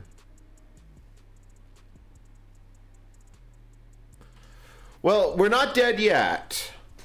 We're... Yeah, no, I'm going to say we're not dead yet. We might be partially dead, semi-dead, some degrees of being dead, but we're not dead yet.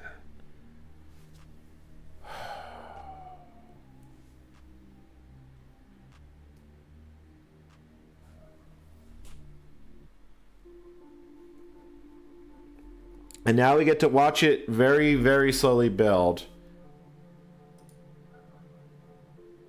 Mostly dead means slightly alive. Hey, hello in there. You got anything worth living for?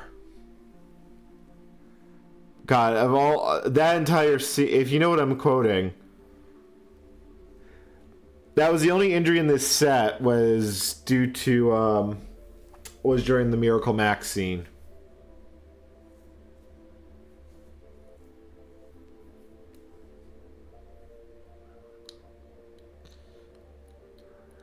I mean, I feel like I have the wheelbarrow, but it doesn't feel like an asset. It feels more like a liability because now I need to have fun storming the castle.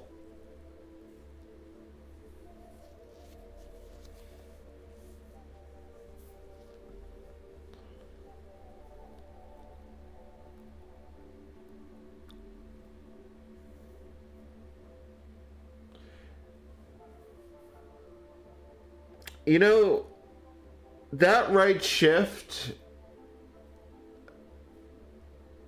I didn't realize I didn't test my VDSL code on Interex, and I probably should have. Hold on. Control C, Control C, Control C. We tested it on Linux. Think we need to actually test that this works as expected. And something broke. Oh, the entire subsystem is... Okay, there it goes. Oh, that's interesting. You can actually lock up the subsystem.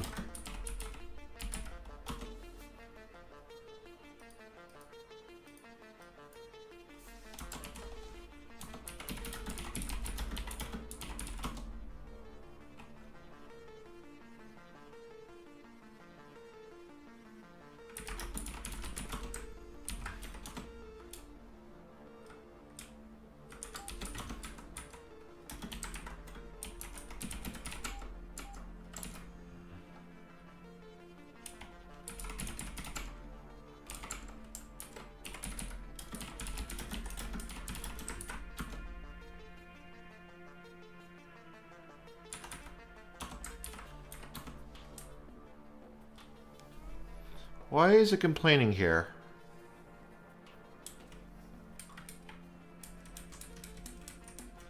It was okay with that on Linux.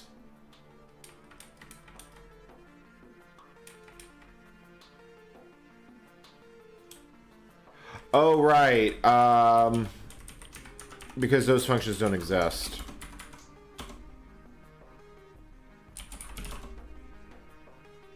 Yeah, no, that's valid. That's valid. That's exactly what that should be.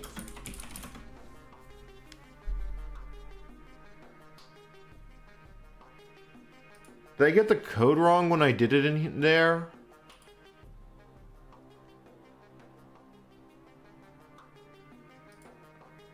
The fact that that's spitting out a warning is... I'm now hypersensitive to warnings.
Says that int bytes?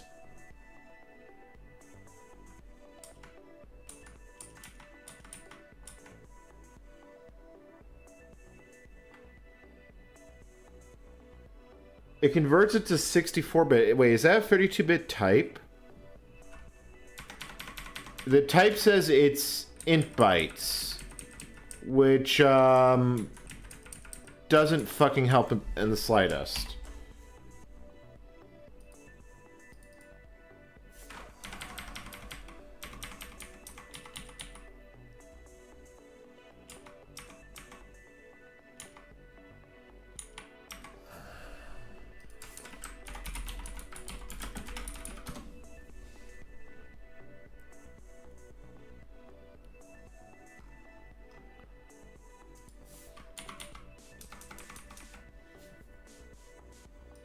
Like, is that not 64-bit?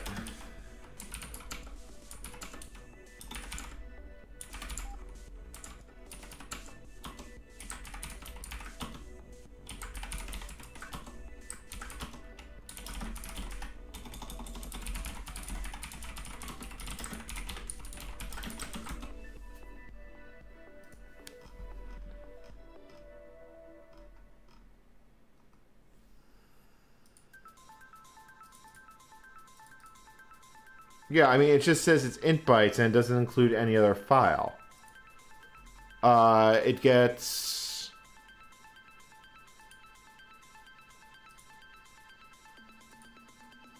Oh, it's in bits. Hold on. Well...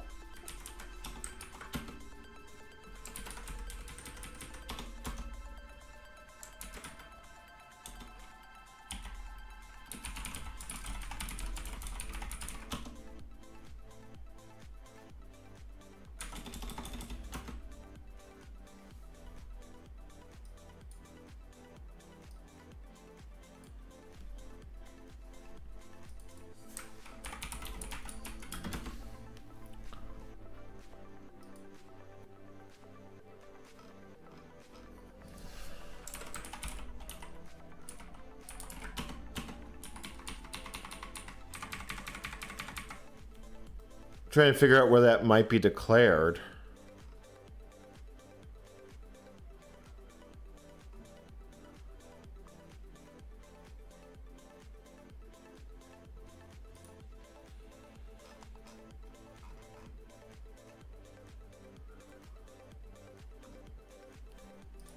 I am deeply confused. Why is that generating a warning?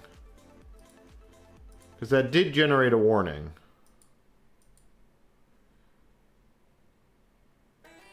Right shift greater than or equal to width of the type. Although that would be evaluate to 0, but hold on, what line is that on? 176.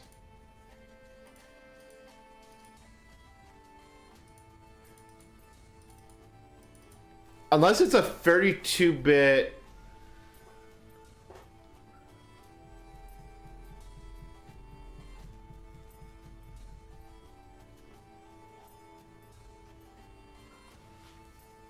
I fucking hate code generators.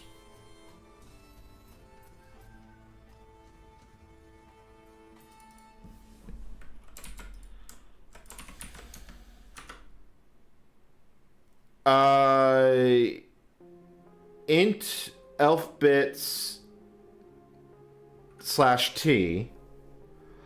Oh, it gets built twice. It gets built twice. The first time is 32-bit. The second time is 64-bit. Okay, no, that's fine. That's actually fine. Because it'll evaluate to 0 and it'll just work.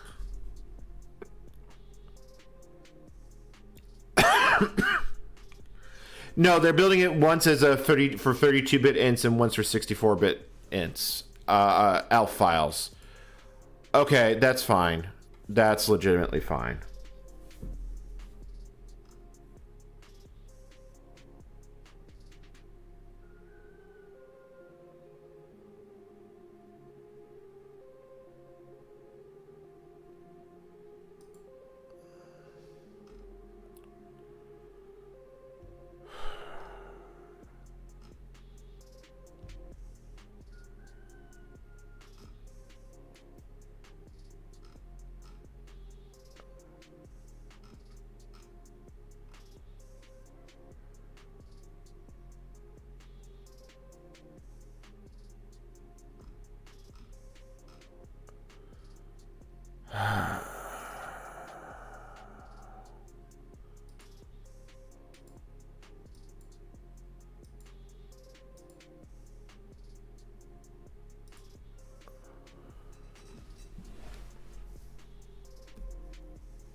All right, well, we're back to building.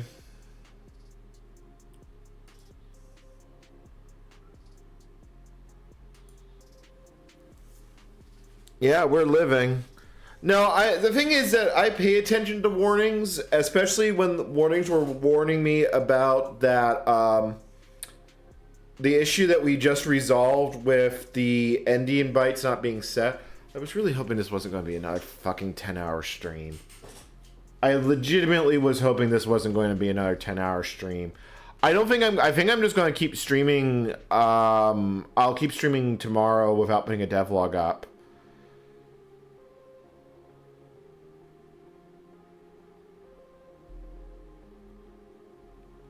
But the problem is I did have to make clean, so it's going to be a while before we know if we got to the failure point. Wow, you know, my leg muscles from doing this, it really shows how bad of shape I'm in. I really do need to work on that.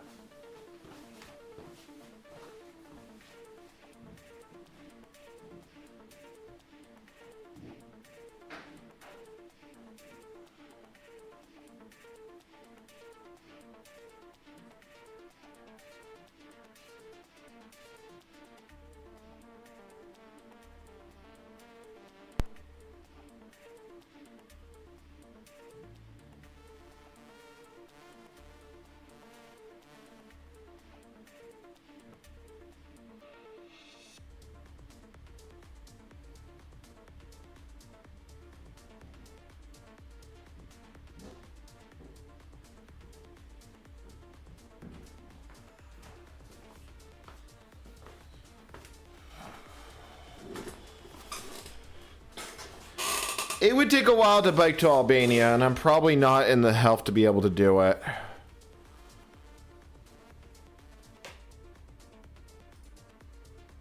Also, biking to Albania sounds like it.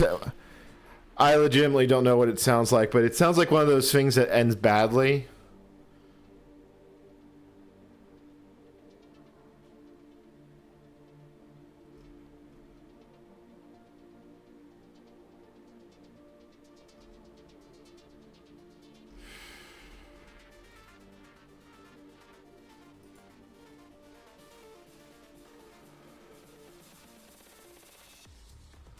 Also, Rubio condemns German intelligence for deciding to classify right-wing party AfD as extremist.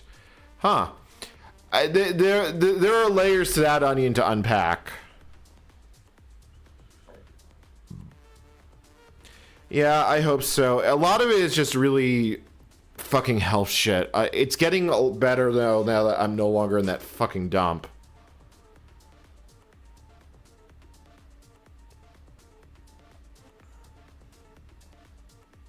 From the shores of Tripoli. God, that song is... Ugh.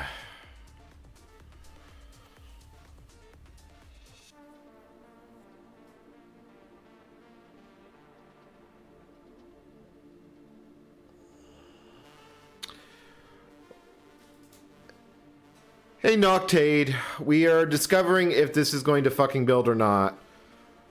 Like, the fucking uphill battle this has been. Like, there is a part of me that's hoping it builds, it doesn't work, and I can just call it there, because I want freedom from this project.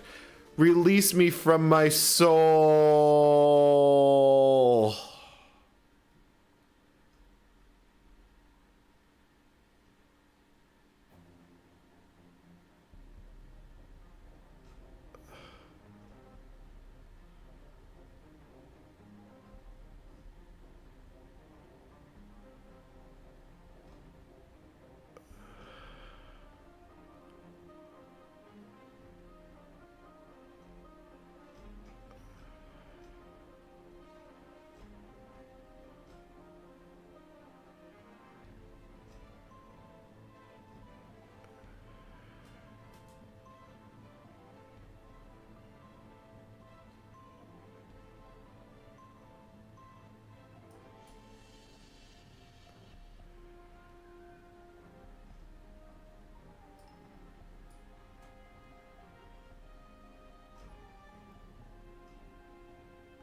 No, we didn't actually, we didn't get OpenSSL building. We, kind of worked around the problem.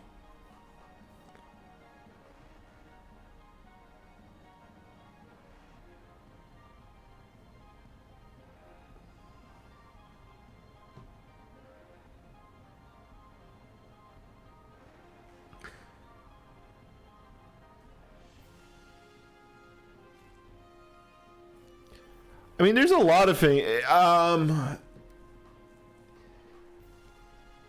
What's interesting is when you get to the names of stuff actually in Greek, like Athens is Athena. Yes, the streamer has gone to North Korea. Would you? I was going to get some fresh Red Star Linux.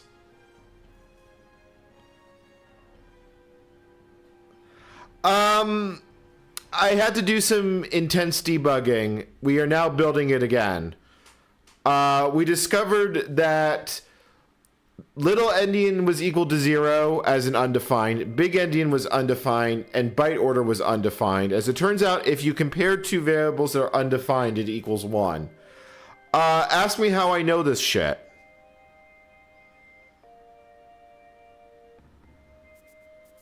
Cream corn without the kernel. Fuck, I could... Cream corn sounds really good. I mean, the birds eat cracked corn.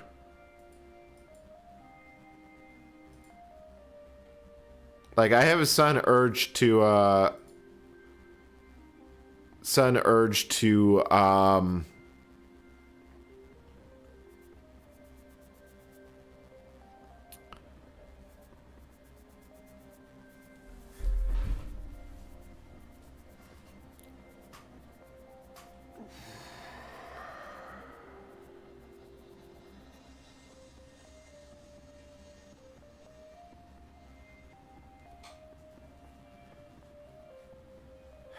It is going very, very slowly, but it is going. Oh, hold on. I need to change the status because we are now situation.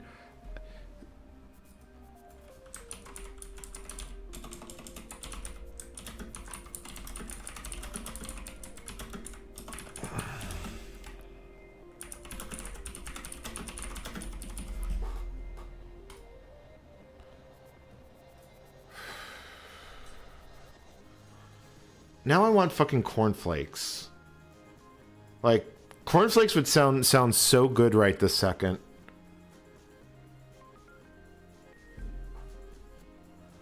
I don't even know where I would get cornflakes.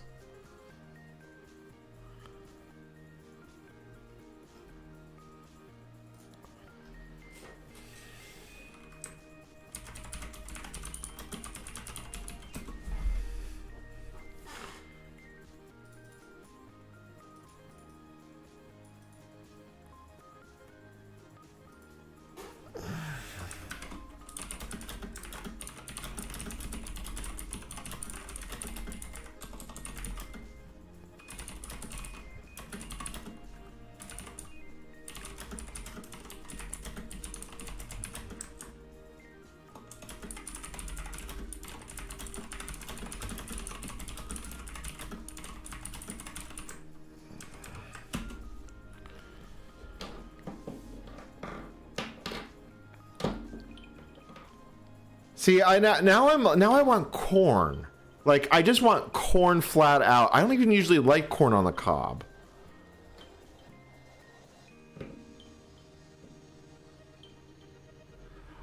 I mean, I assume they would have it on little, but that would require me to actually... I actually really should go out and do food shopping, because if I don't go today, I either go after I finish the stream, because... damn it, I'm going to feel obligated to actually keep... If I have to do another make clean, I think I will call it, because... I don't know.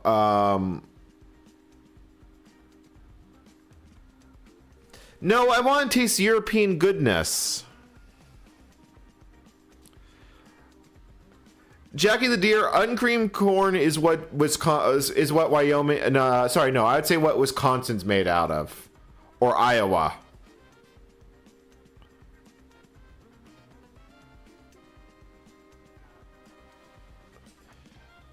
If I uncan a can of baby corn, will they grow up to be full corns? Can I make a corn empire? Because if you teach him, if you give a man a corn, he will eat for a day. If you plant a corn, you'll eat for the rest of your life, unless your corn dies, and then you'll be sad, and then you'll be dead.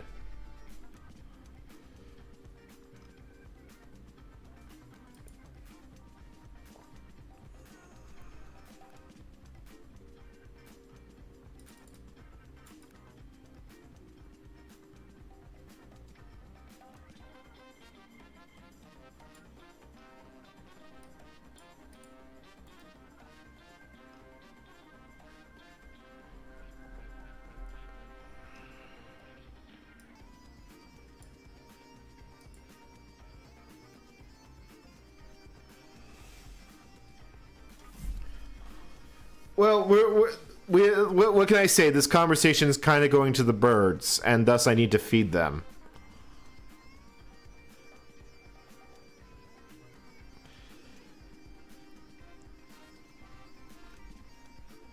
I mean, no. If you give a man a net, he'll be he'll be suffering from existential dread, with it, after 5 minutes of discovering Facebook. Although, I really wonder what would happen if we could go back in time to like the 60s and discover what that generation would think about Facebook.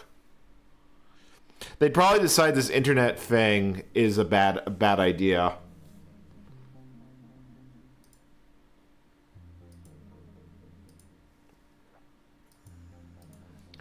I also wonder how Generation Alpha is going to have to deal with millennials and Gen Z being on social media.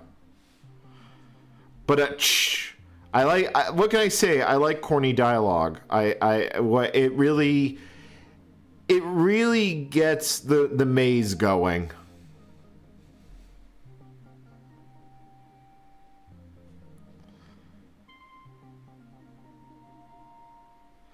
Teaching computers human language, I think, was the mistake. But it's you could just say teaching sand how to think.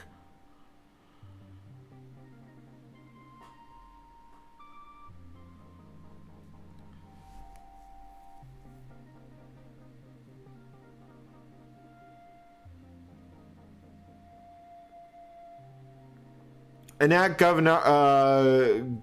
GovCar, it's the Linux kernel building. Dave Cannerloon, you get it older one day at a time. I'm also a millennial. I am also a millennial.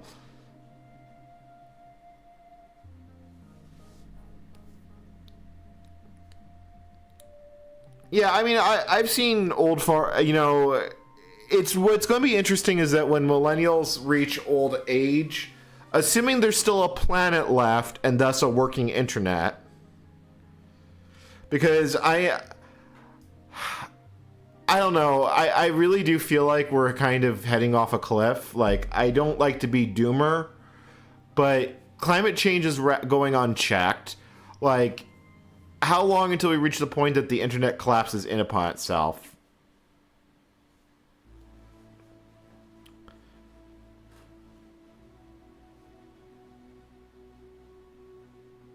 Wasn't that now that's what I now call music?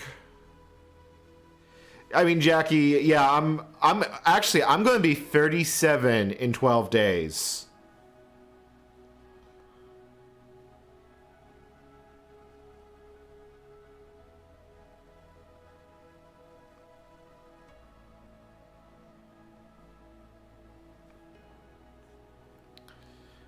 Well, I don't know. I mean, let's be honest. When was the last time you went on Reddit and decided that a post came from an actual human being?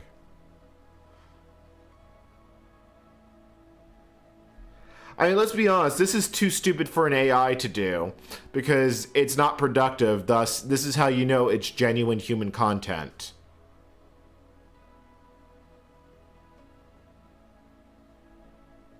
Yeah, my birthday's on the 15th. I don't know what I'm going to do is on the 15th, but yeah, well, I'm pretty sure boomers didn't make good old people either. Have you seen Congress?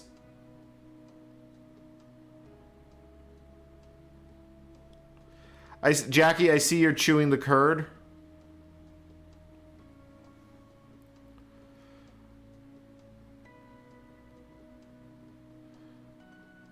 I don't know. I feel like I should get like some proper alfalfa if you're going to graze in my chat. Oh, that hurts, Jorgen. We don't do things because they're hard. We do them because they thought they're easy. Yeah. Yeah. No fucking kidding.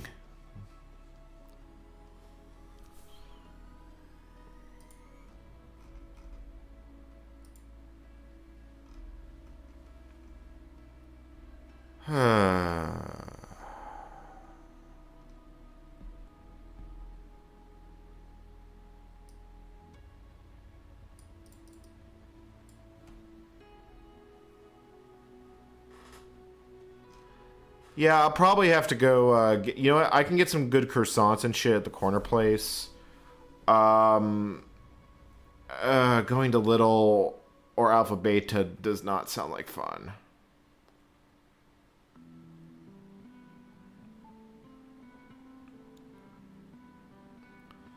No, don't worry about grazing. What can I say? This conversation's already gone into the weeds. At least it saves me from having to mow the lawn.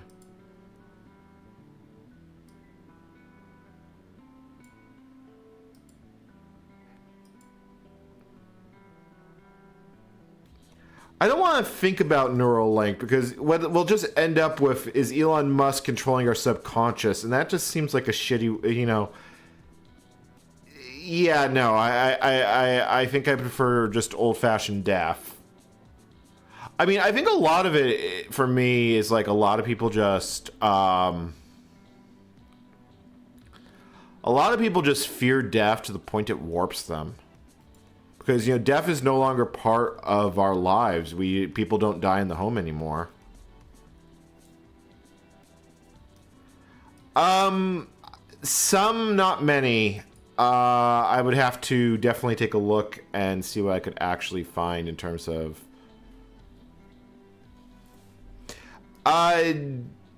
David, there's a lot of people that think Musk is the second coming or is the servant of the second coming. No, sorry. The dystopian cyberpunk future was taken around the people that had money. You never saw the people that didn't have money are just scraping by as the rich get richer and the poor get poorer.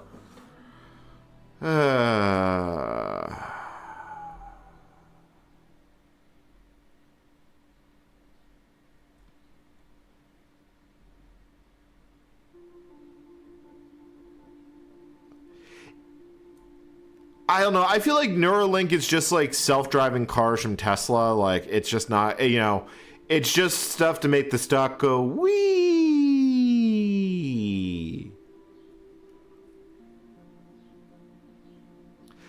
No, unfortunately, one of the winning scenarios, I think just one of the winning scenarios if you want to be successful in life is be the biggest douchebag known to mankind. You'll have no soul, but you'll have money. So really it comes down to how much money you want. One of my problems I have like with selling things is like I'm not a materialistic person and I don't feel like selling something to someone makes their lives better. I mean, let's be honest. We live in a culture of endless fucking consumerism. Like if I was to sell you like I don't know, USB stick of Linux built on XP, you'd probably use it for about 5 minutes. I've added to the carbon content, you know, I'd get money for it, which is nice, but at what cost? It's like, you know, I pay for the shipping, it adds to the carbon emissions of the planet. Now, I realize that's minuscule compared to Musk one jetting around the country, but it's kind of why I have trouble selling something, because, you know, it's a novelty. And you know, it's like, I don't remember the last time. I used to have a lot more issues with like responsible spending. I really tapered down, but I used to buy far too much shit from Amazon. And it really came down to, it's like, none of this shit made my life better. It was just more clutter. I don't think I'm just describing capitalism, but... Oh, maybe I am. Actually, you know, here's the thing. There's a difference between capitalism and mindless consumerism. Because the idea of success in our culture is defined of who has the most shit.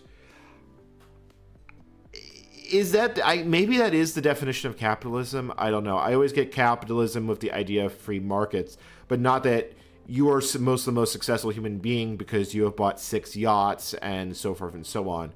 But maybe it's just because I'm not a materialistic person. I arrived to Greece with 2 bags. The luxury item I came with was my amateur radio gear.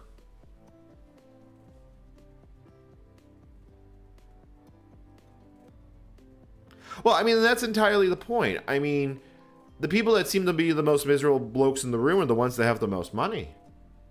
Like, I'm at a point that I don't have to worry about money on a day-to-day basis. Like, I have to worry about it long-term, but I'm not buying shit. Literally, honestly, at this point, my cost of living is covered by my YouTube channel. And I'm good with that. Like, I don't need money to be let me phrase that. I don't need excessive amount of stuff to be happy. There are a couple of things I like to have, like, you know, I like to go on bike trips, I like to travel. But traveling isn't very expensive when you get right down to it.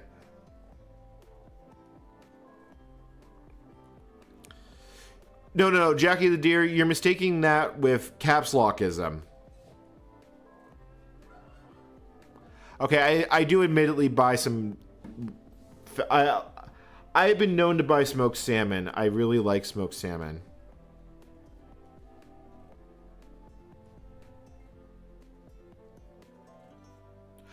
No, but I mean, let's put it like this. I don't think late stage capitalism is much different than late stage communism. Look at how the Soviet Union ultimately ended up. It went into an era of stagnation to the point that everyone lost faith in the system. As long as people kept believing in communism, the system kept perpetuating itself. Now we're seeing multiple generations, millennials, Gen Z, losing faith in both not only capitalism but democracy.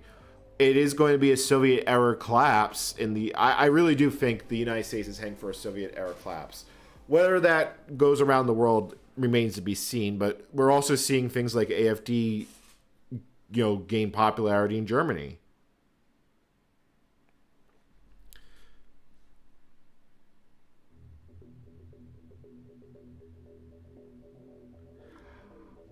Honestly, I don't even think intellectual pursuits necessarily do. I mean, a lot of intellectual pursuits is you go from one thing to another, but what have you actually done?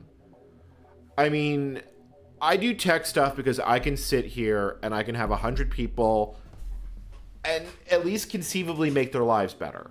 Now, I do get paid for that. I get ad revenue from YouTube, but it's not like it's a lot of money.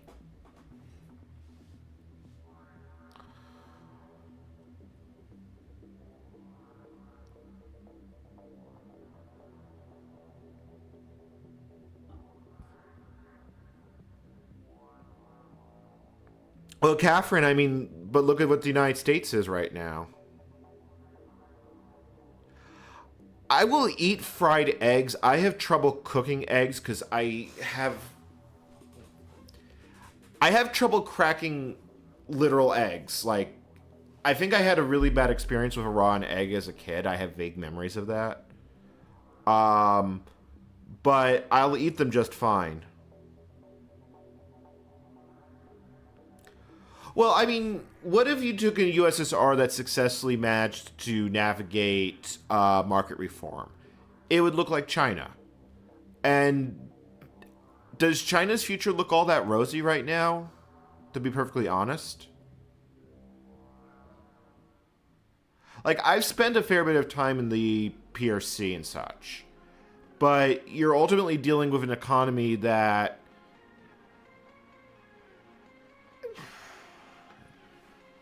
I oh look, we actually got past the build step that we previously failed on, the relocks thing. Like free market economies, I think more or less work because they work for people. Or I shouldn't say they work for people. It only takes one person to adopt a chain, to fill a need instead of requiring committee after committee after committee.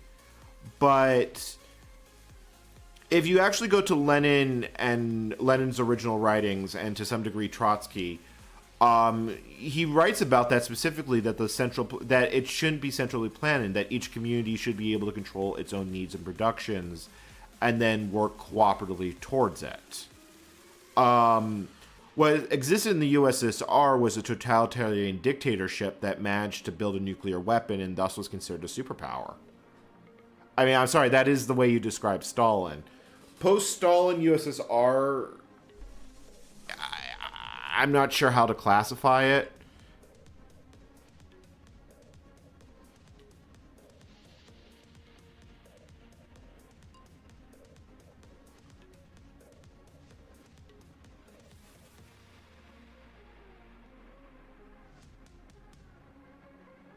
Well, yeah, I think a lot of it is because what is there to believe in the United States? I'm serious. I think one of the big results of the internet is you can get anything on the internet. If you care for information or just passing time, the internet does more than anything else ever invented. I don't actually like cream cheese. Like, I really dislike cream cheese. I always have. So we got past the last build failure.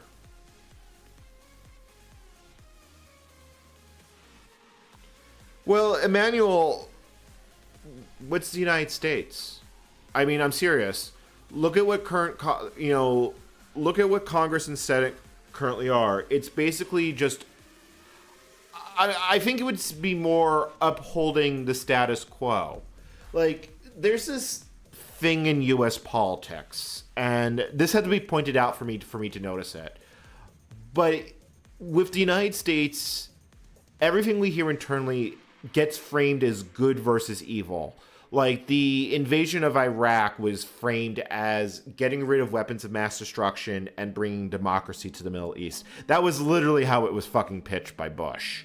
Like, I remember hearing that all the way. And you can also make the same, it was the same argument in Gulf War. It was the same argument with Vietnam. And at some point, the lies added up and people started losing faith.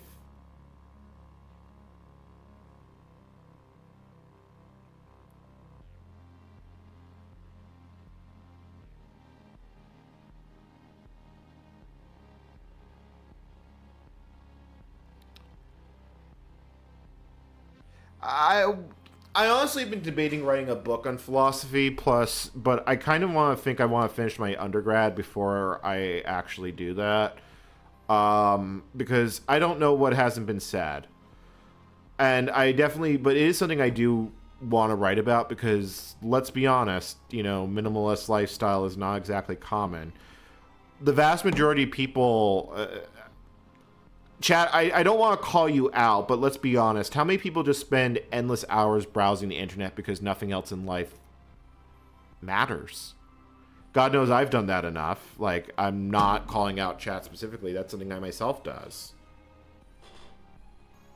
I'm studying philosophy, economics, and politics out of Open University, out of the UK. I'm distance learning it here from Greece.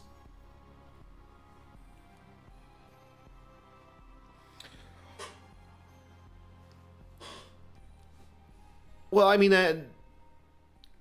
there's a difference between control. How do I want to put this? There's a very fine line I want to actually get here.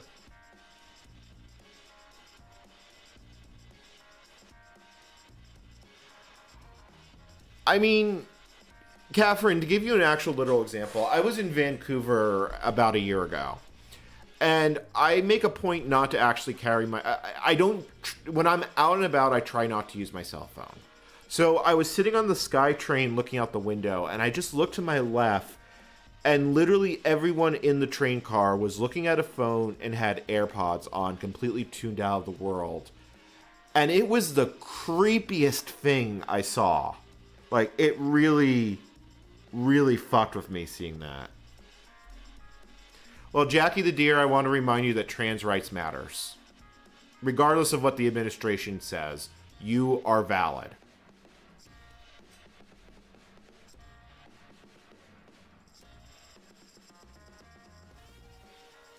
Well, Catherine, I have 119 people watching me build a Linux kernel here and listening to me postulate on philosophy right now.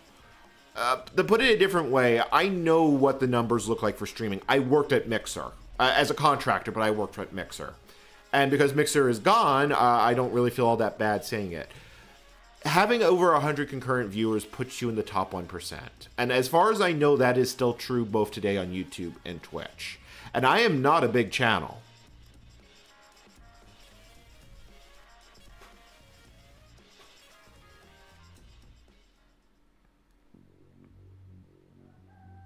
Chat, this might actually fucking build. Which kind of scares me. Because it might prove that I'm competent in a way, because... I mean, how much fucking stuff did I have to do to get this far?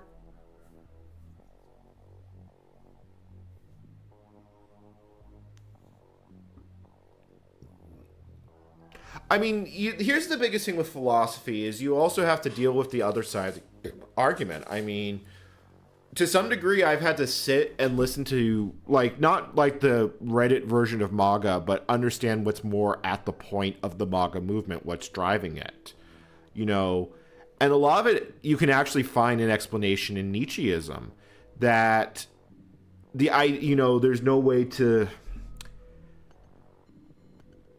I don't really agree with Nietzsche's outlook on life. I'll be honest. But there are a lot of people that do.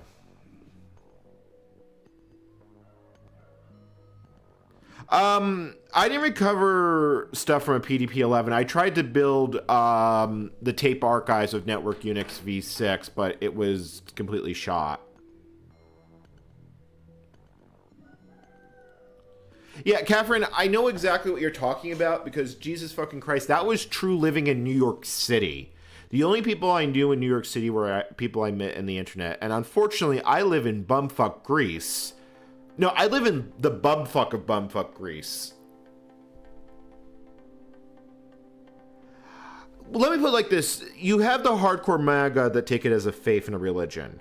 But it's an easy... The thing is that MAGA is a replacement for broken faith.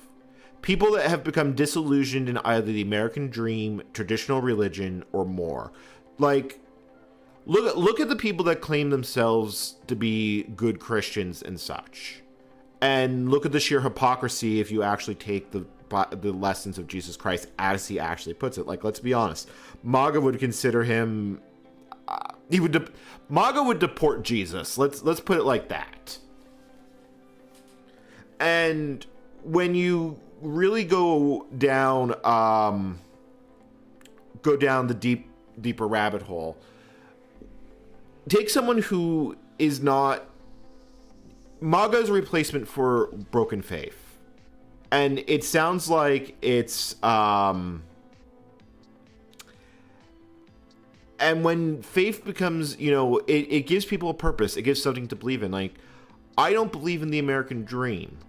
I haven't since I was little. And a lot of that is because I had to deal with a very serious problem with hypocrisy in the United States.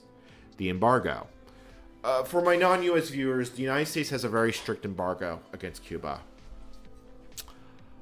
I am half Cuban. I can't fucking go to Cuba.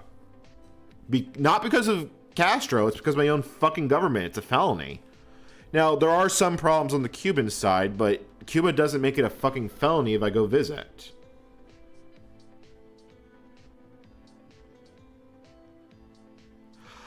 David Cameron, in my case, I traveled the world. I felt like there was something extremely wrong in my life when I was younger. And over time, I continued to travel. And it started after I witnessed the September 11th attacks firsthand. I didn't see the actual plane into building part, but I saw the immediate aftermath. Catherine, the problem is that without a valid license, it's a felony.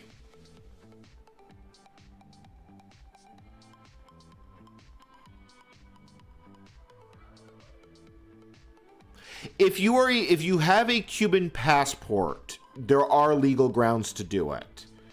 And I also am aware that the embargo is not strictly enforced. Like, there are plenty of people that do it and get away with it. But there's all...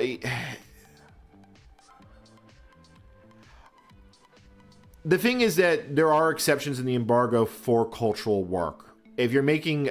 Like I said, there are ways to do it. But the thing is, I'm also a Cuban national because my father was a Cuban national. It gets complicated. Let me just put it like that. Yes, it could be done. Let me just put it like that. And even though you could still do it, it is still technically illegal. And let's be honest, do you really want to give this administration a reason to look at you hardly?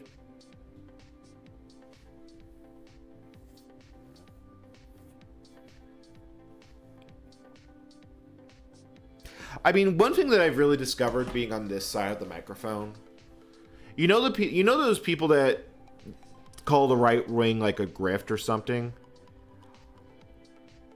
I don't think it's possible to be a podcaster or a commentator unless you legitimately believe it. And the reason I say that is that a lot of times you're working off the cuff. You're putting your work, your opinion, your spin on something. It's not just a manufactured party line. And this is why I've always been a large proponent of when someone tells you who they are, believe them. Catherine, the answer is yes. The problem here is, the answer is yes, but gets complicated, to put it very bluntly. I could get it. The problem is that if I actually go to Cuba, become eligible for conscription. But as a Cuban national, I legally can only enter Cuba as on a Cuban passport. And if it wasn't for the fact that my father is extremely well known in his field and is probably one of the most famous, my father's extremely well known in his field, and let's just say the Cuban government knows he exists, which means they almost certainly know I exist, which means I sure as fuck don't want to chance that.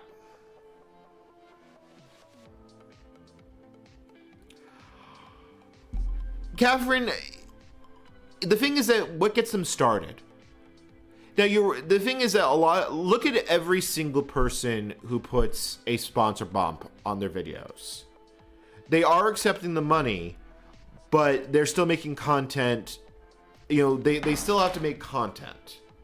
They may not believe in the product being sold, just see honey, for instance.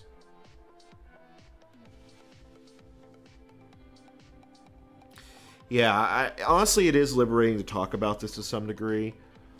I do want to write a book. I don't know. I was planning on writing it in 25, but 25, I wasn't planning on moving to Greece. I'm serious. If you had asked me in October of 2024, if I was planning to be in Greece, I would have said no. And then things changed very, very rapidly in my life. See you later, Jackie. Catch you later.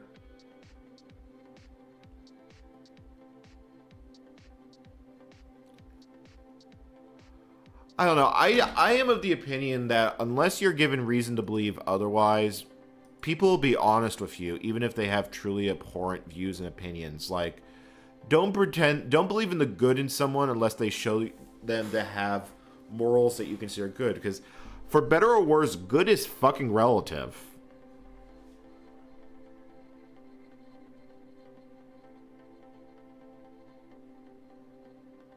Things like Trump being elected.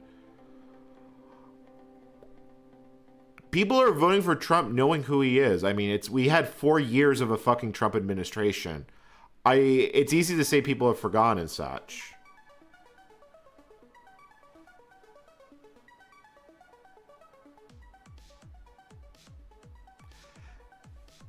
Catherine, the thing is that everyone has interesting stories. The problem is that we live in a culture that just doesn't encourage us to share them.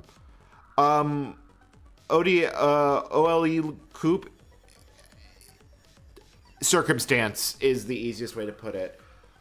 Once I am fully through the immigration process, I will be more willing to talk about it.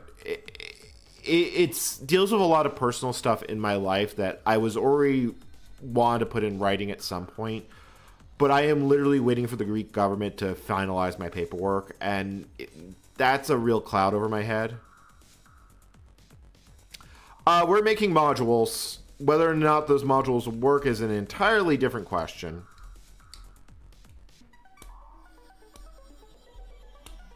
I don't know, Catherine. I mean, you've said enough about your life in the 2 or so enough years that you sound like you have an interesting one. I mean, you said you speak bad Mandarin, and you've mentioned that in the past. I don't know anything about Mandarin, but in and of itself, that makes you an interesting person.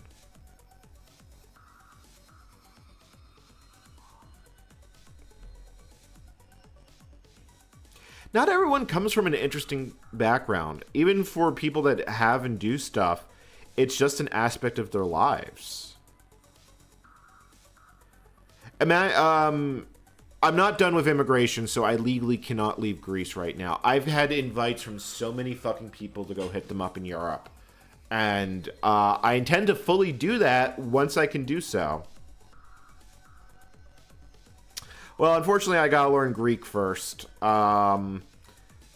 It's hard for me to do something unless there's an actual motivation or reason to do it in my life. Like, a lot of what gets me sitting down here at the table and doing the live streams is I'm making a YouTube video out of this one way or another. That's helps gets here, and then I can sit and talk with people in chat. I would totally be down for going for London. I'm going to grab some tea. I'll be back in a few minutes.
All right, I'm back.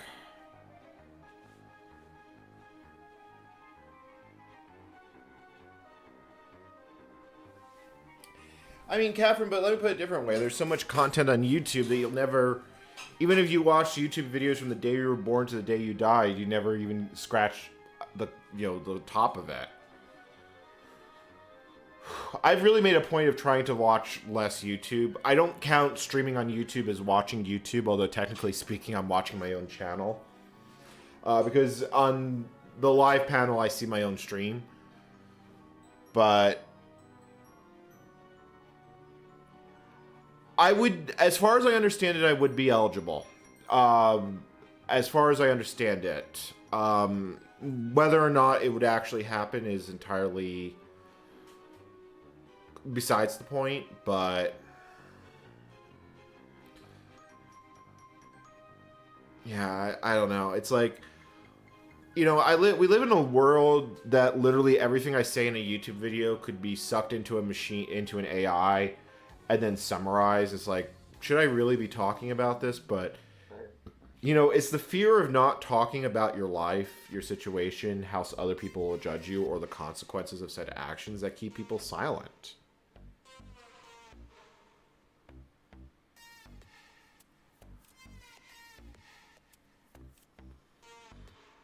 Yeah, I mean, that's exactly what I mean, Cameron. I will say that Greek YouTube, if I really wanted to stand out, I could translate my YouTube channel into Greek. Because I'm pretty sure I'd be the only... well, no, there's probably like some vintage computer channels in Greek, but I haven't seen a whole lot of Greek YouTube.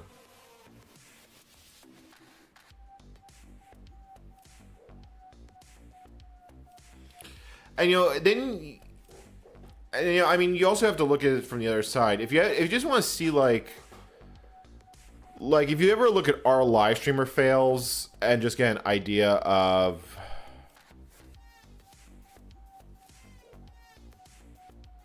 Ooh, wow, my brain just completely... I just skipped a beat.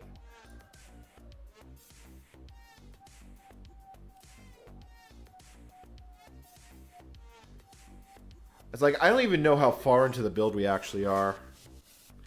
Well, that's kind of a theory I've been developing, because Greece is a tiny market, big businesses don't come here. And I think that's a lot of why you don't... How do I... Let me try and describe this.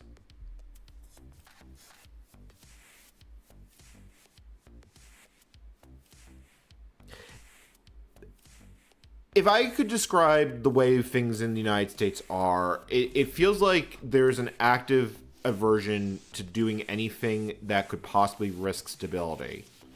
Even as the system basically spirals down. Like, in the 1980s, the United States invaded Lebanon in support of Israel. And one of the reasons why we left is that the situation was too complicated. That's actually coming from the mouth of... it wasn't from Nixon. It was from his Secretary of State. Oh, fuck. Who was his name?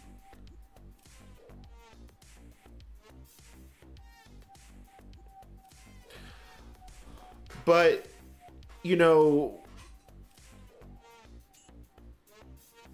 we basically have a digital world that exists as an alternative to the real world. And in that digital world, we feel like we matter. We exist. What we do in cyberspace, we are effectively equal to anyone else with some constraints. But, you know, the idea of there being an elite on cyberspace is laughable. Like, sure, you've got people like Musk and Trump or like any influencer that has a lot of views, but I never felt like I was, you know, you're just another person there. No, it wasn't Kissinger. Kissinger was FDR. I think Kissinger left office. I would have to look it up. But one of the but let me put it to you a different way is...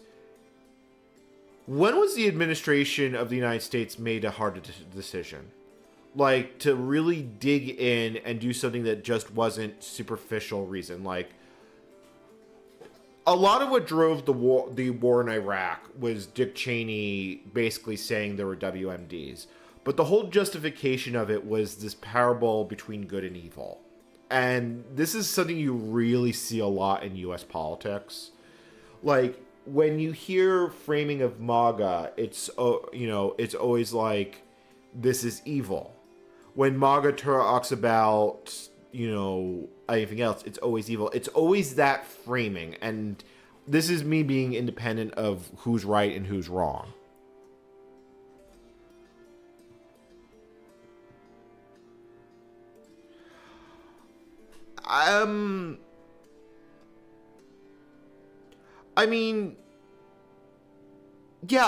Who are those elites? Sure, there's a bunch of names tied to the RFCs that make the internet. But, let's be honest. There was a time where people would go out and protest. I did not participate in the Occupy protests in New York City. At that point in my life, I was still working, and Occupy... what was Occupy trying to accomplish? This is the thing that I always try to bring up. Occupy was a lot of people that basically had been summoned together by the internet. But even when they sat down with, the heads of Wall Street, they could not say what they wanted.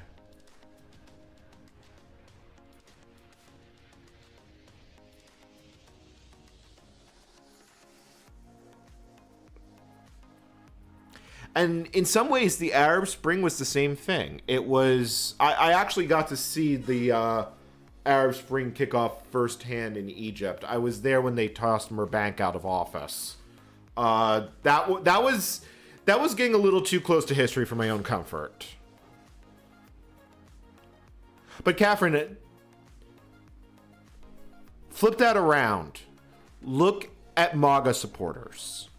Or I shouldn't say MAGA supporters. I should say Trump supporters as a whole.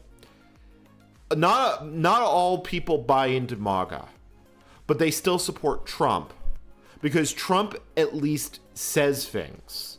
It's a plan of action. Like when Biden was up there on stage, I didn't hear a damn thing that sounded like leadership. I just heard a lot of sound bites, and Harris was worse. Now I still voted for Harris. But just like I felt like voting with Hillary and even Obama before that, I was voting because the other guy, well, I should say Obama too. I actually preferred McCain over Obama for the first one because McCain felt like he actually had a plan. I haven't heard a plan from most of our elected leaders fucking ever. I remember the biggest thing I remember about the Obama campaign was change. But it was never defined what that change was.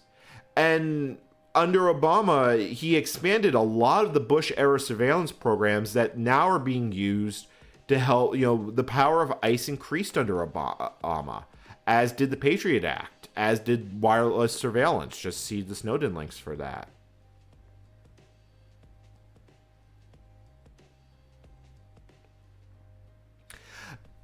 Catherine, he continued the policies that were still ongoing from previous administrations, essentially the Democratic playbook. But, you had build back better. That was the big thing of the Obama campaign, build back better. But the plan was not, it was trying to prop up a system that most people thought had failed. If you thought the system was actually broken, why does building back America sound like a good thing? This is the way you have to phrase it. Because there's a lot of intelligent people that are happy to vote for Trump. It's people that see the system as fundamentally broken, and thus they are willing to unleash the devil himself to destroy it. Now, it is a short-term plan. It's going to end badly. But if you just want to see the system burn, I can understand why you would vote for Trump. I'm not on Twitch. I've considered dual streaming for a while, but my internet will not support that. I could use a restreamer service, so maybe I should actually look at doing it. But Catherine, I'm getting to the point here. The point here is he is continuing the system that is already failed for many Americans. I have never felt that the system has worked for me. That's not an uncommon view for millennials or Gen Z or even younger Gen Xers. In my lifetime, I could have never afforded a house in the United States. That's just simple math. Where do you hear what you hear are policies that benefit people that already have things. Now, Trump did not have any sort of policy for that. But he does talk about bringing jobs back. And you don't hear that from the other side. It's like, this is one of the biggest things that I got from actually sitting down and listening to fucking Trump. Like, I really do feel like I lost brain cells from that experience. But I learned why people vote for him. And understanding that goes a long way. In 9 hours, you watched me go pain, suffering, and now I'm just going full philosophical. I literally am, that's basically going to. Oli Coop, but that's, believe it or not, that's actually a new phenomenon. There was a time in this country that people believed in the American dream. They may not have believed in the American government in and of itself, but they at least believed the principles in which this country was founded on. To put it more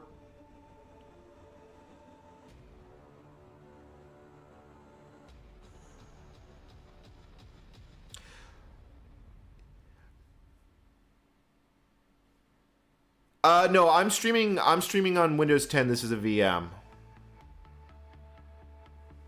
No, Catherine, I don't disagree with you.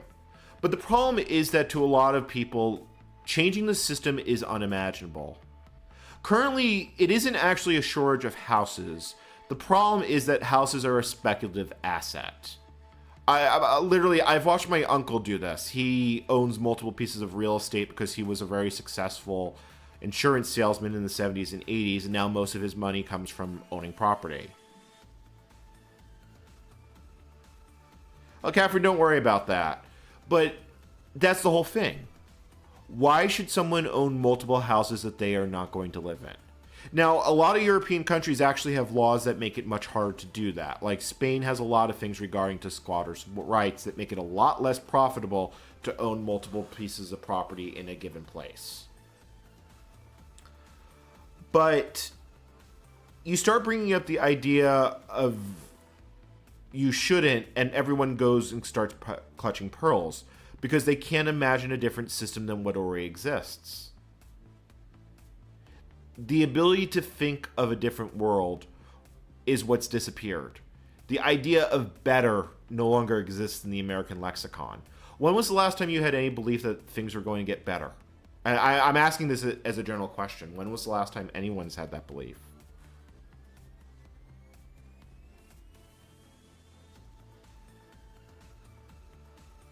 Singapore was an interesting experience. I don't think I'd ever want to live there, but I'm really happy I visited it. I probably would go visit it again, although, again, I don't think it's a place I would want to live.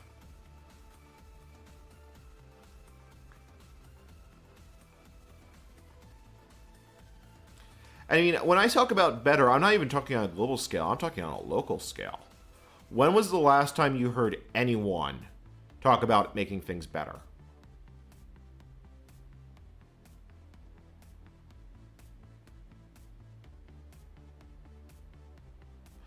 Right.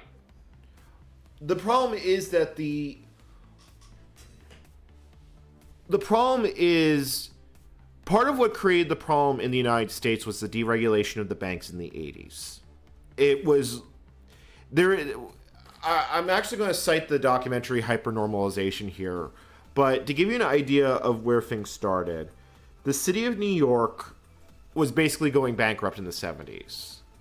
And it got to the point that they could not finance anything unless they ceded power to the banks. And the banks built a society that was stable. But that's all it was. It was not changing. It wasn't improving. The only thing that happens when you care about money is that you get richer. But that's all you have to, if the only thing you care about life is the contents of your bank account, and I mean to the exclusion of all else, you can make a lot of money by screwing over everyone else.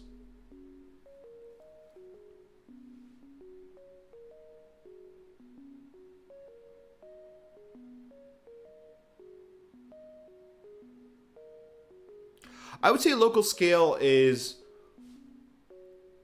when was the last time you had your town improve something? When was the last time you saw someone doing a petition to build a new park locally or to install bike lanes? Now that one I have actually seen, but it is the exception, not the rule. When was the last time you heard anyone talk about doing a community day?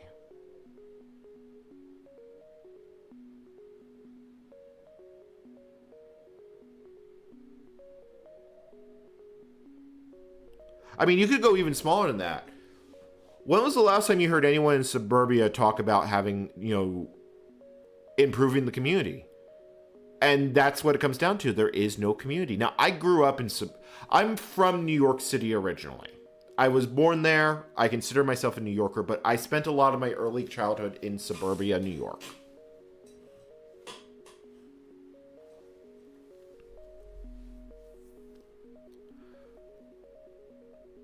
I mean, to give you an idea of this, the idea of a congestion charge in New York City has been around probably for the last 10 years. And it was only due to the traffic in Manhattan becoming literally unbearable that it finally went through. It wasn't because of community improvement, it's because it was becoming a public safety issue.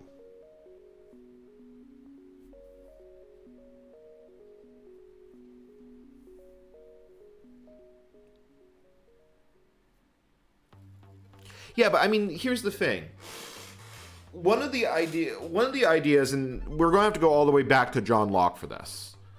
The idea of a man owning property is that the idea of property in general is that you take your work, you put your effort, place it into something and transform it, and then that becomes your own property. That's where the idea of homesteading came from, and excluding the parts involving what happened to the original inhabitants, it's a lot of what actually drove Manifest Destiny. The idea that you would settle down, improve land, make it suitable for agriculture or grazing and so forth, and then you would own part of it and then be profitable of it. When was the last time you owned anything that wasn't just a knickknack off Amazon, but something that you improved and worked on? that didn't come pre-made.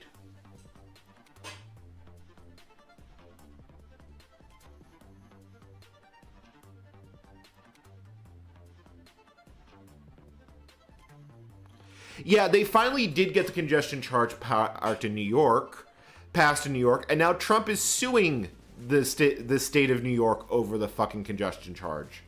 To give you an idea of the level of shits and fucks that are currently going on in the U.S.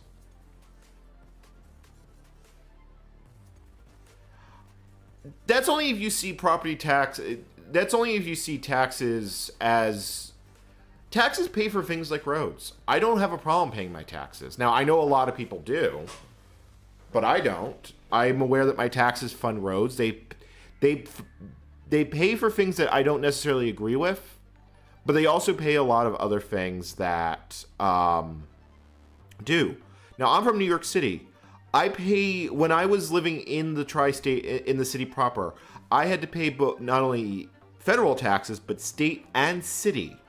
But my state taxes were used to help, they were literally used for renovation work to keep roads and highways going. My city taxes went right to MTA, the Metropolitan Transit Authority. I would admittedly, so pre-Trump election run, I knew him as sleazy real estate New York. I was living in Oregon at the time, and the household I lived in used to watch The Apprentice pretty heavily. I think my impression of Trump probably softened because of that show.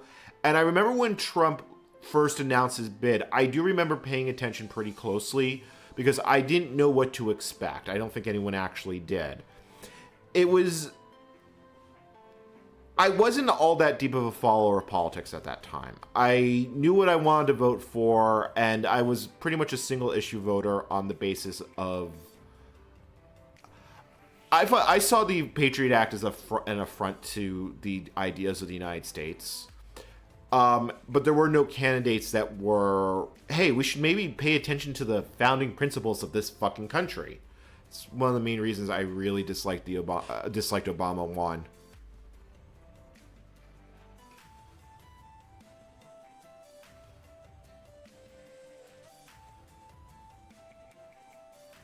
So, when Trump got elected, I loosely paid attention to it, and honestly, there were some things in that kind of appealed me. Like, he talked a lot about draining the swamp. I remember that catchphrase. You know, he made the notion of, why do we need this expensive jet for the president? You know, obviously, there's logistics of it. But there was something there that did appeal to me. And then the Access Hollywood tape dropped. And it's like, oh no, this is someone who is completely happy to do unmentionable things to women. And that was basically, hold my nose, I will vote for Hillary. Now, I didn't catch the dog whistles. Like, I realized it was present in his first term, like the many dog whistles he made towards fascism and such, but that wasn't what I caught at the time.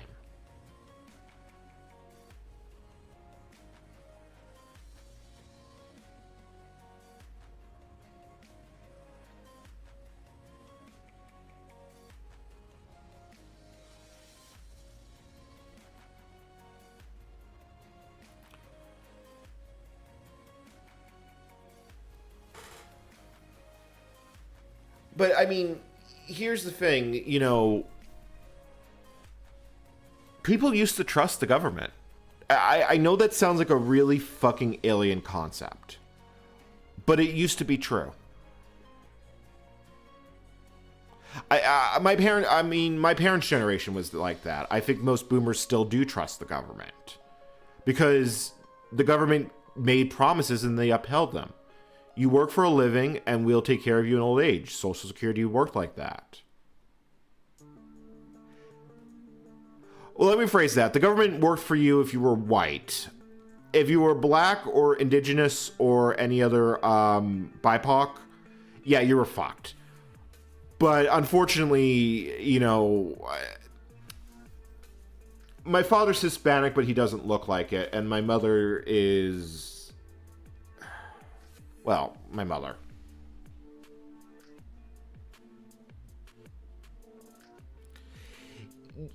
So I read a really interesting book called, I'm still reading it, I haven't finished it, called Moral Politics. And it talks about the two view of politics.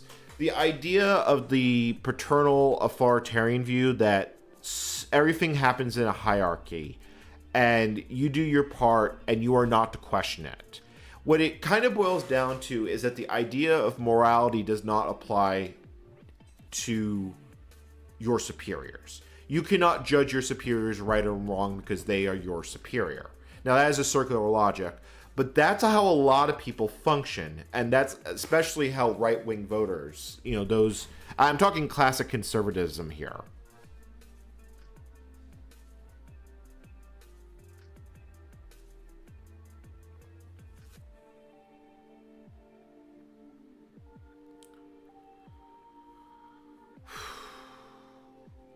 I legitimately wonder how far this is going to go before it runs into another issue. I think at this point it's built most of... I think it built the core of the kernel.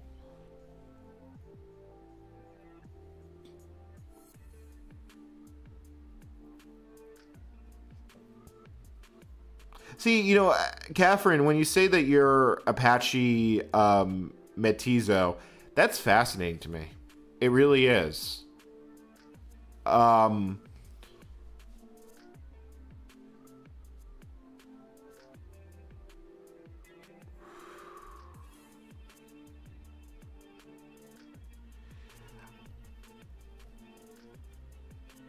Well, the kernel part wasn't the hard part. It was the everything else involving with it.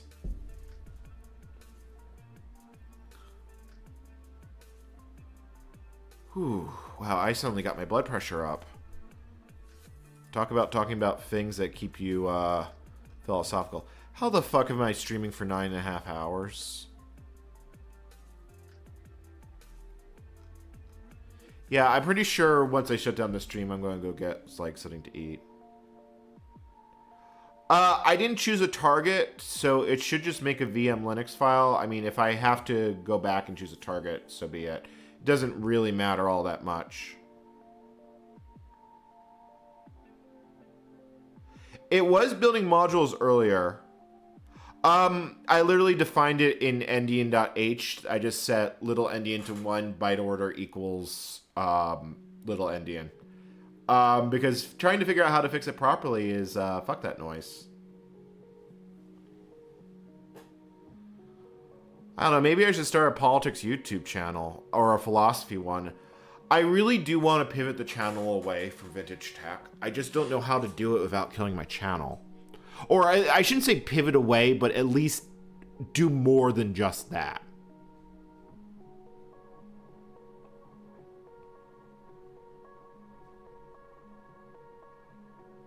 My sleep pattern's always at night. Or at least almost always at night. So I just generated the CRC32 table.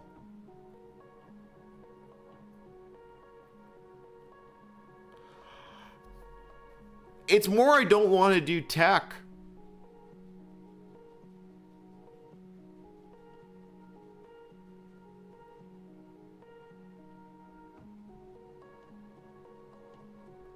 God, covering the Linux war. That's a video that comes with recursive footnotes. Oh, it feels good to stand. It actually feels really good to stand right now.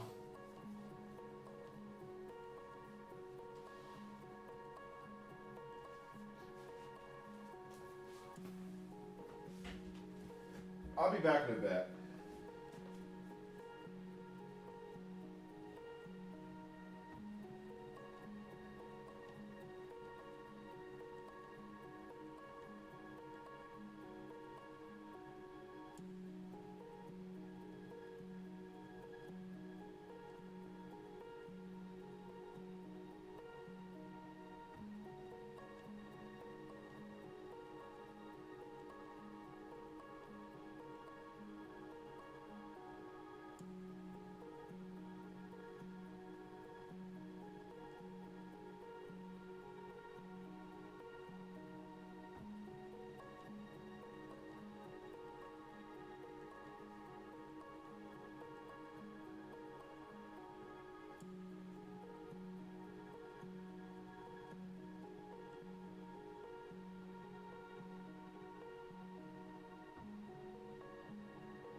Well, as long as we don't get to the point that somehow I'm using more disk space than my hard drive can hold, Lucy, at which point I'm going to just chuck the computer in the trash and end the channel.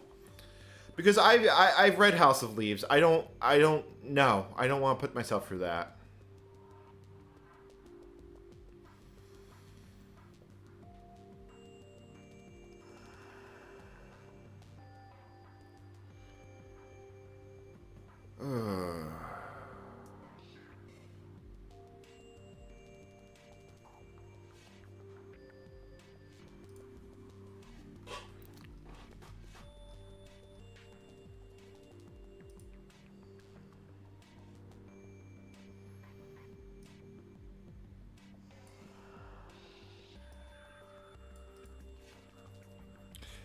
Naismith, thank you for the £1 super chat. Or sorry, 99 pence super chat.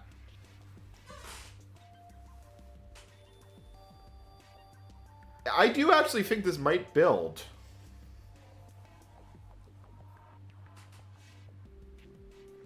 The problem is I'm getting pretty close to hitting the VOD limit. We've got, the question is, does this build finish in 2 hours? Which is a kind of an open question. I did go to CS for university. I was forced into it. I didn't have a choice.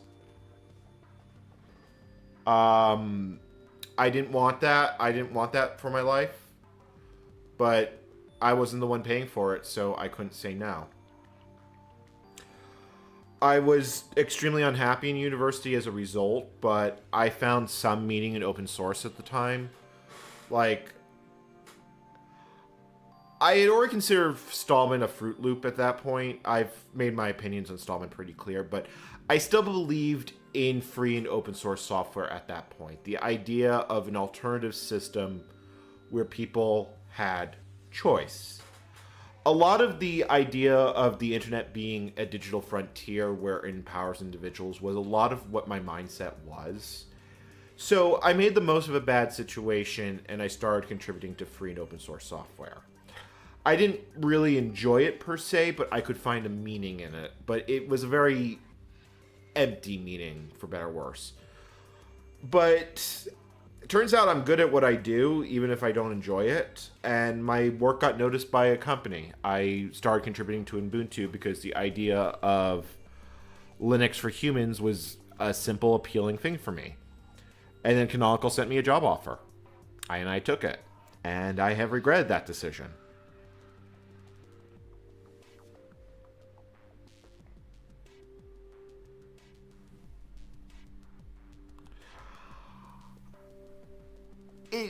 The problem with free and open source software, how do I put this? I don't have a problem with free and open software in and of itself. I have a problem with the corporate culture that comes around with it because the idea of trying to extract money from free and open source software creates all the same problems you have in proprietary software.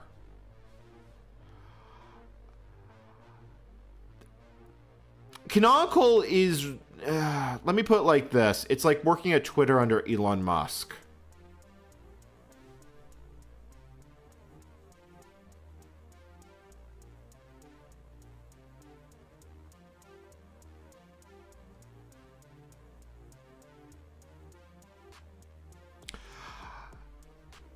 Catherine, like, I've read a lot of Stallman's actual writings, and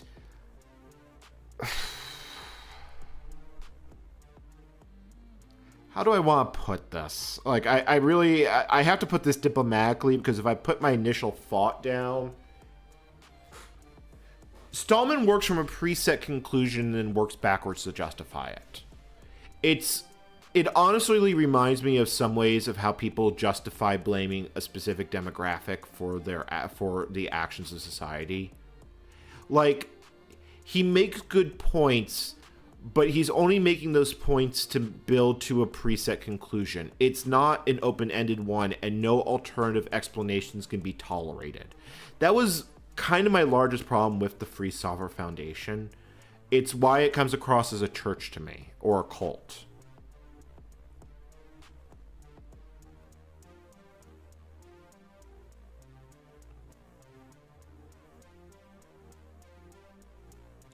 Honestly, Darian, if you're just looking for like a one-off, Fiverr or Upwork. I've worked as a freelancer on both. I also know. Sorry, I haven't worked as a freelancer on Fiverr. I've worked as a freelancer on Upwork.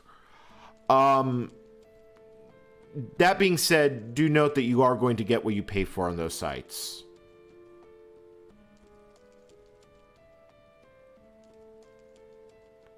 Does Stallman even own a house? My understanding is he was essentially perpetual nomad.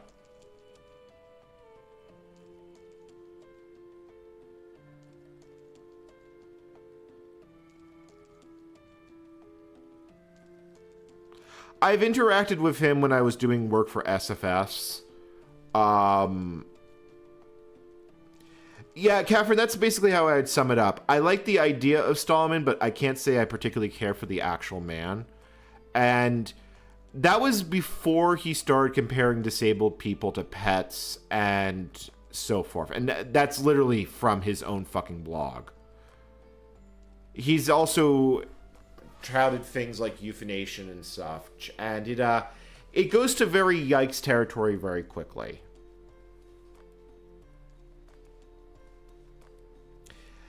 You can find ongoing hires from Upwork and Fiverr.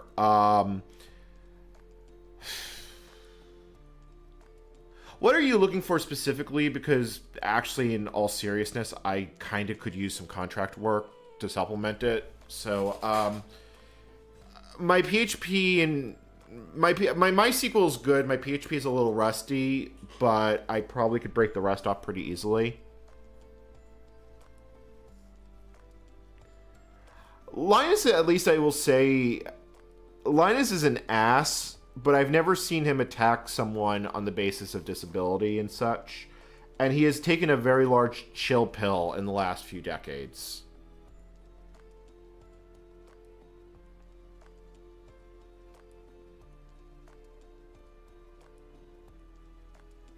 Well, I mean, that's the thing. Why does someone need to run the Free Software Foundation? If the Free Software Foundation had an elected board from all its members that had a maximum term limit, that was essentially someone sits in the board for, let's say, 2 years, and it was a revolving door of different voices of people coming in and out, maybe the Free Software Foundation would be fucking relevant. The problem with the Free Software Foundation is it's the Stallman show. Stallman's views top all versus those that would help benefit. I mean, look at the idea of respect your freedom devices. If I create a computer that replaced all the flash ROMs with mask ROMs, it would now be qualified for respect your freedoms when, frankly, it's laughable.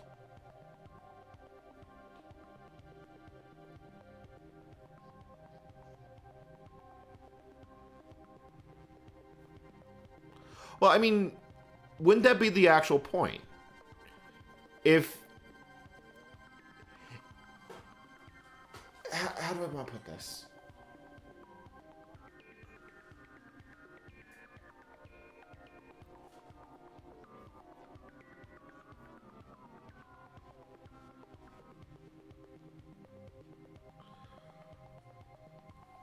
I'm literally trying to actually form the idea, because this is actually something I've never actually put into. No one's actually asked the question: is if Stallman were to go, who would lead the Free Software Foundation? So I'm actually thinking about that one kind of seriously at the moment.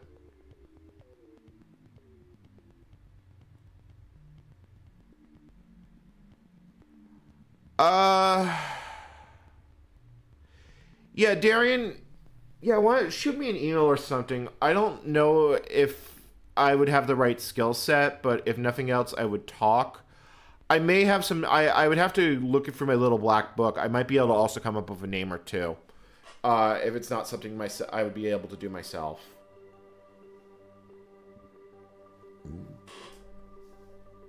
My email is in my YouTube profile.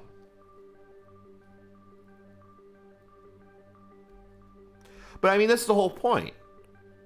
Linus isn't going to live forever. Who's going to take over? one of the big bases is, let me put it to a different way. In countries that are not democracies, unless they are hereditary in nature, you often get power struggles and collapses. Failed states are oftentimes a result of a failure or transfer of power. Either someone kicks the bucket or someone gets assassinated.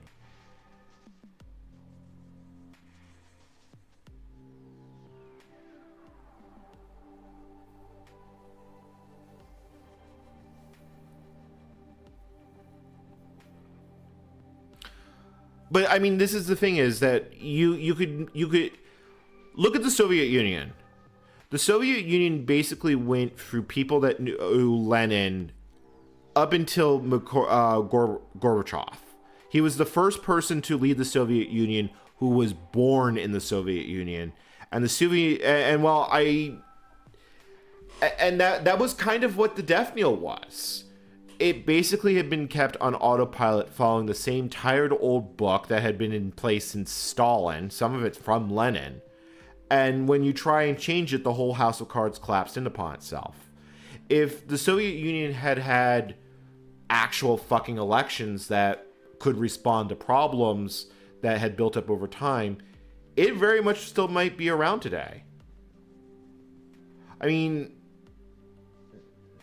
there are, democracies aren't the only way. Hereditary monarchies, even elected monarchies. But you have to still have ways of having succession of power. You have to have people that can be part of the system, and it can't just be a bunch of old people. Geriocracies are a sign that a society is about to kick the bucket, quite literally. It's been documented in more societies than not.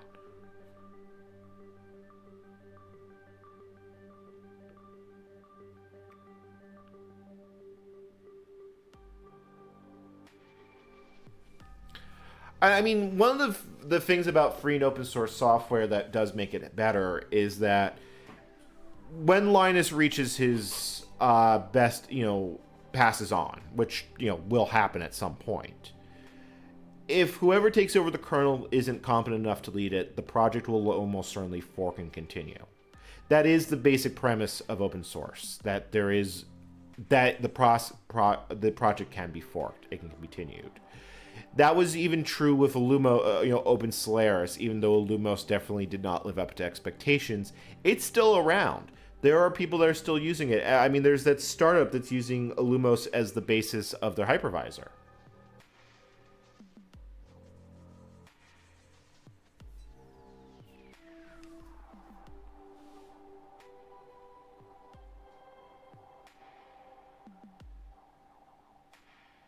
What happens if GitHub goes down, though? I mean, I remember... See, this is the part that always concerns me about GitHub. Is now you start getting more and more centralized systems. It's like how... we moved from Usenet to web forms to social media. I remember self-hosting GitHub. I honestly do. Oh, excellent chef. I think I missed a super chat from you. I'm sorry. Yeah.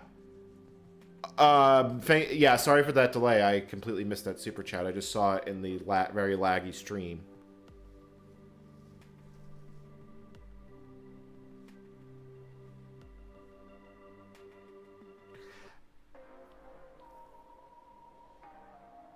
See, Richmond, though, what project has ever done well from having no succession plans? In business planning, this is called the bus factor. Like, let's actually put an actual thing. What if you had a bunch of Linux core developers on an airplane going to Plumbers? That's the Linux development conference. And then the plane crashes. That's called bus factor. How do things continue?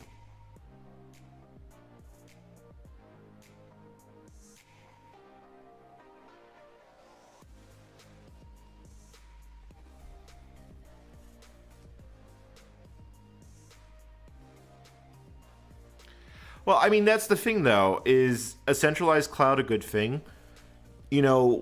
One of the largest problems of the internet is that it's become so centralized. everything is controlled by fucking algorithms. Just see what let's be honest, unless you knew me personally or got referred to me by a friend, the vast majority of you watching this stream discovered my content because the YouTube algorithm recommended it at some point.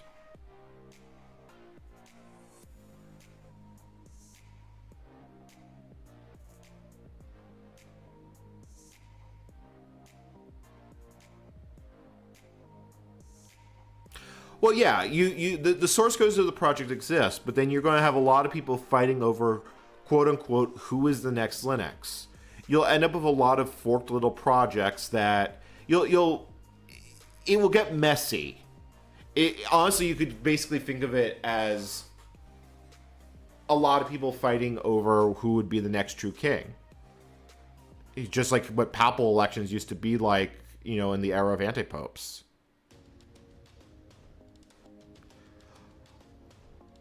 Well, yeah, but Catherine, what becomes the next Linux? Like, who gets to say what the next version of Linux is or isn't? Because in a case without a clear succession, someone's going to want to be on top. People are going to compete for it. And people are going to choose sides.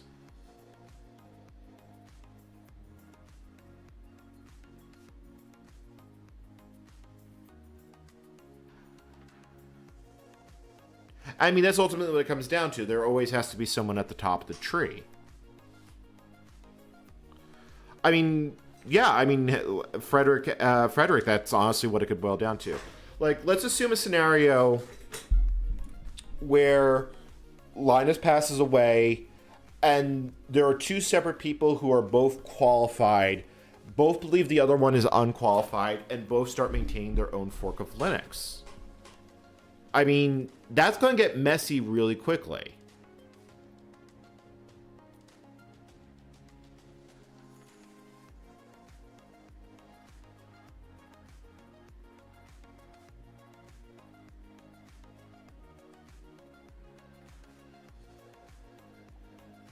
Well, Catherine, I mean, that's kind of how it works with nation states if you give it a long enough period of time. Nation states go a lot slower than, computer program or, programming projects, but basically how it works there. But, the nation states that survive are the ones that have plans for succession, handoff of power and such.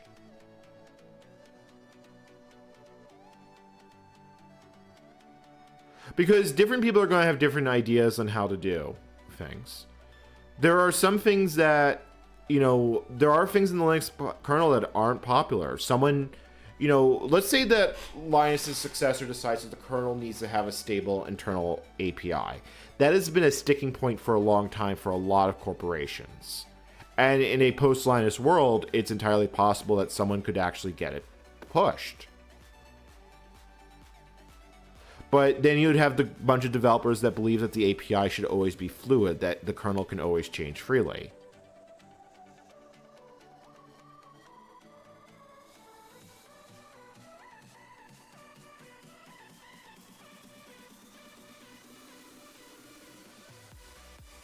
I mean, it's definitely into drivers now, so we're definitely getting there.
like right now I'm just really just talking philosophy. Like ultimately in the case of the Linux kernel, I don't know how much it would matter, but I do think about these things because, you know, there's a lack of planning for the future.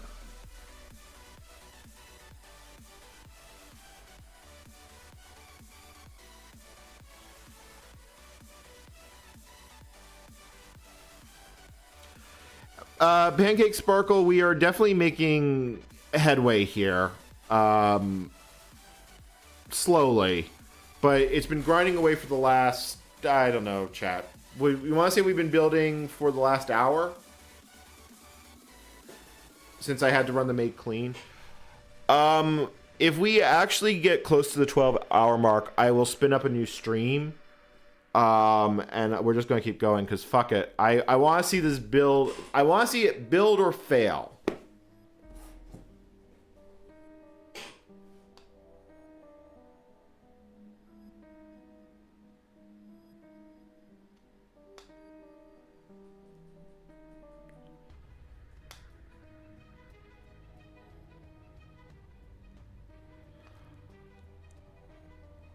Honestly, I feel like the one company that's done the most for Linux is fucking Valve.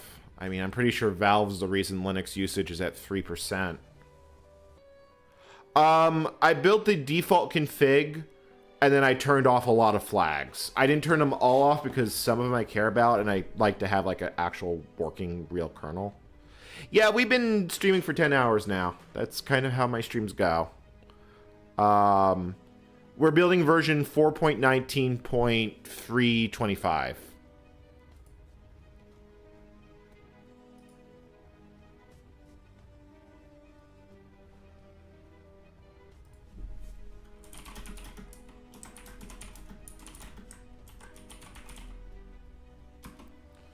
Well, the whole point of Valve is basically so they can blackmail Microsoft. The problem is that Android uses the Linux kernel, but it's not a traditional Linux system. I mean, it's its own little ecosystem, but you could replace the Linux kernel with Fuchsia or whatever internal Google crap you come with, and for the end user, they're not going to notice a damn thing.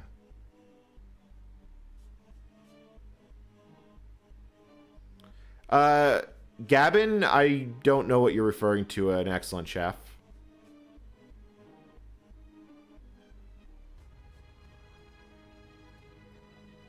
The thing is, though, the Linux kernel is the least important part of Android.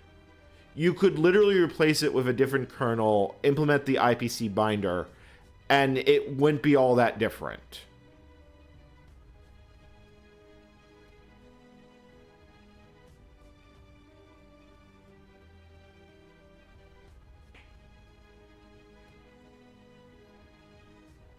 Well, a lot of what probably prevents Google from switching off from Linux is that that vendors port their own stuff to Linux, and you basically get the way Linux works in the OEM world is you essentially get what's known as a board support package from a vendor that does X, Y, and Z, and then you just add your other bits on top of it. So unless they can get board manufacturers to buy into a new microkernel, Linux is what they're going to run.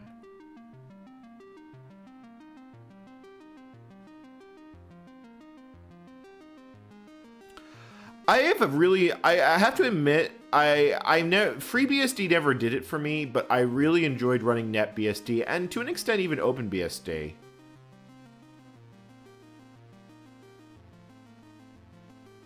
Well, I mean, the Joker, you're exactly correct. For 90% of people, that's all they care about. Like, for someone who just uses a computer as a glorified typewriter, they don't care what their operating system is. They don't even care about the applications. They just want to type. For someone that plays games, that's all they care about. They don't care anything else besides that. You know, it's, you know, realistically, the techies and, you know, those who care too much about fine system details are the ones that are going to care. But the vast majority of people don't. VM Unix, catch you later.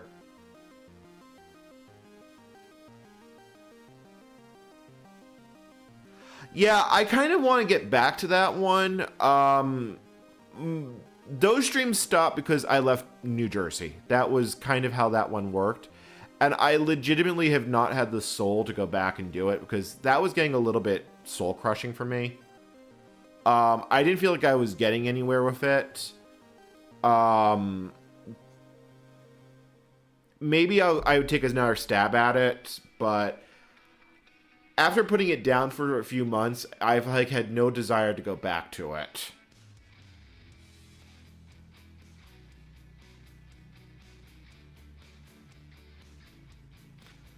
Yeah, we are legitimately cruising.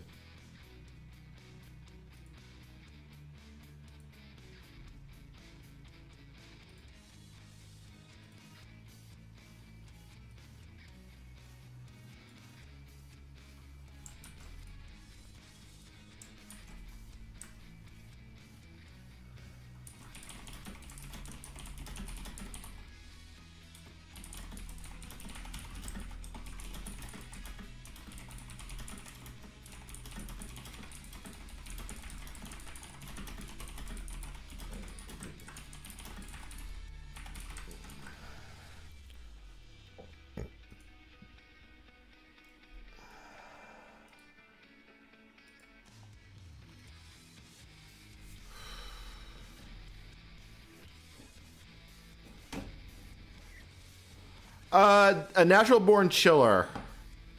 So I installed Windows XP for services from Unix. I built a bunch of support utilities. I built a new version of GCC. I built a GCC cross compiler. I then built glibc. I built a better GCC cross compiler, and then built a lot more utilities, and then finally got to the point that I could run Linux, or build Linux.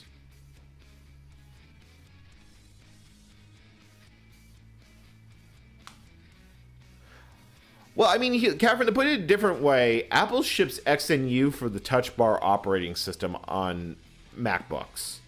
Like, operating system, the main reason people use Linux is because everyone uses Linux embedded. It's sort of the reverse of the old Microsoft problem that everyone uses Windows, so why use anything else?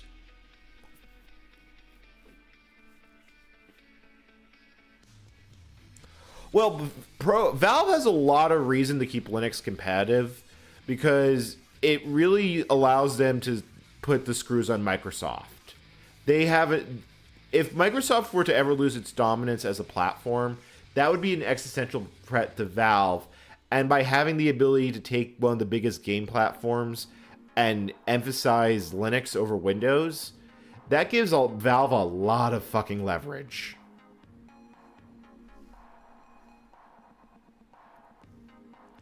I kind of miss Linux in the sense that I have of the low-level control of the system.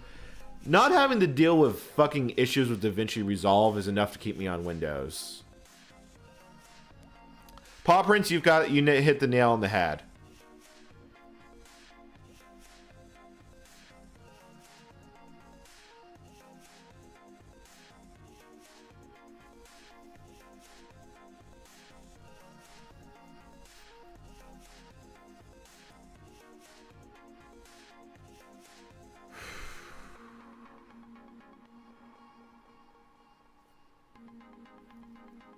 We are legitimately rolling. I don't know how much more it's. I don't think we've built. Did we build the net folder already? I think we built the net folder already. Well, I know we built the driver's net, but I'm pretty sure I saw it building the net folder. Like, I legitimately don't know how much longer this has to build.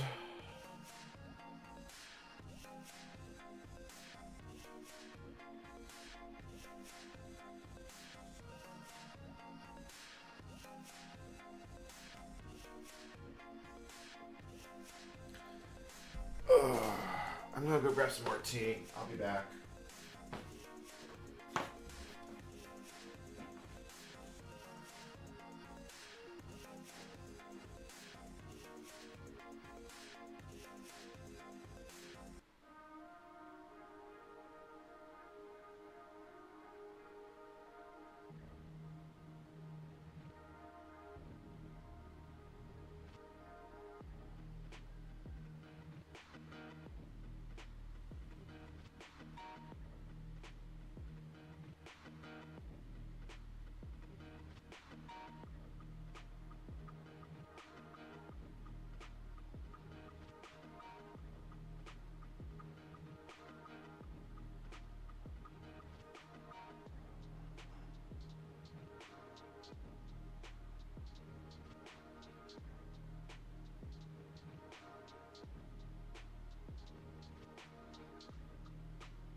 Now, Natural Born Chiller, mostly because I've had this shit post my idea of building an entire Linux system from Windows.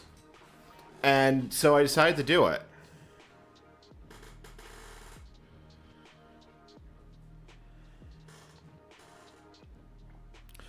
Chat, hold on. Wiz Light, I built this exact Linux kernel in about 3 minutes in the VM running Linux.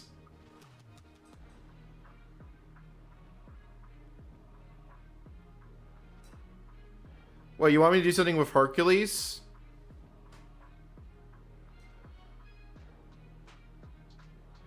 Yeah, debugging the semaphores on the RS6 files, and it's like, oh god, I have to debug this. And then the second thought was, oh god, I have to explain this. That's the idea, Linux from scratch on Windows XP. If I actually get a working kernel out of it, I can finish the project. If I don't get a bootable kernel, I'm going to call it there. I'll put one final part out, and I will have an hour-long video.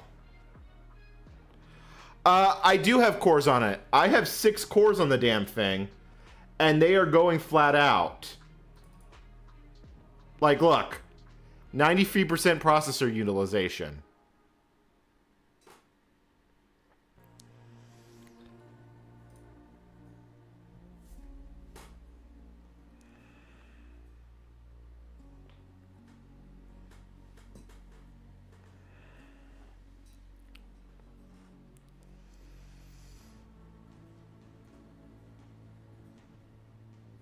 I chose Windows XP because I think it was the first. It's the oldest system that I could realistically pull this off on.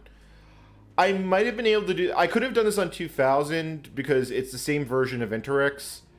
NT4, maybe. There are some technical limitations in NT4 that would make this a lot harder, and I also suspect its Interix is a lot less fleshed out. Yeah, I would say for the lulz is a pretty good way to put this. Well, I only have 12 cores on the system, and roughly 2 of them are tied up actually running the stream, so I've learned from experience not to give all the resources to the VM, because it will make the stream go stuttering. I'm a little surprised at how well my internet's running. I think moving onto a range extender and moving the range extender closer went a long way. Yes, I am actually streaming this off Wi-Fi.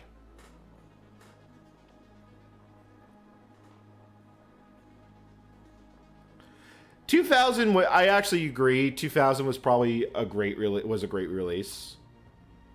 No, there would be no real difference between this 2000 and XP. Like, it would be exactly the same. It was the same exact version of Interix, the same functionality and such. So if I did this on Windows 2000, it would be identical.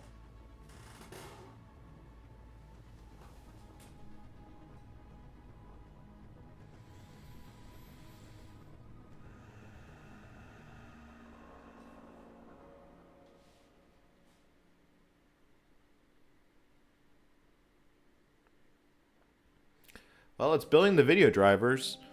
We've got 1 hour, 30 minutes before I hit the 12-hour limit on the YouTubes.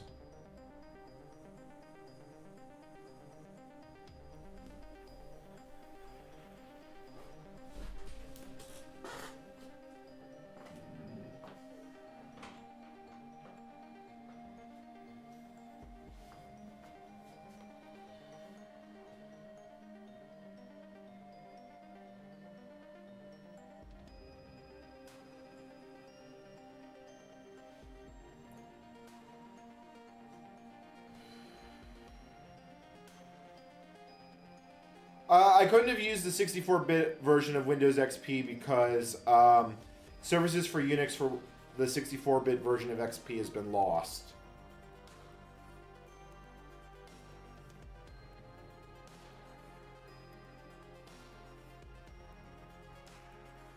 Yeah, the problem is that services for Unix doesn't exist for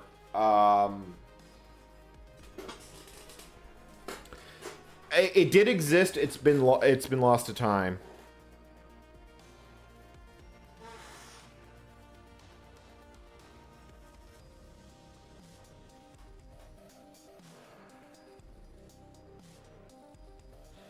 Yeah, there's no dumps of it. It was the services for Unix. That's the Windows add-on that I'm using to make this work. This is the kernel personality. Yeah. The Windows 7 version does exist, but I've been told that it's fairly broken on 64-bit. I haven't taken it for a spin. Well, Server 2003's x64 would be identical to the XP one. They were the same thing.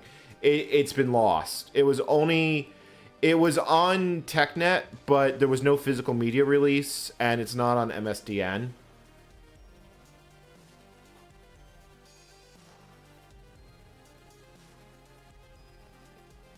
I should just run NeoFetch on this. Like, I have actually not done that.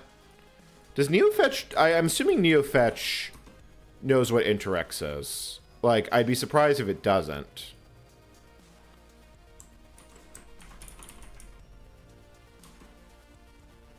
No, it does not list Interx on it, so...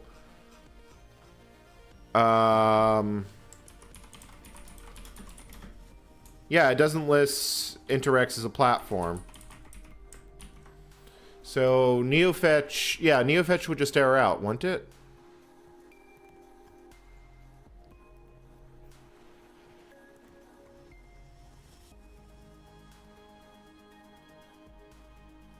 I would say Cygwin was a much more popular way to run POSIX software. I'd say Cygwin was the most popular way. Like, what am I saying? I've heard people say that it did exist. Oh, HiFetch has it. Alright, I can grab HiFetch.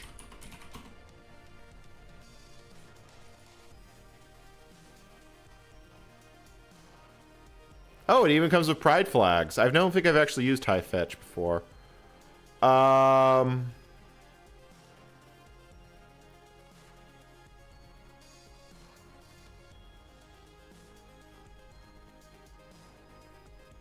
I don't want to go through the trouble of getting Python.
I have that feeling the colors aren't going to work right.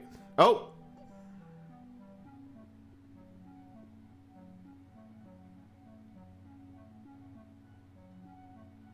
Wow, that is not fast.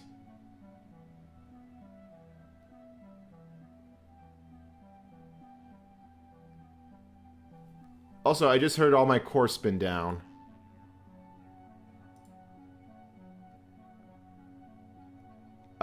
I think it froze.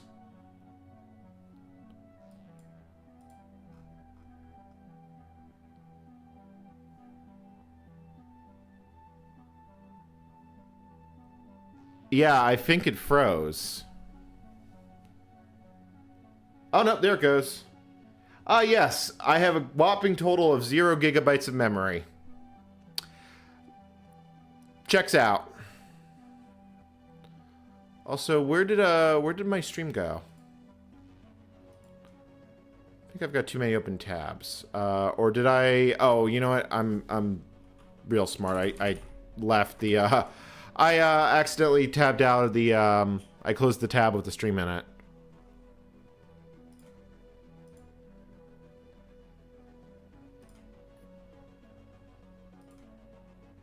Oh, version.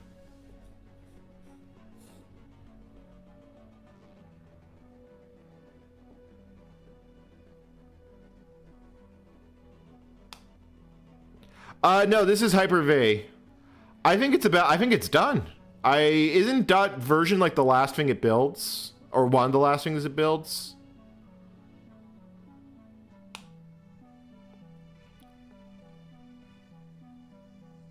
Yeah, I'm almost certain I'm near the end. That's nice.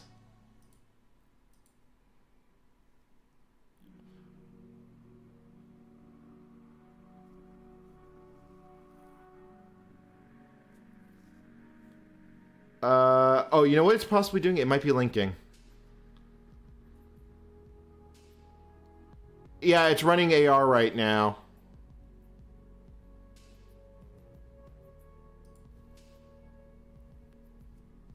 Uh, 4.19.325. No, we started this project in VirtualBox. Hyper-V has been a lot better.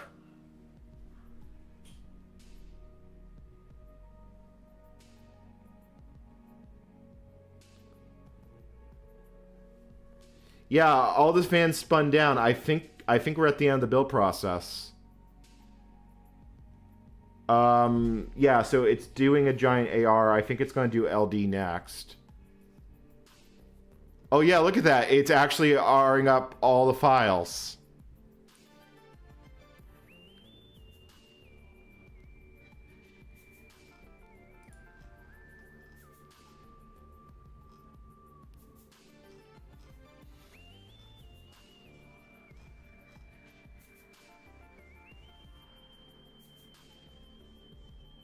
Now look, it's running LD.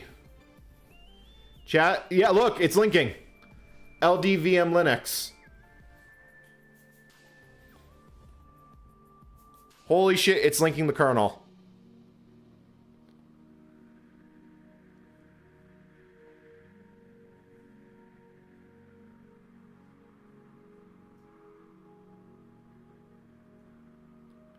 Are you fucking kidding me?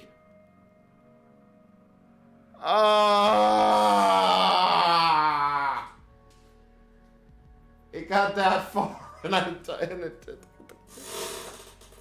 Oh.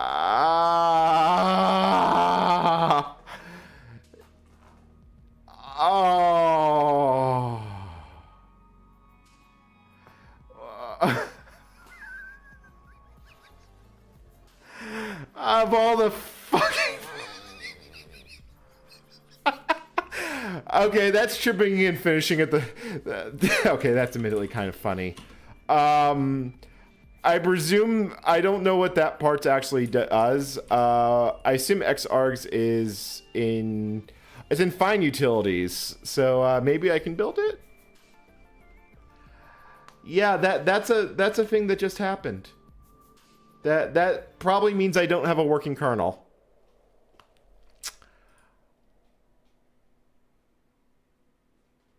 Yeah, I gotta take a screenshot of it. I gotta take a screenshot of that.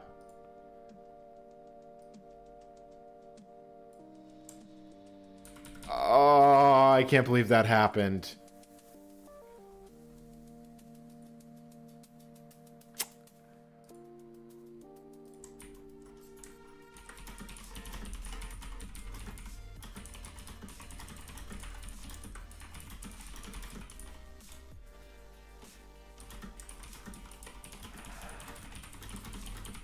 That being said, it's still going. It hasn't actually failed. Yeah, I could restart the linker stage. I suspect that's a modules issue, because it is still running the link step.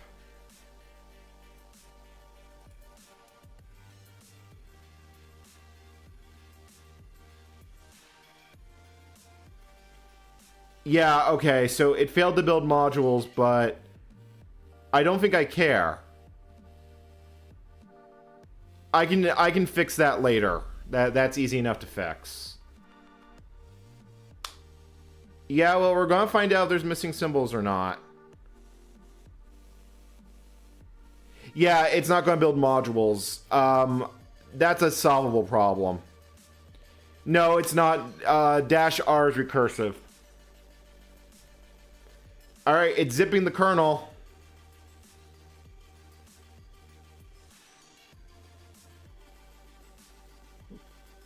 Yeah, I can fix that one easy enough. That's not a real big deal to actually deal with that. The question is, wow, that really stumbled over the finish line. That literally stumbled over the finish line. Okay, what did we actually get at the end?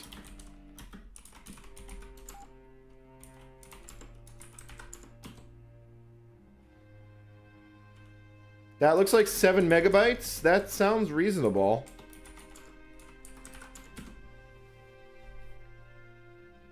It says it's bootable. Chad, I think we have to try it.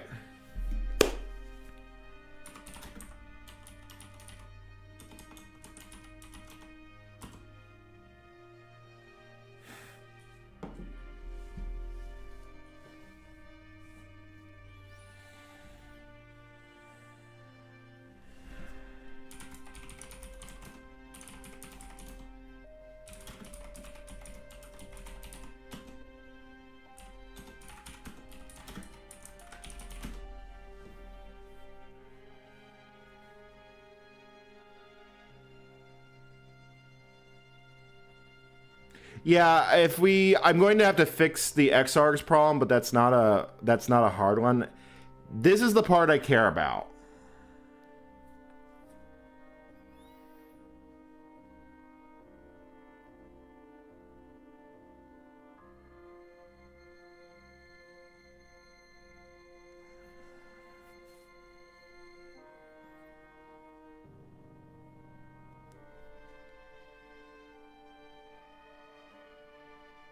Yeah, it's not exactly fast. My xargs is probably from 1988. My shell came from that. It was that old. My Perl was from 2002. So yeah, no, this has definitely been a system of kind of antiques. And I couldn't even build core utilities, which was annoying to say the least.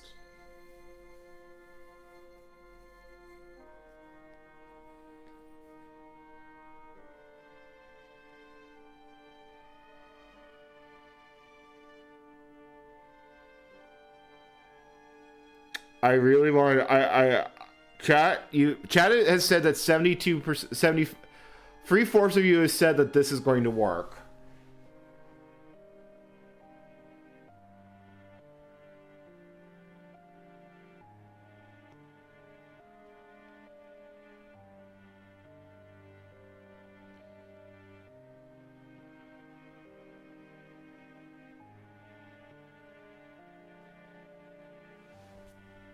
Well, I upgraded Perl. I didn't realize I had to upgrade xargs. Okay, it's copied. Let me pull up the other VM. And let's see if it fucking boots.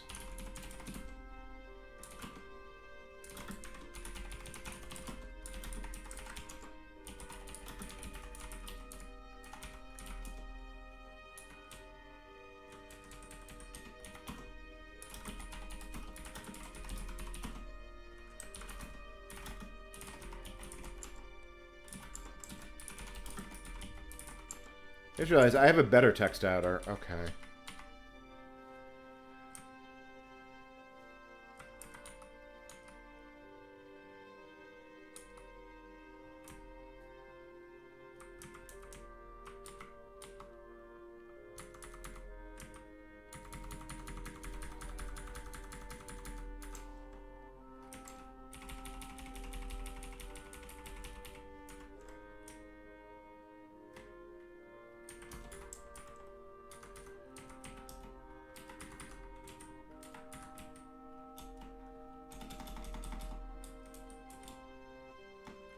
Oh no, I need that part.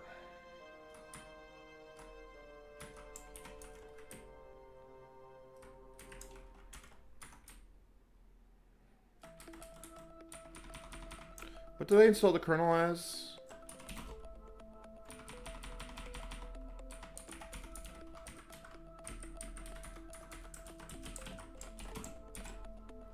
Alright, that should do it.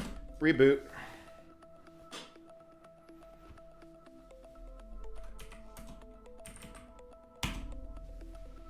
Holy crap, I think that... Chat, I think that's our kernel. It kernel panicked. But I'm pretty sure that booted. Yeah, it looks like it panicked. It couldn't mount root. Let me free finger salute it. Holy shit, I think that actually booted.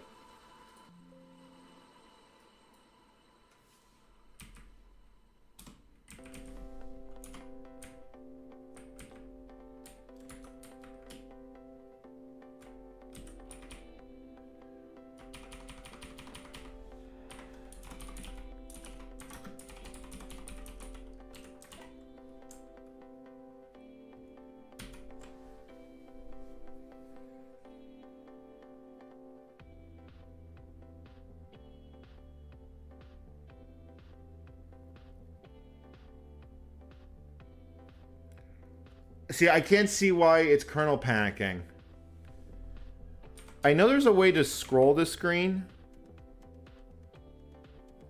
Yeah, the problem is I can't see why it can't mount root. But it did boot. Everything else becomes details.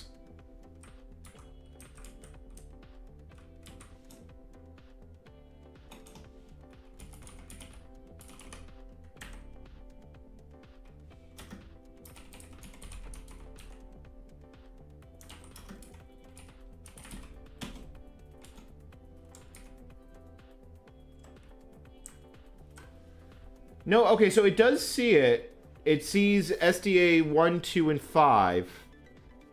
So it does see a root file system.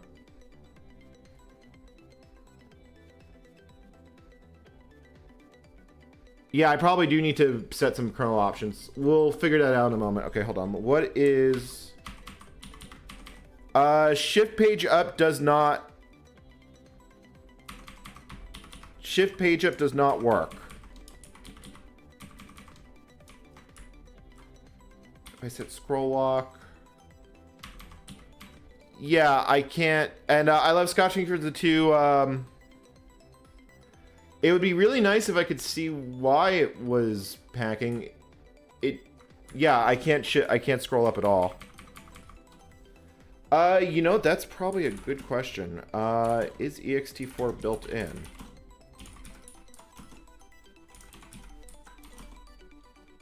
Yeah, it is built in. So why can't you actually... It tries to mount block root, and then it dies. So it's failing to mount... Hold on, if I go full screen...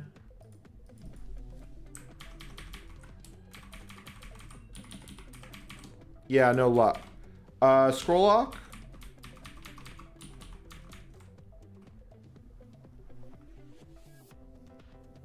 There is no RAM disk. I couldn't build support for a RAM disk due to system utilities. Well, how would I get the output from a serial connection?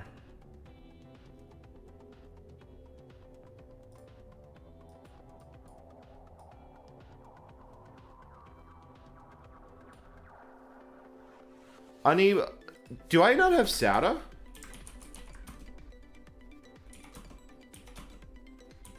I mean, it was showing SDA. It was showing SDA 012. So it did see the device. I did see those messages.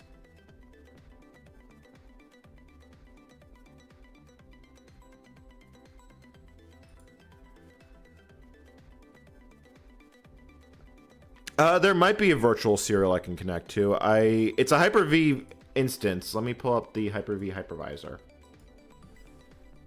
So settings. Oh, here we go. Name pipe, pipe name, serial. So then let me grab putty. And I want to talk to //./ serial.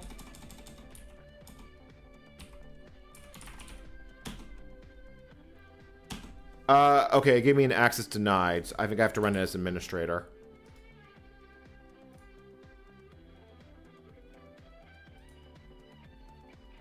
There we go. Running as administrator.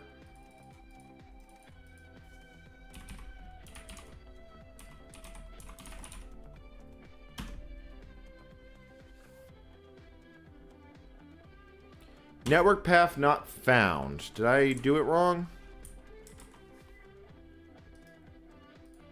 I've done this before in the past, but it was a long time ago. Yeah, let me shut the VM down.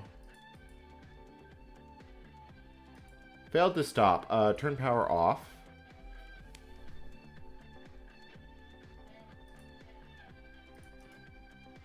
No, actually, I didn't... Alright, start it and then turn the power off. Turn off. There we go. Alright, so settings. Oh, I got the name of the pipe wrong. Okay, that's fine. Alright, so now start it up.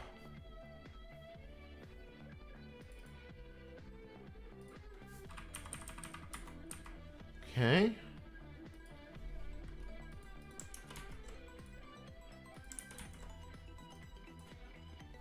Oh, that did it.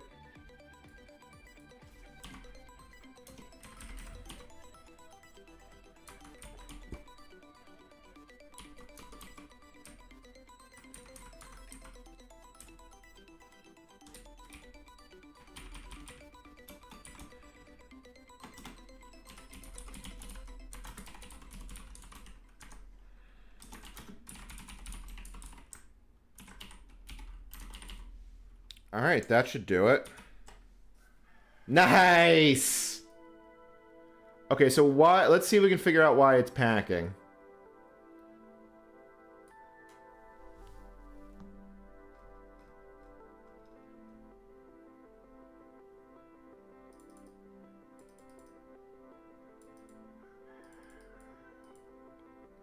Can't depend root device SD2.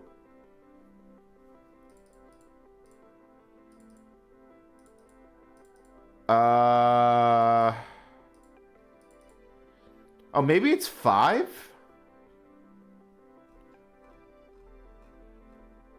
Chat. Look at that. N Commander at XP SFU. Okay, I think I gotta save this boot log. I gotta save this boot log. That is wild. Alright, I'm gonna paste bin that if folks want to see it.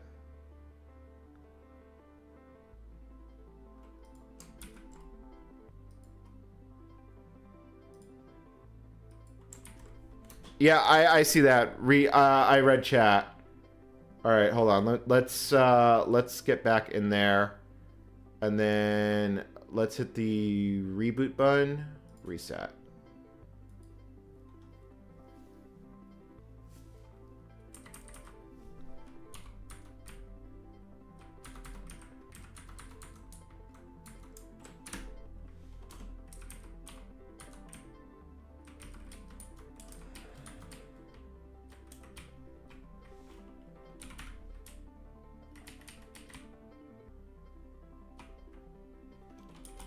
Dev SDA, maybe it's 5, root delay 10, console TTY S0 9600.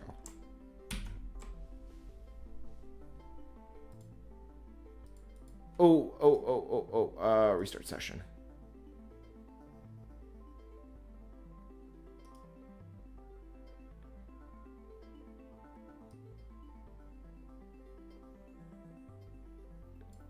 Could not mount root.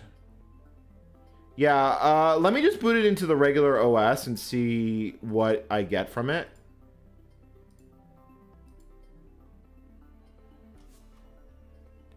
Yeah, well, I did add that. Let me see what the actual root file system is, because obviously it's not what I think it is.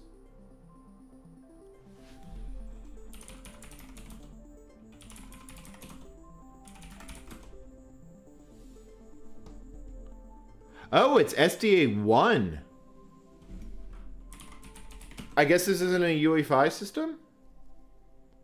Oh, you're kidding. This is ButterFS?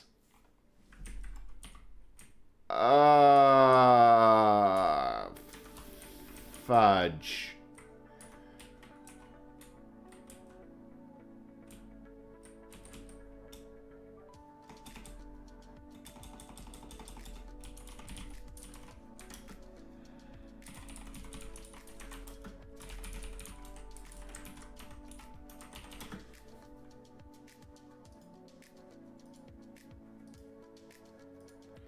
We could... Alright, so wait for this to reconnect. Okay, that's connected.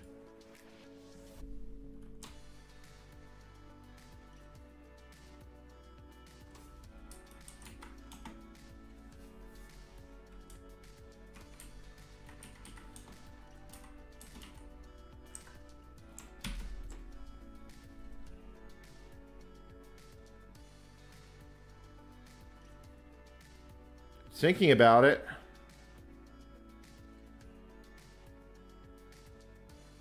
Chat, that's booting. That booted.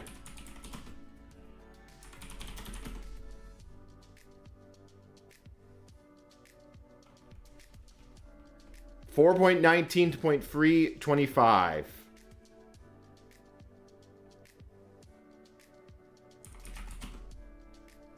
Let's bring it up to multi-user.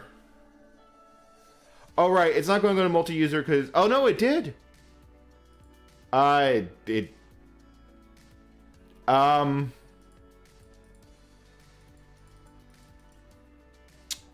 That's not quite right. The console didn't come up properly. But yeah, it did actually come up multi-user. I forgot. Is there a way to get, like, more information out of the built kernel? Like, cat version? Yeah. Scotch, I love Scotch. Thank you for the 2 super chats.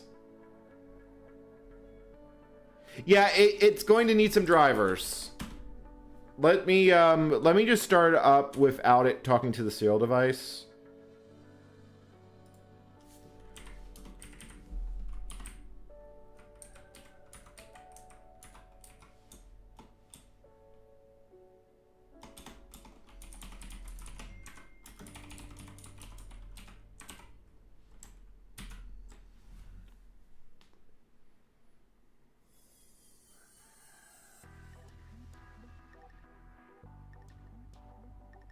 I don't know why I put root delay in there. It shouldn't need it. Okay, well that worked.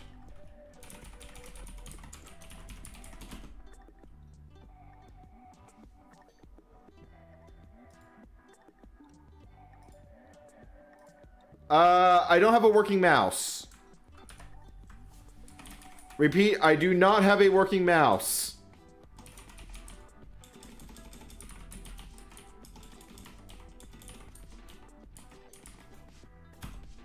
Yeah, I have no working mouse. I don't know what I need to get a working mouse. What was I going to check here? Went through all the trouble booting it up, and now I completely forgot what I was about to do. Aside from seeing the console, I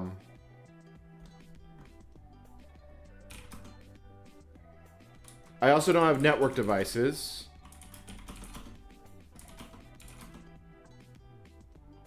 Yeah, the frame buffer is working, but that's all that's working. I don't even think it sees the network. Yeah, it doesn't even see the network. I don't have NeoFetch installed, and I can't easily get it. Holy fucking crap, it actually works.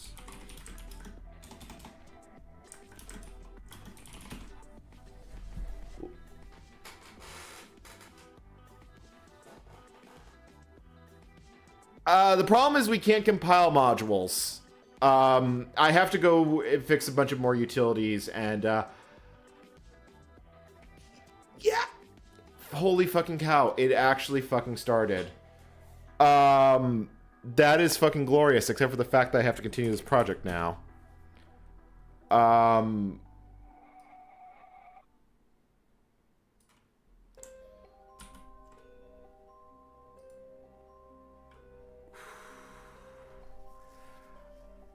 That is legitimately, yeah, I'm going to have to fix a bunch of utilities with this, but, holy crap.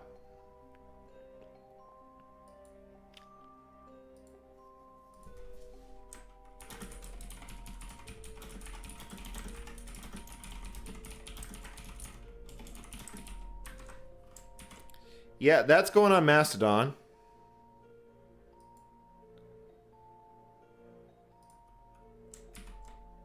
And I will also put the full boot log on the Mastodon. I'm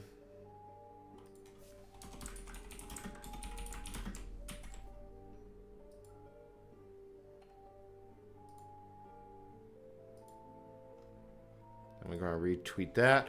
All right, I think that one's going to be, yeah, there's still more work that needs, so we have now done the 90% of this project. Now we need to do the 10%. But Jesus Christ, I actually pulled that one off. I am legitimately flabbergasted. This is going to be a community post. Yeah, I'm having strong and powerful emotions about this. Like, holy crap, that has been a project. Quite literally been a project. All right, let me grab a better screenshot so I can put that on the community page.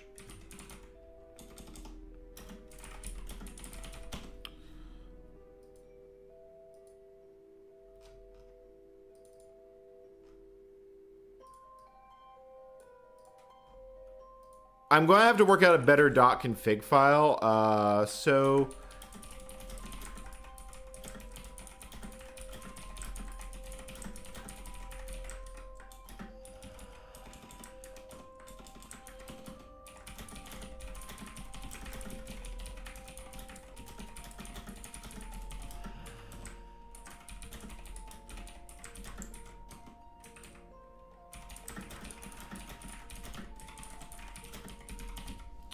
yep, so here's the community post. And post.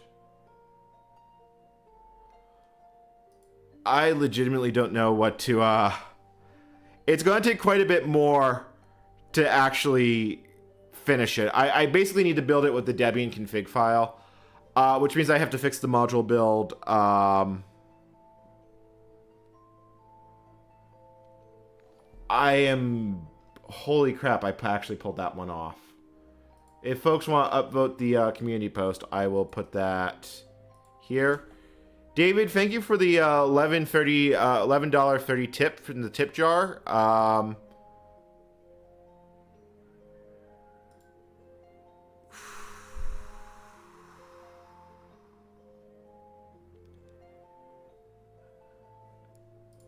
Sorry, I'm just kind of relishing in this right now. I probably should shut the stream down because I've been streaming for 11 hours and I kind of would like breakfast. That's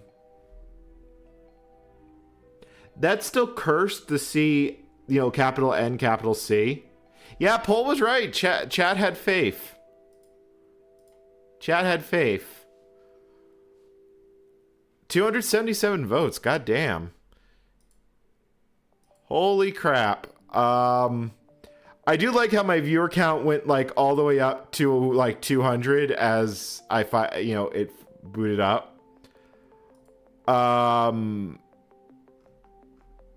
But yeah, that was a thing.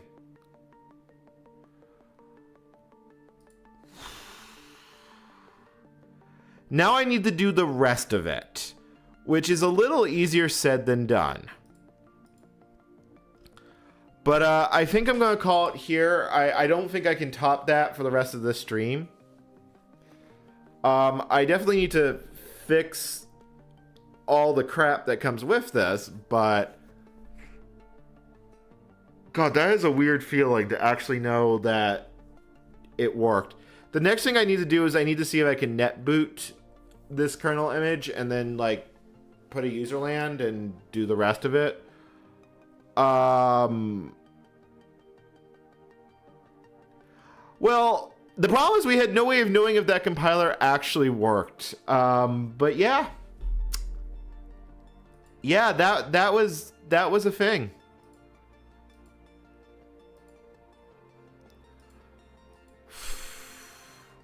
Yeah, we're just going to kind of ignore LibreSSL.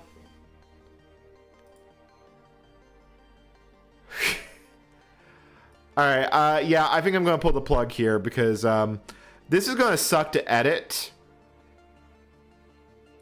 No, I'm not going to try and build Plasma 6. I'm not even going to try and build X. This is going to be a minimal system. But yeah, all right, I'm calling it here. Stop recording. This is your host, N Commander, signing out, wishing you all a pleasant day. And, yeah, I can't believe it actually fucking booted. All right, I will catch you all later. I don't know if I'm going to be streaming tomorrow. What's today? Today is Saturday. Yeah, I mean, it basically fell over at the last bit, but it was still enough to actually build the kernel, so... Yeah, thanks all. Yeah, I'm going to go get food. Catch you all later.